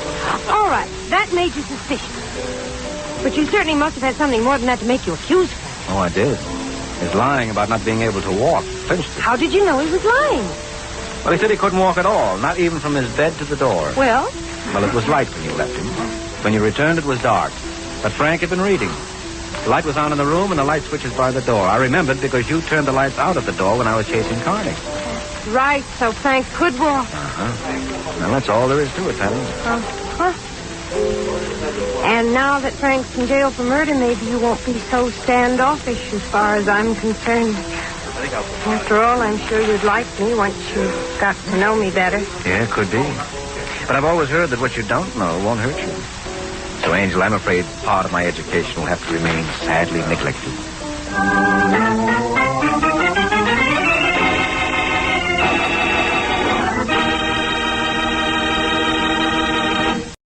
From Hollywood, it's time now for... Johnny Dollar. Vic Carson, Johnny, State Unity Life. Oh, what's on your mind, Vic? Got a job for you if you're interested. I just received a report from our agent in Venice that... Venice? Oh, I'd love it. Soft nights along the canal. Venice, California, Johnny. Okay, what is it? Murder. Bernard Slade, age 56, penny arcade operator in Ocean Park. That's right. Right next door to Venice. Go on. Well, the body was found in living quarters at the rear of an arcade in the amusement zone. Killer unknown. And? Barney Slade must have been quite a movie fan. The police found his apartment plastered with photographs of the movie greats. Silent screen vintage, that is. At least a dozen of them were of Mavis Gale, a real queen in her day. Yeah, the vamp type, I know. Oh? Oh, it's just a vague recollection, you understand. Yeah. Well, the police also reported that somebody, the killer probably, had drawn a big question mark in red crayon over each of Mavis Gale's photographs. Interesting. If it means anything. We think it does, Johnny. Especially since Mavis Gale is named as the beneficiary in Bernard Slade's insurance policy.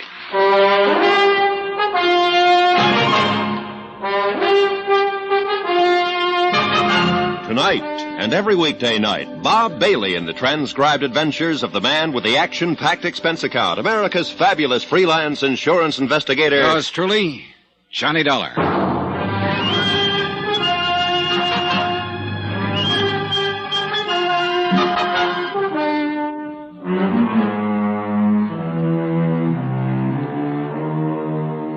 Expense account submitted by Special Investigator Johnny Dollar to State Unity Life, Home Office, Hartford, Connecticut. Following is an account of expenses incurred during my investigation of the Silent Queen matter. Expense account item 1, $210.65. Plane, cab fare, and incidentals to Ocean Park, California. As soon as I checked in at my hotel, I got in touch with Homicide. Sergeant McKay, they said, would probably be down at the pier. I saved you cab fare on this one, Vic. It was a beautiful moonlit night at the beach. A warm breeze was blowing in from the Pacific. And besides, it was only a 3-minute walk from my hotel to the fun zone. A gaudy array of neon and noise, an occasional whiff of salt air seeping through the aromatic blend of fried shrimp, hamburgers, and popcorn. Business was good, and the penny arcade had its share of it. I headed straight for the blonde sitting in the change booth. She looked tired, faded. Hi. Let me have a dime's worth of pennies, will you? Real plunger, huh? Oh, money means nothing to me. Well, here you are. Don't spend them all in one place. Well, you know, I might at that. This machine here looks mighty interesting. Lola the farmer's daughter. Oh, it's kind of racy. How's your blood pressure? Fine. Then try that row along the wall over there. That wouldn't do. How could we carry on a conversation if I was on the other side of the room? Who wants conversation? I do. You don't look like the lonely type. Never can tell, though, can you? Look, you run along while I finish stacking these pennies, huh? No, seriously, all I want is a few answers. Well, I got more than a few, honey. What's on your mind? Barney Slade. What about Barney? You work for him long? Who wants to know? My name is Dollar, Johnny Dollar. I'm an insurance investigator. Oh. I'd appreciate any information you can give me. Hey, your company dropped a bundle on Barney, huh? Well, that remains to be seen. Now, Barney was a nice guy. Nice as they come. What do you want to know? We'll just start anywhere. You want to know about his friends? Well, maybe after what happened to him, you'd better tell me about his enemies. He didn't have none. Not one. Oh, must have been quite a fellow. He was, mister. Okay, let's get back to his friends then. Just about everybody along the pier. Anyone in particular? Oh, Frank Jessup, for one, runs a concession just down the way. Go on. Sam Hegstrom owns a fishing boat. Then there's, Gus Kanakos, Irv Goldstein. Like I said, Barney had a lot of friends. Including you? Including me. How about Mavis Gale? I don't know the dame. Well, she used to be in the movies, the silent kind. Oh, I heard about her. Only I never met her. Didn't she ever come around? I never saw her. Did Barney ever talk about her? Not to me, he didn't. Why? Why what? Why should Barney talk about Mavis Gale? Oh, I just thought he might have mentioned her sometime or other. Is that the door to Barney's apartment back there? Yeah, that's right. Mind if I have a look around? That'd be up to Sergeant McKay. Well, look, if he comes in, tell him where I am, will you? Tell him yourself. He's back there in Barney's apartment now. I walked on back and took note of the heavy padlock dangling open on the door leading into Barney Slade's apartment. The small living room was empty, yet it was crowded, too. Crowded with memories of the silent greats. Nazimova, Valentino, Pickford, and Fairbanks, Meehan, Swanson, the Gish girls, Lon Chaney, dozens more. Their photographs filling practically every inch of wall space. Mavis Gale was there, too, a big question mark in red crayon drawn over each of her photos. I moved through a narrow kitchen. The back door was wide open. I stepped outside. Who are you? Oh, Johnny Dollar. You must be Sergeant McKay. That's right. Yeah, your office said you'd be here browsing around. So I'm browsing. Is something bothering you, Sergeant? Murder always bothers me. Yeah, I know what you mean. Like those photos in there of Mavis Gale and the question marks on all of them. Yeah, that bothers me. You think the killer did it? Could be. Let's go back inside. Why not? Or maybe Barney, huh? Maybe Barney what? I'm talking about the question marks. Could be. Pictures belong to him. Yeah, he had quite a gallery here. Looks to me, though, that some are missing. That's so? Well, you know so, Sergeant. The wallpaper isn't faded as badly where they used to be. And there are a lot of tack marks, too. Okay, so who took them down? Barney? He could have. So could the killer. That's right. Have you found anybody who could tell you anything about him? The missing photographs? Not yet. Hey, Barney, keep a lot of money in here? Twyla didn't seem to think so. Twyla? Twyla James. Blonde out front at the change booth. Oh, yeah. Barney was sort of particular about his apartment. Never let anybody in as far as she knows, not even his friends. Wonder why. According to Twyla, he seldom used the arcade entrance. Preferred to use the back door. Is that the one the killer used? It was standing wide open when the body was found. Well, who found it, by the way? Twyla. When she showed up for work yesterday, the arcade was closed up, so she went around back. Do you know when Barney was killed? Doc figures around 3 a.m. 2 slugs from a .38. One would have been enough. Any signs of a struggle? Yeah. Lamp over there was on the floor. That chair was turned over and this table had been upset. Pipes, medicine bottles, pill boxes scattered around. Uh-huh. Heavy bolt and chain on the inside of both doors. Barney didn't have to let a visitor in unless he wanted to. That's right. Of course, he could have run into the killer outside somewhere. Sure he could. Only you don't think so. Unless Barney was in the habit of walking in his sleep. Oh? When we came in and found Barney, he was in pajamas and bathrobe. The wall bed over there had been pulled out and was mussed up. So it figures he was probably asleep when the killer tapped on his door. He got up and let him in. Yet according to Twyla... The place was off limits, even to his friends. But she wasn't around all the time and didn't know all his friends. He found some others? I'd like to find one of them in particular. A man Barney referred to as the preacher. Just the preacher? No name? No. At least Sam Hegstrom couldn't remember. And this preacher, was he allowed into Barney's inner sanctum? Sam's pretty sure he saw the two of them come out the back door one night, a little more than a week ago. Other times he spotted them taking a late evening stroll along the oceanfront walk. Mm-hmm. Did Sam ever talk with this preacher? No. But he got curious after a while. Asked Barney about it. Barney said the man was a very old and dear friend. Let it go at that. And you haven't been able to find out anything more about him, huh? I'm still checking. Well, it would sure be a break if you could locate this preacher. He might be able to tell us something about those missing photographs, what they were. Might also explain why the killer took them. Have you seen enough in here, Dollar? Oh, yeah, sure, I guess so, Sergeant. Hey, tell me, what does Mavis Gale have to say about all this? I only got to talk with her just a couple hours ago when she returned from Palm Springs. She was pretty upset when I told her about the crayon marks on her photographs. But Naturally, she couldn't offer any explanation. None. How did she react to the news of Slade's death? Tears and such? She's supposed to weep about it? Why not? Barney Slade must have been a pretty good friend of hers. After all, he named her as the beneficiary in his insurance policy. Oh? That's interesting. What? When I talked with Mavis Gale, she told me she never heard of Barney Slade. Expense account item 2 and 3, $1.10, phone call and cab fare. The call was to Mavis Gale's home in Bel Air. The butler said if it was important, I could find her at McCartney's mortuary in Venice. Cab fare to Venice via what is laughingly called the Speedway, a one-way alley lined with backyards and garbage cans. It took us less than a minute to cross over into Venice, a boom that had busted. A melancholy mixture of old broken-down buildings and the sound of the sea. Crumbling bridges, moss-covered canals, of paved streets wandering disconsolately into sand dunes and ending where the money gave out. A dream that had kind of died of a broken heart. Good evening, sir. Bernard Slade, please. Oh, yes. Mr. Slade is in the slumber room at the end of the hall. Is anyone with him? Oh, indeed. Quite a number of his friends. Would you know Mavis Gale if you saw her? The silent screen star? Indeed, I would. At least I think I would. She was one of my favorites. She hasn't shown yet? No, You mean she's expected? So I understand. Well, that's nice.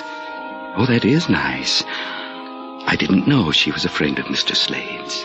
Oh, you know most of Barney's friends, huh? I know most of the people along the pier, and they were all his friends. Well, how about one called the Preacher?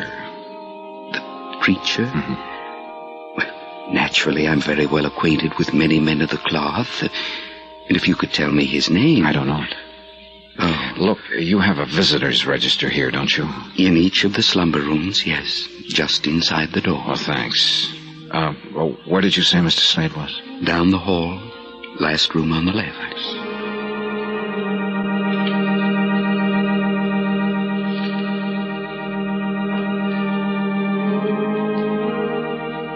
The room was crowded with friends who'd come to pay their respects to Bernard Slade. I eased over to the visitor's register and gave it a fast rundown. There was nothing to indicate that a minister was among the mourners present. Then I heard the hall door creak open. And there she was, Mavis Gale.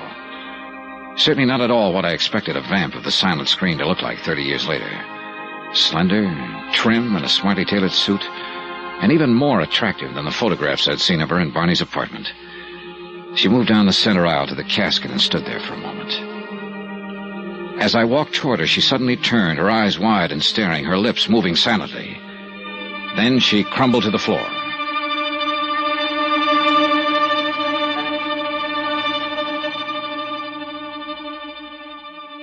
I understand you've been trying to reach me, Dollar. That's right, Sergeant. Okay, what's up? I got some news for you. Mavis Gale was once married to a small-time movie actor named Tom Sanford. Seems he was murdered during a hunting trip in the Sierras some 27 years ago. So? So now it turns out he wasn't. Mavis Gale just identified Barney Slade as Tom Sanford.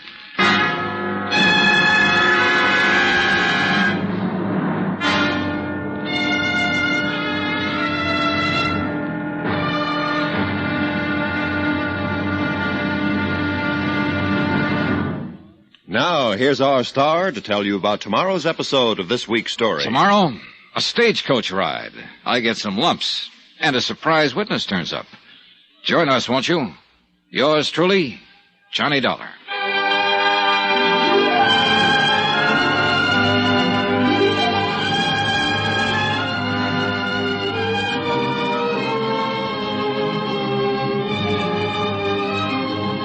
Yours truly, Johnny Dollar, starring Bob Bailey, is transcribed in Hollywood. Written by Adrian Jandot, it is produced and directed by Jack Johnstone. Be sure to join us tomorrow night, same time and station, for the next exciting episode of Yours truly, Johnny Dollar. Roy Rowan speaking.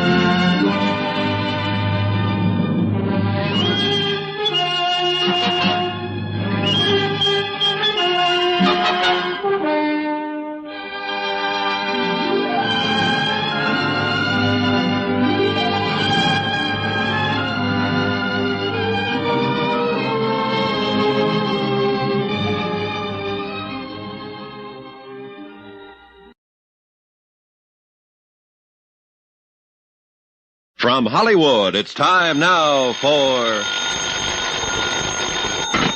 Johnny Dollar. I understand you've been trying to get in touch with me, Dollar. That's right. Okay, what's up? I got some news for you, Sergeant. Mavis Gale was once married to a small-time movie actor named Tom Sanford. Seems he was murdered during a hunting trip in the Sierra some 27 years ago. So? Mavis Gale just identified Barney Slade as Tom Sanford. What? Same man, Sergeant. She's still at the mortuary? Yeah, the manager's office. I'll be over in 5 minutes.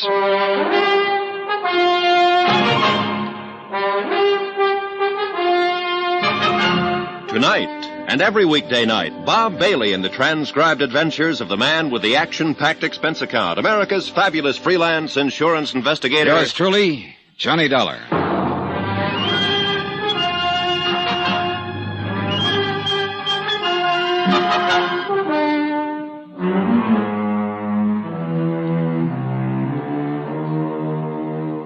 Expense account submitted by Special Investigator Johnny Dollar, location Ocean Park, California. To State Unity Life, Home Office, Hartford, Connecticut. Assignment, the Silent Queen matter. Expense account continued.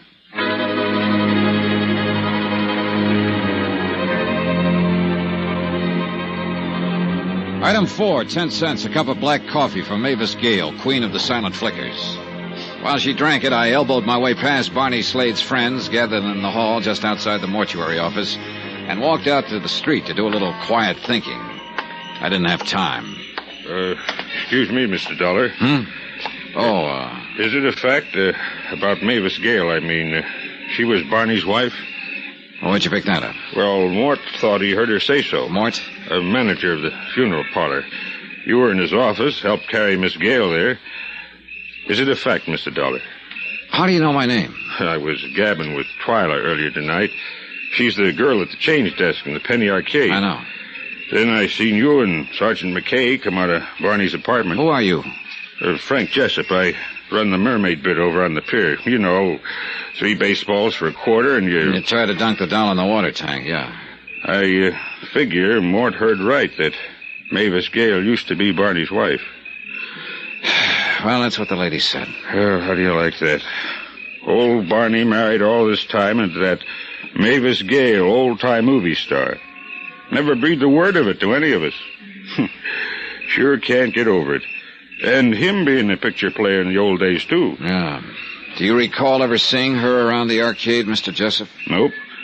Think I would have recognized her tonight when she came in the mortuary. Real handsome woman. Can you think of anyone Barney might have told about his past? I don't think any of his friends knew, Mr. Dollar. Including Twyla James? Why'd you ask that? Has she been with him long? Close to 5 years. What are you driving at, Mr. Dollar? Barney was still a pretty good-looking guy. Oh, she liked him a lot. And vice versa? Barney never talked it over with me. What did he talk about? Well, fishing mostly, and pinochle. He was crazy about pinochle. Best I ever played with. You play often? Average couple times a week. In Barney's apartment? Barney was kind of funny about that. None of us ever set foot in his place. Most of the time we played over at my bungalow or on Sam's boat. I see. Say, you being an insurance investigator and all, I was wondering, was Mavis Gale... Oh, excuse me, Mr. Jessup. This is Sergeant McKay. Well, you said 5 minutes, Sergeant. You made it to 3. She's still in there, Dollar? Yeah. Nice turnout of Barney's friends. Only they're all out in the hall. Well, things got sort of frantic when Mavis took her nosedive. They wanted to find out why, I guess. Did they? Mm-hmm. Mort nosed it around. She in the office with her? And her chauffeur. His name's Ronald. I'll send them both out. I want to talk to Mavis Gale alone. I don't think you get much out of her. She really fell apart at the seams. As it turned out, I was right. At least about McKay not getting much out of Mavis Gale. She came out of the office a minute or so later with McKay and the chauffeur on either side, and I went along with the mourners into the street. They helped her inside the big blue Cadillac, and she slumped down as far as she could get in the back seat, covered her face with a handkerchief. Then she was gone. Okay, you people, break it up. You came here to see Barney, remember? Sergeant. What is it, Dollar? Would you happen to remember Mavis Gale from the old days? When she was a star, I mean? Yeah, I guess so. Was she a pretty good actress? I'd say she was. Do you think she still is?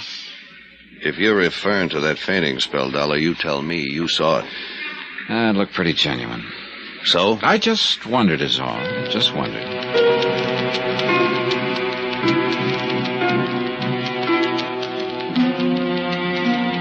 Expense account items 5 and 6, $4.60, one morning newspaper, and cab fare to Mavis Gale's Bel Air home.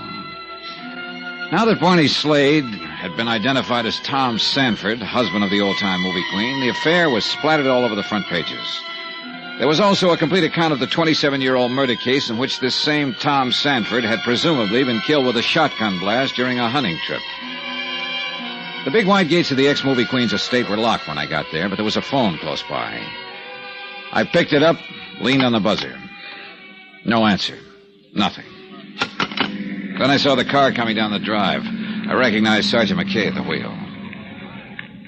Morning, Dollar. Hi. You have a special pass to this place? If you're figuring on having a talk with Mavis Gale, you better put it off. Doctor's orders. Still suffering from shock, huh? Yeah, and I figure she's leveling. According to the newspaper, she and Tom had a pretty stormy time of it during their brief marriage. She was a star and he wasn't. Maybe that had something to do with it. She was also pretty popular in the film colony. Oh, Tom had a few buddies, too. At least 4. The men who went on that hunting trip with him.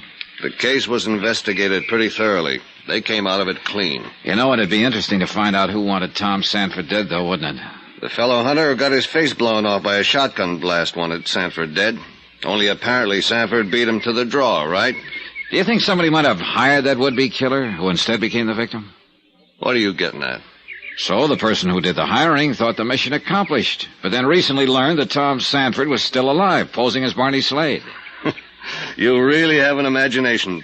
So this time he does the job himself. Or herself. It's possible. Look, I know Mavis Gale stands to collect $25,000 insurance. Unless. Oh, sure, unless you can hang it on her. 2 attempts on hubby Tom Sanford. I'm not trying to hang this on anybody, Sergeant. The insurance company hired me to turn in a report, and they'll pay off according to that report. I just want to be sure, that's all. Okay, relax. If you're going back to the beach, get in. Oh, thanks.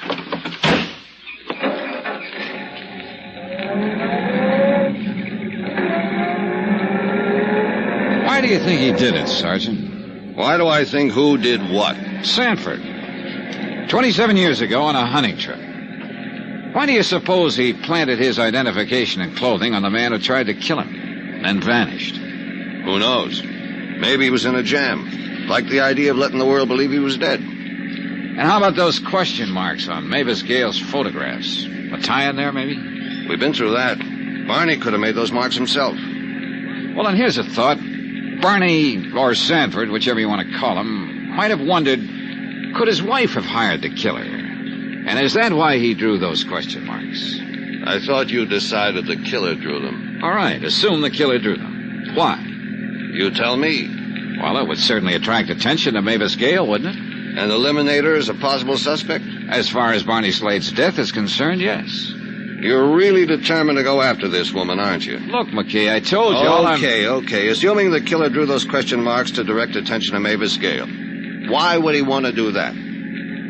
I can make a guess. Can't you? Yeah.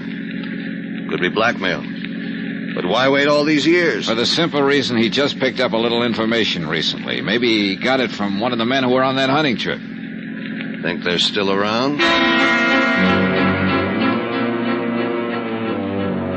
Expense account item 7, $10.50, cab fare and tips. It took me that long to find Milo Martin, actor's agent, one of the men who had been on that hunting trip 27 years ago. He operated out of a plush suite of offices on the Sunset Strip. He wasn't in, but his secretary, a friendly and eager little doll named Lana, gave me a list of places where I might find him. I finally did. Out on a ranch near Chatsworth, where a movie company was filming an epic.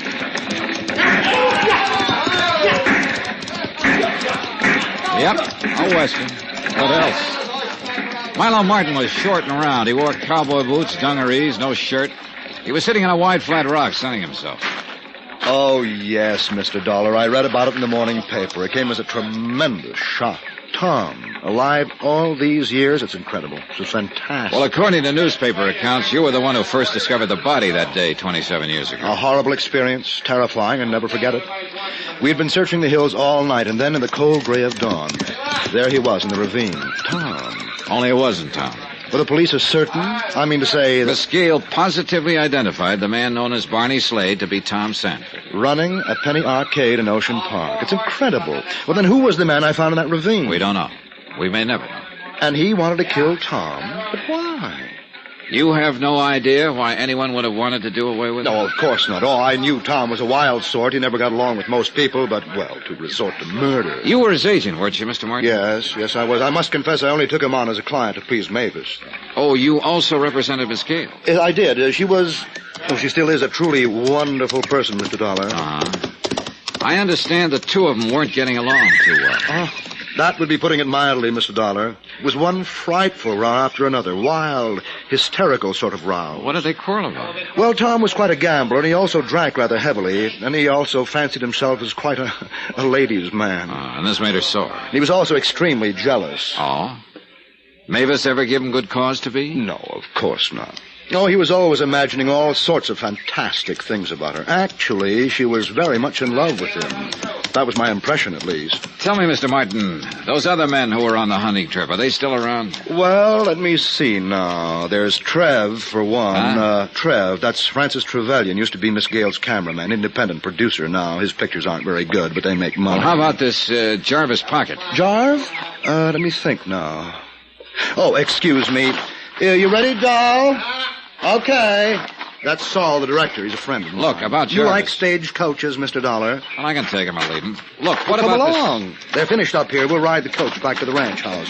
It's only a few miles, maybe 5. And this contraption? Oh, you'll love it. All right, now, get aboard, Mr. Dollar. Oh, brother. Hey, it's not too roomy, is it? Okay, doll. Let it go. Oh, how do you like it, Mr. Dollar? I know how John Wayne feels. Let me see now. You were asking about... Jarvis Pocket. Now, faster, doll. Faster. Oh, come on now.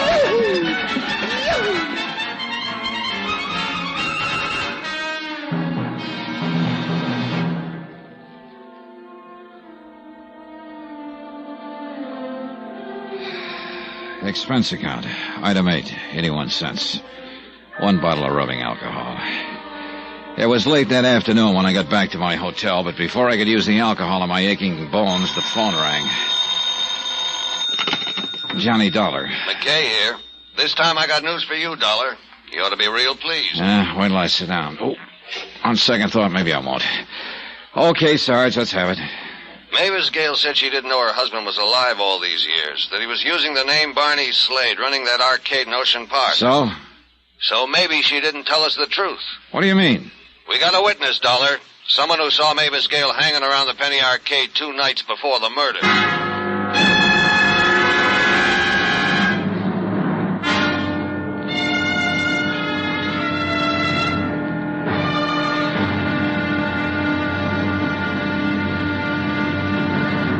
Now, here's our star to tell you about tomorrow's episode of this week's story. Tomorrow, a bowl of lentil soup, and I almost wind up in a cemetery. Join us, won't you? Yours truly, Johnny Dollar.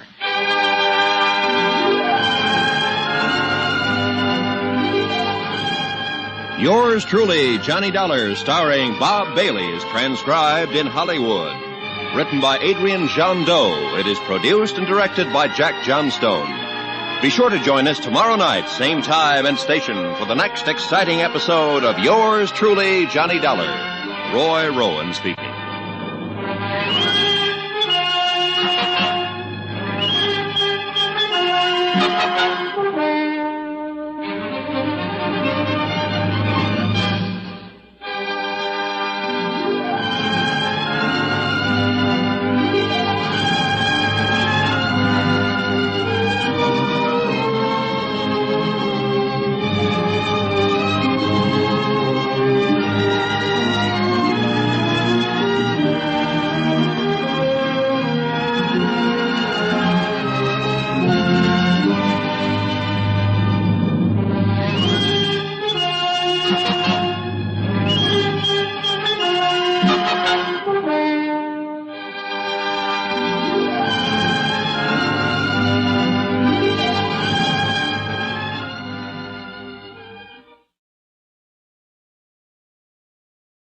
From Hollywood, it's time now for... Johnny Dollar. Hiya, boy. Vic Carson in Hartford. Say, things are really opening up out there on the coast, huh? So, you read the papers. Quite a surprise, learning that Mavis Gale was married to that penny arcade operator Barney Slade. She'd been married to Tom Sanford. Sure, silent film actor. Only it turns out he and Slade are the same man. Really something, isn't it? Yeah, well... Here, Sanford's supposed to be dead for 27 years, and all the time he's living down there in Ocean Park, and she didn't know about it. So she said. Only somebody saw her hanging around the arcade 2 nights before Slade's murder, Vic. What? Well, what does she have to say about that? She wasn't around when the police went out to her place a little while ago. No one knows where she is. Look, have you been able to get an angle on those photographs of hers in Slade's apartment? Why the killer drew those question marks over them? No. And we haven't found out why the killer copped a half a dozen of the photos either. Photographs of who? How should I know? They're gone. Well, maybe they're important. No. Look, I'm on the trail of a character called the Preacher. If I find him, I may find some answers. Well, according to the papers, Johnny, are you sore about something? Yeah, Vic, I'm sore. Better read my report.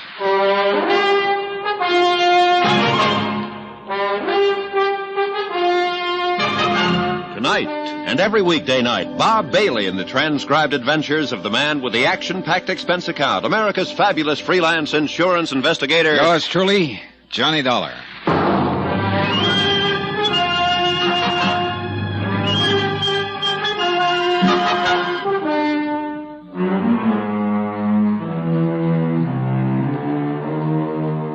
Expense account submitted by Special Investigator Johnny Dollar, location Ocean Park, California. To State Unity Life, Home Office, Hartford, Connecticut. Assignment, the Silent Queen matter. Expense account continued.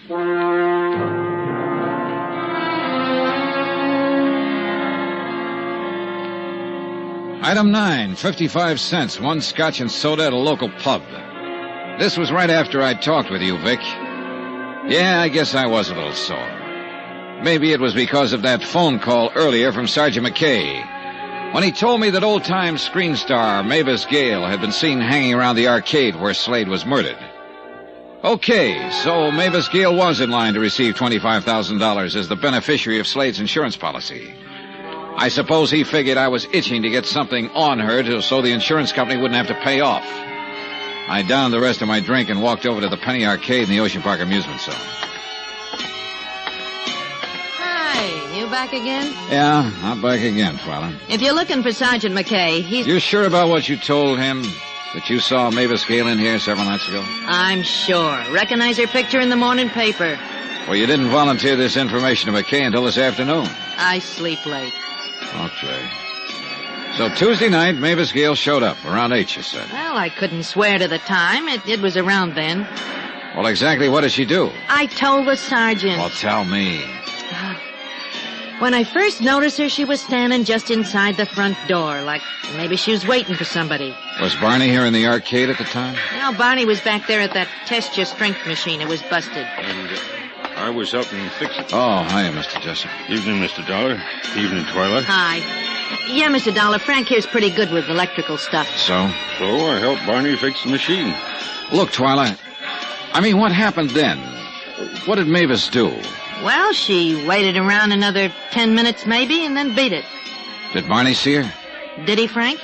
You mean Mavis Gale was in here the night he was fixing the machine? So Twyla says. Do you think he noticed her, Mr. Jessup? Kind of hard for me to say, Mr. Dollar. We were both pretty busy fooling with that machine. I didn't notice her, that's for sure. Look, Mr. Dollar, don't you believe I saw this Gale dame here? You need half a dozen witnesses. Oh, okay, Twyla, don't get excited. Twyla, what I come in for, me and Gus are going to drive over to the mortuary, spend a little time with Barney. I know you were there. Oh, yeah, sure. Sure, I'd like to go again, Frank. I'll get one of the boys to take over the change booth for an hour or so. Thanks. Be around 8. Well, I'll see you around. Just a minute, Mr. Jessup. I'd like to ask the two of you something. Sure, go ahead. I've got a list of names here. Barney may have mentioned any one of them to you. Now, stop me if he did. Milo Martin, George Sheldon, Jarvis Pocket. Stop. Huh? Yeah, Sergeant McKay already asked us about that fella called the Preacher, too. We'd never heard of him. Okay, thanks.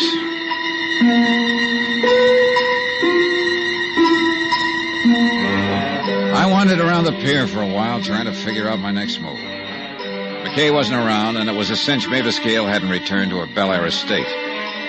So the only thing I could do was to keep on trying to track down the men who'd been on that hunting trip 27 years ago with Tom Sanford, alias Barney Slade. Milo Martin, number 1 on the list, hadn't been able to give out with anything exciting. But he had given me a 5-year-old address on George Sheldon, number 2 on the list. Expense account item 10, $15.10. Cab fare and tips on the trail of George Sheldon. It blew hot and cold until late that night when I wound up at a bar in downtown L.A. Yeah, old George worked here for a while. Handyman, sort of. That was I.W. Harper, you said? Right, it was sort of. So, you're an insurance investigator. Wouldn't be a cop, maybe, instead. No. Now about George. Just wondering is all, friend. What's he done you want him for? I'd just like to talk to him. You sure? I'm sure. It figures. He wouldn't be getting into no trouble. Real sweet fella. Real sweet for a fellow who had it rough. And believe me, he had it rough. Used to be an actor. Yeah, I know. Had it real good during the silence, you understand. Then along comes the talkies and old George. Him having a voice 3 tones higher than an air raid siren is out. Oh, it happened to a lot of them. Only for old George, this, coming on top of a busted romance, this is too much. He starts hitting the bottle and Wait a heads minute. down. What romance? Oh, movie actress. She up and married another guy, so... Her name wouldn't be Mavis Gale, would it?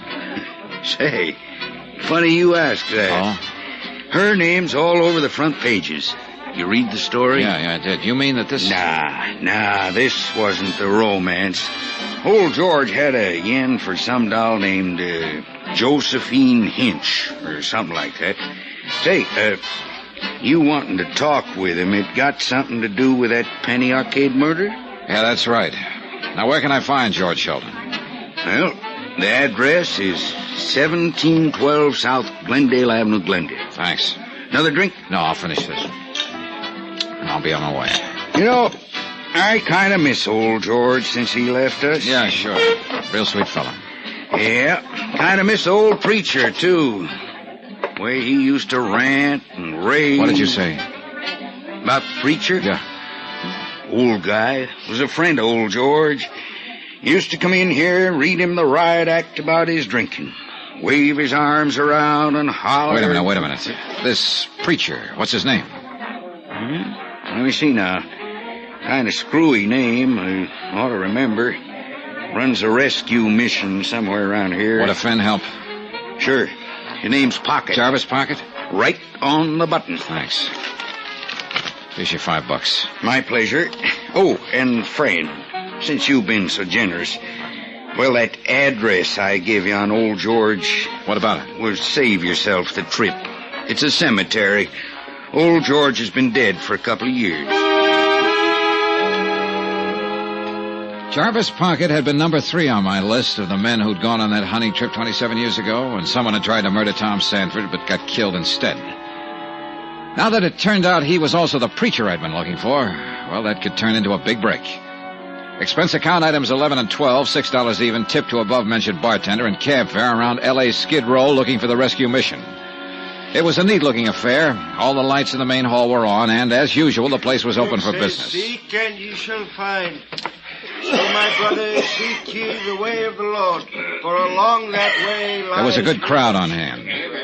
I eased into a seat alongside a bleary-eyed pilgrim who reeked of bad sherry. Let his light show I looked you around. the way, O my brothers. The bottom of the barrel was here. Repent your sins and put down that bottle. The brothers were listening to the good man up front, but they weren't really tuned in. They were just waiting for a bowl of soup and a place to flop. Peace, my brothers. In him alone is your salvation and your hope of everlasting life.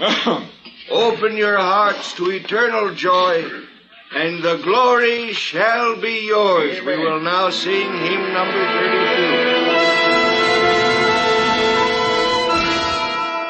32. When the singing was over, I got caught in the crush, and the next thing I knew, I was holding a bowl of lentil soup in my hand, and I realized I hadn't eaten all day. Meanwhile, I kept my eye on Brother Pocket and waited for a chance to get to him alone. That happened about 5 minutes later when he walked out.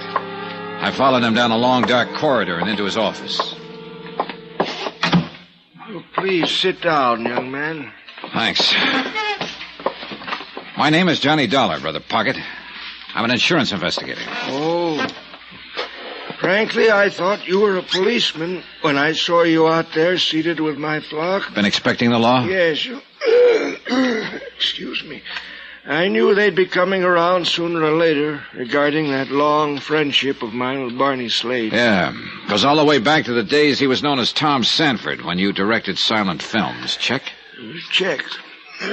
How long have you known Tom was alive, using the name of Slade? Oh, Mr. Dollar, I was witness to that horrible affair that took place during that hunting trip 27 years ago. Oh? Somehow, during the course of that day's hunt, I became separated from the others. Then suddenly I came upon Tom struggling with a man in a deep ravine. The would-be killer? The man with the shotgun? The other man fell, the gun went off, and he was killed instead of Tom. Go on, Brother Pocket. Well, immediately I told Tom we should find the others, tell them what had happened, that he would have none of it. Is that when he told you he preferred to let the world believe he was dead? And I suddenly realized it probably would be best for all concerned. In what way? Well, Mr. Dollar, Tom was constantly involved in trouble of some kind, drinking too much, gambling, women, brawling. He knew what it was all doing to Mavis, but he couldn't help himself. Believe me, Mr. Dollar, he loved her passionately. Made her life miserable, and his own as well. I see. Brother Pocket, about the would-be killer. I know what you're going to ask. The name of the man that tried to kill Tom. Yeah, you knew him? Oh, yes. So did Tom. Only the two of us knew his identity. You're forgetting someone else. Huh? The person who hired him. Hired? Well, Mr. Dollar, what makes you think he was hired? So maybe I'm wrong. Am I? I was never quite certain myself. Did Tom think he was? Oh, no, definitely no. At least as far as Mavis Gale was concerned. Yeah, quite right. Did you share his opinion, Brother Pocket? Yeah, as I said before, I could never quite make up my mind. Well, why not? Did you think Mavis Gale incapable of doing such a thing? Hiring someone to kill off Tom? No, I'd rather not say. Okay. So who was the man who tried to murder Tom? What was his name? I'm afraid it'll mean little to you, Mr. Dollar. His name was Joe Fallon. Well, you're right. It means nothing. Well, this fact, however, might prove interesting to you. Joe Fallon, at one time, had been Mavis Gale's personal chauffeur.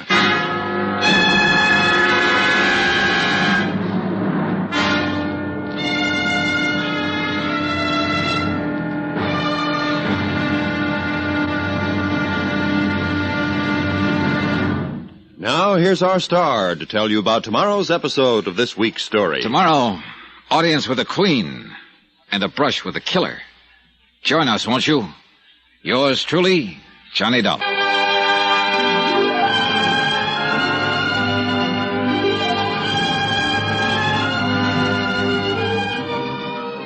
Yours truly, Johnny Dollar, starring Bob Bailey, is transcribed in Hollywood.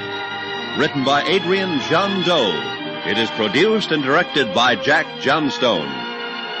Be sure to join us tomorrow night, same time and station, for the next exciting episode of Yours truly, Johnny Dollar.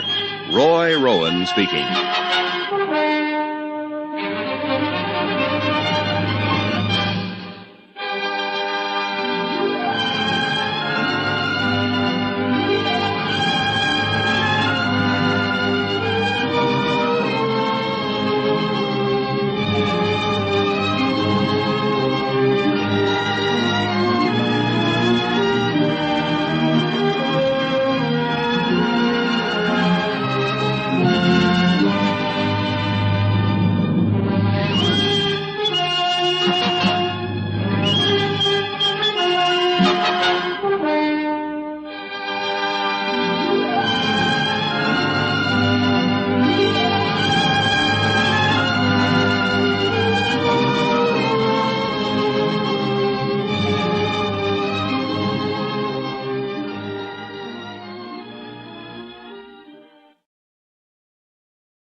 From Hollywood, it's time now for Johnny Dollar. Oh, it's you. Hiya, Sergeant. Headquarters just gave me this number to call. I was wondering who'd be in Barney Slade's apartment. How'd you get in? With a key. Brother Pocket had it. Give me that again? Jarvis Pocket. He's one of the men on that hunting trip with Tom Sanford 27 years ago. He's here with me now. How'd he get it, the key? Barney had given it to him a few years back. He's known all along that Barney Slade and Tom Sanford were one and the same. He also knows the name of the man who tried to kill Sanford. Who was it? Name was Joe Fallon. At one time, he'd been Mavis Gale's private chauffeur.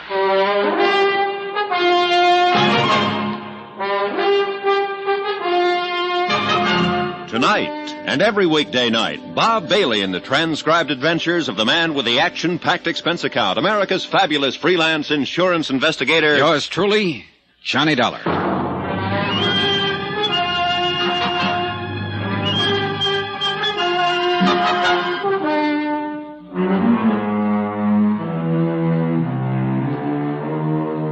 Expense account submitted by Special Investigator Johnny Dollar, location Ocean Park, California. To State Unity Life, Home Office, Hartford, Connecticut. Assignment, the Silent Queen matter. Expense account continued. Locating Brother Jarvis Pocket, who now ran a rescue mission along L.A.'s Skid Row, had been the only real break I'd had in the case so far. At least I hoped it would be. The one-time fill director of the silent era had often visited with his old friend Tom Sanford, alias Barney Slade, might put us on the track of Slade's killer. I watched Brother Pocket as he paced back and forth across the small room, scratching his chin thoughtfully, glancing up at the blank spaces on the wall where the photographs had been. He was still pacing the room when Sergeant McKay arrived. How about it, Mr. Pocket? As I told Mr. Dollar, Sergeant, I'm positive that this entire wall was covered with photographs. Uh-huh. And now there are several missing. Were they photographs of some particular star? Oh, no. Action shots made during the filming of a picture that I directed for Miss Gale. Let me see, what was the title of that one? Oh, maybe that isn't important, Brother Pocket. Wait a moment. Yes, it was called Dangerous Lovers. Yeah. That George Sheldon starred with Mavis in that one. Was Tom Sanford in it, too? Tom, yes. Best role he ever had.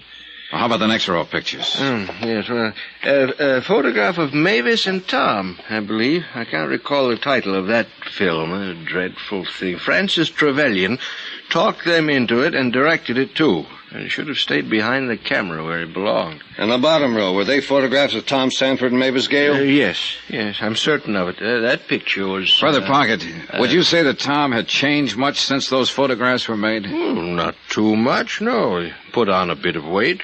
His hair turned gray, of course, thinning on top. He'd grown a small mustache, too. How about it, Sergeant? You'll notice there isn't another photograph of Tom Sanford left on that wall. Okay, so assuming the killer took these away because they might identify Barney as Tom Sanford... And link him with Mavis Gale? Yes. Yet the killer went to the trouble of drawing red question marks over the other photographs of Mavis Gale. To deliberately draw attention to her. Why? Mavis Gale would have been involved anyway to a certain extent. After all, she is the beneficiary of Slade's insurance policy. Sure. But suppose the killer wasn't aware of that.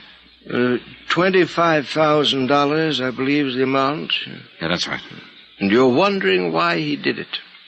Oh, I can make a guess. You said he'd been pretty reckless, tossed a lot of Mavis Gale's money around in the old days. May have amounted to something close to $25,000. Possibly. This may have been his way of squaring the account. $25,000 and a king-size shot. He could hardly be expected to guess that his death would come about under these circumstances, Mr. Dollar. No, but he could have passed away calmly in his sleep some night and wouldn't have changed a thing, Brother Pocket. Mavis Gale would still have been curious about a man named Barney Slade. Oh, yes, I suppose, yes. He must have been pretty sure she'd recognize him, that it would make a nice big splash in all the papers. Was he that much of a ham? Tom, I'm afraid so. He couldn't have loved Mavis Gale very much. Mr. Dollar, right to the last, yes. Still, he couldn't resist the magnificent gesture, the big payoff, returning her $25,000. You know something, Dollar? Now you sound like you're on her side. Yeah. Well, gentlemen, if that's all that you want me for, I think I'd best be getting back to my quarters at the mission. The flock may be getting a little restless, huh? You know how it is. There are times that one of the brothers will sneak a bottle of sherry into the dormitory, and things become quite gay. Sure, Mr. Pocket. You can run along, and thanks. Good night, gentlemen. Good night. Well, Sergeant, what's the next move? What about this Joe Fallon? You said he'd been Mavis Gale's chauffeur at one time. Yeah. Pocket saw the whole thing. The attempt to kill Tom Sanford 27 years ago. Fallon and Sanford were struggling. A shot went off, and Fallon got it full in the face. Sanford then decided to play dead. Yep. But ever since then, Sanford was hiding out down here under the name of Barney Slade. That is, until somebody caught up to him, caught on to it 3 nights ago, and killed him. Big question still remains, who? Come on, let's get out of here. I'll get it. Yeah? Uh-huh. Right, I got it. That was headquarters. They just got a call from Francis Trevelyan. Trevelyan? He was one of the men on that hunting trip, along with Pocket and the others. Yeah. Seems Mavis Gale just heard we've been wanting to ask her some questions. She wants us to come right over. She's at Trevelyan's beach house in Malibu. The beach house turned out to be one of those super modern jobs, low, sprawling with a lot of glass and flagstone. The butler allowed us through the front door, and after a nice little stroll, we finally arrived at the den, a 50-footer at least with a bar at one end. Mavis and a tall, distinguished-looking gentleman were at the other. Evening, Miss Gale. Good evening, Sergeant. I'm terribly sorry about all this. I didn't know you wanted to talk with me.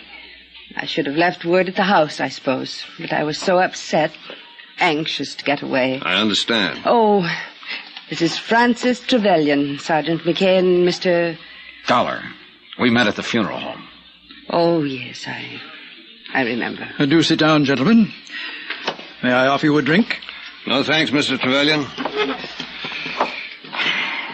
Now, Miss Gale. Yes? When I first informed you of Barney Slade's death at the Penny Arcade at Ocean Park, you told me you never met the man. That's right. I had no way of knowing it was Tom. Not until last night when I went to the mortuary. Had you ever been in or near the Penny Arcade at any time, Miss Gale, previous to the murder? Yes. 2 nights before. Why didn't you mention this to me when I spoke with you before? I don't know. I was frightened. A man named Barney Slade had been murdered. The killer had drawn question marks on my photographs in the dead man's apartment. Were you afraid to tell me because it would involve you deeper? Yes. I think that was the purpose of the phone call, Sergeant. What phone call? That evening, shortly after 6, I received a call from a man. He wouldn't identify himself. He said that a very dear, very old friend of mine was in trouble and needed my help. He instructed you to go to the arcade in Ocean Park? I was to be there by 8 o'clock, and this old friend was to make himself known to me. So you went. Did you see anyone? No one that I recognized. Miss Gale, does the name Joe Fallon mean anything to you? Fallon? Why do you ask that? Just a moment, Mr. Trevelyan. Why, yes. Joe was my chauffeur. Many, many years ago. And when did you discharge him? Shortly after my marriage to Tom. Did he tell you to get rid of Fallon? Yes. Yes, he didn't like Joe. Mr. Dollar, may I ask you why you're questioning Miss Gale about Joe Fallon? Because we just found out he's the man who tried to murder Tom Sanford 27 years ago. What? You mean he was the man killed? Man we all thought was Tom. That's right. Was Joe Fallon in love with you? Now, see here. Better answer. Was he, Miss Gale? I don't know. What are you two driving at, Sergeant? I insist on knowing. And I'd like to know why you jumped when I first mentioned Joe Fallon's name, Mr. Trevelyan. All right, I'll tell you. You see, I'd quite forgotten about him. It was only when you asked Miss Gale that it suddenly dawned on me who he was, and it startled me, because his name had been brought to my attention only some 24 hours ago. Oh? A phone call. A man who said he was in partnership with Joe Fallon. They had a business deal to talk over with me. And? Well, I simply told them that I wasn't interested. I was in the midst of my most important production, and I just couldn't be bothered. Did you receive a similar call, Miss Gale? I know. You know, Sergeant, I'll give you odds it's the same one who called Miss Gale before the murder to get her down to the Penny Arcade. But I don't understand. Why? Who is the man? When we find that out, Miss Gale, we'll have the killer.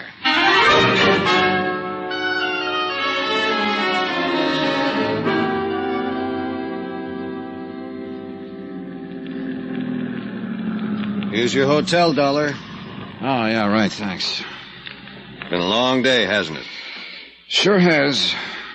We haven't made much progress. At least Brother Pocket was some help. Uh-huh. Cigarette? Yeah, thanks. Yeah, Pocket gave us a couple of answers. We could sure use a lot more. Thanks. You know, Sergeant, that bit about the photographs still bothers me. Why would the killer first try to hide the link between Mavis Gale and Tom Sanford, and then deliberately draw attention to her? You think someone beside the killer could have made those question marks on her photographs? Could be. Okay. For instance? Who discovered the body? Twyla James. Okay. You mean she walks in, discovers the body, picks up red crayon, does the art job? Why? Well, look, I just make these things up. I don't explain them. You're off the beam on this one, Johnny. When we got to Barney's place, she was shaking like a ship without a rudder. Nah, she was scared silly. Uh-huh. I'd still like to ask her about it, though. Better get some sleep, Dollar. I guess. Thanks for the lift, Sergeant. Night. Yeah, the sergeant was probably right about Twyla. But I sauntered on down to the amusement zone anyway. It was late and the place was folding up. There was a nice warm breeze blowing in from the sea and the night was calm. So I continued along the ocean front, crossed over into Venice, and kept right on going. The old canals and the bridges looked more sad and forlorn than ever in the pale moonlight, with the sea in the background adding its lonely rhythm of sound. The shot had come from somewhere over by the canals. Then I saw the man on the bridge, staggering, weaving like a drunk. I headed toward him on the double, but before I could reach him, he stumbled and fell on his face. Here. Let's see how... Pocket. There. Back there. Pocket, this is Dollar. Johnny Dollar. There. Over there. He kept pointing across the canal, and then I saw the figure slinking away. I took after him. I scrambled across the bridge, and then along the canal. And then I lost him. I pulled up on the bank of the canal, looking around. Listen. Nothing. Then, suddenly, something. Footsteps behind me. But I heard them a second too late. Oh!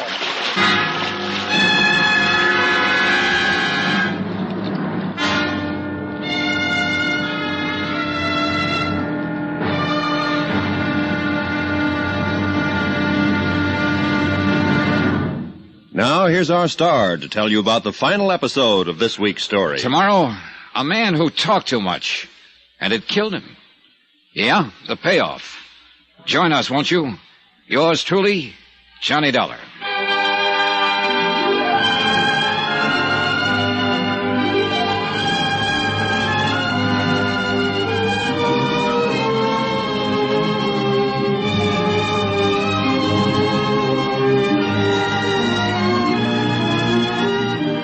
Yours truly, Johnny Dollar, starring Bob Bailey, is transcribed in Hollywood. Written by Adrian John Doe, it is produced and directed by Jack Johnstone. Be sure to join us tomorrow night, same time and station, for the next exciting episode of Yours truly, Johnny Dollar. Roy Rowan speaking.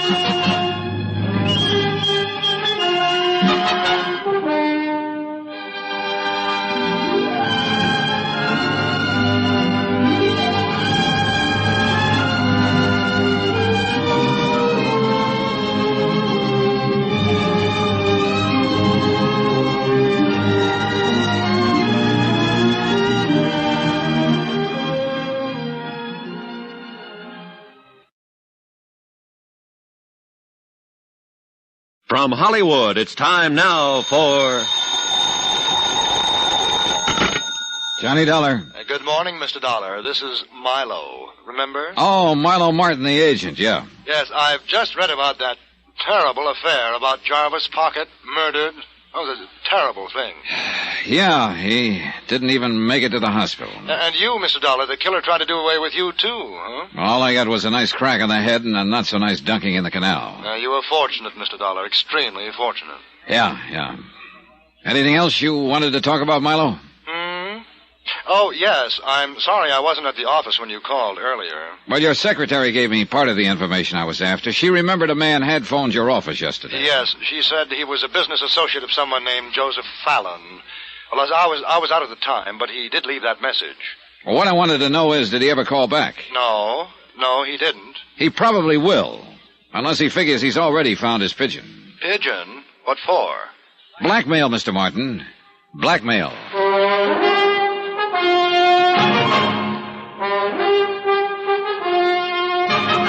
Tonight, and every weekday night, Bob Bailey in the transcribed adventures of the man with the action-packed expense account, America's fabulous freelance insurance investigator. Yours truly, Johnny Dollar.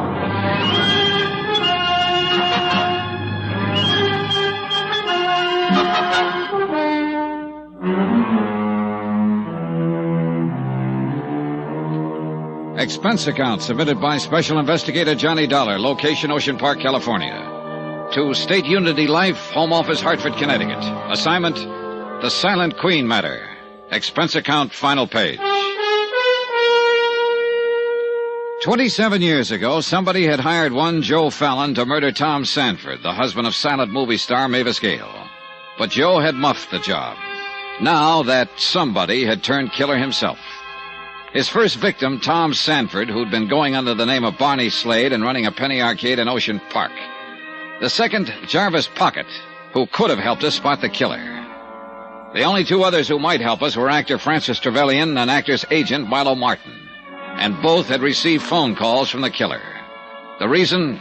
Blackmail, obviously. Item 13, $1.35 cab fare to police headquarters. Morning, Sergeant. Hello, Dollar. How do you feel? Oh, okay, I think. You turn up anything on Pocket's killer? Only this. 2 slugs taken from the body, 5 from a .38. From the same gun that killed Barney Slade? The same. Well, it figures.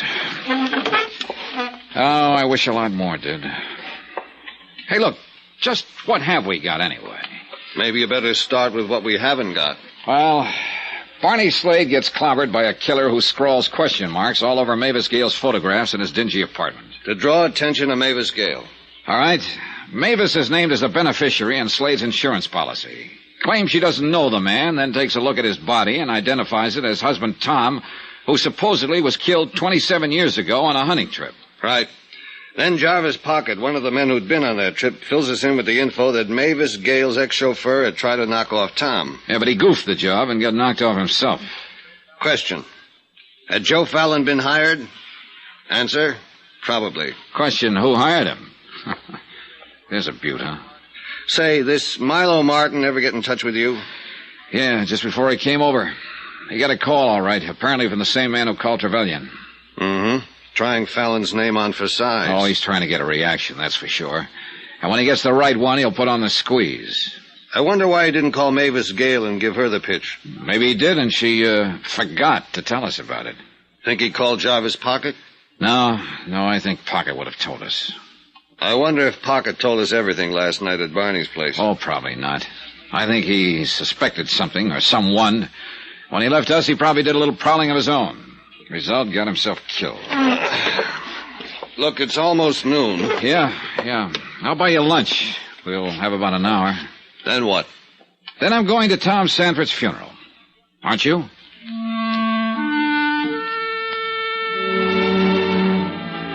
They buried Tom Sanford, alias Barney Slade, that afternoon under cold gray skies that made it look like it would rain any minute.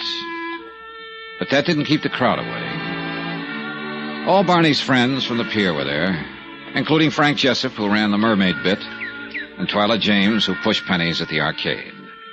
Mavis Gale, of course, was there, along with Francis Trevelyan and Milo Martin. And there were the usual spectators who came out of curiosity. When it was all over, the sergeant and I started down the hill. there, Sergeant. The dollar. Oh, hiya, Frank. Mr. Jessup? Sure was a nice ceremony, wasn't it? Yeah, very nice. Pier was practically closed down. Everybody here for the funeral. We're all going to miss old Barney.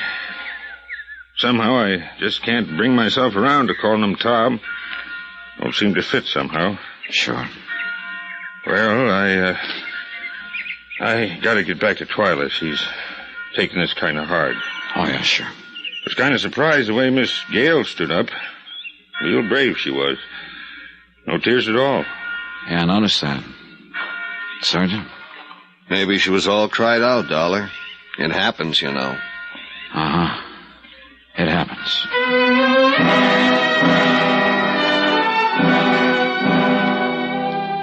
I went back to my room at the hotel later that afternoon and stretched out on the bed to do a little thinking. Sleep, something I hadn't had much of in the past 24 hours, finally caught up. When I awoke, it was dark outside. After a shower and shave, I wandered on down to the amusement pier again. No particular reason. Then I remembered I still had the key to Barney's apartment.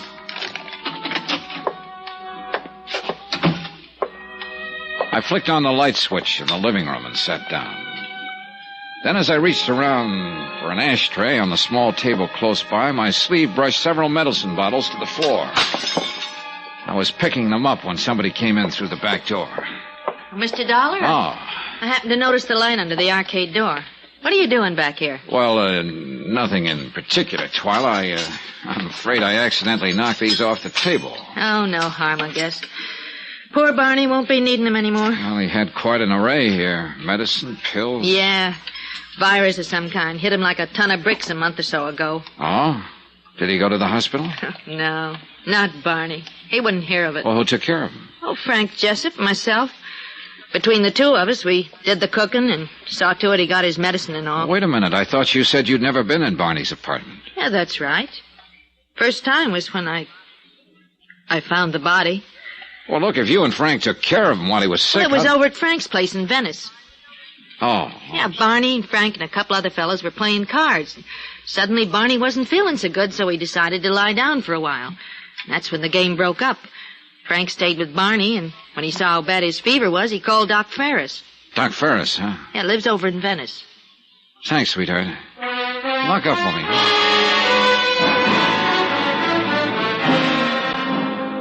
Expense account item 14, $1.50, cab fare and tip to Doc Ferris's place in Venice. Barney, he told me, had been a pretty sick man, high fever, delirious at times. But Frank Jessup had stayed by his bedside during the crisis and had done a good job of nursing him through the night. Expense account item 15, $1.50, same cab, back to the amusement zone.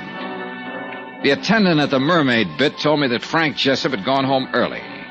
Expense account item 16, 75 cents, cab fare to Frank's bungalow in Venice. The place was dark. No answer. You looking for Mr. Jessup? Oh, yes, ma'am. He just left a few minutes ago. Out for a walk, I guess. Oh, that's so? Do you know which way he headed? Down the street. That way. Good, thanks. I finally caught sight of him a couple of blocks later. He was headed south along a back street. I trailed him all the way out to 47th Avenue. Sand dunes, oil wells, a scattering of houses. Then I saw him duck into some shadows, so I waited. About 10 minutes later, a big Cadillac came along, cruising slowly. As it reached the corner, someone inside flicked out a package, and then the car disappeared into the night. Frank Jessup suddenly darted out of the shadows, scooped up the package, and came running straight toward me. Hold it, Frank. I said, hold it. Let go. Let go. What are you doing here? I don't have to ask you that question, do I, Frank? And I don't have to guess what's in that package. Let go. Not a chance. All right. Look, Dollar.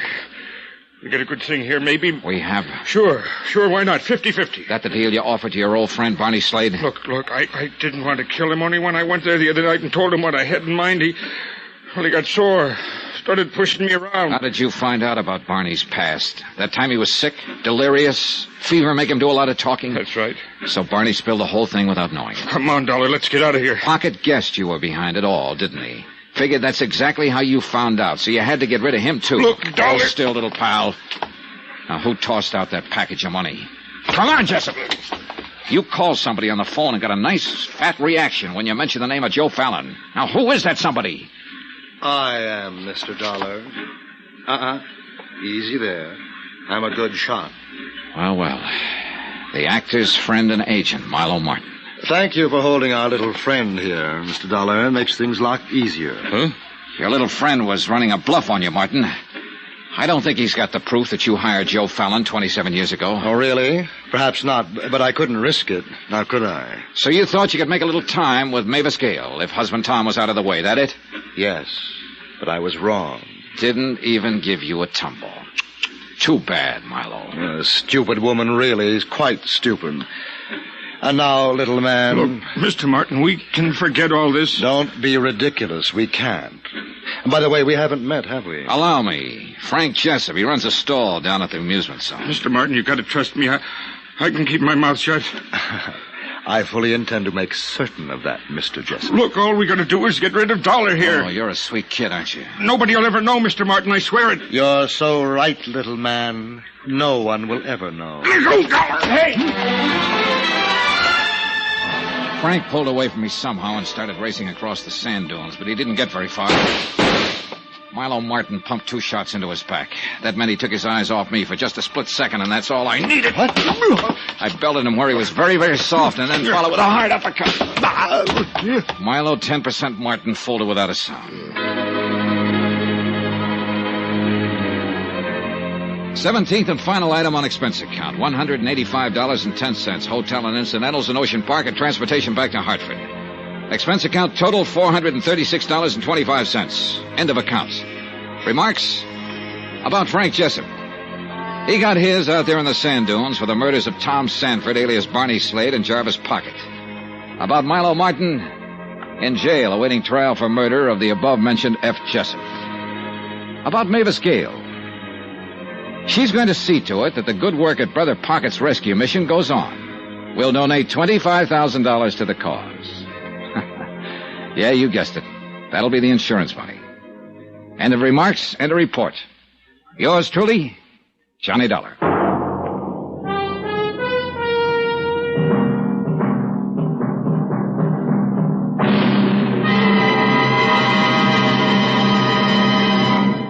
Now, here's our star with a special announcement. Yes.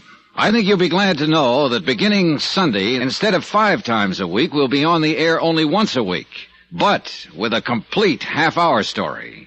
Remember, that's beginning this coming Sunday. So join us, won't you? Yours truly, Johnny Dollar.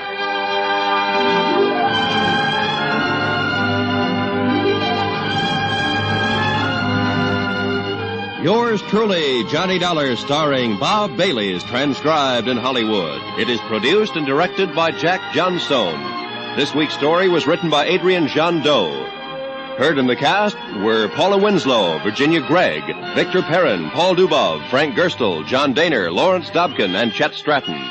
Musical supervision by Amerigo Marino. Remember, we'll now be on the air on Sunday nights. The time will be listed in your newspaper with more exciting stories of yours truly, Johnny Dollar. Roy Rowan speaking.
From Hollywood, it's time now for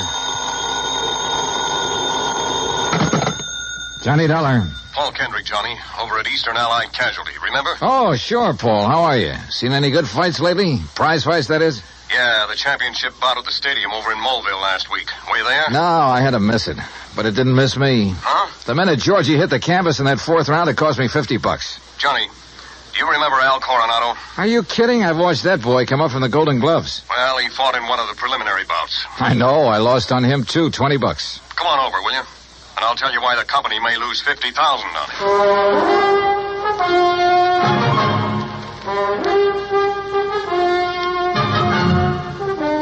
it. Bob Bailey in the exciting adventures of the man with the action-packed expense account. America's fabulous freelance insurance investigator. Yours truly, Johnny Dollar.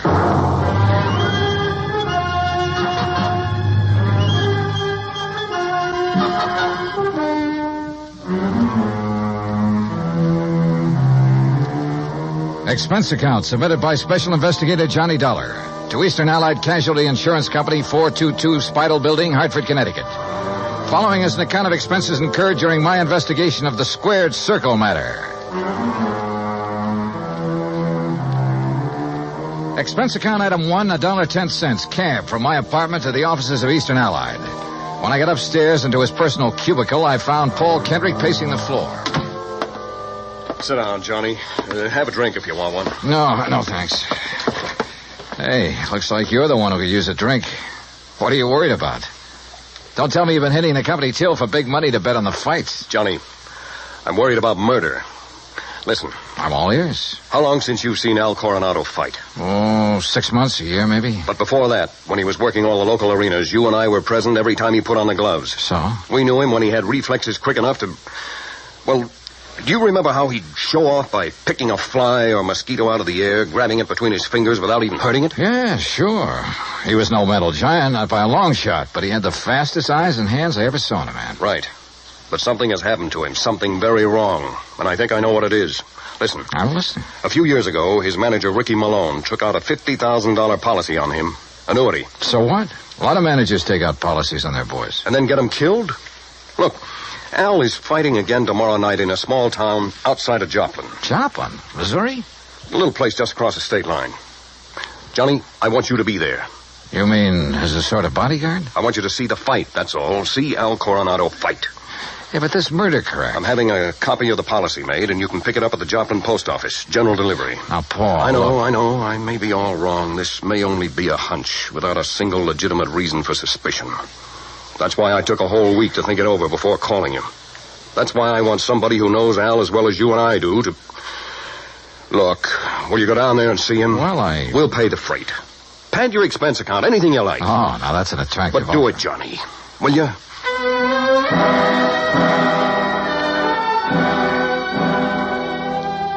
Item 2, another $1.10, back to my apartment to pack. Item 3, $124 even, plane fare and incidentals to Joplin. By your leave, Paul, the incidentals included a new sports shirt loud enough to startle the whole state of Arizona, an extra pack of razor blades, and a new toothbrush. Also, item 4, $3, flowers for the stewardess, who managed to find me an extra bottle of champagne. I arrived at Joplin shortly before noon, and after checking into a hotel, found that by some miracle, a copy of Al's policy was waiting for me at the post office. A quick glance at it brings up item 5, $4.25 phone call. What do you mean, holding out on you? I thought you said Ricky Malone took out the policy. He did, and pays all the premiums. But the beneficiary named is Frankie Fortina. Now, who's he? I don't know yet. Well, his address is in New York City. You better look him up, will you? I've been trying to. But the last time Fortina was at the address on the policy, it was a racetrack bookie joint. Oh, so that's why you're worried. That's one reason. Well, if you learn anything about him, let me know, will you? I'm staying at the Beverly Arms. Okay, Johnny. Johnny. Yeah? Call me again, will you? After the fight tonight? Sure.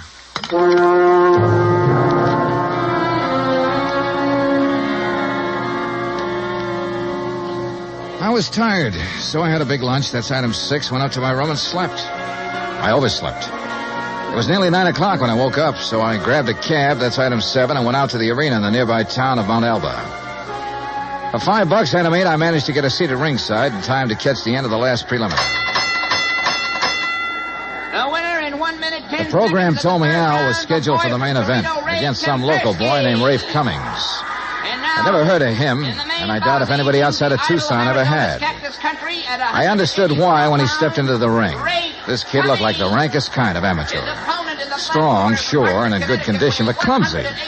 He almost tripped over his own size 15 feet. And it was no act to fool an opponent either. Al, when he came in, looked as good as ever. He gave me a quick glance of recognition, though I'm sure he knew nothing about me except possibly my name. At the opening bell, he came out fast. All the old speed and timing were there. Faint weave and flick out that light, but punishing left. Same old pattern, same old... Wait a minute. Those quick left jabs were only landing about 1 and 4. As though he touched Cummings only when the clumsy ox happened to walk into him. But because of his speed, Al took nothing but a few light ones on the body. He kept his face well out of reach. Oh, yeah, his timing was perfect, but his aim was terrible. Every time he shot out his fist, he was 3-4 inches wide. Then a funny thing happened. At the end of the round, when Al went back to his corner, and remember, Rafe had only tapped him a few times on the body. When he went back to his corner and started to sit down, he almost missed the stool. Would have if one of the seconds hadn't aimed it under him. Funny. The second round got underway the same as the first. Al was all speed, dodging, weaving, keeping his face out of the way. But again, he wasn't hitting his mark. And then it happened. He missed Cummings wide, then practically ran into his glove, catching it hard in the cheek, and down he went. Why, there wasn't enough steam behind Cummings' glove to hurt it. But Al took the count. He'd been hurt by that tap on the face. Then another thing. The second he was counted out, his handlers practically hauled him out of the ring and back to his dressing room.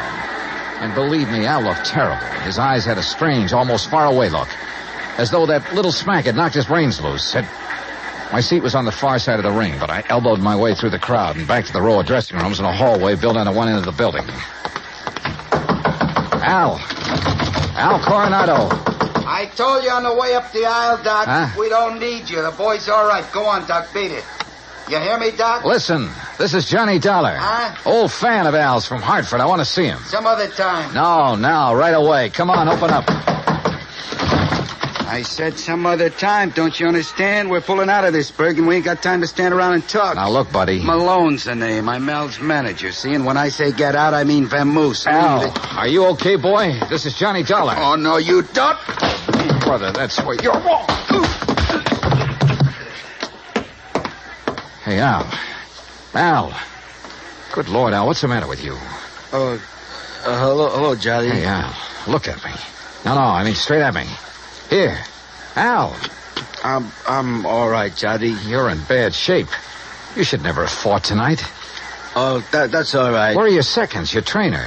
Ricky, he don't let nobody in after fight. Look, Al, can you get up off that table, stand up and walk? Oh, sure, Johnny. Then come on, I'm taking you out of here to a doctor. No, Johnny. Easy, Al. Don't look behind Al, you, Rick. Please, he's up, he's got it. You bet I am, Dollar.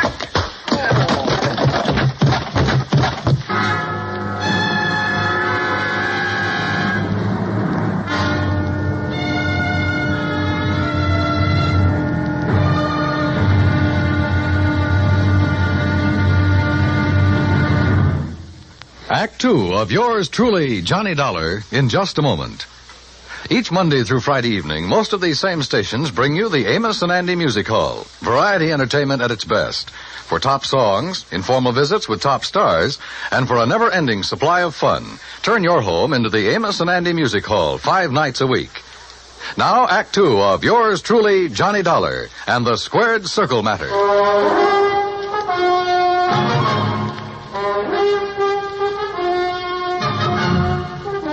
When I came to, the dressing room was dark and quiet. After carefully falling off the table where they'd left me, I groped my way to the light switch, stumbling incidentally over the remains of the chair Ricky Malone had used on me. It was well after midnight, so I left by the dressing room window.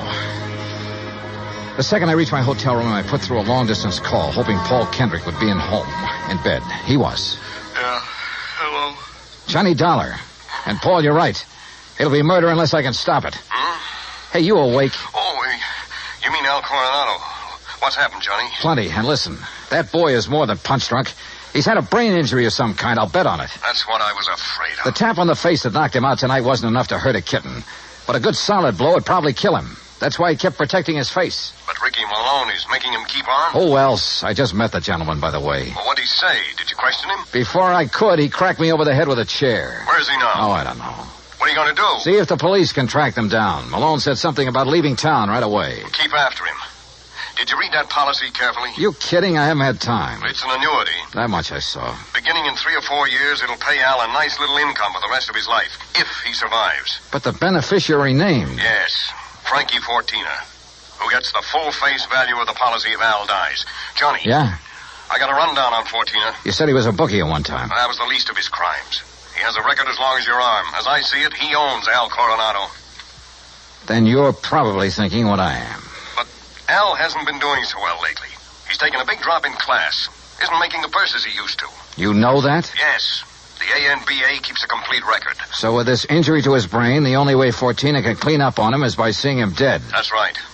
Well, what about medical examinations before these fights? Ricky Malone could bribe his own mother, especially in some of the towns where Al has been fighting lately. Yeah, it's possible, of course. Also, what you and I believe is wrong with Al is one of the hardest things in the world to detect. Yeah, I must admit he looked great when he entered the ring. Okay, Paul, one thing's in our favor. Neither Al nor Ricky Malone knows who I am, outside of being a fight fan. Just so Fortina doesn't learn different. Where is Fortina, by the way? I don't know. So, Johnny, whatever you do, be careful.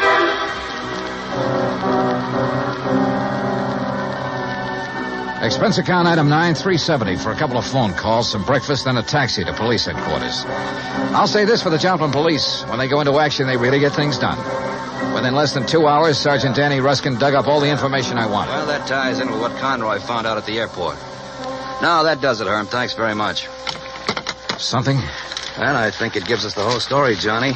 Al and his manager, Ricky Malone, checked out of their hotel, the Rayberry, at 1 o'clock this morning. Just the two of them? Right. There was no third party by the name of Fortina or anything else, just the two of them. They caught the 140 plane for Oklahoma City. Oh. And there they bought tickets routing them to Monterey, Mexico. Mexico? How soon can I get a plane?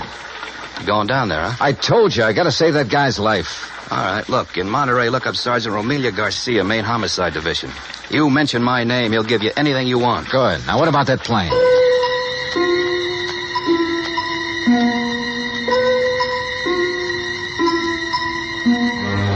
The deal on plane connections turned out to be bad. The best time I could make was by way of El Paso. That's item 10, $127, including incidentals. I finally pulled into Monterey shortly after 8 p.m. I parked my bag at the airport, taxied into town. Item 11, and went straight to main headquarters of the Policia. Sergeant Romelio Garcia was off duty. Had gone to the fights. Item 12, $4 American for a fast taxi ride to the Plaza del Fisticuffs, or whatever they call it. There, for item 13, $5, I had the sergeant paged over the PA system. After 2 or 3 minutes, a short, stocky, important-looking figure in police uniform strode up to the door. Senor Johnny Dollar? Yeah, that's right, Sergeant. How are you? You Americanos. Now, what is so important I must leave the excellent fights to talk with you, huh? The possible murder of an American fighter right here in your own ring. So what is that to be excited about? Something that happens all the time. It's because the Mexican fight is more better than the Americano fight. So if that is all it is bothering Incidentally, you... Sergeant Danny Ruskin of the Joplin Police. Sergeant Danny? Why do you not say so at the beginning? Well, you didn't give me much of a chance. How is it, my good friend, Sergeant Danny? Pues it's too long IFC here. Yeah, well, look... Excellent man, Sergeant Danny.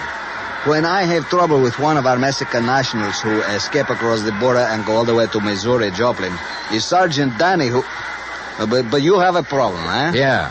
A fighter named Al Coronado. Coronado. Oh, but of course, tomorrow night he is fighting here, and he will lose. Why do you say that? Come, look. Here on the, what you call, a billboard, a picture of the man he is to fight. So, El Toro Negro. That sounds more like the name of a bull than a... Holy... See, big man, is he not? Is this picture real? 240 pounds, senor. But Al Coronado only weighs in at 181. See? El Toro, big man. And Senor Dollar, he is a killer. Our best. 3 men he's knocked out of the ring. But nobody hurts him, so no wonder you worried. Sergeant, unless you and I can stop it, that won't be a fight tomorrow night. It'll be a premeditated, cold-blooded killing. Oh? How so?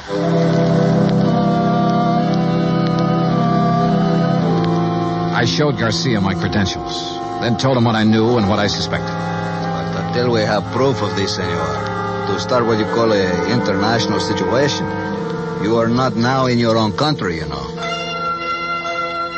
Still, he agreed to cooperate. First thing, of course, was to locate Al and his manager. In this city of nearly 200,000, that could be pretty rough. But he said he'd try.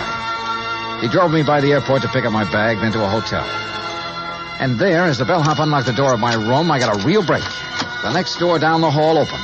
Hey, kid, how'd you like to bring me up a glass of warm milk, huh? Al Coronado. Huh? Oh, hi. Here, boy. Just put in my bags inside and leave the door open. Gracias, senor. Hey, Al, are you alone? Well, sure. Hey, you're Johnny, ain't you? Yeah, that's right, Johnny, and I want to talk to you. I used to see your rig side all the time up in Hartford, huh? You saw me in Joplin, too. Only you don't remember. Where's Ricky Malone, your manager? Oh, he said he had to go meet somebody. He's always going out. Look, Al, I'm an insurance investigator. Oh? Well, I got some insurance. Yeah.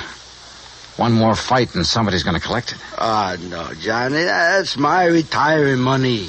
The only one who'll retire on it is Frankie Fortina. Hey, Frankie, he's my owner. You know him? Hey, who takes all the aspirin around here?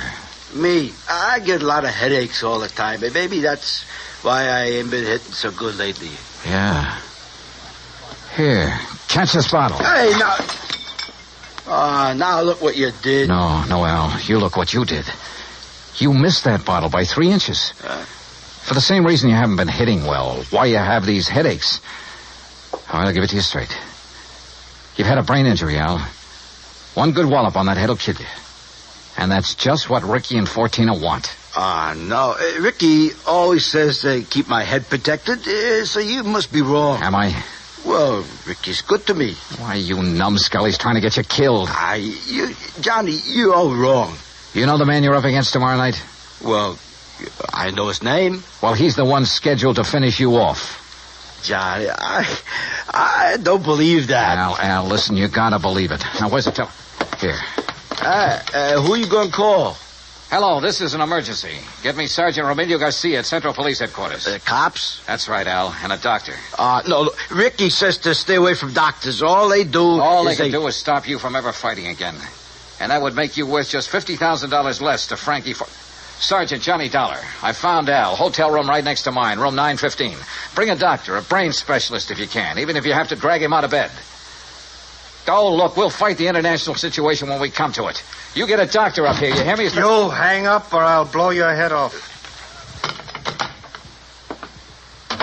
Well, Mr. Fortina, I believe. Frisk him, Ricky. Sure, boss. He's clean. Huh? I hate to shoot an unarmed man, Dollar, but if you make one phony move... So you know who I am, huh? Well, Ricky here may be stupid in some ways, but he had sense enough to call me from Joplin after you broke in on him there. Finding out what you're up to wasn't difficult. Finding out what you're up to wasn't very tough either, Fortina. But it's all over. Not for me, Dollar. That's where you're wrong. That phone call I made was to the police. I know, to Central Headquarters. That's over 3 miles from here. By the time your sergeant finds a doctor and gets here, you'll be dead. And I will be gone. Have you forgotten that you have a border to cross, You Fortina? think I'm stupid? Frankie Fortina has never been here. Has never been even in Mexico. Because my tourist card reads Charles Edward Smith. And since the next plane leaves for the States in about 20 minutes, Ricky... Yeah, boss? I think Mr. Dollar had better have an accident. Fall out of the window, perhaps. Oh, now, wait a minute, What? boss. I mean, well... Listen to me, Malone. I had 2 reasons for coming down here. To see if you were right about Dollar and to make sure of that fight tomorrow. You've been stalling with Al. You've taken too long. The heat is on up north. I need the dough. I told you, boss, that El Toro will do it tomorrow. Fellas, Shut up. And look, if you take care of Dollar, what about me? What? Well, maybe you can get back to the States, but me, with Dollar laying dead here, and if Al talks... Al won't talk. You won't either. Frankie. Dollar has given us a perfect setup. He came here to Al's room. You found him here. You had a fight. Dollar ends up in the street below. But what happens to me? Haven't I always taken care of you in the past when you were working for me? You know what will happen if you ever try to cross it. No. All listen, right. I have contacts down here. I have plenty of them. I have lawyers, good ones. It's going to be self-defense, pure and simple. But what if Al talks? I told you before, Ricky. You've taken too long with him. Frankie, listen. While I hold this gun, you're going to take care of Al, too. The way you should have a long, long time ago in his fights. I don't understand. No, listen to me, Frankie. You listen. You've been in do it. this whole thing just as deep as I have, and deeper. Because you're the one who's kept Al fighting. You've paid off all those phony medicos. You set him up for this El Toro tomorrow night. You'll do it, Ricky. No. Then I'll use the gun on all three of you. Frankie. You're out of your mind, Fortina. Am I? It'll still look like a fight between you and Ricky. Boss. Al just happened to get hit accidentally by the gun that will be found beside your body. Boss. Boss, I'll do it. You bet you will. I'll do anything you say if you just help me get out of it. Okay. Go ahead. Dollar is first. And, brother, if you think it's going to be It's easy... either the window or this gun, Dollar. So far as you're concerned, I don't care which. Go on, Ricky. Okay, just remember, boss. your own life depends on it. You bet Play dirty, will you? The window, Ricky. The window, I said. Remember, it's your own life, Ricky.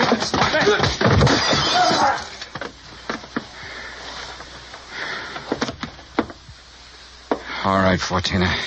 So you have got a gun. Al. Yeah, Johnny, I hit him. Well, I'll be. Si, Senor Dollar, with one very fine, clean left hook. While Fortina was watching you and the unfortunate Ricky. Yeah. You got here a little late, Garcia. You see, but tell me, Senor, what makes you think this Al Coronado has lost his punch? Expense account item 13, $100. Legal expense, mainly a deposition for a lawyer to take to court. Just how Garcia got me out of having to stay in Monterey for a hearing, I will never know, but he did. As for Al Coronado, I suggest the company make some adjustment in his policy that'll permit paying his annuities immediately. And why not? The company should have investigated more thoroughly before issuing this policy anyway. And if it doesn't show a little heart, well, I'm sure it will. Item 14, $224.50. Hotel and incidentals and transportation back to Hartford. Expense account total, $491.20. Yours truly, Johnny Dollar.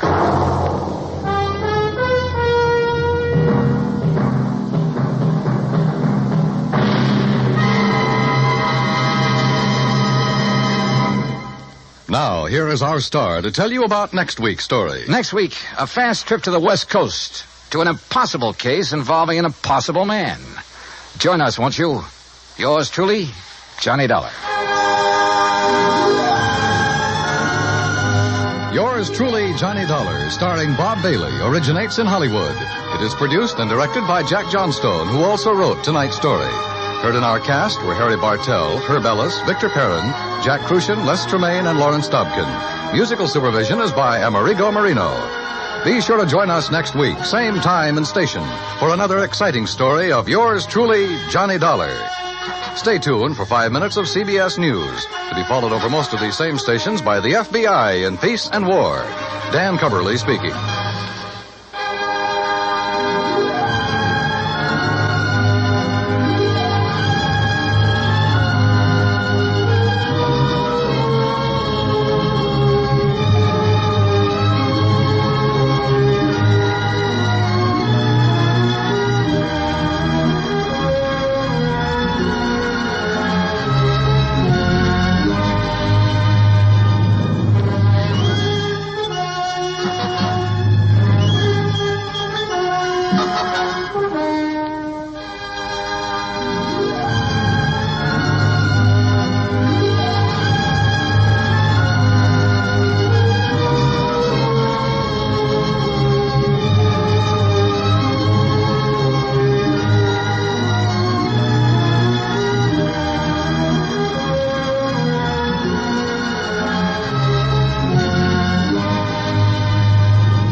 Hollywood. It's time now for...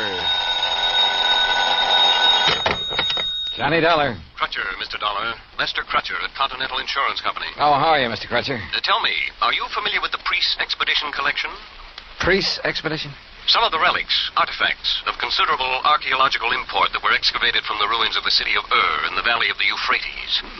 What? Findings from the temple erected to the god Baal, which proved of such historical value to students of the ancient Babylonian civilization. You know. Yeah, I certainly don't know. But what about it? We carry some special insurance on that collection. And what's happened to it? Nothing yet. But I think you'd better come over and see me. Right away. Okay, Mr. Crutcher. Why not?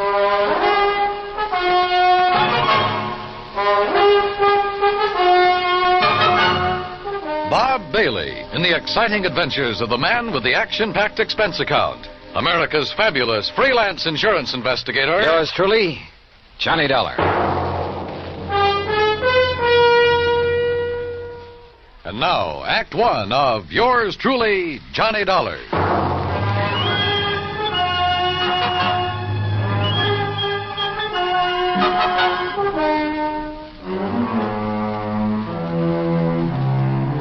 Expense account submitted by Special Investigator Johnny Dollar to the Continental Insurance Company, Hartford, Connecticut. Following is an account of expenses incurred during my investigation of the loss of memory matter.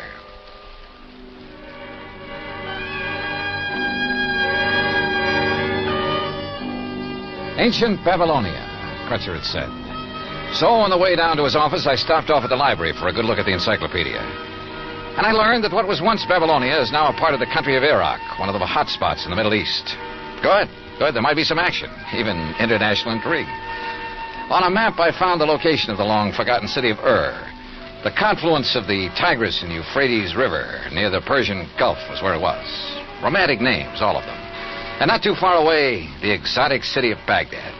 Yes, at long last, a trip to the Middle East. Middle East? Well, that's what the map said, Mr. Crutcher. Near west is more like it, Dollar. Huh? You must have misunderstood me.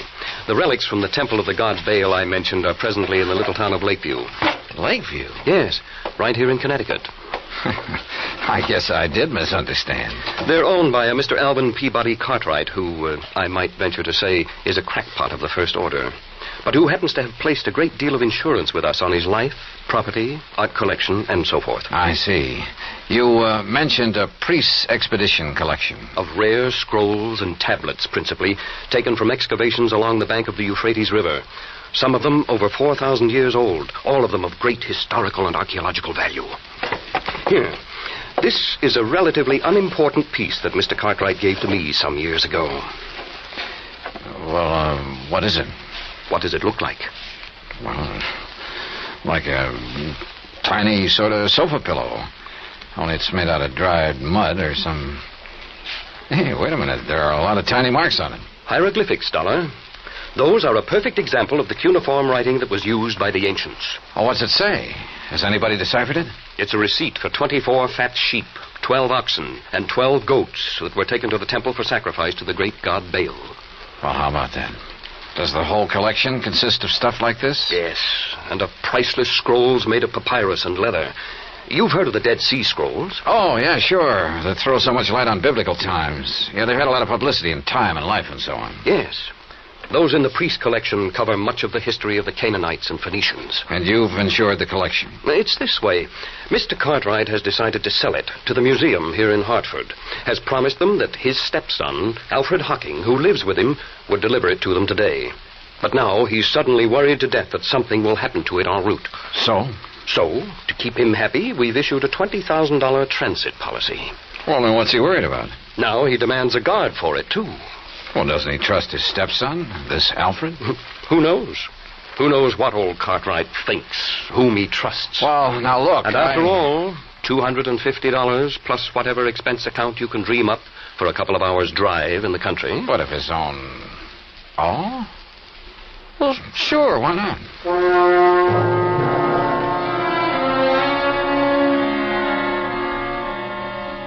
Expense account item 2, $50 deposit on a rental car in which I probably headed north and west on Highway 44. The 50-odd mile drive to Lakeview was easy and pleasant. Finding Cartwright's home was also easy. It sat prominently atop a hill on the outskirts of the little town with perhaps 2 acres of ground around it. All of it looking worth a lot of money, yet rather seedy and run down. Alvin Peabody Cartwright himself greeted me at the door. I take it you're Mr. Dollar. That's right. Mr. Cartwright? Let me see your credentials. Oh, well, yeah, sure. All right, here you are. Yes, all right, you can come in. This way, in my study. Right here. And there, Mr. Dollar, is the box containing the Babylonian relics. That one carton is all that's to be delivered to the museum in Hartford? That's all. Young man, the contents of that sealed carton are worth $21,000, and it's sealed, you understand, so that neither you nor that worthless stepson of mine can get your hands on any part of it. Alfred, this is Mr. Dollar. Alfred Hockey. Hi, Dollar. Oh, I'm sorry I didn't see you sitting back there. Yeah. Now let me finish this phone call that you interrupted. You still there, Mr. Waring? All right, now. Huh? Yes, he finally got here. Dollar's his name. That's right. Shall I sit down? Yeah, sure. Well, just you be sure he identifies himself. Yes, and that he's accompanied by my stupid stepson, whose name's Alfred Hawking. Now, if only one of them appears, or if the seals on the carton are broken, you're not to accept it. They can bring it back to me in a... No. Call the police. Yes, that's what I said. Call the police. Otherwise, give the money to Mr. Dollar. Not to that half-wit stepson of mine. I don't trust him. Now, they'll leave here shortly, and I know it's late, but Waring, just make sure that you're there waiting for them with the money. Goodbye. Mr. Cartwright. Yes? Well, what? If you're so concerned about it, I can't help wondering why you haven't asked the police to guard this shipment for you. Because I don't trust them. I don't trust them any more than I trust this numbskull Alfred. Thanks. I don't trust anybody. Oh, does that include me? Of course it does. Why do you suppose I'm having both of you take it over there? I'll tell you why, to keep an eye on each other. Now, get yourselves out of here and on the way to Hartford. Just be sure you bring that cash right back here to me tonight. You mean check, don't you? I mean cash. I don't believe in checks. I don't believe in banks. I don't trust them. I've kept all I have in my big safe here in the house for the past 47 years, and I intend to continue keeping it there, where I can watch over it myself. Now, go on, you and this dumb Alfred. Get out of here.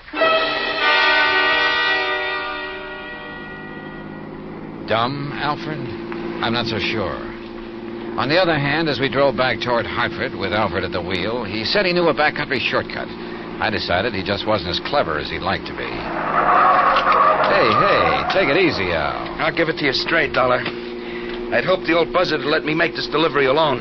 Because believe me, if he had, he'd never see one red cent of that 21 grand we're going to pick up. I take it you and your stepfather don't get along too well. That's putting it mild. But I'm telling you, boy, that once I figure a way to relieve him of his dough, he'll never see me again. $21,000. Boy, that would get me so far away from here, I tell you... You, been living with him long? All my life. The crazy old Scrooge has never let me have any money of my own. And me, I got a right to blow myself, have a little fun, as much as anybody. Well, maybe he thinks you ought to work for it. Hey, now, you better slow down, Al. Work, did you say? When he's got more than he'll ever be able to use stashed away in that old safe in the cellar? Why should I have to work? Hey, I said take it easy, Al. Why don't those trucks stay off those back country roads? Oh, now, Al. Why should I work when all I need to do is to get my hands on some of that pile he's got in his safe and I can live like a king? He'll never spend it. And he'll never leave it to me when he kicks off. That's why I haven't knocked him off myself, but believe me, Al, look, just stop this crate and let me take the wheel. Yeah, why? Oh, with all your ranting and raving, you're all over the road. Sure, okay. Sure, you can drive. Well, stop. Sure, I'll stop. Look out, we'll skid. Let us skid. Look out!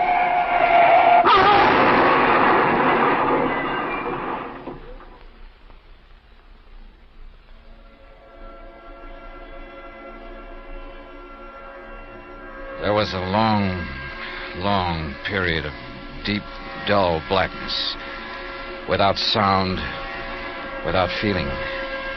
And then, slowly, hazily, the light came back, but it wasn't clear.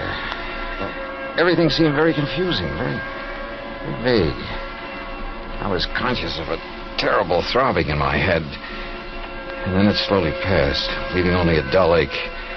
A strange and helpless feeling of not knowing who or what or where I was, until the shadow of a man rose from the ground beside me. Slowly took definite form as it wavered for a moment, then stood over me. How about you, boy? Back to the world again? Well, yeah, you really hit that windshield frame. Here, let me help you sit up. I'll lean you up against what's left of the car. Yeah, now. Car? Sure. Yeah, this is the wreck we cracked up in. There you are. Nothing busted. You were just knocked out. Cracked up? Sure. On our way to Hartford. Hartford? Hey. What's the matter with you? I don't know. I can't seem to remember anything. What do you mean? Not anything.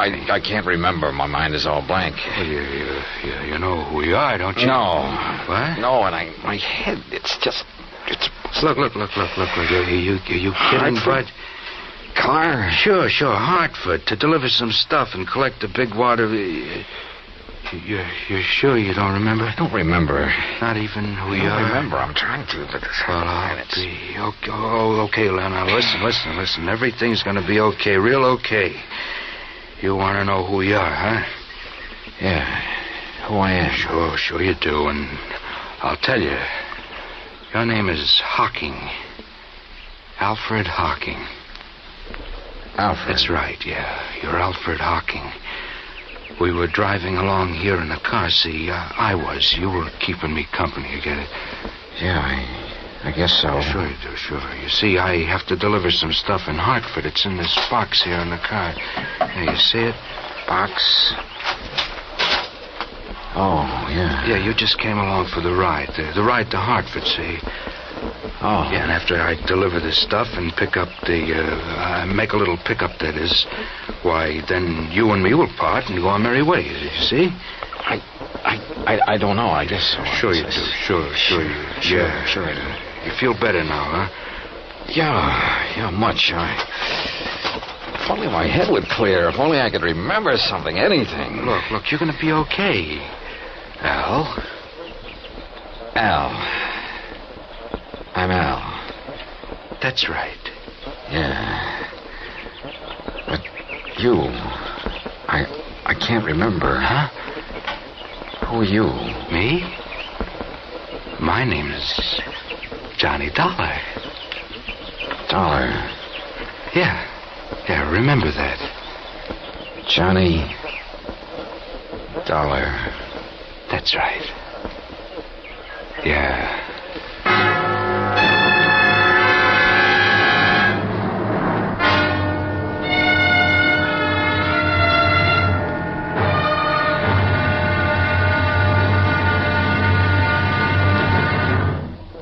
Act two of yours truly, Johnny Dollar, in a moment. We sometimes wonder, what is the life of a human being really worth? Not too much? Or maybe a great deal? Does it depend on whose life it is? Whatever the answer, one thing is certain. Fred Hargesheimer, since World War II, has felt that his life is worth quite a lot. Quite a lot of gratitude. During the war in the Pacific, about June of 1943, Lieutenant Hargesheimer had his P-38 fighter plane shot out of the sky. Badly wounded, he bailed out over a tiny island, New Britain. It looked pretty small from where he hit the silk, but he found it much bigger when he hit the ground. It was bigger, and in complete control of the enemy. But Hargesheimer was lucky. After a month of lonely hiding, he was found by a group of friendly natives from the village of Nantambu. They cared for him and successfully hid him from enemy patrols for the next 4 months at the risk of their own lives. Then Hargesheimer was able to make it back to civilization. For the next 17 years, Fred Hargesheimer thought about those wonderful people of Nantambu. 12,000 miles away in the United States of America, Hargesheimer put a great plan into effect. He made speeches, took up collections, sold jewelry belonging to his family, and worked out a way to bring a bit of civilization and happiness to the little village of Nantambu. Needless to say, the villagers gave him a spectacular welcome upon his return. Fred Hargesheimer showed his gratitude to the people who had saved his life. But life is worth little without freedom. The right of all men, everywhere. Now, Act two of yours truly, Johnny Dollar, and the Loss of Memory Matters.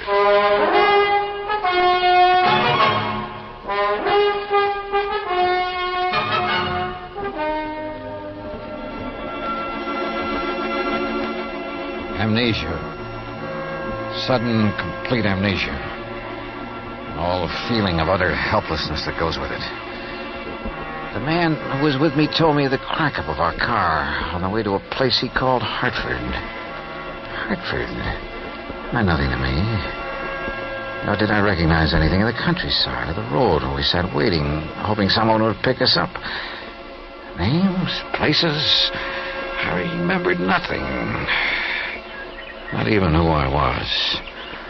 Or who the man with me was. That's right. Dollar. I'm Johnny Dollar. I see. And your name is Hocking. Alfred Hocking. Hocking. Yeah. Yeah, you're feeling better, aren't you? Yeah, I think so. Well, look in the pocket of your coat. Pocket? Isn't there a billfold there? Yeah, open it up. Yeah, here it is. Yeah, there's a name in it? Sure, see? Alfred P. Hocking. That's right, that's you. And I'm Johnny Dollar. Just remember that and everything will be all right. Why don't some truck come along and pick us up, or a car? What are we doing out here, Johnny? You see this box? Well, I've got orders to deliver it to the museum in Hartford. Museum, huh? What's in it? No, just some old relics. Then I'll collect the money for it, and that'll be that. You can be on your merry way, okay? Yeah, I guess so. Sure. But how come I'm going with you, Johnny? Why, you live in Hartford, see? Oh, I see. You didn't even know that. You still don't remember anything. Only what's happened since I woke up here. Look now. Yeah? Why don't you take me home first, if we can get a ride, that is, and maybe if I rest I'll feel better. No. Maybe my mind will clear up. No, first the museum. But, Johnny... All right, listen. The crazy old coot I'm delivering this stuff for, he phoned ahead that there'd be two of us, see, so you've got to come along to the museum. Museum? Yeah, the museum, the one in Hartford, like I told you. Oh, yes, Hartford. But once I get the money for it, I'll take care of you. Yeah, I'll take care of you. You've done pretty good as it is, I guess. Sure I have, Al, I mean. I've pulled you out of the wreck and all. Hey, look, here comes a big moving van, and if I know those boys, who'll pick us up. Come on, get up on your feet, and we'll flag him down.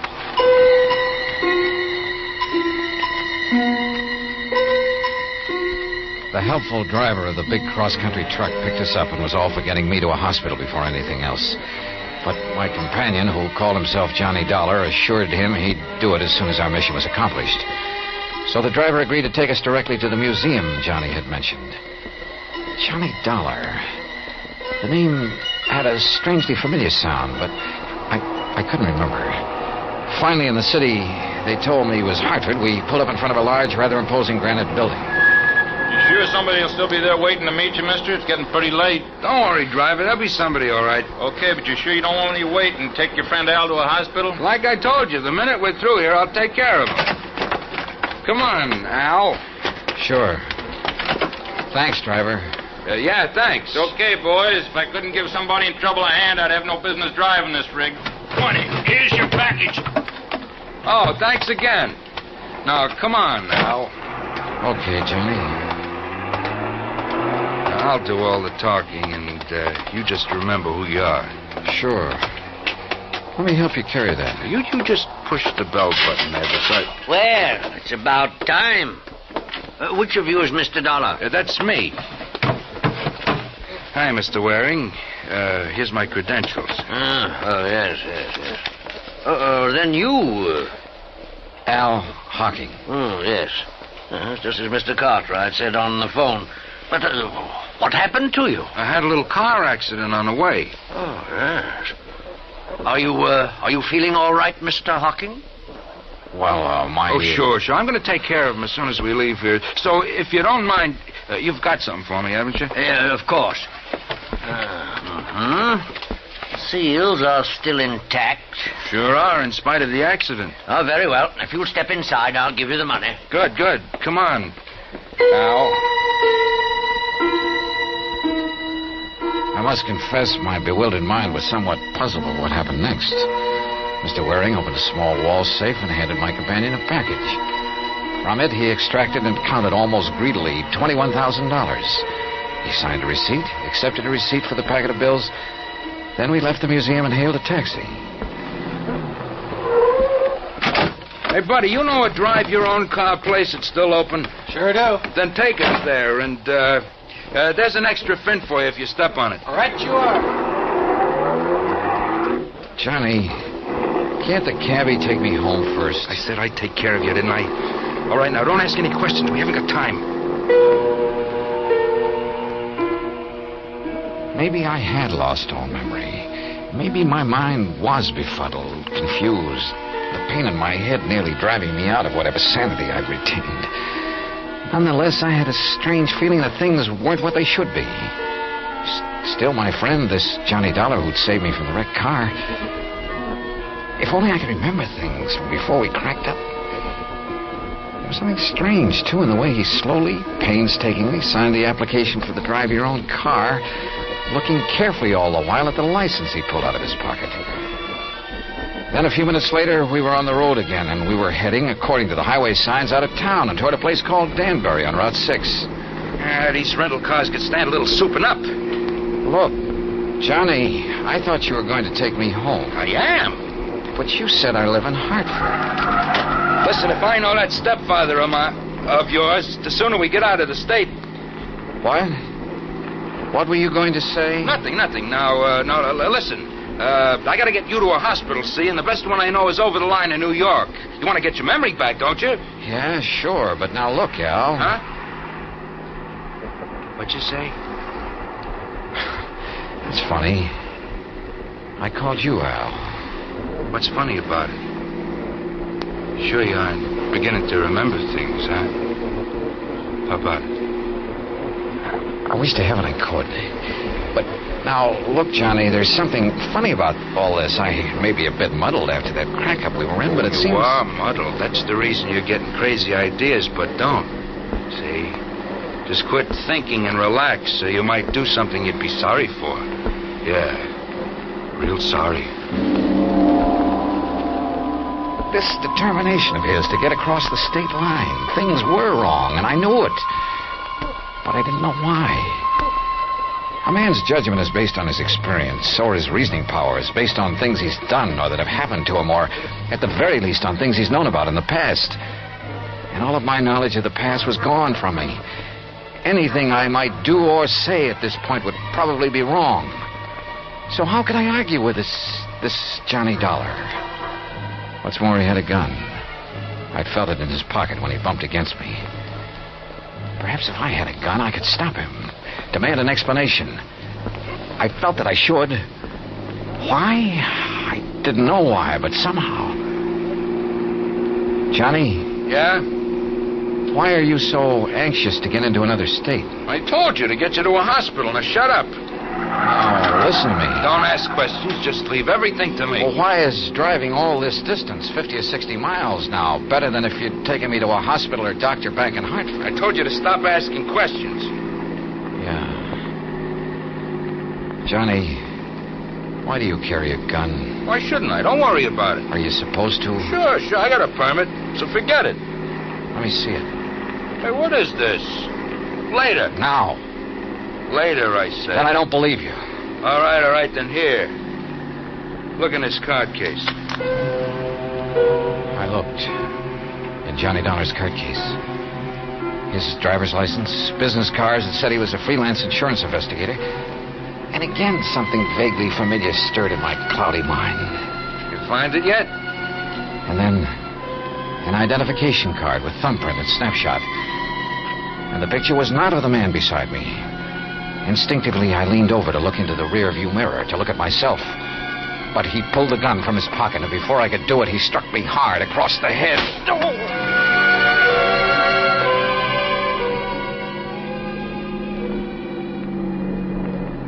All right now, Al. We're gonna stop. You hear me, Al? Yeah.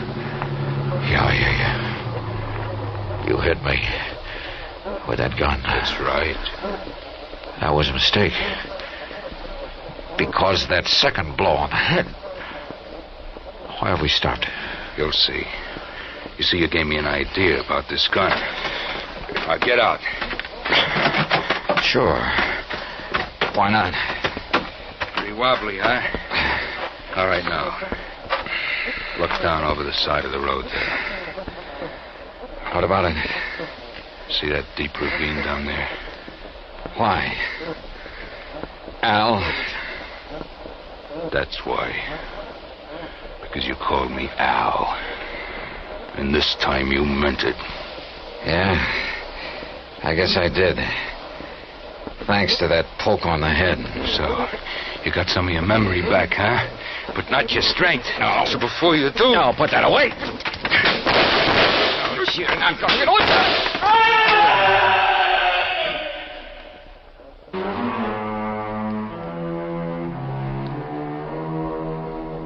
Expense account total so far, $95 even, including doctor bills. Repair bill on rental car is still to come, and strangely enough, old Cartwright is perfectly willing to pay it and any other expenses that may be involved. He's a changed man with his chiseling stepson out from underfoot. Also, I'll be required to appear in court against Alfred Hocking, and there'll be expenses involved there, too. The extra $500 Cartwright insisted I take doesn't go in this account since it came out of his own pocket. Not bad for just a couple of wallops on the head, huh? Yours truly, Johnny Dollar.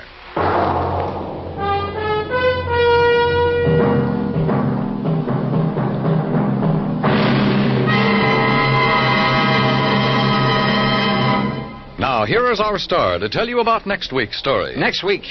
Well, it's another case of mistaken identity, but believe me, a completely different affair. Join us, won't you? Yours truly, Johnny Dollar. Yours truly, Johnny Dollar, starring Bob Bailey, originates in Hollywood. It is produced and directed by Jack Johnstone, who also wrote tonight's story. Heard in our cast were Les Tremaine, Parley Bear, Joseph Kearns, Barney Phillips, Tom Henley, and Shepard Menken. Musical supervision is by Amerigo Marino. Be sure to join us next week, same time and station, for another exciting story of yours truly, Johnny Dollar.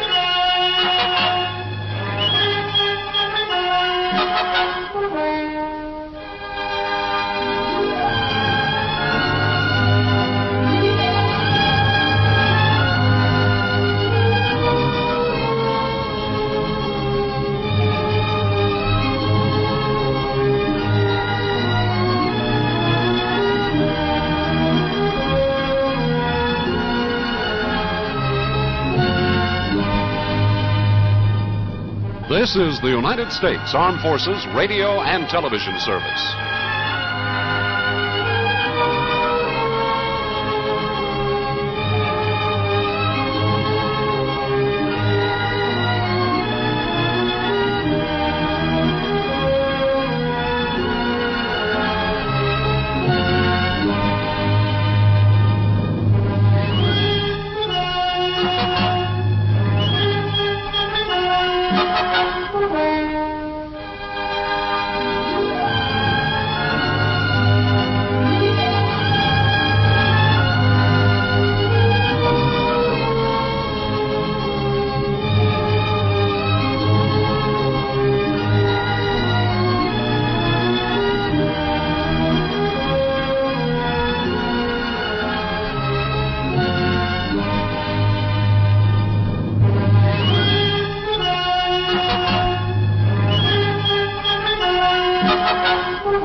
From Hollywood, it's time now for...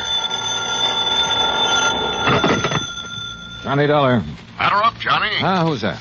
McGraw. Oh, as if I didn't know. What's on your mind, Bert? Dollar Mason. Ever hear of her? Her uncle Sylvester Mason.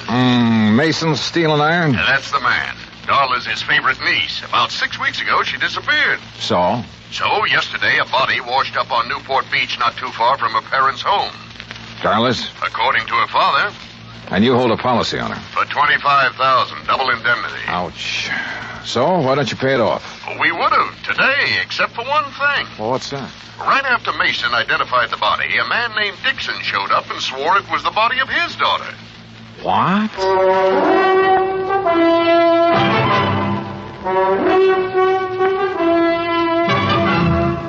Bob Bailey in the exciting adventures of the man with the action-packed expense account.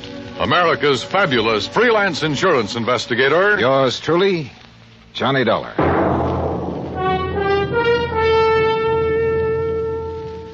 And now, Act One of Yours Truly, Johnny Dollar.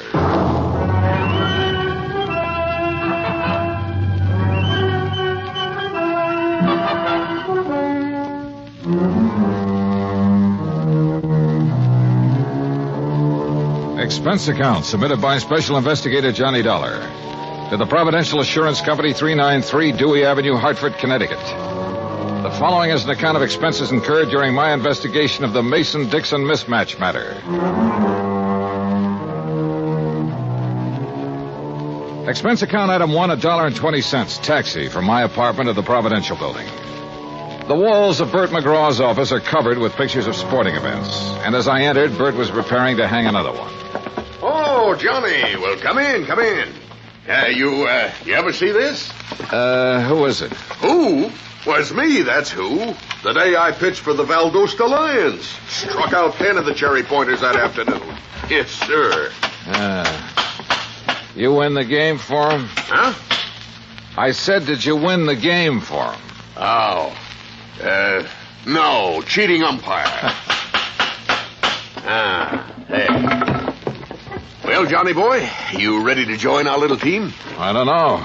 The body of a girl being found on a beach, Mason identifying it as his daughter, then somebody else showing up. Henry Dixon. Yeah, and saying the same thing. Can't the authorities identify her? Haven't been able to yet. Neither one of those girls had their fingerprints on record? Nope. Well, what about dental work? Nothing to go on there either. Oh, brother. It's not going to be an easy one, Johnny. How long had the body been in the ocean before it was washed up? Well, they figure about 6 weeks. You know what that means. Yeah. Hello? Oh, yes, sir. I see. Uh-huh. Well, if it isn't the Mason girl... Yes, sir. Yes, sir, that's right. Thanks for calling, Captain. That was Captain Miller of the Newport Police. They find out who she is? No. So if it is the Mason girl, we're going to have to pay out $50,000 on the double indemnity clause. You aren't surprised, are you? No, I didn't think she died from a natural cause. But I didn't think it'd be from a gunshot wound either. What kind of a gunshot wound? A 38, right through here. How old did you say the Mason girl was, Bert? Oh, around 20. Dixon girl, too. Both of them pretty, full of life. At least they were. When did the Mason girl disappear? Oh, about 6 weeks ago. And the Dixon girl? Well, she's been missing about 3 months. Well, one of them's still alive. I'll try to find her. Bert gave me all the information he had on both the Mason and the Dixon families. I took a cab back to my apartment. That's expense account item 2. Item 3, $18.10, transportation, Hartford to Newport, Rhode Island. After checking in at the Ogden Hotel, I called Darla Mason's father, rented a car, and drove out to the Mason home on the beach. I was about to ring the bell when the front door opened. Hi. Well, hi. You must be Johnny Dollar. That's right. Come on in. I'm Joan Mason. Darla's little sister. Uh-huh. This way, Mr. Dollar. Mother's waiting for you in the den. Your mother? I thought my appointment was with your... Oh, my father's indisposed. Besides, Mother's the brains of this family. Of course, if you really want to know about Darla, you ask me. Maybe I will. You better. Mr. Dollar's here, Mother. Thank you, my dear. Come in, please, Mr. Dollar. See you later, Johnny. A dreadful mistake my husband made has upset him so. I thought it best to see you myself. Just what mistake are you referring to, Mrs. Mason? Well, we've released a statement to the newspapers. I thought you had heard. No, ma'am, I haven't. You've made a trip over here for nothing, then. Oh? Yes, you see, my husband erred when he identified that body as being our daughter's. It couldn't possibly have been. Well, I know you're glad of that, Mrs. Mason. But what made Mr. Mason change his mind? I haven't changed it, Dollar. George, I thought you were going to stay in your room. Never mind. Dollar, any questions you want to ask, I'll try to answer them. Why, George Mason, you've been drinking. Only enough to take the bad taste out of my mouth, and you know what put it there. Don't look so mixed up, Jenny. I tried going along with you, but I got too weak a stomach. So here I am. I don't know what you're talking about. No. Listen, Dollar. Soon as they found out that girl had been murdered, my wife here decided it couldn't have been Darla. It isn't Darla, and you know it. Only thing I know is that you got a set idea good, proper people don't die nowhere else but in bed. Because this girl died like she did, because she was shot, you tried convincing me she ain't our daughter. Well, I won't hold still for it. That girl's Darla, no matter what that crazy coot Dixon says. Or what you say. Yes, surely. You hear? You hear me, Jenny? Oh, doggone woman. I get so mad at her. Oh, you want a drink, Dollar? No, thanks. A little early for me. Yeah, I guess I've had enough, too. Well, Dollar, no matter what way our girl died, she was a good girl. Never gave me a bit of trouble. Never lied. Never ran around like some her age do. Oh, she was a real good girl. Mr. Mason, the police haven't been able to make a positive identification. I know that. Well, would you mind telling me why you're so certain that girl is your daughter? Oh, of course not. First thing, Darla had no reason to run off. She had everything I could give her. Charge accounts all over the place. Everything money could buy. So she had no reason to leave here like she did. Where was she last seen? At the Newport Yacht Club, at the bar. Younger daughter Joan saw Darla talking with a stranger. When she walked out of the club, it was the last anybody ever saw of her. Well, Mr. Mason, do you have a picture of your daughter that I could borrow for a few days? Yeah, I might be able to find you one. What do you want with it? I'm going to try to find her. You what? Dollar, you... Or find the Dixon girl. Oh, yeah, I see what you mean. Well, you might locate Ruth Dixon somewhere. Do you know the Dixons, Mr. Mason? No, never heard of them before this happened. What about Ruth Dixon? Could Darla have known her? Oh, of course not. Are you sure? I mean, isn't it possible that in a small community like this one... No, it's not possible. Dollar, we're the Masons. Now, maybe that don't mean much to you or to me, but it means an awful lot to my wife. And for the time poor Darla was born, my wife drilled it into her. You understand? No, I'm not sure that I do. Well, Darla never mixed with people she thought were beneath her, any more than my wife ever has. I see. You don't believe it, you just ask around. I plan to, Mr. Mason.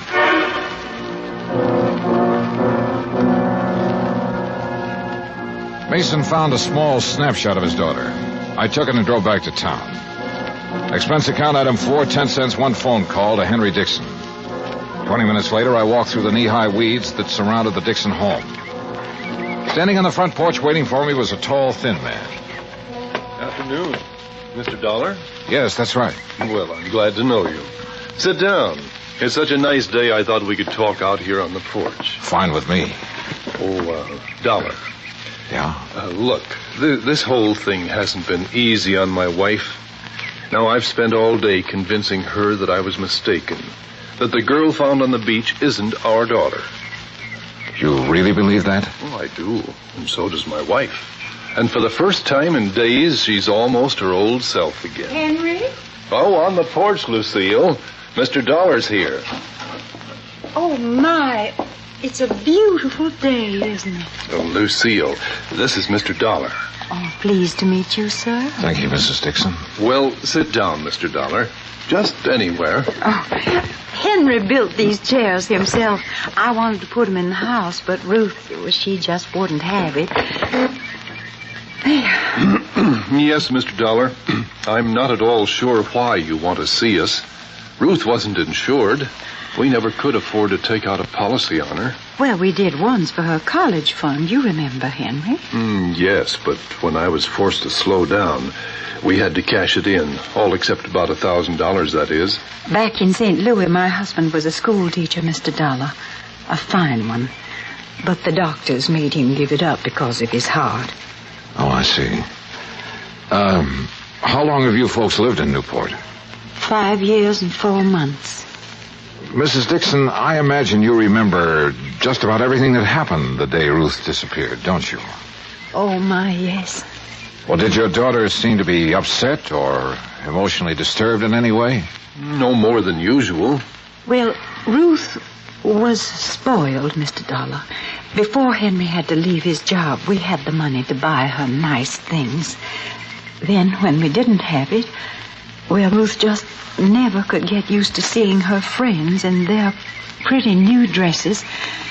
That's one of the reasons we moved to Newport, to get away from that crowd. Yes, we hoped she would find some friends on her own, financial level.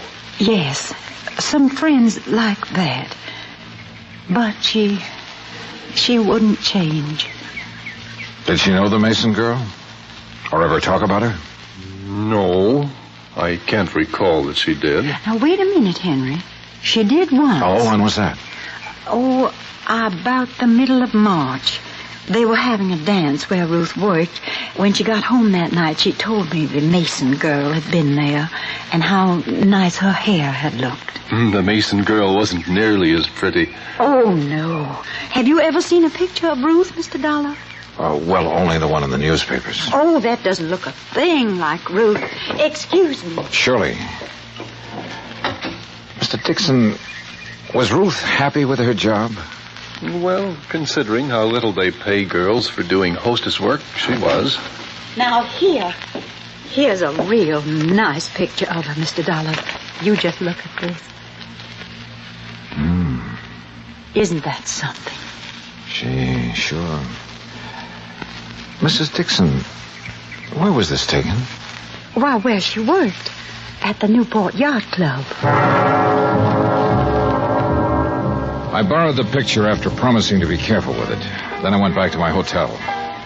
At the desk, I stopped for my key and messages and found one from Captain Miller of the Newport Police. He wanted to see me in his office as soon as possible. It took me about 5 minutes to get there. Dollar? Yeah, that's right. In here. I'm Miller, homicide detail. I'm glad you could... Mr. Dollar, what wonderful good news. Now, Jenny, leave the man alone. Well, I didn't expect to find you people here, Mrs. Mason. No, I'm sure you didn't. And Mr. Mason didn't expect to be here either. Oh, you just wouldn't hold the thought, would you, George?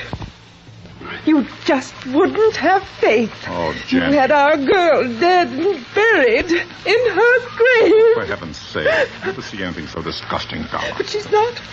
No, sir. Oh, I'm so thankful, so very Mrs. Mason, you mean you found her? They haven't found her yet, Dollar. As a matter We of fact... found proof that she's alive. What kind of proof? A slip. A what? A little sail. Oh, Mr. Dollar, I'm so excited. Calm down, Jenny, for heaven's sake. I'll What did calm you down find, when I'm Captain? ready to. I didn't Mason, find it, not Mrs. one Mason. second did. Well, what is it? What is it? A bill from Kennedy's. That's a department store over in Providence. Oh, why don't you shut up, woman? Oh, Captain, what's a bill got to do with Darla Mason being alive? Just this. All the Masons have a charge account at Kennedy's. yes. So today a bill came to the Mason house addressed to Miss Darla Mason. You hear? You hear?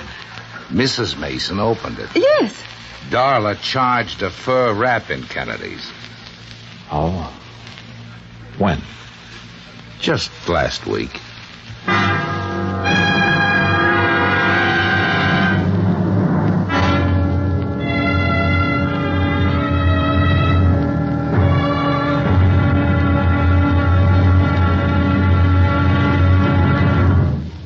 Act Two of yours truly, Johnny Dollar, in a moment. We often hear about people shooting the bull or throwing the bull. We often do it ourselves on occasion. But here's a story about a bull that threw the man instead of the other way around. When Air Force veterinarian Captain Tony Kamalacher was stationed in the Azores, he was asked by a Portuguese veterinarian to diagnose the wound of a young and promising bull that had been gored by another bull. It came from a long line of famous corrida bulls and was considered very valuable. But Captain Kamalacher's diagnosis was not favorable. An operation was needed, and there were no facilities for such a thing, just the young captain's bag of surgical instruments, a few strong field hands to hold the animal down, and Mrs. Kamalacher, who acted as nurse. The operating table was a rocky field under a penetrating drizzle of rain. But Captain Tony Kamalacher couldn't be stopped with mere inconveniences. After giving the bull a dose of tranquilizers and a shot of local anesthetic, he proceeded with surgery. Just as the operation was completed, the bull came to life. With a mighty lurch, it leaped to its feet, throwing the field hands aside like sticks, and, for thanks, immediately charged at the surgeon. But Kamalacher escaped over a nearby stone wall. The bull recovered, and its grateful owner renamed it Kamalacher for its debut in the ring, where, Portuguese style, it is against the law to kill the bull. That's how a simple act of kindness brought about new understanding, a step on the road to freedom, the right of all men, everywhere. Now, Act Two of yours truly, Johnny Dollar, and the Mason-Dixon mismatch matter.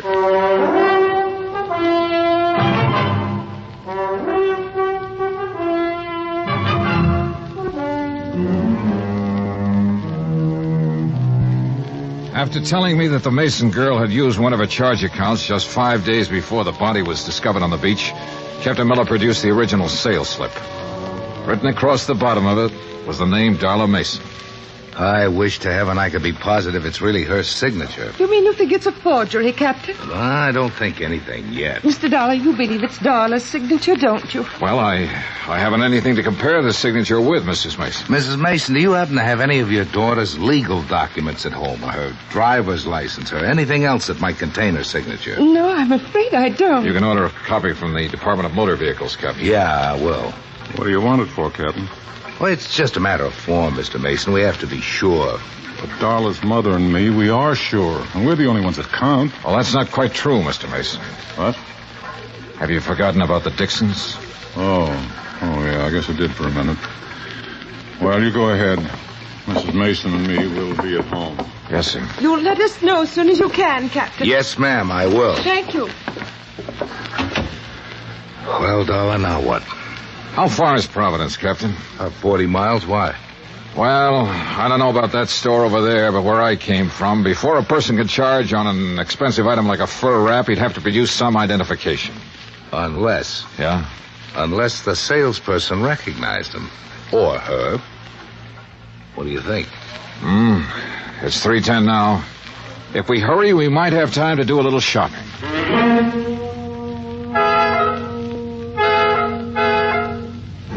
We made it in an hour and a half. The first salon at Kennedy's is on the second floor, back, away from the escalator. I remember her quite well, Mr. Dollar. And you're sure it was Darla Mason? Oh, yes, I know, because I was so surprised to see her. Oh, how's that? Well, I read the papers, Mr. Dollar. I knew she'd been away. Had you ever waited on her before, Miss Trumbull? No, I had not. Do you remember how she was dressed? Well, she had on a hat. Gray felt fitted real close to her head, so you couldn't see any of her hair. And, yes, a navy blue dress, raw silk, I believe, and real décolleté. What? Low cut, Captain. Oh. Did you recognize her when she first walked in, or not until she told you her name?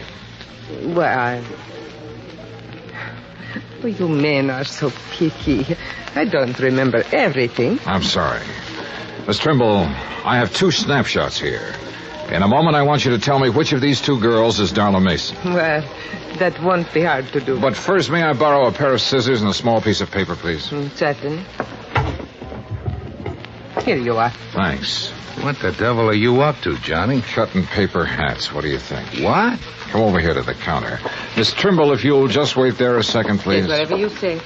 This had better be good. I think it will be. Now watch. All right. Now I put the snapshots on the counter, and on the head of each girl... Johnny! One of my little paper hats. Oh, really? This is ridiculous. Is it? Take a look. But Well, I'll be... When did you spot this? Today, at the Dixon house. Miss Trimble. Yes, sir? Would you come over now, please? Yes, certainly. All right. Look at the snapshots and tell me which of these ladies bought that fur from you last week. Why, you've covered up their hair. You said she wore a hat, didn't you? Yes, but... Well... Which one of them was it, Miss Trimble? Well, I'm not sure. Uh-huh. They look so much alike with their hair covered like that. And just mature. The Mason girl had worn her hair short in the Italian style. Ruth Dixon, who didn't have the money to spend on beauty parlors, had let hers grow long and full. But both girls had similar features, and apparently I was the only one who had noticed this. Or was I? Captain Miller and I went to the credit department where we compared the signature on the sales slip with Darla Mason's original credit application. After that, well, there was little doubt in our minds as to what had happened. It was almost 7 when I got back to my hotel, took a shower, and stretched out to do a little thinking. Yeah, hello. Hi. Hi, yourself. Who is it? Oh, come on, Johnny. Who are you expecting? Well... Don't tell me you've forgotten about our date. Oh, no. Where shall I meet you, Miss... I'll meet you. Be right up, Johnny boy. I wasn't quite dressed when she began pounding on the door. I tucked my shirt in and opened the door. Hi. Joni. Well, who else?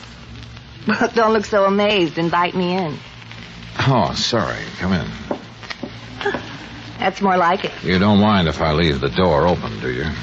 Worried, Johnny? Oh, no. It's just that I like lots of air. You're cute. So are you for a 17-year-old. 18. But I'm quite sure you are. Now, Joni, before we go out tonight, would you mind if I ask you a couple of questions? I thought you probably would. Oh, why? Well, I'm sure everyone in Newport knows about Darla charging that for a rap. I see. What do you want to ask me, Johnny? It's about the day Darla disappeared. Yes? Well, you said she was in the bar with a stranger, right? That's right. But you and I, we both know that every stranger who enters the yacht club has to sign a guest book. Correct? Well, he's given a temporary card. With the name of the member who invited him to the club also registered in the book. You're very clever, Mr. Dollar. Why did you lie to the police and your parents, Joni? Darla's my sister. I thought maybe someday she'd do the same for me. Will you tell me who the stranger was? Or shall I go over to the yacht club and start checking their guest book? I'll tell you. You... Yeah? Would you mind closing that door? Tell me first. His name's Peter Hansen. Who is he? My mother can answer that. Or my father. Who is he, Joni? A tutor. My mother hired him for Darla and me. He moved into our house about 3 months ago. Of course, he didn't stay long. Where was he from? I don't really know. But I know how you can find out. Yeah? Mother hires all her help from the Castelloni Employment Agency in Providence. If anyone has his home address, they will. I started calling the Castelloni Agency at 8:30 the next morning. Hansen's last known address was in Providence, and half an hour later I was headed toward the highway. It wasn't until I reached the turnpike that I noticed I was being followed by a battered blue sedan. Hansen had moved, but he'd left a forwarding address, and 3 hours and 2 addresses later, I turned down a lonely oyster shell road and stopped. Ahead of me, I could see a small beach cottage, and still behind me, the battered blue sedan.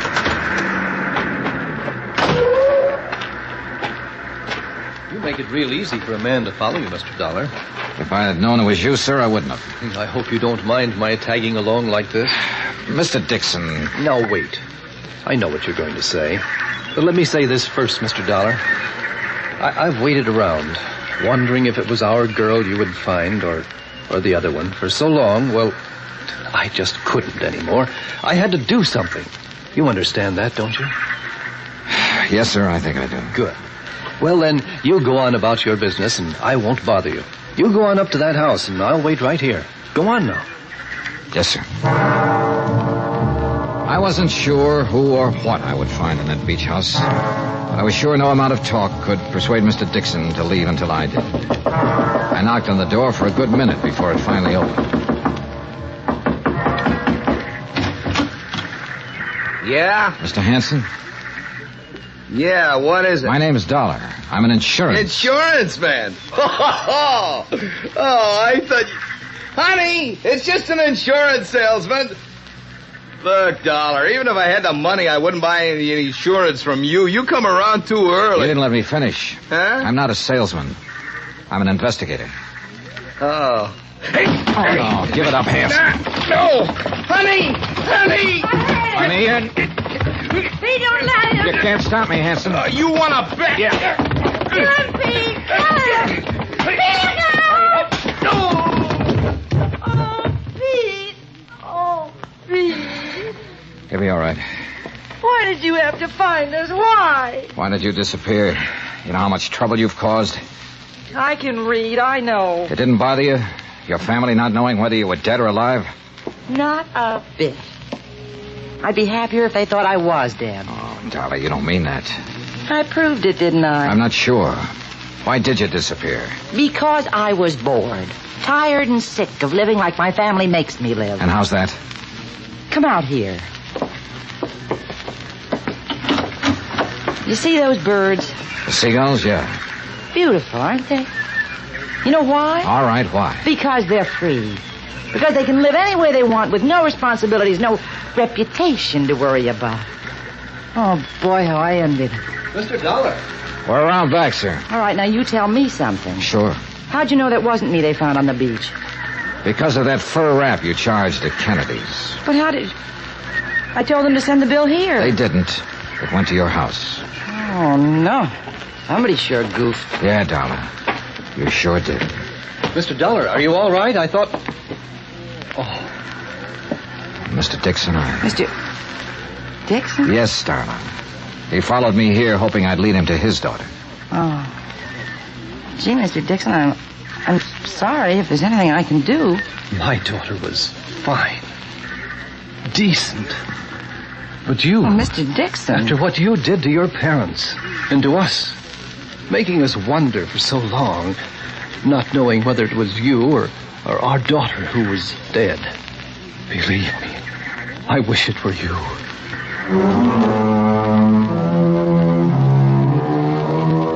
Like Bert McGraw told me a long time ago, somebody has to handle the rough ones. And for me, this was it. Henry Dixon was in no condition to drive his car, so he rode back with us. And on the way, well, Darla Mason will never forget the things he said to her. Neither will I. As for Ruth Dixon, who murdered her and why, well, that's up to the Newport police. Expense account total, including hotel bill, car rental, and transportation back to Hartford, $319 exactly. Yours truly, Johnny Dollar.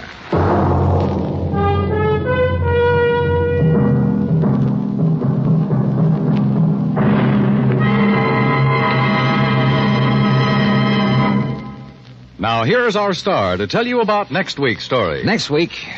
Well, I suddenly found out there was more to this case I just finished. More. The really tough part. Join us, won't you? Yours truly, Johnny Dollar.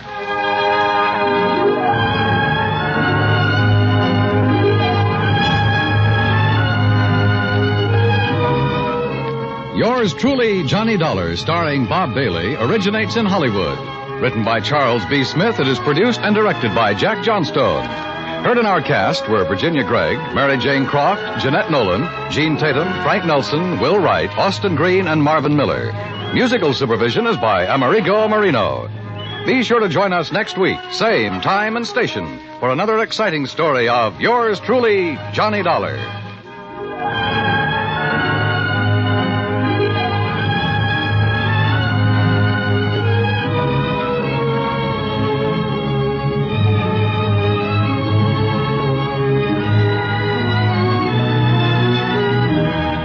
This is the United States Armed Forces Radio and Television Service.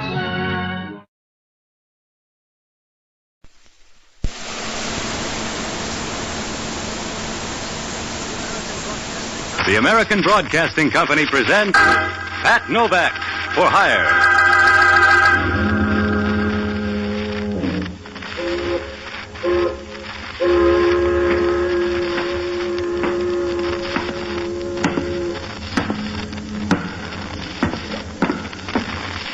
Sure, I'm Pat Novak.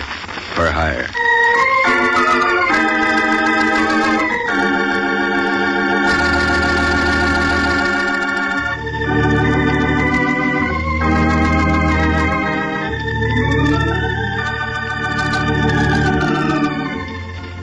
That's what the sign out in front of my office says, Pat Novak for hire. It's about the only way to make a living down on the waterfront in San Francisco. Because if you ever tried to practice the 10 Commandments down here, they'd steal 9 of them and frame you with the other. So I rent boats and do whatever else comes in handy to make a buck change pockets. Sometimes the hustle pays off. Sometimes you get lunch instead. Last week it was neither of these. I hung around my place at Pier 19 day after day, and nothing turned up at all. Just when I began to wonder if people had forgotten how to phone, a babe gives me a jingle. She sounds nervous and talks about trouble. Asks me to come up and hold her hand. I end up at a joint on the marina slant of Webster Street. It was probably important stuff once in the way of gold-plated living. Now it's just a tired wooden boarding house with about 30 people filling up space designed for a dozen. The paint was peeling off the walls. The garden had been on its own so long it was beginning to look like a jungle. When I rang the doorbell, I'd have given even odds a zombie would open it. I was nearly right at that.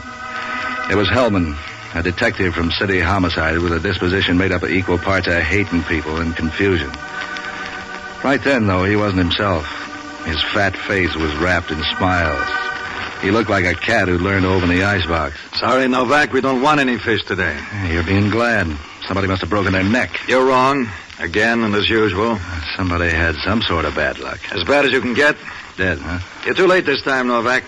The killer's already in the bag. And you got the drawstring. I'm not complaining. Now scamper off somewhere and find another sucker. Put the brush away, Hellman. If you got the killer, it's even money. It turns out to be 4 other people. I don't know. The department managed before you dragged into town. We stumbled, but we got by. You can say that about a wine bum. I can make it fit you. Stumble on out of here, Novak. Yeah. But first, who done it? The landlady. She evicted a guy named Burke, the hardwood. He didn't live here. He rented a room for some kind of an office. He was a freelance bookkeeper. She said he made too much noise working his machines at night. Did she confess? It's open and shut, Novak. No room for your chisel. Well, if she confessed, maybe you can pin it on her. What do you mean, pin it on her? The way you work, you couldn't prove Warren's governor. That's not my department, but keep on being smart and see if I can prove you'll fit in one of our cells down in Kearney Street. Don't strain your head, Hellman. I don't want any part of anything you're near, including this place. I'll buy that, too, and I'll breeze out of here. When the press shows up, don't worry about giving him your best profile. Either way, you'll look like a sack of potatoes.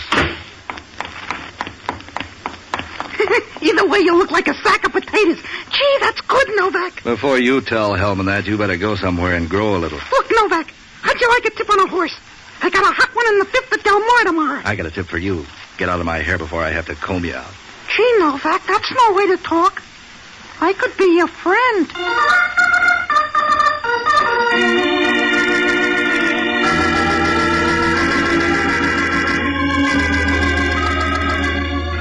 The guy was small, even for a midget. Since the rooming house was so full of interesting people, I decided I didn't want to go away after all. So I went back up the steps. Was just going to try my luck when the door opens from inside. The guy with the welcome is either middle-aged or he's done a lot of careful living. His face is as smooth and as neat as a barrel full of apples. You notice it because he acts like he forgot his face when he went into his acts. The rest of him is as mysterious as an addict in a B horror picture. I didn't need any puzzles right then, so I started to brush him off. Especially when I noticed the suit. It was so ragged it looked like he was made up to put the bum on the town. But then I decided to play it for the laughs. How would you like to make some heavy money in a hurry? I quit buying oil wells. I'm not fooling, would you? Who are you? Name's Jack Lansom. I'm Burke's assistant, or used to be. Yeah, he looks like quick, easy money. For an undertaker. For you, too. Sure. Why not? And how? Burke has some papers in his home safe that I don't want pawed over by any flatfoot snooper. They're my papers. Burke just kept them there for me. I want you to get them. I don't see any splints on your legs. I can walk, but I can't leave. Hellman's going to question all the tenants. So what do I do? Go to this address. It's on Nob Hill. Here are the keys. It's a wall safe, not a combination. Just 2 locks you have to open at the same time. The papers are in a sealed envelope marked Lansom Private. Get it and bring it here. I don't know. When a guy dies, the feds move in. They'll want to list his stuff for taxes. These aren't financial papers. They're just some private letters and things. I don't like flirting with the FBI. How would you like to flirt with $1,000? If the stuff's worth that much, it must be hot. I need those papers. Do you get them for me, or do I phone somebody else? I could change my mind. Here's $100. There's 900 more when the stuff's in my hands. You had me fooled there. You don't dress to fit this kind of dough. So I save my money. Are you going or not? Give me the keys. Lots of luck, Novak. Hey, Novak, wait a minute. About that horse. Go get a glass of water and drown yourself.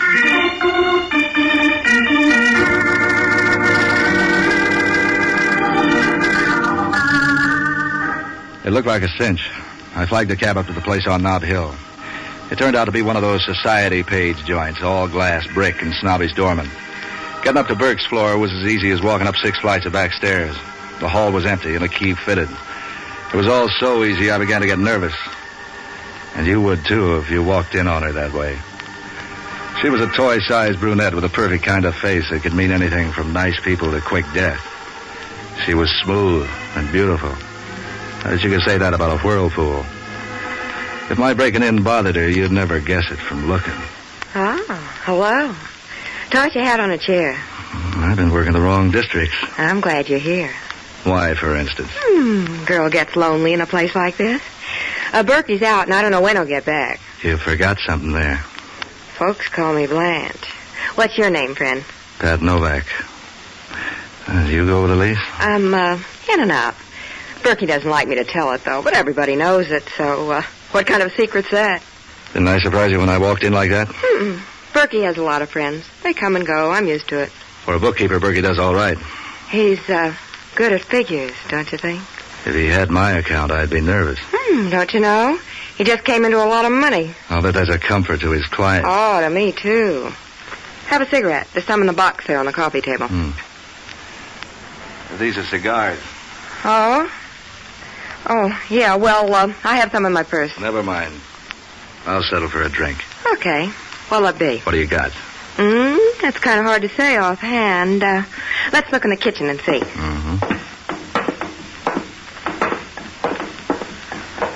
It ought to be up here.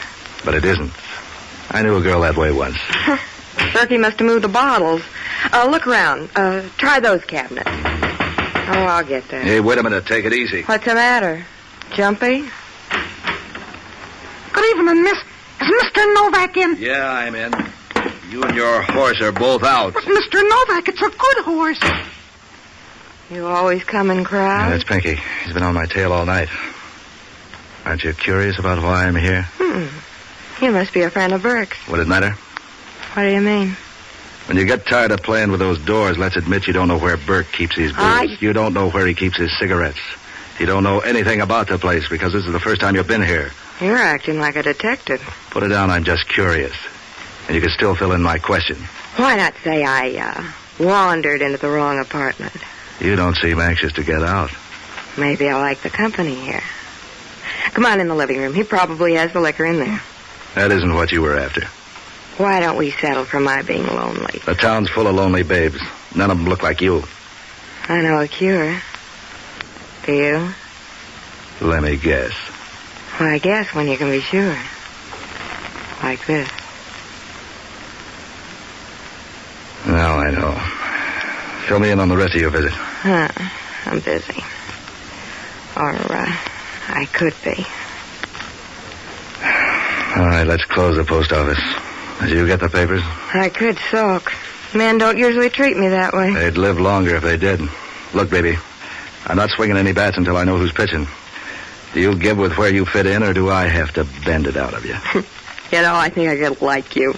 A dame gets tired of men she can twist around her fingers. Yeah, sure. I'm fascinating. Give. Don't flex your muscles. I'll tell you. Denver Red sent me. You're sure it wasn't Pittsburgh Pete or Chicago Clark? He's real. If you aren't too particular about what you call a man. He owns a nightclub called the Knife and Fork out on Geary Street. Then what? He sent me to get some papers Burke has hidden around the place. A small envelope. Did you find it? Sure. Here it is. You want it? You give up easy. I don't have to do this sort of thing to get along. I told Red that. What else are you going to tell him? I'll tell him you took the papers away from me. Unless you got a better idea. Put down your flaps, sister. What if I didn't go back to him? What if I went with you? I don't like your recommendations. Don't worry. I won't pretend I wouldn't drop you as soon as I found a better man. What do you want? Eternity? I haven't got time for that. All right, sucker. So, I'll go back to Red. He tears telephone books in half and things like that, so, watch him. I'll try to manage. Here's the booze. Let's drink to something or other. Why not? You sure you won't change your mind? About anything? Why don't you leave me your phone number? I got a better idea. Sucker.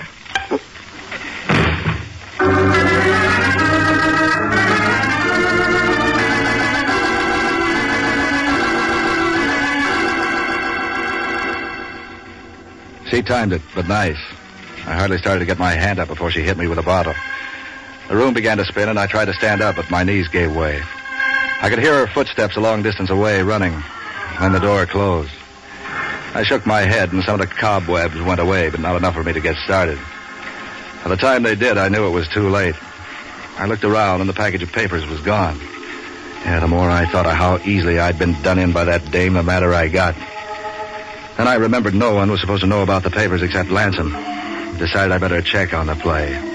I got on the phone and talked my way through a flock of bars until I ran down an alcoholic friend of mine named Jocko Madigan. He's an old-timer around San Francisco who knows more about the town than the city planning commission. He sounded good over the phone, which must have meant they were watering his drinks. Patsy, my boy, how are you? Curious. I'm sitting in on a racket that's beginning to develop too many curves. You sound like you're in a Girl Scout camp. You ought to be ashamed of yourself, you nasty, immoral, antisocial. Put down the horn for a minute. I want you to do me a favor. If I had a daughter and you were even in the neighborhood, I'd lock her in the cellar. I can't imagine what those Boy Scout leaders are thinking about. They were Girl Scouts a minute ago. What did they do, pull a switch? And anyway, Boy Scouts don't camp, they hike. Look, I just got sapped by a dame who stole some papers. They up Mount Tamalpais, they hike. That's her name's Blanche. She's tied in with a guy named Denver Red. He runs a knife and fork club out on Geary. Oh, those poor kids. And that mountain's almost straight up, too. She just left here. She ought to be heading for Denver Red's place. What are the papers? I know you don't own them. You can't read. They have some stuff in them that'll put the heat on a guy named Jack Lansum. He likes it cool. $1,000 worth.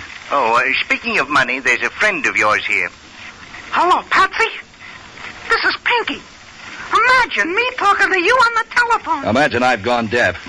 Hey, Jocko, if you can hear this, pull that punk off the line. Okay, he's gone.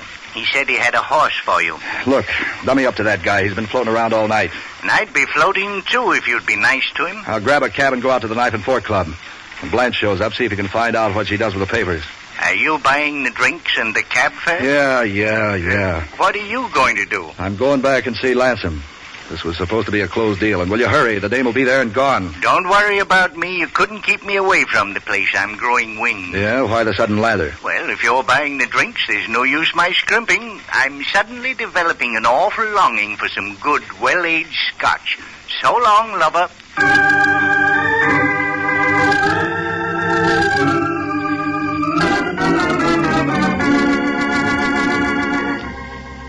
I ducked out of the place and started along the street looking for a cab. It was growing foggy and I couldn't see very well. In fact, I could see so little I didn't notice the car drive up. But I could hear the driver all right. All right, Bub, inside the car. You must not like arguments. Don't think it won't shoot either. Get in.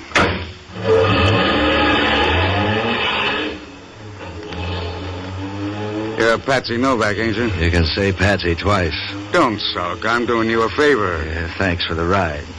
I'm Reynolds. Gong Reynolds. Ever hear of me? Yeah. You sell pipe dreams. If you know that much, you know that shoveling the snow ain't no job for a preacher. So you're tough. Then what? Then you give me Burke's little envelope. What is this, a mass meeting? You pass it over, or do we have to go out in the country and get it twisted out of you? You're wrong twice. I haven't got it. You must think I'm foolish. Someone beat me to it. Who, Murphy? Murphy. Yeah, the bookie. Did he get it? A dame. She said she was working for Denver Red. Out at the Knife and Fork? Well, that sounds all right. Hey, what's up? You don't know? I was hired to pick it up. Yeah, sure. Yeah, I believe that. Take it or leave it, but let me out of here. Don't get nervous. Wait till we hit a quiet street. I'm broad-minded. Let me off anywhere. I said a quiet street. Before you go, I'm going to search you. How do I know you ain't lying? I'm beginning to wonder myself.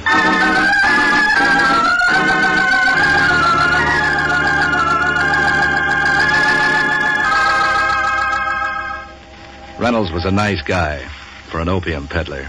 No bumps, no scars. He even dropped me near a car line. Pretty soon I began to breathe regularly again and headed back to the place on Webster Street. The house was dark except for a light in one of the upstairs windows. Just as I was leaning on the bell, I hear someone coming up the steps behind me. I wish you'd stay put, Mr. Novak. Now, about that horse. He's a beautiful animal. Affectionate. Look, I'm tired of this shadow act. What's your pitch? Straight over the plate, Novak. I'm doing you a favor. Someday I may need one from you. I'm far-sighted. Well, I'm nearsighted. Come here. Hey, cut it Light up and be somebody. What's your racket? Put me down, Novak. I got connections. You can't scare me. Yeah, I can try. Going in for kidnapping midgets, Novak? Put him down and come on in. I don't want to draw a crowd. Make this the last time I see you, Pinky, or I'll fix it so you wish you had. Who was that? I don't know. I'm beginning to get curious. Forget it. You got the envelope? No. Don't sound so cheerful. Why not? Somebody changed my mind. Too much competition. Keep it understandable. What do you mean? Every tough monkey in town is after those papers, and Denver Red has the inside track. Who else? Tell me about the others. Why didn't you tell me? I didn't know about them. I know how you feel. I didn't know a lot of things either, but I'm beginning to learn. Start talking. Burke used to keep books for a lot of guys around town. That's where he really got his money, covering up the racket profits from the revenue boys. Don't stop there. That's all I know. It's not enough. All right. I don't know, but I can guess. Burke must have photostats of some of the records and use them to blackmail the gangsters. So it's a free-for-all with me in the middle. I didn't know about it, honest, I didn't. You didn't know, but I get slapped, sapped, and held up. Good for me. You say Denver Red got the papers? And he can have them. I'm bowing out. Your $100 is nothing, don't you see? Get the papers and we'll both be rich. Richer than anyone in town. No dice. You want them, you get them. I'll give you $5,000. How much down? Here's the rest of the $1,000 I promised you. Is that fair? Fair enough. We're going to be rich, you hear? Rich. Yeah. The richest men in the cemetery.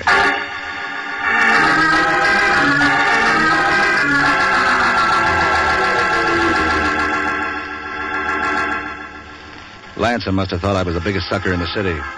I was through with the papers as soon as I discovered how hot they were. I could have told him, but when I saw how anxious he was, I figured I might as well use his shakes to get the rest of the $1,000. I headed out to the Knife and Fork, but my only plan was to get Jocko off the hook. After that, I wanted a lot of time in the country until things cooled off. The joint was out near Golden Gate Park, one of those community center places where you get everything that'll go in a stomach, including bicarbonate. The brunette doll was nowhere in sight, but I saw Jocko over at the bar wrestling with a double-sized highball. Eased over beside him. Well, if it isn't the Boy Scout, Patsy Novak. That stuff's beginning to eat into your head, Jocko. Don't you worry. My lobes are functioning smooth as ice in a glass. What can I do for you after you pay the bill? Did the Dame Blanche show up here? Yeah, about half hour ago. What kept you? She's pretty. So's a tiger. Where is she? She and your friend Denver Red went upstairs. He has an apartment up there. Now, that's the way to live. If he bored a hole in the floor and ran a pipe down to the bar... Did you see the papers? No, and do you know a guy named Reynolds, Gong Reynolds? We've met. He was in here. He looked around and ducked out. Did he go upstairs? I don't know. You're running in big company. Reynolds and Denver Red are two of the most powerful gangsters in town. If they've got anything to do with this, you better cash in your chips and get out of the game. Yeah, don't worry. I'm all washed up with this. I heard something else, too. This guy Lanson is no country boy either. Measure him for me. The grapevine has it he used to be a member of Murder Incorporated, the Brooklyn outfit. He got out before they grew into big-time operators. Three of a kind. What do you know about Murphy? Don't tell me Murphy's in on this. Murphy's got the horse wires sewed up. He sewed it up with bullets. Let's get out of here. Yeah, I will in a minute. How do you get to Denver Red's shack? The entrance is outside, but what do you care? Let's get out of here. In a minute. Patsy, they're hotter than summer in Panama. Leave them alone. I'd kind of like to see that envelope. Try the post office. It's full of envelopes. Yeah, not this one. You coming with me? No, Patsy. If you've lost your mind, you've lost it alone. I'm beginning to wonder about that. Well, so long, lover.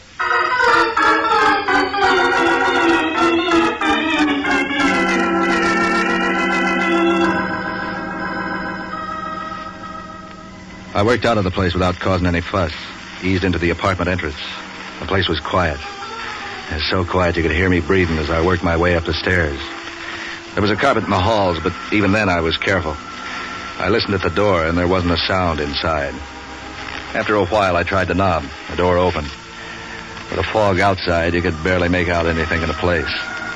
Something told me to back out and forget it. There was something I wanted to know. I held my breath and listened.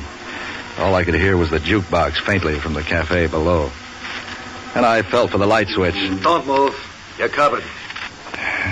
What are you waiting for, Hellman? The payoff? You, baby. Keep your hands up. Where's the gun? I ate it. I guess it wasn't much good at that. You didn't have any bullets left. You counted them? I counted the bullets in the body. 6 bullets, 1 load. Who got it?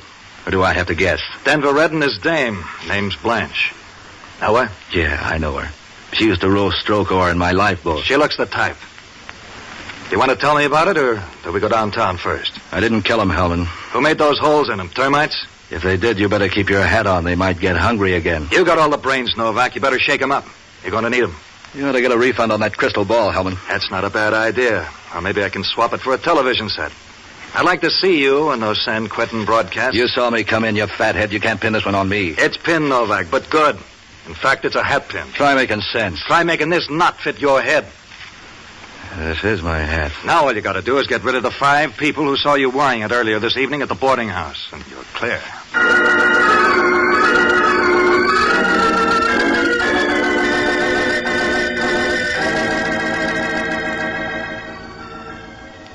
We were halfway down to the Hall of Justice before I could talk Hellman into giving me another chance. Murphy was really the one who cinched it. I picked him up by phone at one of his bookie joints with Hellman listening in on an extension. Yeah, it was short and sweet. Novak? Yeah, I've heard the name. What's itching you?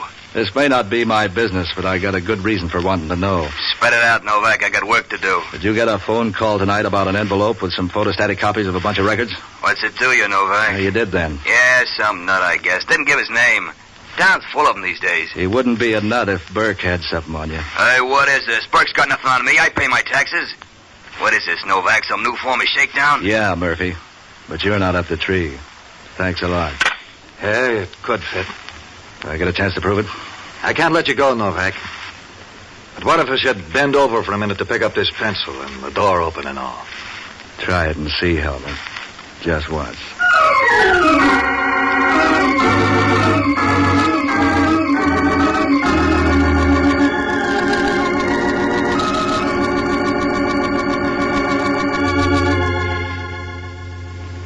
After that, I began to figure my bad luck had run out for the day.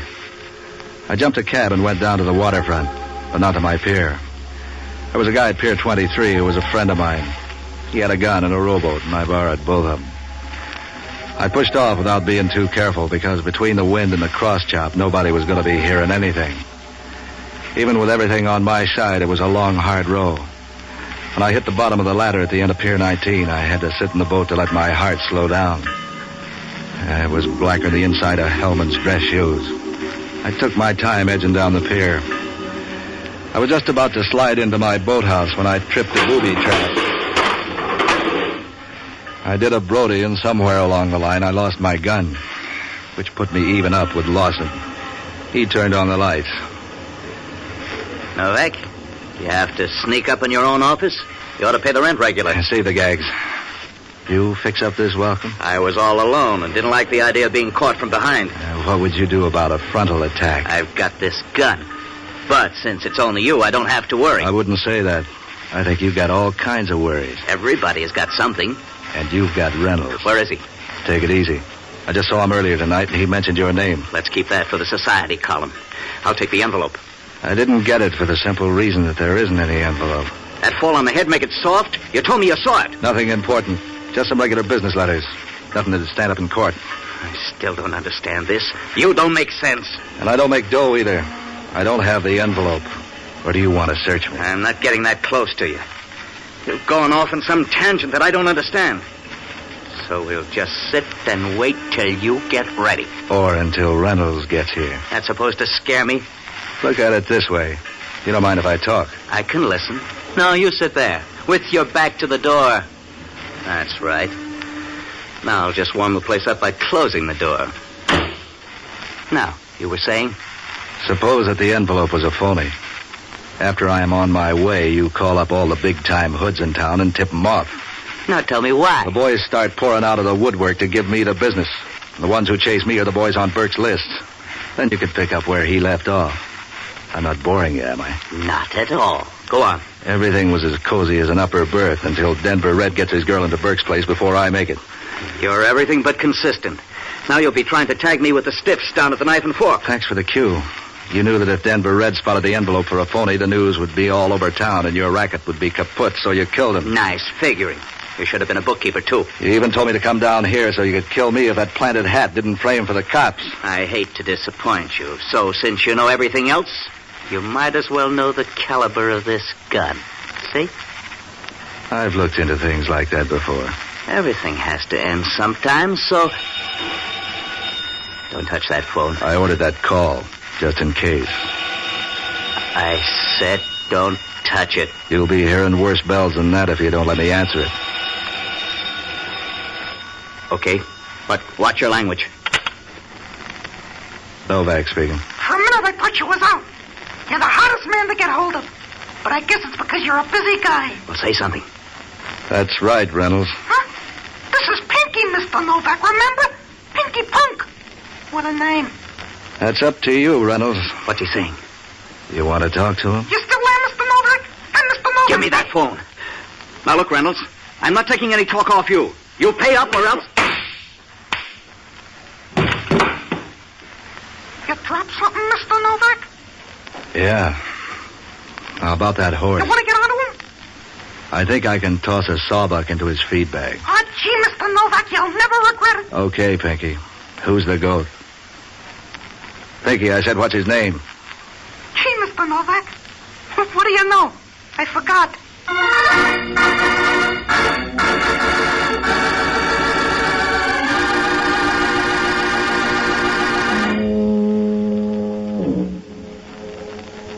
Pinky might have forgotten, but Lansom's memory was good.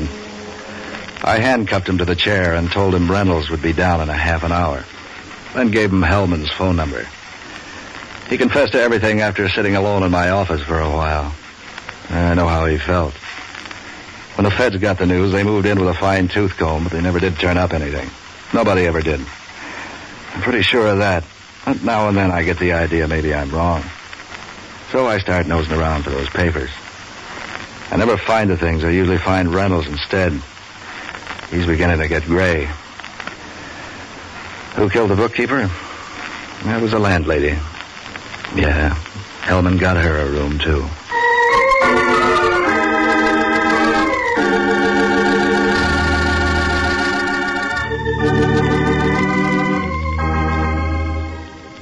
Heard on tonight's presentation were Ben Morris as Novak, John Galbraith as Inspector Hellman, Jack Lewis as Jocko, and Mary Milford as Blanche, with Herb Ellis, Jerry Zinneman, Kurt Martell, and Dick Ellers. Special music by Otto Clare. Listen again next week at this same time when over most of these stations, the American Broadcasting Company presents Pat Novak for Hire. This is ABC, the American Broadcasting Company. The Adventures of the Falcon, starring Les Tremaine.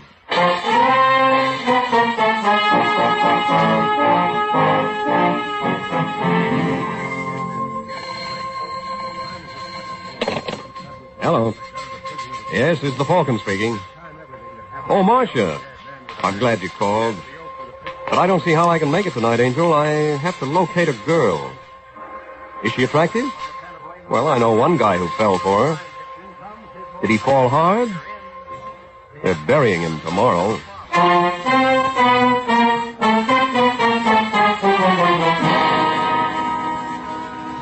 Once again, the Mutual Broadcasting System brings you the adventures of the Falcon. One thing about Michael Waring, the Falcon, he certainly gets around. You met him first in his best-selling novel. Then you saw him in his thrilling motion picture series. And now we're happy to bring you again his adventures on the air. Yes, it's Michael Waring, that freelance detective who's always ready with a hand for oppressed men and an eye for repressed women. So join him tonight when the Falcon learns murder is a knockout.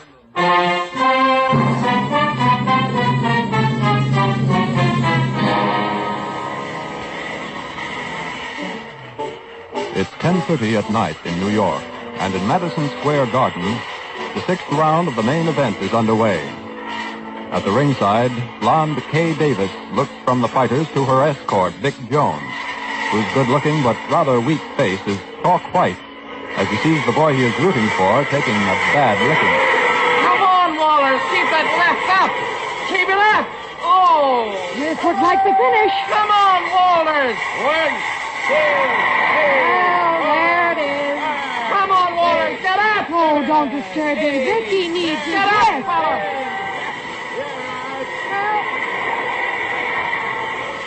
That does it.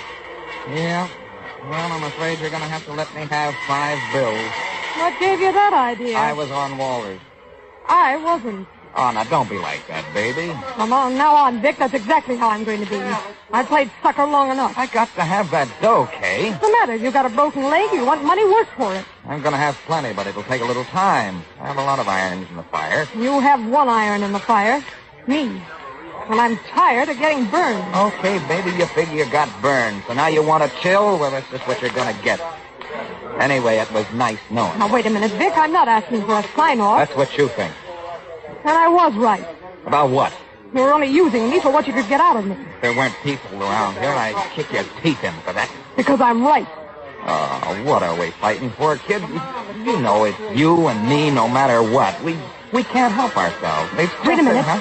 Oh, what's the matter? Let's get out of here quick. What is it? Come on. Well, the aisle's jammed. Well, we can push our way through. Excuse me, please. Hurry up, Vic. Well, what goes? You see that character over there, the one on the gray hat? He's looking this way. Huh? Well, what about him? He works for Alexo. Oh. You think he saw you? I know he did. That's why he's here. Alexo knows I like to fight. Yeah. We'll have to shake him, Vic. He'll want to trail me and find out where I live. Is he following? Huh? I don't know. I can't see him now. Good. And that means he can't see us either. No. Well, we can only keep it that way. We'll be all right.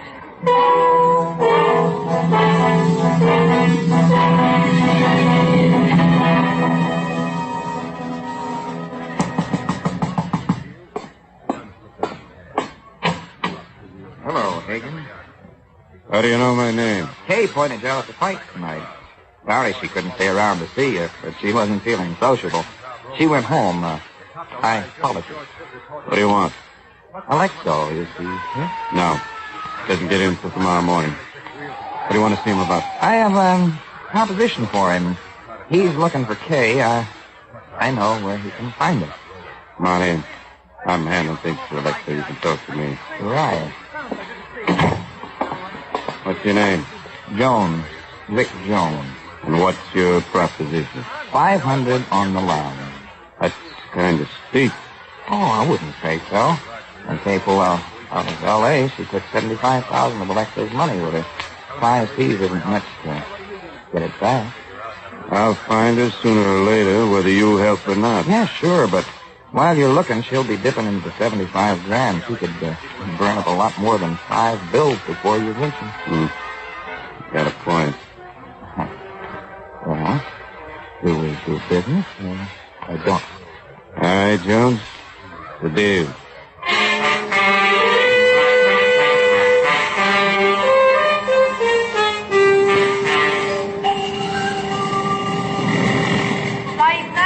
For San Francisco and intermediate cities now loading gate 3. All aboard flight 9, please. Alexo, here I am. Hello, Hagen. How was the trip? So. How are things going? Got anything on the girl? Not yet. Nothing?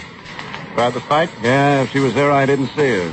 Don't think she's in New York. The detective in Chicago saw her buy a ticket to New York. Maybe she went on through. Florida, maybe. I think she's here. I wouldn't have come all the way from L.A. if I wasn't pretty sure. Well, what should we do? I've already wired Mike Waring. The Falcon? Yep.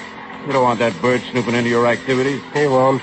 All I'm going to have him do is locate the girl. Well, I don't like it. You know, Hagen, sometimes I get the idea you don't want me to find Kay. What? Now, look, Alexo, I turned the town inside out trying to find her. I hope you did. Because if I find out you are lying, you are the one that's going to be turned inside out.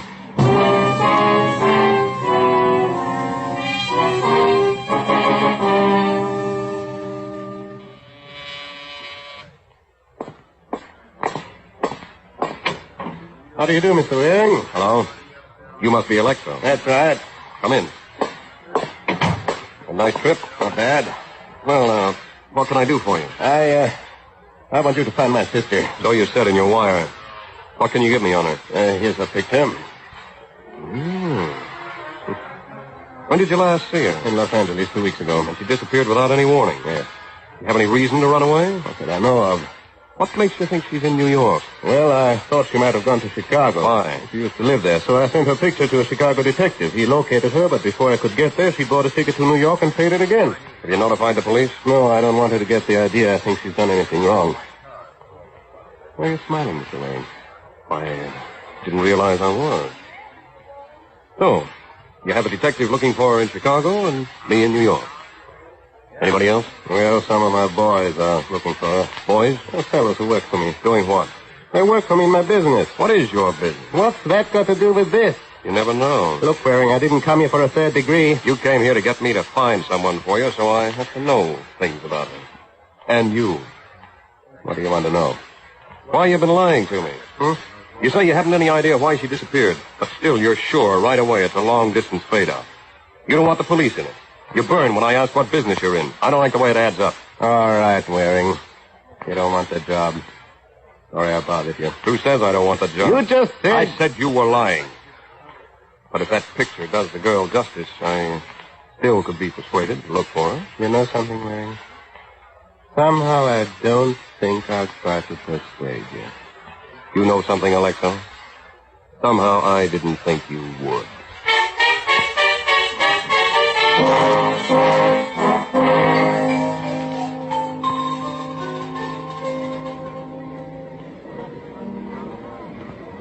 Hello, Kay. Higgin. How come a girl with your looks is eating alone? Maybe I like it that way. Nobody likes to eat alone. I'll join you. How did you know where to find me? Maybe I followed you last night and found out where you stand. Not unless you're invisible. I made sure I wasn't followed. Well, here I am. So I see. What would you do if I told you Alexo's in town? What? Does he know where I am? Not yet. Thank heaven. Well, thank heaven, thank me, Cave. And I know just how you can show your gratitude. Oh, you do? Yeah. You have 75 grand of Alexo's money, but I'm a generous guy. I'll let you keep 50 of it. Thank you, Hagen. Don't mention it. I'll finish your lunch. We'll go pick up my 25. Will I get time to think it over? What do you have to think? You either want to keep 50,000 or you keep nothing. All right. I'll bring you the money tonight. Oh, no, you don't. I'm not letting you out of my sight till I have the cash in my hand. Not giving you a chance to run away again. You don't miss any tricks, do you? I can't afford to. I bid a grand slam. Believe me, Kay, I'm gonna make it.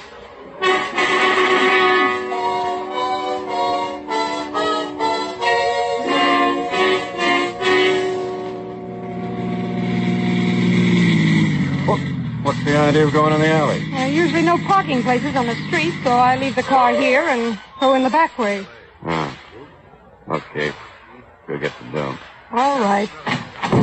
Wait a minute. You're parked too close to the building. I can't get out here. Well, slide over. You can get out on this side. I'll get out first. Okay. I hope you don't have the bright idea that you make a break for it while I'm trying to get out, because if you do, I'm... Oh!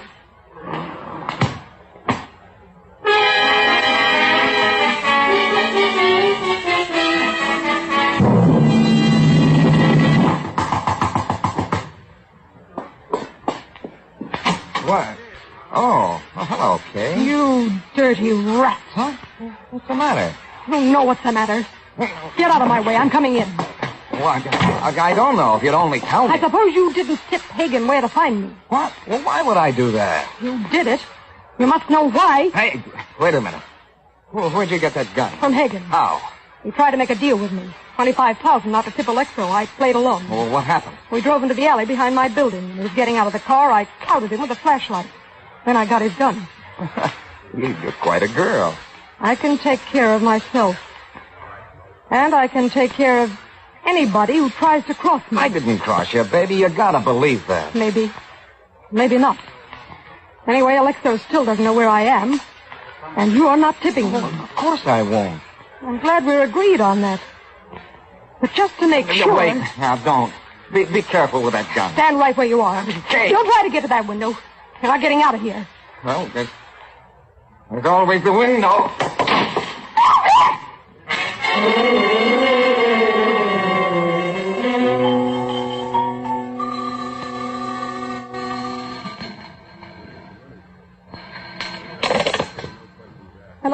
Hello? Hello, Kay. Vic. Well, that was a great stunt you pulled. Yeah, lucky I only live on the second floor. Anyway, it was better than getting shot. I wasn't going to shoot you. And it looked like it. All I wanted Never was... mind that now. All right. What do you want? I was looking for Hagen. Finally found him. You did? Yeah, he's still in the alley where you left him. He was sure pack a wallop. I gave him everything I could. You sure did. Well, why are you calling? Just thought I ought to tip you off, even if you do think I double-crossed you. Tip me off for what? Police have already found Hagen. If you're going to blow, you'll have to hurry. Why should I blow? Well, you have a story ready in case they call on you? They're not calling on me. Hagen won't tell them anything about me. I know too much about him and Alexo. You're right, Hagen won't tell the police anything. But the reason he won't tell them isn't that he's afraid. It's that he's dead.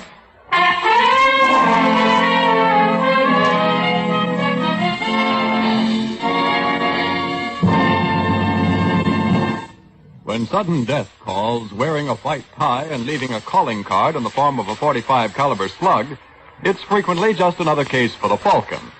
But when wholesale disaster threatens a community, that's the time when everyone thinks in terms of the Red Cross.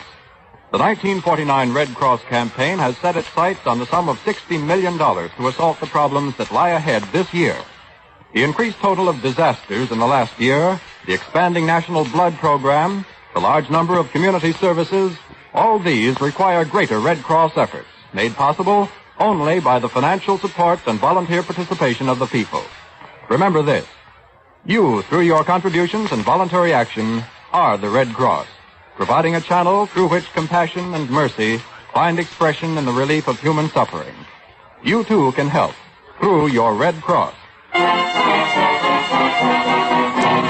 Now back to the adventures of the Falcon.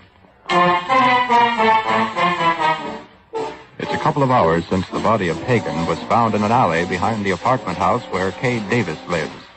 Now, Peter Alexo, the client whom Mike Waring had rejected, is once again at Waring's door.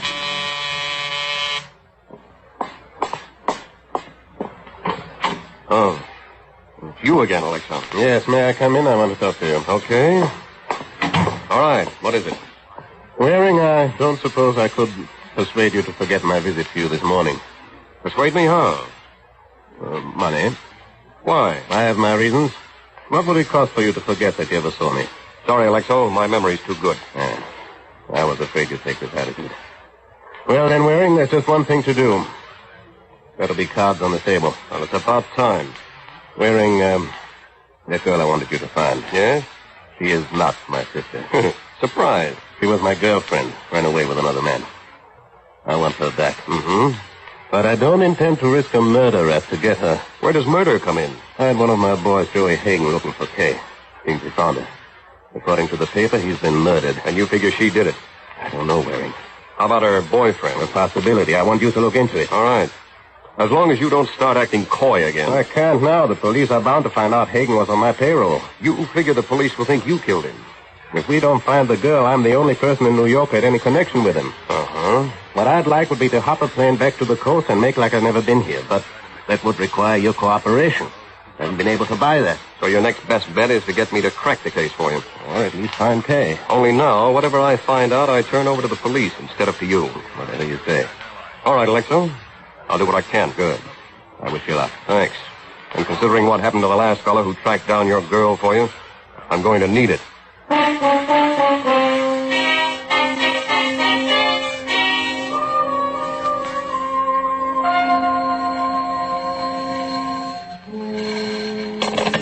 Homicide Squad, Lieutenant Gleason speaking. Hello, Gleason. Mike Waring.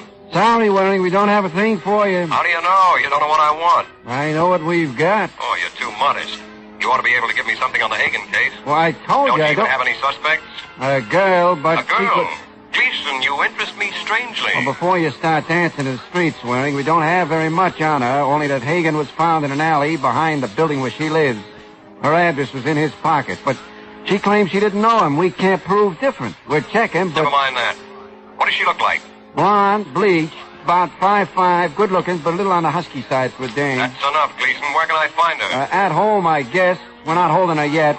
But what goes, Mike? I'll let you know after I've seen her. And if she's who I think she is, the answer to your question is plenty.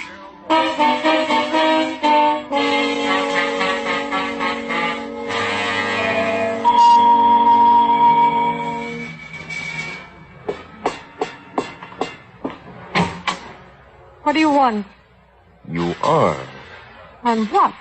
the girl in the picture What picture? that Alexo showed me. What? I don't know what you're talking about. I don't know any Alexo. Well, let me come in and I'll tell you all about No, it. you don't. All right.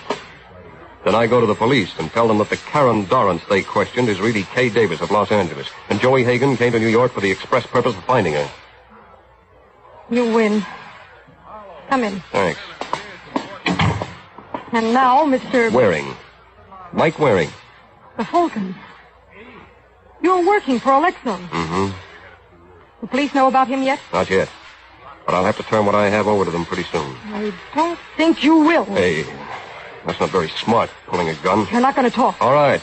I don't talk. The police have a corpse. They'll check on its background. It'll lead them to Alexo, and that'll lead them to you. I don't know what to do. I have to have time to think. Should have thought before you killed Hagan. I didn't kill him. He came here to see you. Yes? And you didn't want him to report back to Alexo. He wasn't going to report back. Why not? He wanted me to pay him not to. And you agreed. I was going to think it over. But killing him was a cheaper out. I tell you, I didn't kill him. I want to ask you something, Mr. Waring. Go ahead. What is Alexo paying you? Why? Whatever it is, I'll double it if you'll work for me. Sounds like the same deal Hagan got. And look what happened to him. No, I've given up trying to get away from Alexo. I see it's no use. But I'm in a spot with a murder. Maybe you can help clear me. Maybe. Unless you're guilty. I'm not. Well, what do you say? All right, Kay. You've hired yourself a detective.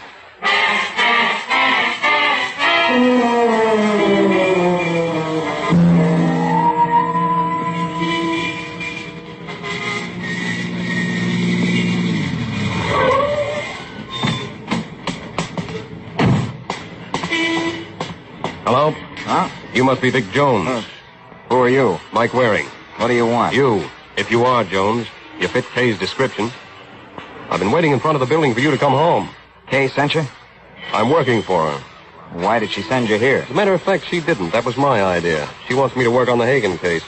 I thought you might know something. What would I know? Plenty. If you're the murderer. What? Why would I want to kill Hagan? You wanted Kay for yourself. Alexo wanted her back. Hagan found her for him. You could have killed Hagan to keep him from reporting. There's only one trouble with that, Waring. Yeah, what? Kay and I had already split up last night. So why should I care if Alexo found her? Well, it looks like my client has been holding back on me. Unless you're lying. If you don't believe me, ask Kay. I may do that. But first, I'd like to ask you a few more questions. Yeah, sure. But let's not stand out here in the street. We can go inside. All right. I don't understand, Waring. If you're working for Kay, how come you thought I killed Hagan? Why shouldn't I? I didn't know you and she had split up. But didn't she tell you what happened with Hagan? What did happen? Oh? Well, if you don't know, I'm not saying. Why? I've had enough trouble with Kay. She thought I tipped Hagan off about her. I think I've convinced her. I didn't by now, but I'm not going to give her any other reason to blow up. Oh, yeah. She blew up, huh? Yeah. Well, why did she care if Hagan found her?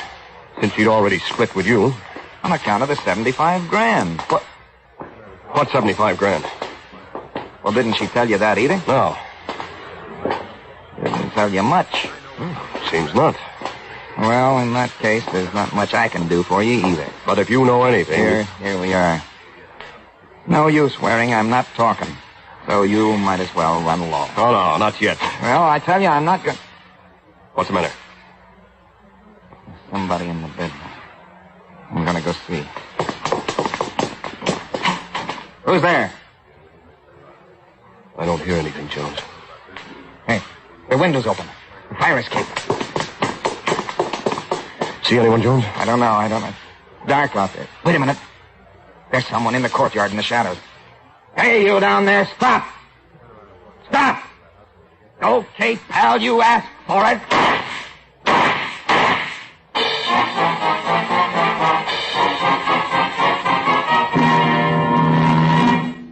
There's high Western action adventure for you on Mutual's thrilling new radio program, Straight Arrow.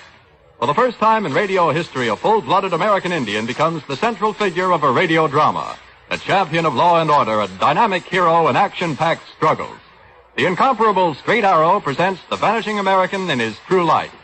You'll find swift-paced entertainment when you hear the bold and daring Straight Arrow on Mutual. Now back to the adventures of the Falcon. 20 minutes have passed since Mike Waring and Dick Jones surprised an intruder in Jones's apartment. Now, in another part of town, Kay Davis stands outside the door of a hotel room.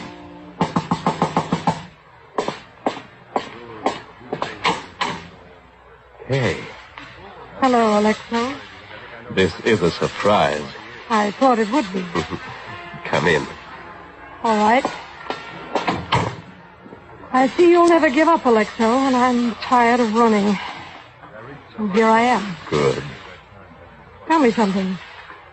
Was it me or the money that you were really after? Don't you know? You're like a jerk. I'm no Bobby Foxer, but I really had it bad with that crumb Vic.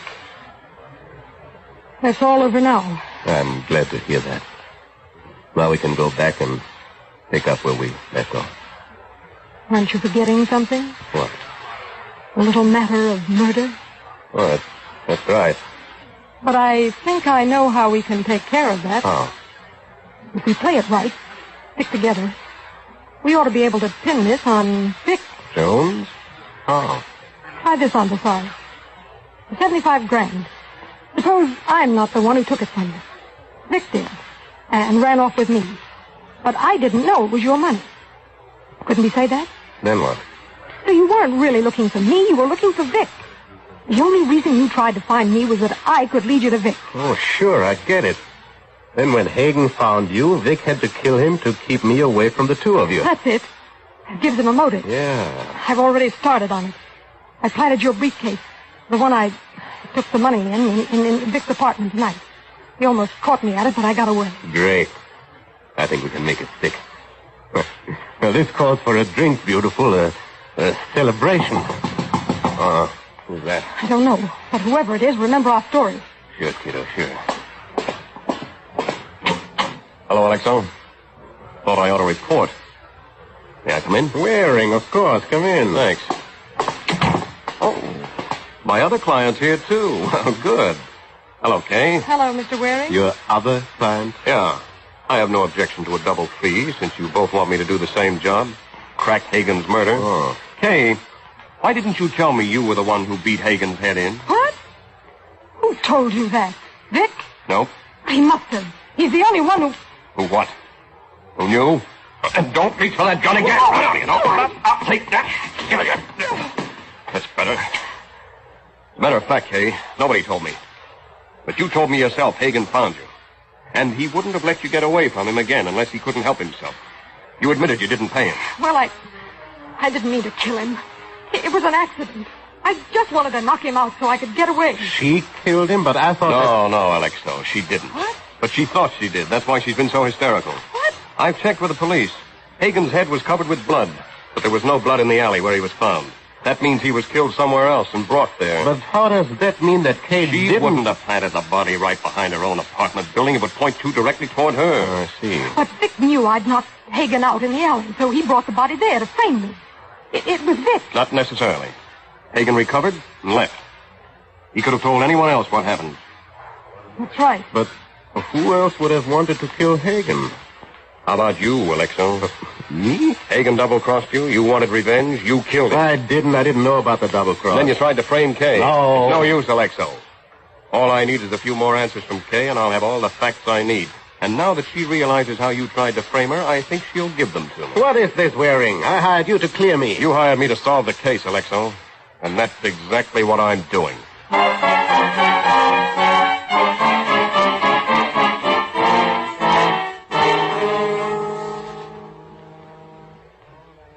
Up a plan to frame me, huh, Waring? Oh, that's right, Jones. Oh, I'm sure glad you saw through it. How did you know Alexo was the murderer? Well, I didn't. I was just feeling my way. First, I eliminated Kay. The body being planted in the alley cleared her. Yeah, you told me. But then there was one fact I had to get straight. Yeah, what was that? How Alexo and Kay got together. Kay could tell me, but I had to make sure she was telling the truth. And that's why I accused Alexo. What? Yeah. Because if she thought Alexo was the murderer and that he had tried to frame her, then she wouldn't try to protect him. So I accused him. And then I asked how Alexo found her. She said he didn't find her, that she went to see him herself tonight. So what? Well, don't you see? Alexo wanted to find Kay and his $75,000. Hagen knew where Kay was.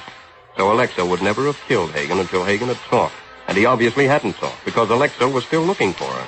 Which means Alexo didn't kill Hagen either. But if he didn't... If he didn't, and Kay didn't, that just leaves... Yeah, that's right.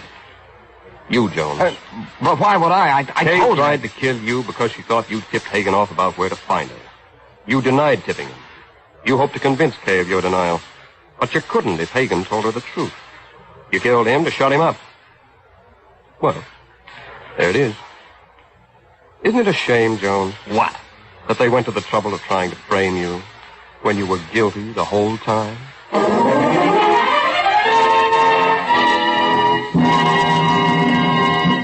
Death is a one-armed bandit. Death is a one-armed bandit. That's the title of next week's adventure of the Falcon, when Mike Waring learns that when it comes to slot machines, there's more than one way to make a killing. So be sure to listen next week at this time to another exciting adventure of the Falcon.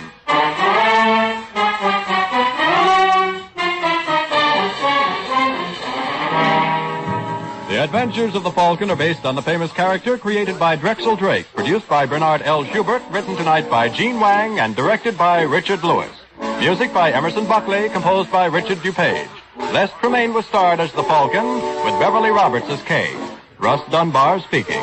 This program came from New York. This is the Mutual Broadcasting System.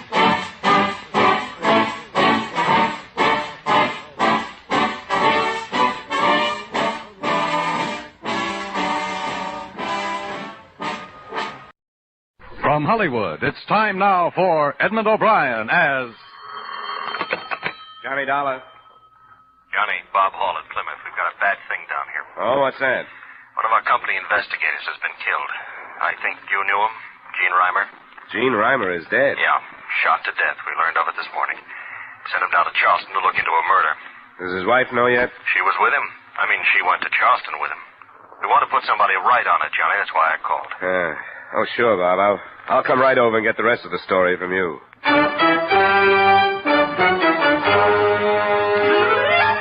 Edmund O'Brien in another adventure of the man with the action-packed expense account, America's fabulous freelance insurance investigator. Yours truly, Johnny Dollar.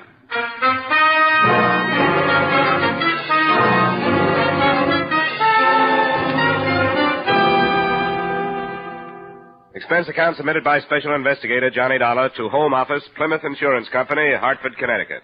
The following is an accounting of expenditures during my investigation of the LELAND BLACKBURN matter. Expense account item $1,250, cab fare from my apartment to the Plymouth building. Hey, Johnny. Yeah? Oh, hi, Merle. What are you doing down here? It was the Gene Reimer shooting. I wondered if it heard. He talked a lot about you. You were good friends. We learned the business together in the Pinkerton agency. Almost opened our own office. It didn't pan out. I wish it had. We're going to miss him around here. He was a great guy. Yeah. Well, Bob Hall's waiting for me, Merle. I'd better get in there. Sure. Good luck, Johnny. Mr. Dollar, he's waiting for you. You can go right in. Thanks. How are you, Bob? Thanks for coming right over, Johnny. Wouldn't have blamed you if you turned it down. Forget it. I feel pretty awful about it. I gave the case to Gene myself. He wasn't up for one, but there would have been some extra money for him. I knew he needed it. He didn't have to take the case. He didn't have to earn a living this way. It's a funny thing for you to say. Well, there's no other way to look at it. You can't hunt trouble forever without finally running into some. I got the idea that you were his friend. I was. But you aren't hiring a friend, Bob. You're hiring an investigator. If you want me to go to work on this, I'd better get some facts. I don't understand you. What about the case he was on? You said it was murder? A policyholder named Leland Blackburn was bludgeoned to death in his home. How long had Gene been on it? Less than a week, 5 days. Had he sent in any report on what he'd learned? No, he hadn't. Is that all? That's all I know. He was staying at the Hotel Lee. His wife is still there. As I said, she'd been with him. I suggest you talk to her first. I will. I'll leave as soon as I can get plane space. All right, Johnny. Good luck.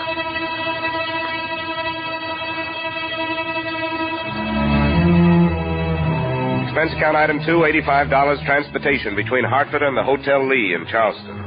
It was 8:30 p.m. by the time I checked in, and my first move was to the phone. Yes? This is Johnny, Barbara. Johnny, where are you? The floor above you. The Plymouth Company sent me down to look into Jean's death. Oh, I'm glad you're here, Johnny. When will I see you? As soon as possible. Well, give me just 15 minutes to put a face on it. Come on. It's been a long time. I can't tell you what a shock it was to hear your voice on the phone. I've been thinking about you. Oh? Well, it was natural to. You've been the only one I turned to when there was trouble. How did the company happen to send you? Because I knew Jean, I guess. Was anything said about us? There was no reason for that.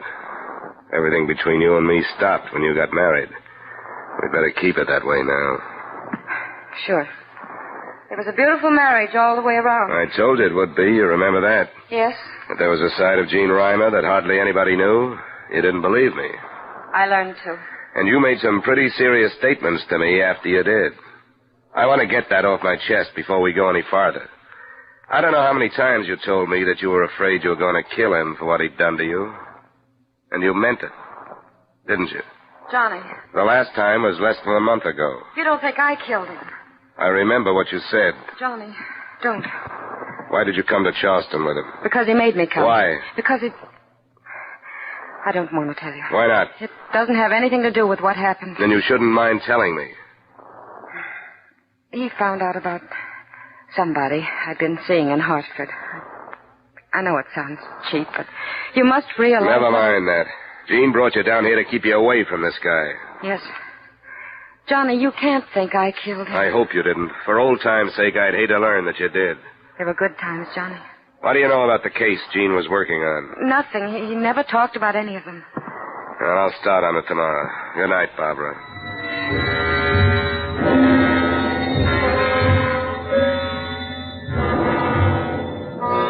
Expense account item 3, $2 cab fare the next morning to police headquarters, where I met Lieutenant Sims, the officer in charge of both killings. Well, looks to me like they piled a load of work on your shoulders, Dollar. You assigned to both murders? Chances are that they go together, don't you think? Hard to figure that far yet. Well, what have you got on this LELAND Blackburn? The file isn't complete on him. The widow and son refused to authorize an autopsy. Took a few days to force it through, so we got no report. Who was he? An old codger, a pillar of the Old South, so to speak. He was a broker, him and his son Rollin, pretty wealthy folks. What do you think was the motive? Well, we're thinking it was robbery. Nobody knows how much, but old Leland's wallet was empty when they found it. He just told the phone operator he wanted the police when he was hit. The phone was still in his hand. Well, I'll have to go and talk to the family. Help yourself.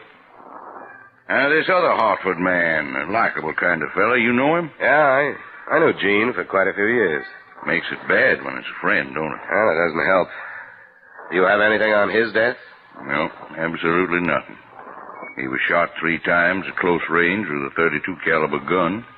All 3 slugs went through him and smashed up on a brick wall behind him. Spoiled him for ballistics. Where did it happen? In an alley off Magazine Street. And that's why we can't figure any connection between that shooting and the Blackburn killing. You know this town? No. Why, no Blackburn had set foot in that Magazine Street section. They live at the other end of the town, south of Broad Street. That's a whole lot closer to heaven, I can tell you that. Yeah.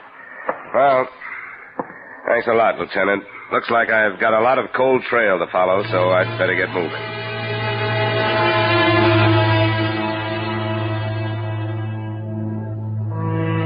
Later that day, after checking my phone to learn when the son would be home, I went to the Blackburn residence. It was a warm, friendly estate glowing with Southern tradition. The same thing could have been said about the widow, Mrs. Blackburn, but son Rollin must have taken after his father. What I resent most of all is that you are here simply because you suspect either Mother or me or both of us of nefarious plot. Now, Rollins. Isn't that right? Murder is a hard thing to ignore, Mr. Blackburn. I am not ignoring it, but I believe our local police are quite able to do what must be done.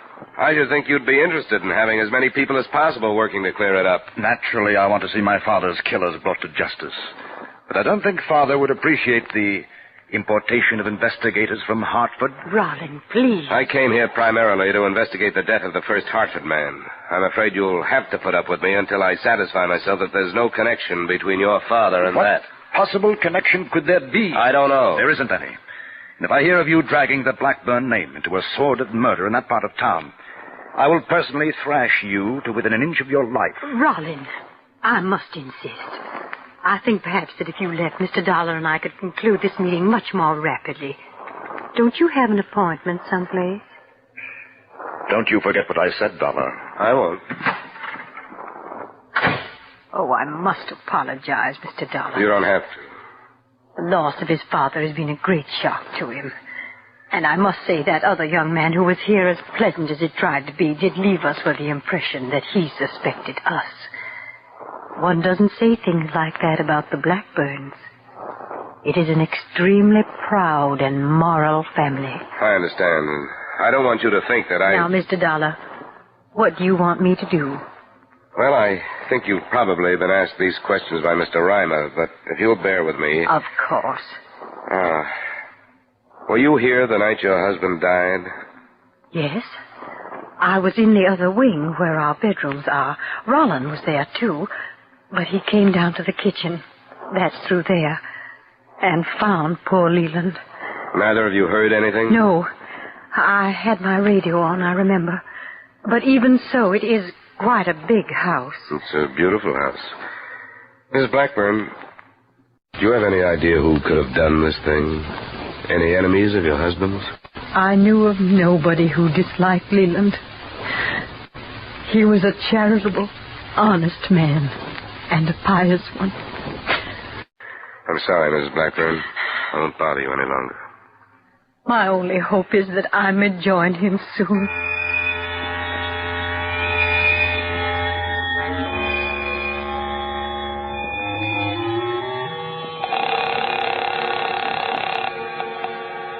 Lieutenant Sim. Mrs. Dollar, Lieutenant. Oh, yeah. What have you been up to? I went out to see the Blackburns. How did you reconstruct the killing out there? Well, like I said, he still had the phone in his hand. He'd been hit a number of times with some blunt instrument. Anything to make you think there was more than one killer? No. The wounds were all on the right side of the head. Struck from behind by a right-handed man. Why? Well, the son. He was a little agitated at my being there. He said killers. What's that? He said he wanted to see his father's killers brought to justice. Plural. What would make him say a thing like that? I don't know. Well, as it stands, it's not worth anything as evidence, but I thought I'd tell you.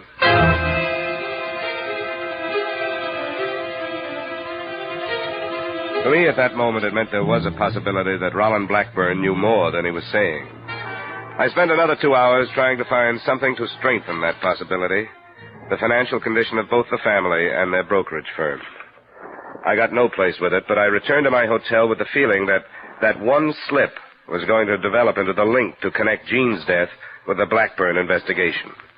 The feeling lasted only a few seconds after I met the man who was waiting for me outside my room. Mr. Dollar, I'm Hal Brand. Oh, yeah? I'm the hotel detective here. Oh. I think I'd better talk to you. What about? The woman down on 413, Mrs. Reimer. How'd you find out about me? I've been keeping my eye on her. I saw you go to see her and checked on you. I had an idea that insurance company would send somebody else. Why have you been watching her? Her husband paid me to. I guess there was something wrong between them. Yeah. A man showed up to see her the day the husband was killed. I didn't get a chance to tell him, but I thought I ought to tell you. Who is he? Richards is his name. George. He's in the Clemens Hotel up the street. He checked in from Hartford, too.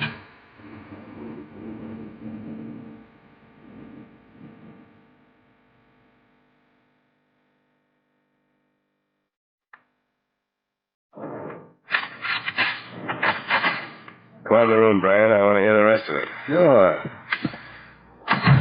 There isn't much more. This Richard showed up at the Reimer room about 1 in the afternoon. Reimer was out, so I didn't get to him. And then he was shot that night about 10. Maybe it don't mean anything. You know where Richards is now? He checked out this afternoon and took the 540 plane to New York. Let me pour you a drink, Brand? Sure. You know, old man's a fool to marry a woman as beautiful as that. It always means trouble. That's my personal opinion anyway. My wife's as ugly as sin. But that's as far as it goes. Yeah. Thanks. Have you told this to the police, Brand? Not yet. Why not?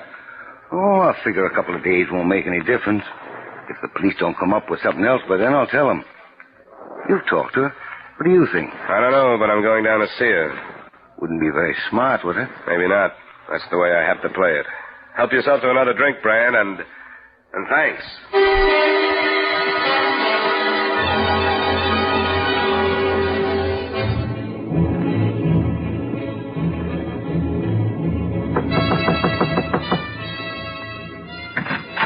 I've got to see you.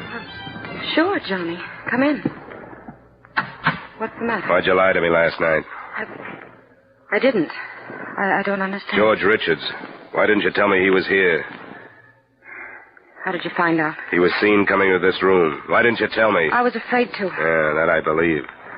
I put myself out on a limb for you today because I thought there was a chance you wouldn't lie to me. I withheld information. They want a motive for Jean's murder, and I didn't mention you. I didn't kill him. That doesn't mean anything now that there's Richards. I didn't know he was here until I opened that door. He stayed here 10 minutes, and I made him leave. I told him to go back home or there'd be real trouble. He didn't leave until this afternoon. I didn't know that. Johnny, I know I should have told you last night. I've always trusted you, but I knew how bad the situation would look, and I just prayed that nobody would know George was here. You weren't covering up for him? No, I didn't know, Johnny. I didn't know he was still here. Quit it, will you? Come on, sit down, get a hold of yourself. Look, I want to believe you, Barbara, you know that. But it doesn't make any difference now whether I do or not. The police are going to learn about Richards. Are you going to tell them? I imagine they'll tell me. But I can't hold back anymore.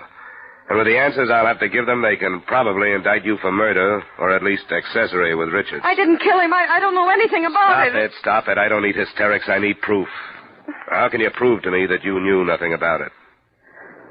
I don't know. Would Richards have done it alone? No. How can you prove that? It's a thing I know. I can't use things you know. I need people and statements. People who will swear that they saw you at the time Jean Reimer was killed. People who will swear they saw Richards. It was 9 o'clock. I was here. I can check that. That's all I know. Johnny, stop. Please stop. I can't stand any more. All right, Angel. I'll stop.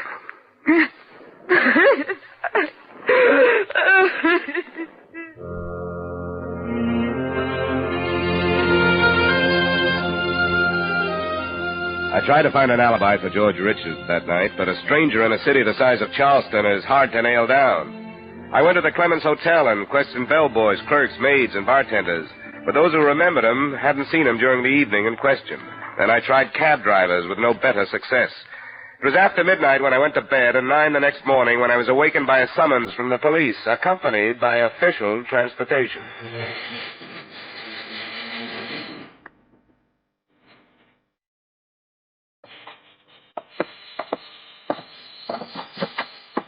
Here he is, Lieutenant. Thanks, Sergeant. You can wait outside. Yes, sir. Sit down, Dollar. Thanks. I had an interesting chat with the hotel detective where you were stopping. Oh, I'm not surprised, Lieutenant. What's the matter with you, son? You put yourself in a pretty darn serious position by holding back information from me. Why'd you do it? I'm not sure. You admitted knowing that Jean Reimer. Why didn't you tell me then that you knew about trouble between him and his wife? Well, I wanted to check the other angles first, the BLACKBURN investigation. How bad was this trouble? Pretty bad. Reimer had a mean streak that didn't show except to his closest friends and intimates. You'd say he did her bodily harm? Yep, lots of it. How'd you find out? From her? How well did you know her? I knew her before they were married. In love with her by any chance? If I had been, I would have married her. I know what you're driving at, Lieutenant, the possibility that I came down here to protect her from a murder charge. Well, that's half true. What's that? She's been my friend. I didn't want to see her pulled in if she wasn't mixed up in it. You don't think she was? I'll have to leave that for you. I know she had a motive, and to make it better, a possible accomplice turns up. But so far, it's all circumstantial. And we put a searcher out on this man, Richards. That's how good them circumstances look to us. Sure. And I'll bet I can reconstruct your reconstruction. A phony tip to Rhyme on how to crack the Blackburn thing, an appointment on Magazine Street, and the payoff, huh? You break that down? No, and I tried. Barbara has an alibi, but Richards hasn't. Well, I gotta have somebody for that killing, Dollar. I'm going to bring her in. I'm surprised you haven't already. I want to talk to you first. I want you to stay here while I talk to her. Why? Why, you think she'll break down because of me? What's the matter with that board? Now, I'll be right back. I gotta go get a man to pick her up.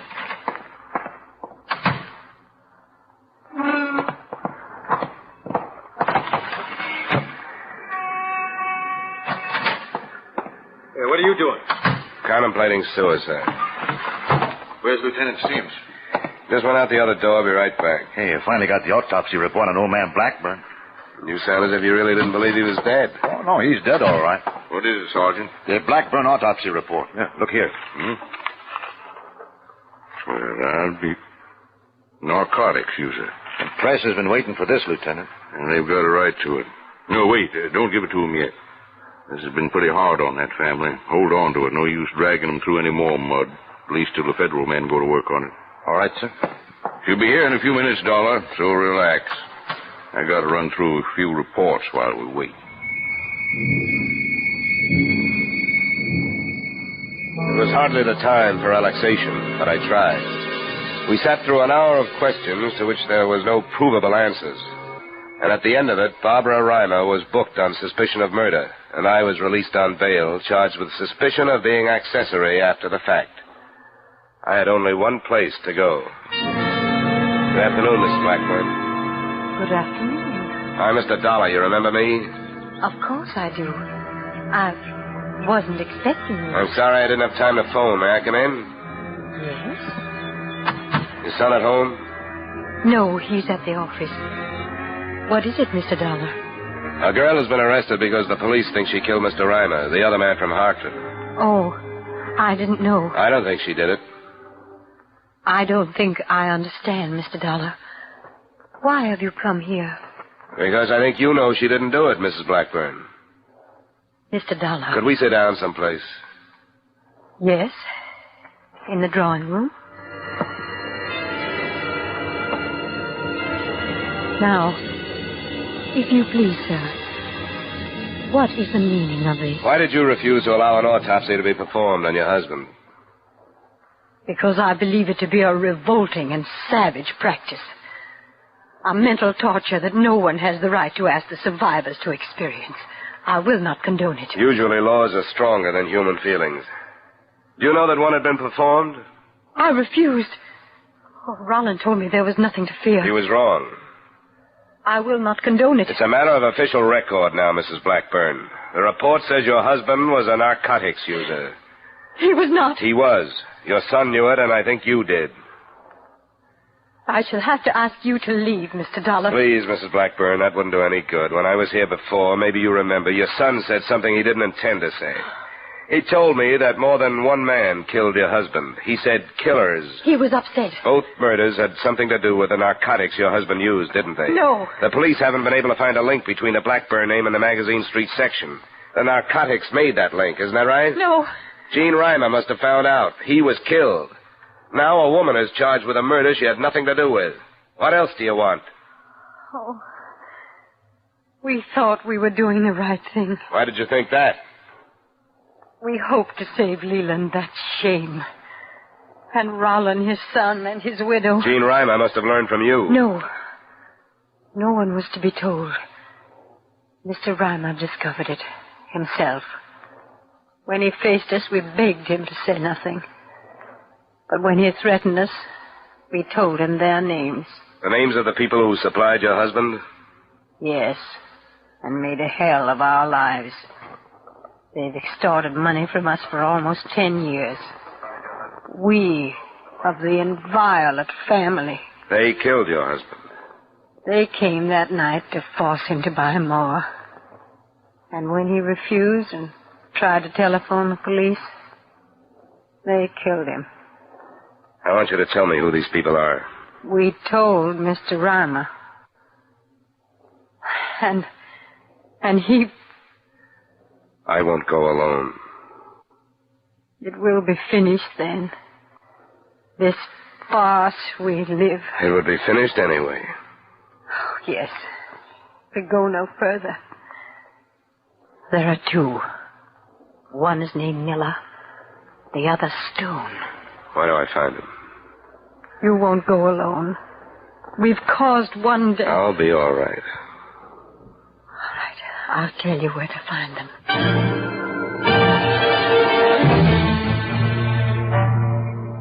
I hadn't planned to go alone, but on the way I began to wonder if the time I spent interesting the police wouldn't be used by Mrs. Blackburn to warn the two men whose capture would put the finish to the family reputation.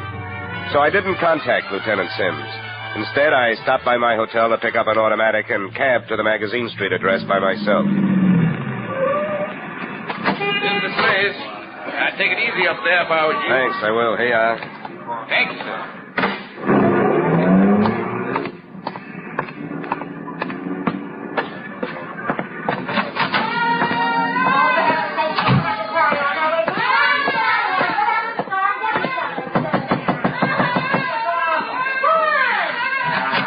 Yeah? Who are you, Miller or Stone?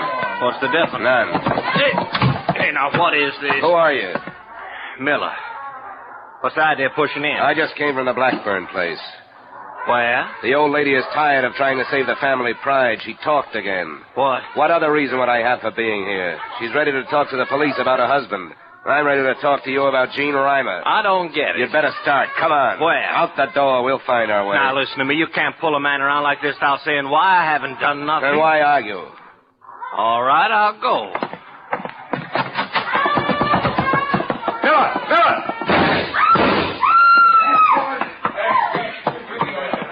Miller? Get away from me. Fine, Stone. I gotta talk to Stone.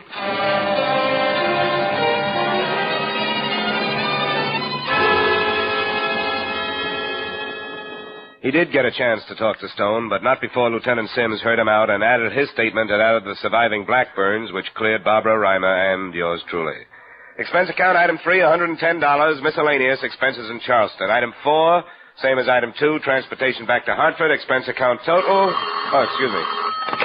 Yeah? Hello, Johnny. Oh. Hi, Barbara. I thought you were coming over. It's after 4. Well, as a matter of fact, I was just going to phone. I can't make it. What's the matter, Johnny? I've got another case. What's the matter, Johnny? I have to earn a living.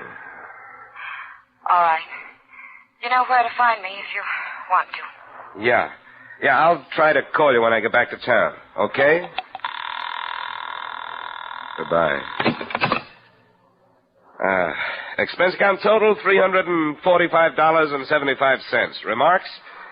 This was a fairly personal assignment, and it brings to mind a fairly personal observation. Cops, private or otherwise, should never marry.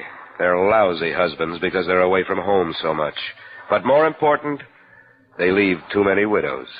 Yours truly, Johnny Dollar.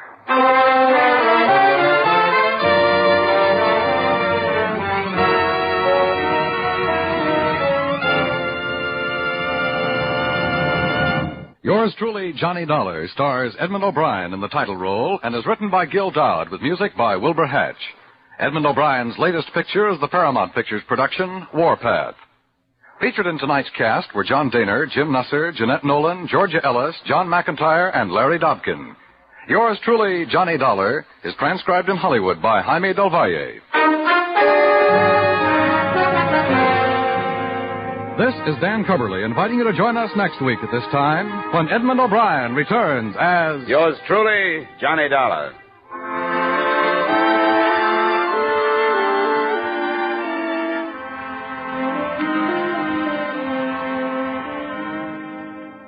You can sing it again on CBS tonight for a whole hour of fun-packed, music-packed entertainment. And maybe Dan Seymour will be calling you to solve one of the tuneful little riddle songs that lead to a chance at radio's largest cash jackpot, $5,000, plus $10,000 more in wonderful prizes. Alan Dale, Judy Lynn, Bob Howard, the Riddlers, and Ray Block's orchestra are on hand to sing and play the riddle tunes leading up to Dan Seymour's coast-to-coast calls. Be listening again later tonight when Sing It Again comes along on most of these same CBS stations. Now stay tuned for Von Monroe's Caravan, which follows immediately on most of these same CBS stations.